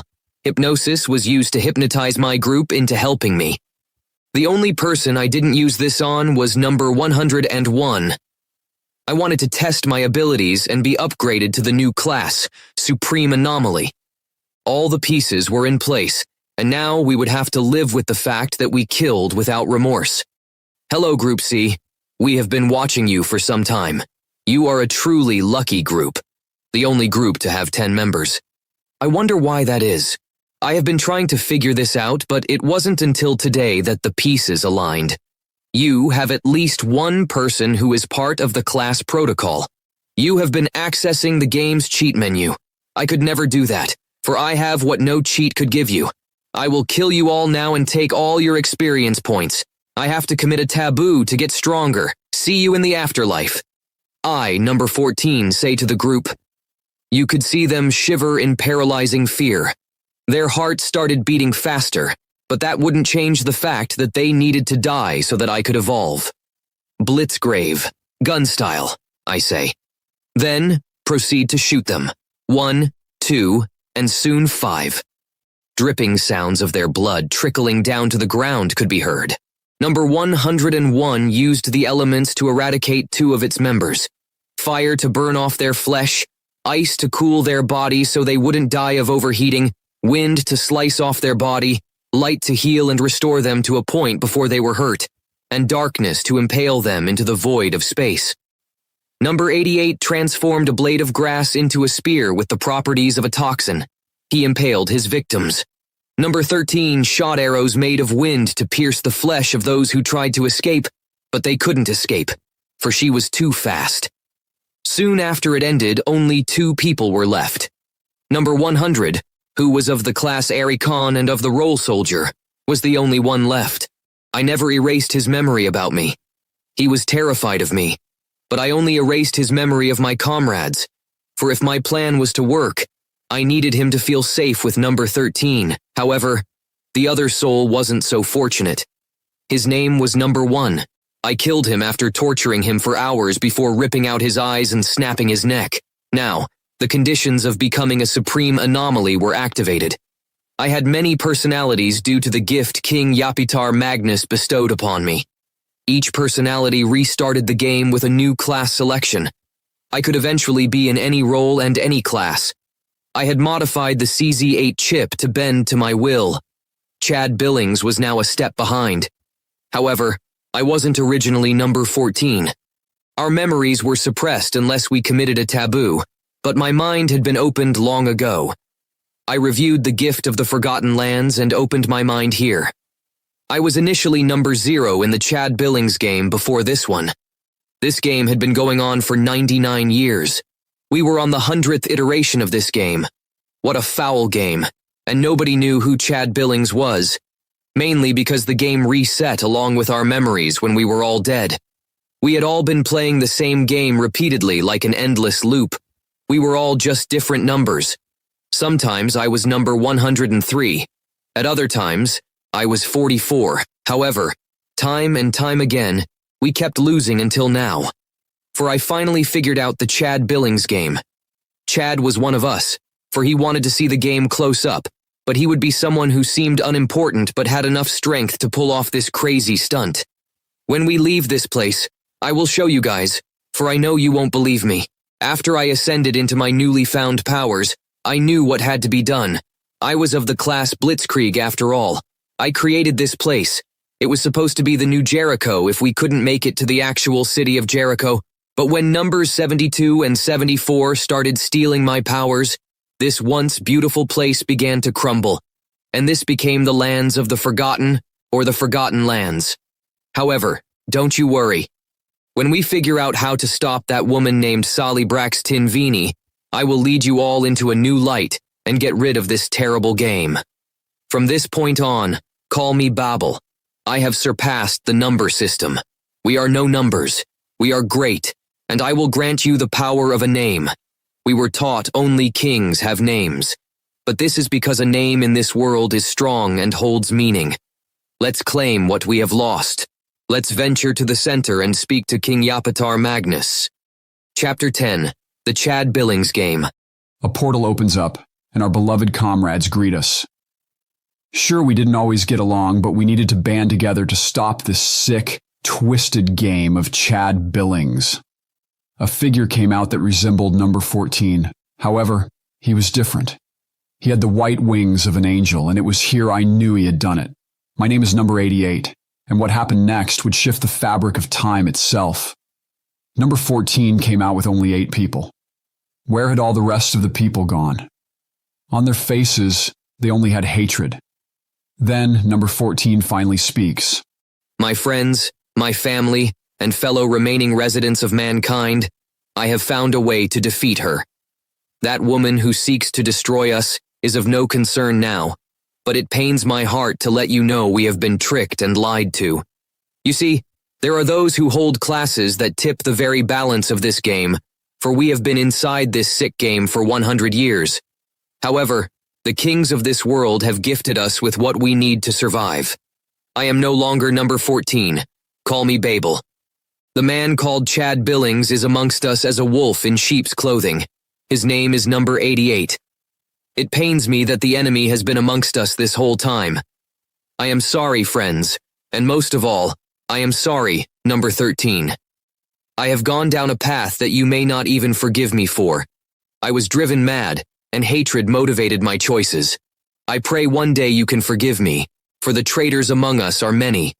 Numbers 72, 74, and 88 are all part of imprisoning us forever. However, I will purge this world of them, I said. Just then, number 88 laughed and then spoke. I guess you were smarter than I gave you credit for. You see, numbers 13 and 101 were easy to manipulate. Oh no, my crush is this and that. That bitch would never shut up about you. Jesus fucking Christ, love makes me sick. However, in this iteration, I never planned for you, of all people, to get the kings on your side. Well, that doesn't matter. I have admin control, and you won't be able to stop me. You will die here, number 14. Just then, a man came running to us and shouted, Stop! It doesn't matter now. I traveled to the last checkpoint by myself, and it was there I saw the city of Jericho. The city is burned to the ground. There is no hope for humanity. What will we do? The thief, number 100, said. Then I, Babel, told everyone I had the means to destroy Chad Billings. I summoned the sun itself, and all around us, the environment soon enveloped in flames. What was going on? How would this work? And what happened inside the Forgotten Lands? I'm afraid that's a story for another time. To be continued. Thanks for listening to this audiobook. In the next part of the Chad Billings games will we find out the fate of these poor souls who have been thrust into the games. Who actually created this game? What happened in the Forgotten Lands? Find out in the next part. Book 7. The Chad. Billings Games Part 2. The Chad Billings Game, Part 2. About the author. Dylan Herbert is the author of various books, which are all stories based on true experiences he has had during his lifetime, or stories from people he has encountered. These books are exaggerated to create a universe of horror, drama, and suspense. Dylan began writing in 2022 and has 6 books released so far. These titles include the following: Jingleman Volume 1, The Wayward Lady, Dearly Beloved, Volume 1, Sergio, Even Lillies Weep, The Vent People, Mr. Goose-Head, and The Chad Billings Game, Part 1. This is his 7th book. A boy has been thrust into the world of madness. Will he be able to find the actual city of Jericho and escape the Chad Billings games? His name is number 14, and how will he escape this death trap? Time is running out. Will he end up a villain or become the hero of mankind? These titles can be found on Wattpad, Goodreads, YouTube, Amazon, Kindle, and more. Chapters are better known as the table of contents and are as follows. About the author. Chapter 1. Recoded. Chapter 2. Gods of Time, Part 1. Chapter 3. Gods of Time, Part 2. Chapter 4. Goodbye, my friend. Chapter 5. Memories of a Forgotten Time. Chapter 6. The Shadow Man. Chapter 7. Godless Country. Chapter 8. The True Son of Madness. Chapter 9. Lady W. Chapter 10. The Lazarus Effect. Chapter 1. Recoded. As I am about to fight number 88, everyone is on the edge of their seats. Time slowed down to an almost dead stop as our battle commenced. Those who held regular classes and roles did not see our fight. However, anomalies, protocols, regents, and assistants all saw my battle with number 88. I created the sun, and I was determined to destroy this bastard once and for all. You may know me as number 14, but soon I would don the infamous title of Babel, the Shadow Man. How did I gain the powers of God? Well, it happened during the voyage to the Forgotten Lands of King Yapitar Magnus. My mind was deteriorating, and nothing could stop this. The lands of the Forgotten could only be accessed through the power of one who held King Yapitar Magnus's emblem. All anomalies were branded with the king's symbol. My symbol was a black raven, and although I committed grave sins and taboos, I did not account for this power of madness to corrupt my very mind. We came to this land to find a way to defeat that wicked witch who blocked our path to the city of Jericho. Inside these lands were destroyed structures, zombie-like people, death, and darkness. However, in the center of this place lay a castle. In the castle lived the king himself. Only I could enter this place, but we would need to venture up all of the 1,000 steps to reach this place. The stairway was narrow, and on its sides was a substance of pure fire. This fire was made up of 70% hydrogen, 28% helium, 1.5% carbon, nitrogen, and oxygen, and 0.5% neon, iron, silicon, magnesium, silver, and magenta particle graphite. This was the chemical makeup of the sun. One's skin would burn, and by the time I made it up to the top, bones and burned flesh were the only things that remained on me. I opened the door finally, and there King Yapitar Magnus stood. He was magnificent, for he stood towering 20 feet tall. He had a red and black cloak about him with a scarlet crown made of thorns and fire. He was the first king of Jericho and told me I had to beat this game. He said this game was binary until now, and that the admins didn't create the current kings, for they were thought to be wiped out during the first waves of the Blight. However, they survived, and they wanted to stop Chad Billings. Yapitar Magnus taught me many things, and he said madness was due to my mind evolving. He spoke of figures that sought to create a drug that could create these powers of the game and make them a reality in the real world. He said we were connected to a computer via a chip. The Chad Billings CZ8 model was soon to be made into a new drug, JN-PX3, or Jericho's new Blight Integration Protocol 3, which was the third integration of the drug. The last versions had a 100% death rate. The king said the only way to stop this was if he was fused into my very mind, so we created a pact. My skin and burns were soon healed completely, and my mind was upgraded. I soon knew of how to stop the blights, grade penalties, and even that wicked witch that guarded our path to the checkpoint. It was here that I learned about the real Chad Billings being number 88. I soon met up with the survivors that had come with me to the Forgotten Lands. I promised the king Yapitar Magnus I would restore this land and save us all. Thus, we soon left this place. It was here that Chad Billings and I would be locked in a death match that lasted for 0.92 seconds, but for some of us it felt like a year. As I summoned the sun to destroy this man, he activated the first admin code. Admin code 5 activated. You cannot beat me, you damn ape. I am God. I am great. I am your demise, you fucking gorilla. A primitive mind cannot beat me. Number 88 said to me. Just then, the earth began to crack. The sky grew dark and a massive tidal wave was on the horizon. However, the closer this wave came to us, the clearer I saw it. The tidal wave started burning things it touched. This was a liquid wall of something acidic. I then activated Blitzgrave Shield style and created another item, Yapitar's Forbidden Tree. This tree was massive, and within its branches radiated a glowing white light. It bound number 88 to the ground, seeming to impale the bastard.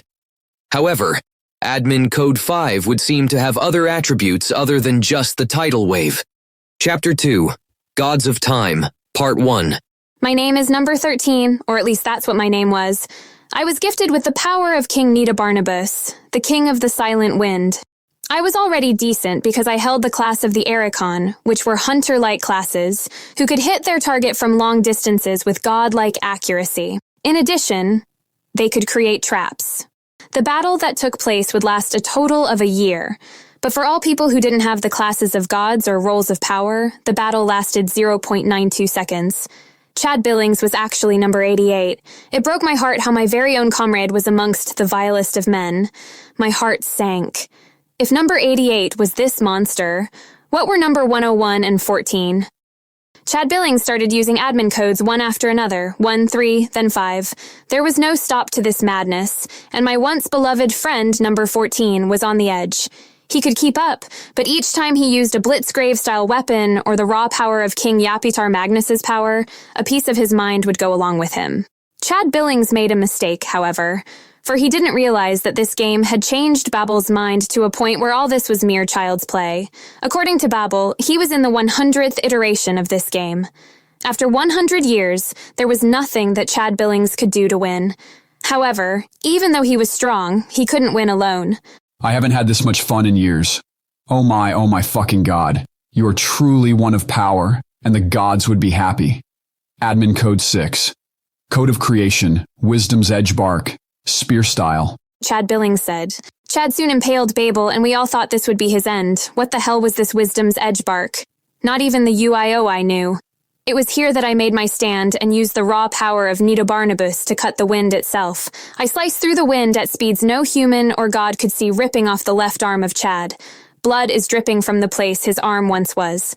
Instead of screaming in pain, he laughs and laughs. This attack did nothing to stop him, but then Babel began to speak. Blitzgrave, corruption over data skill. 1, decaying cells. A black swarm of what seemed like mosquitoes came flying at Chad and around the severed arm of Chad. Now Chad would no longer be able to restore his lost limb. Chad tried over and over again, but it was in vain. Panic started welling in his eyes. What would he do? That didn't matter. for she approached us, Kaylee Braxitinvini. She approached on the horizon, so soon we would have to battle two foes at once, or so we thought. Chad was ready to do anything to beat us all, for what he did next was something we were never ready for. Admin code. Body switch skill. Chad said as he lay seemingly dead on the ground. Had we done it? No, only seconds later we would find out the terror of those who came from this magical place called the Wayward. Chapter 3, Gods of Time, Part 2. One could see his body contort and his bones break, crack, snap, break. You could hear him begging for help, but why would we help a monster? For a split second, we had beaten Chad Billings, or so we thought. However, seeing Babel's corruption over data skill sent shivers down our backs. What kind of sorcery was this? I had never been on the edge more in my life. What would happen next was insane. Calling it insane was an understatement, and we would all have to band together soon. We could tell Babel was getting weaker, for he had expended so much energy until now. However, soon, a beast would march through the horizon on a white stallion. This stallion had bright white wings, and its rider was a beautiful-looking lady, but she was more of a monster. Chad Billings had transferred himself into this lady, and now he held all the skills of the Wayward. This warrior's name was none other than Kali Braxtinvini, a true monster. My name is number 2, and this is the account of the gods of time through my eyes. She came running at us, and swiftly took out those frozen in time. 1, 2, 3, and soon they lay there dead. Babel was weak. Number 13 had used up her energy because she used the raw power of King Nita Barnabas. Using the power of a king drained one's energy. So now it was up to number 101, the most ruthless out of the god classes. He lived for violence, pain, and dominance. Number 101 soon would use the raw power of the elements, from King Forgeron, the king of the elements. King Forgeron was massive, and his wingspan was 27 feet wide. On his back he had massive blue wings, which one could see the cold, icy particles emitting from its tips, with fire and electricity circulating around them. King Forgeron was fast, nimble, powerful, and destructive.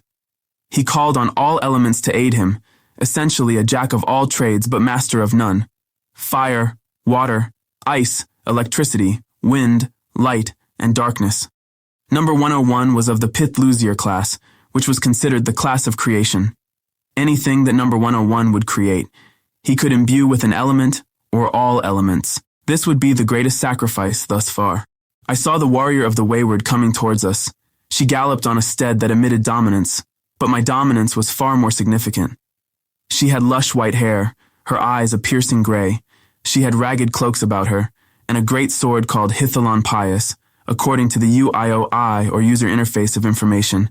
It spoke about how she used a weapon known as an artifact, known to be indestructible by mortals. She would cause earthquakes with each step she took, and then she finally spoke. Mortal child, my name is Kali Braxtinvini. I come from a place of the Wayward.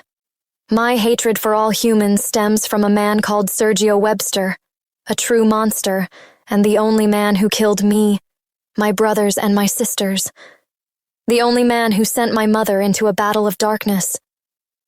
I controlled the Von Empire, and life was fantastic, but now I only have shame and the embarrassment of defeat.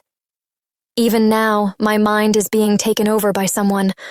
I fear I will succumb to this infiltration of madness. However, since you are immortal, I will be glad to provide you with a long, agonizing death. Prepare yourself. Kali Braxtinvini, the daughter of the Wayward lady, said. Number 101 lived for fighting, so he created a scythe-like weapon imbued with every single element. Each swing would pierce the sky itself and leave a crater with each sound. Boom, boom, boom. A deafening sound of God's screaming could be heard.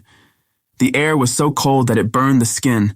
Flames ignited the very structure of the flesh and would easily peel the skin like paper to the shredder. The electricity that would shock the air itself, making crackling sounds. Even Zeus would fear this power. Water with so much pressure it could rip through fire with ease. Number 101 was a monster. Not just any monster, but we would soon know the truth of this sadistic bastard. Kali Braxtinvini and Number 101 both began fighting. Weapons clashed, and the world seemed to stand still. Number 101 split opened Kali Braxtinvini's stallion. A once beautiful specimen was now stained red, with its organs hanging out. However, this new Kali Braxton-Vini had an ace up her sleeve. Using the admin codes and her natural powers, she cut off number 101's leg. It was here everyone would fear this madman. Bow down before my greatness, you whelp. You are an insignificant nobody. I am your god. Kali Braxton-Vini said. Until now, the Pithlusier class was only known for creating items, and the items that were created would shift the battle. Class of creation skill, identification of god classes skill, gas fumes. A seemingly dying number 101 said when he said this, those who held god classes of anomalies and regents. Our minds were opened briefly to who we were briefly before this game. This was all we needed to stop this Chad Billings. Whether this was actually Chad Billings or merely an avatar, we would soon stop this bastard. Chapter 4. Goodbye, my friend. The craziest part of this game was that we knew people spoke different languages, but we understood it all. We were a people all united, without the barrier of language. We did not know our exact age, but somehow, we knew we were all kids. Kids foresaid to endure hardships of adults, and adults foresaid into an epic cosmic experiment. In the hands of Chad Billings, we were all chess pieces in this sick game of his.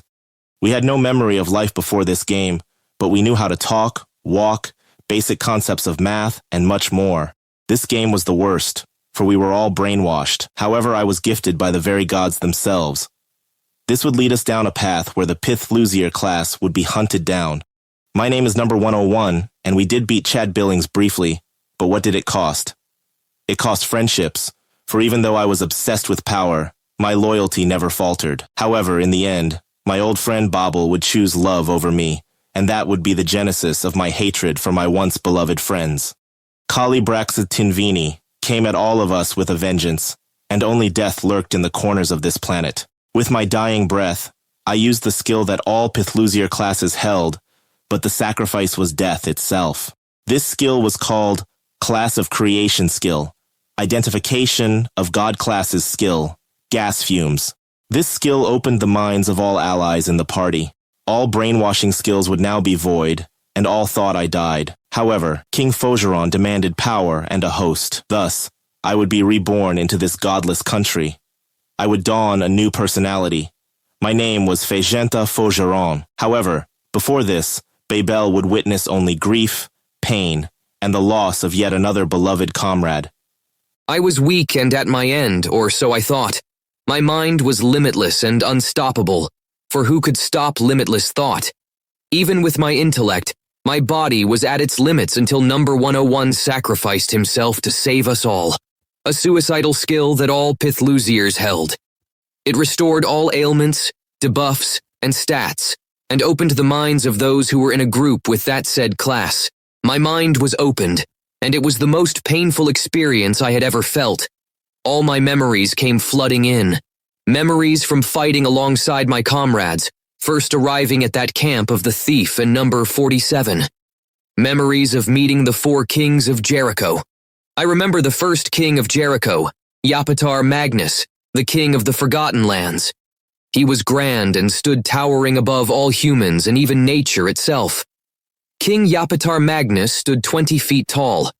He had a black cloak ignited by fire and a scarlet crown made of thorns. Those who wore King Yapatar's crown were driven mad, but gained the intellectual capacity of limitless thought. The UIOI, or User Interface of Information, had nothing on this king. I remember the second king of Jericho, Nito Barnabas, the king of the Silent Wind, the younger brother of Yapatar Magnus. Nito Barnabas controlled the element of wind, far greater and more robust than the third king's element of wind. Nito Barnabas stood 18 feet tall, a giant like the first king of Jericho. He controlled 2 fox spirits who controlled the wind itself. The 2 foxes were Nito and Barnabas. Together, the 3 of them were known as Nito Barnabas Magnus. He wore a green and black cloak and an emerald crown of thorns. I remember the third king of Jericho, Faugeron, the king of the elements, the only cousin to King Nito Barnabas Magnus. He controlled all elements and demanded dominance of all who stood before him.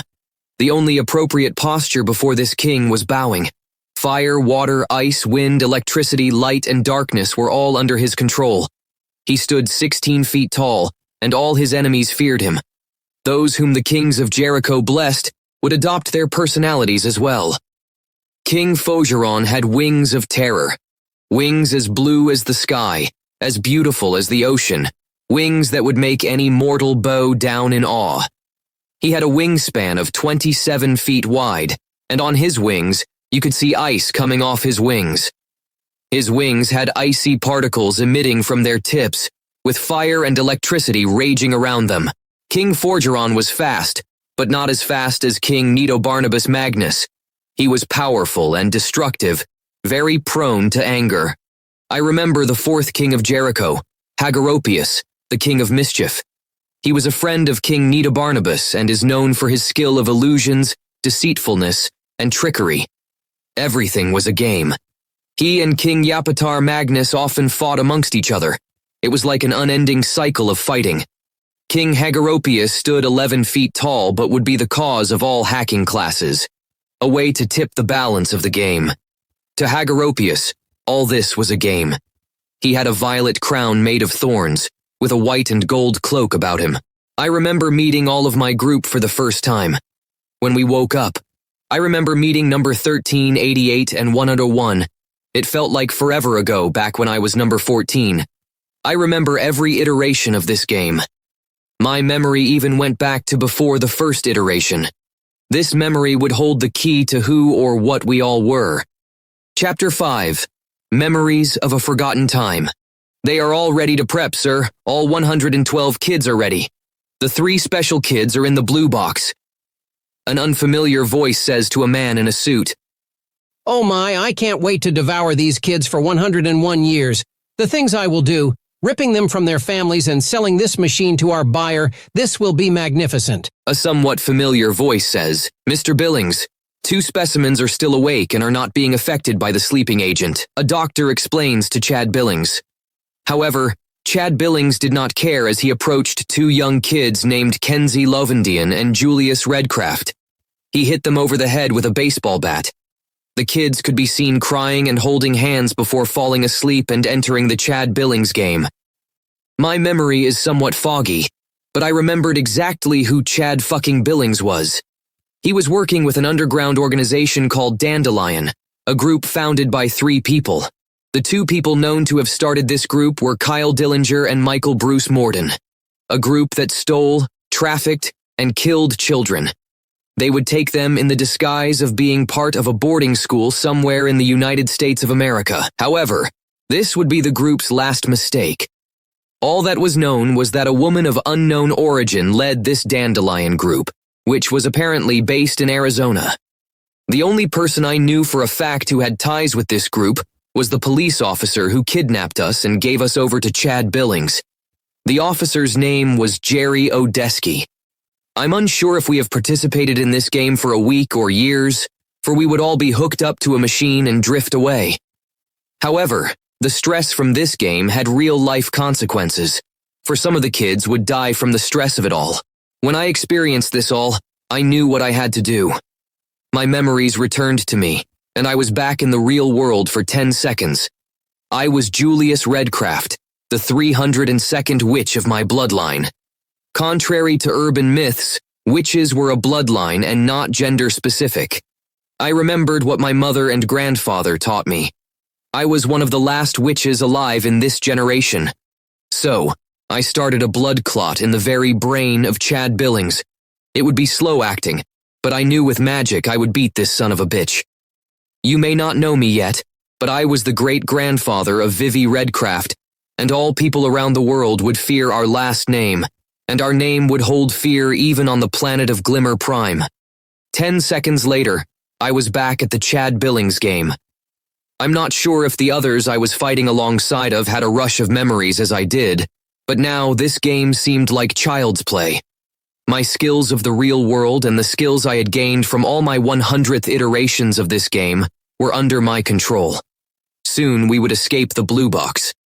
He was a kind soul when we first met, and even though I did not know him for a long time, I could tell he wanted to survive and save people from their fate. However, little did he know that even with his great powers, true human evolution was far from his grasp. He was donned different titles: Babel, the Shadow Man, King Yapitar's avatar, and even number 14. However, true raw intellectual prowess is something one is born with, not the result of the same game on repeat. I have seen the gods of this universe come and go, but I am almost ready to show the world something great. However, that will have to wait till later. I see a mass of remaining people frozen. Those who did not hold good classes or roles of power served no purpose. This place was rotten, but soon things would wind up. However, from the holy lands of Ohio to the horrors of Arizona, to the sick-infested lands of Virginia, not even I could fathom what would take place, for death was coming, and it needed a sacrifice. You are probably wondering who the hell I am. Well, you will soon find out. Chapter 6. The Shadow Man. 10, 9, 8, 7, 6, 5, 4, 3, 2, 1. Kali Braxton Vinny said as she was filled with ripped flesh and blood. Her skin was ripped like a peeled fruit, exposing her muscles and bloody flesh. Number 14, known as Babel, begged and begged, but it was far too late, for before Kali would leave this world, she would slit the throat of number 13. The world was in slow motion, it seemed, and you could hear the droplets of sweat and fear touch the ground. As it did, a splash sound could be heard echoing throughout the world. Somehow, this great warrior, king, and god, Babel, was too slow. He hadn't foreseen Kali Braxton Vinny to make this last desperate move. However, why was number 13 even here? Let me tell you of a tale of passion, love, and forgiveness. This was the account of how Babel, who was once called number 14, fell from grace and became a tyrant god of the false world. The false world was this game. Babel would soon be called the Shadow Man, a far more insidious beast, and the only person who could save him was himself. Those who witnessed the birth and resurrection of this poor soul, called number 14, were of the following: numbers 2, 13, 47, 101, and 112. My name is number 2, and what happened when our minds were opened? Well, we remembered what happened up to the very first iteration of this game. However, what we remembered was nothing compared to the stress and agony of what number 14 remembered. He was screaming and screaming. Blood was shooting out the pores of his body. He was foaming out the mouth, and these memories were driving him mad, for the flood of memories came instantly. It was here that Kali Braxton Vinny would die. He instantly used what seemed to be telekinesis and forced Kali Braxton Vinny to come to him. He then set her on fire. He created a metal-like rod with a spike at the end to impale her. Not once, but 56 times. He set her on fire multiple times over and over. You could smell her very flesh burning like a pot of stew. That foul stench of dead skin was about in the air. How was he doing this without casting a skill? There was no cooldown time. Kali Braxton Vinny begged and begged when she realized none of her skills were working, and she was really dying. Number 14 seemed even angrier than usual, like he had witnessed something. A dying Kali finally speaks. It seems you have won our little game. However, there are 2 buyers who want this machine of gods. I will bring the powers of this game into real life, and you won't be able to stop me. There are people like me who will do the same thing to other children, and you can't stop this. You thought you were so smart, but the smartest man in the universe is one of the buyers. When you hear of his name, he will send you into madness. His name is... A sound of distorted binary data numbers crunching could be heard. Then a sound of laughter could be heard from Chad Billings, who was controlling the body of Kali Braxton Vinny. All of a sudden, Kali Braxton Vinny swings her blade at us and chops the wind, breaking down whatever it touched. However, in the direction she swung, it hit number 13, and she soon lay on the ground, bleeding and dying. Kali Braxton Vinny soon fell to the ground laughing. Number 13's eyes locked with Babel's, and it was here no words were uttered, but an internal conversation could be felt in our hearts. For we were bonded together through hardships, war, and love. Number 13 soon spoke to her beloved friend, Babel. Hi, my sweet and beautiful friend. I remember first meeting you, number 14. It was awesome before we ventured out into this mad world. So many times I thought we would perish, but you led us to victory time and time again. I cherished any time I could get with you, and I would have traveled to Jericho with you. I hope you never let that light in your heart fade away. I love you no matter what name you decide to pick for yourself. Whether it's number 14, Babel, the Shadow Man, or your real name, Julie's Redcraft, I will always be by your side. As she said this, tears could be seen on Babel. Babel lost 2 friends that day. He held her in his arms and she vanished into the air.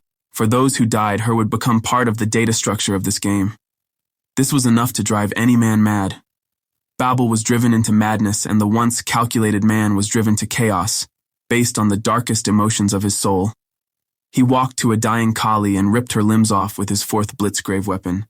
He created Blitzgrave, Jericho's sword. This weapon looked like a regular sword but could manipulate the mass of itself. It caused earthquakes with each swing, and soon there was a hole in the ground where Kali used to be. However, we would all soon march to freedom. Those who survived were few, but soon we would go to our new place. However, the story told to those whose normal classes would taint our group forever, and Babel. The Shadow Man would have no choice but to become a tyrant god, for even though he saved us all, some people were never satisfied. Chapter 7. Godless Country. He created a portal, and they walked through it. They had witnessed a cosmic event, but still had no idea of how to get out of this game. Babel thought he was a genius, but I have seen genius, and being forced into a game 100 times and finally winning was just common sense to me. But even though I have to admit he had resiliency, but not even that was enough for what happened.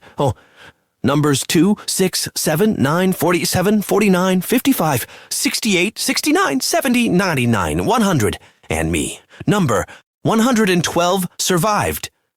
Only 13 survived out of the entire group of 112 kids that started playing this game. Normal and God classes alike met their end here. However, numbers 6, 7, 9, 68, and 69 were not even happy. They claimed this all happened to them because number 101 was obsessed with power. They would not go with us until all those who held the Pithlusier class were banished, for all of them were mad, and we had to be safe. So, on this day, Babel banned the class Pithlusier in their society. How weak this boy was, catering to the masses. However, I, number 112, would get us out of this world. I had to see what this game had to offer.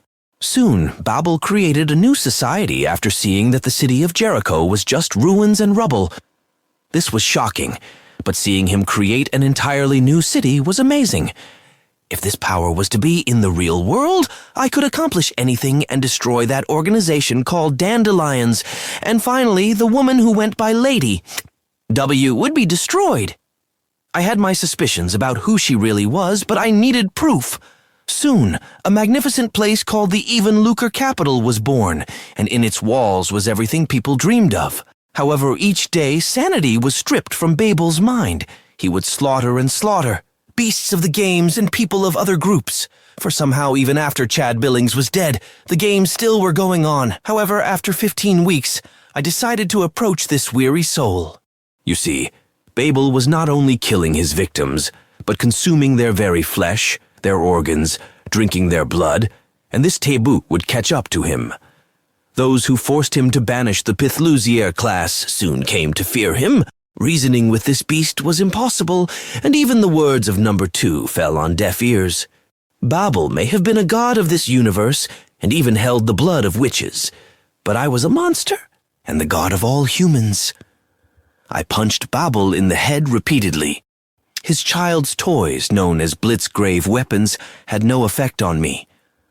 I wanted to see if his weapons could stand up against me. I had always wanted to fight, for I had been stuck here for 10 iterations of this game and was so bored. Could Babel, the Shadow Man, beat me? For I had tricks up my sleeve. Chapter 8. The True Son of Madness.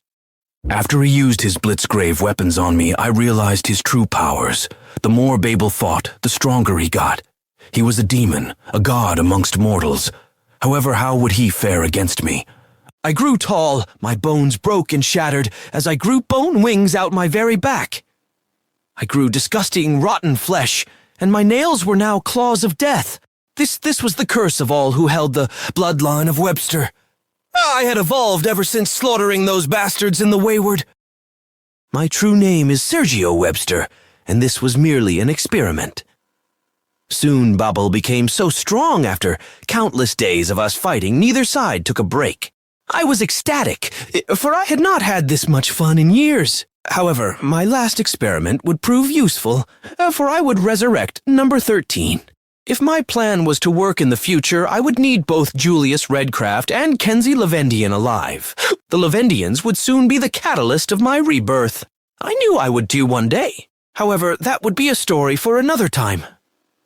Blood was gushing out the wounds of both of our bodies, but at last I resurrected number 13. Then, when I did this, Babel stopped. He froze in his tracks and started crying. He asked if that was really her. I told him yes. I said I would let them out this game if they promised to protect my offspring no matter what. They needed to pledge a lifetime loyalty to me, and only me. They were to spend every waking moment making sure my offspring were safe against the very group who kidnapped them. That was my only demand. However, in order to get out of this game, I required one thing from them, a sample of their blood. So thus, they all agreed. The two were united, and I promised the Tutlik would make it out of this game. I was very calculating. I knew kids were thrown into this game. However, they said nothing about the other numbers who were stuck in this game. I guess they assumed I was just the hero of this story. So after gaining their blood, I would create a device that forced sharp pains in their skulls, and they would have flashbacks of the worst days inside this game. This was just in case they had second thoughts. So at last, yes, the Evan Luker capsule did exist. However, its length was short-lived. They did modify the Chad Billings model CZ8 chip, but that did not matter. I had been pulling the strings of long ago, and now my mission was complete. My name is Sergio Webster, and this was the tale of the madness, passion, war, and love. Until we meet again. Chapter 9. Lady W. Lady W, that man got to the machine first. What should we do? An unknown man says to a beautiful woman who is sitting down. She just smiled and told the man he had no means to open the machine without the DNA of Chad Billings, who was in her possession. She felt in her soul that there would be a fight before the night was over. The man was panicking, for he had failed the task that Lady W had given him. She told him it was okay, and held the man in her arms with her breasts touching his face. This felt like the relationship between a loving wife and husband. However, when his guard was lowered, she quickly broke his arm. One could hear screams in the room and knew he had failed the beautiful Lady W. She demanded all tasks to be completed to perfection. Who was this lady? Well, that is a story for another time. However, let me tell you of what happened to the two children who had entered this game as numbers 13 and 14, Julius Redcraft and Kenzie Lavendian. Well, they did not agree at first, but I promised to defeat this man called Chad Billings. However, I did not calculate killing him would have dire consequences. The internet praised evil men years later, after the death of countless vile demons of the organization called Dandelions. This very group influenced the man not altered by me or the Wayward. So thus, in the 21st century, a man called Mr. Goose-Head would be born. This man murdered just about as many people as me, Sergio Webster, and my friend Bruce Odesky combined. You see, there were more powers against each other. It wasn't just those who followed me and those who followed Lady W.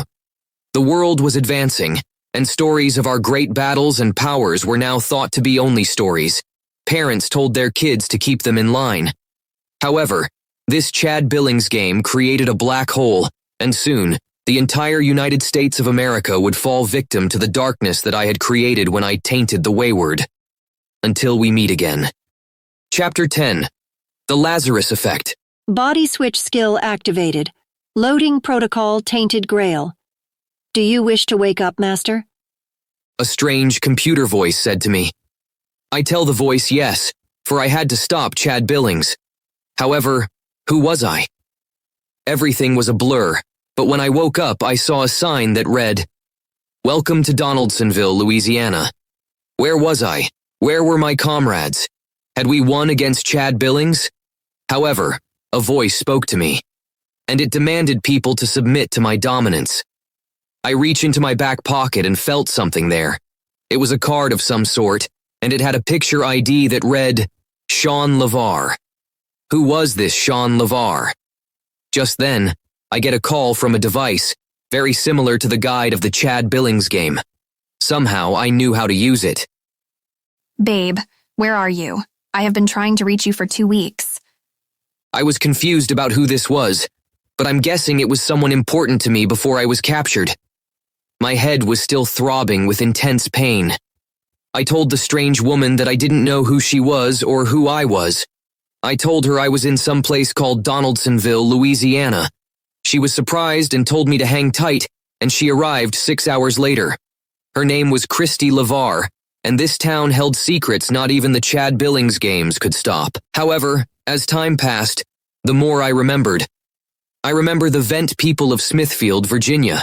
I remember fighting against the Ohio man. I thought only kids were in the Chad Billings game. This road would get even more strange with time. This era of time was before Detective Robbie Wayne Clark and I were mortal enemies. He often told me he looked up to me as a child. However, that's a story for another time. One might wonder why Sergio's and Sean LeVar's voices differed inside the Chad Billings game.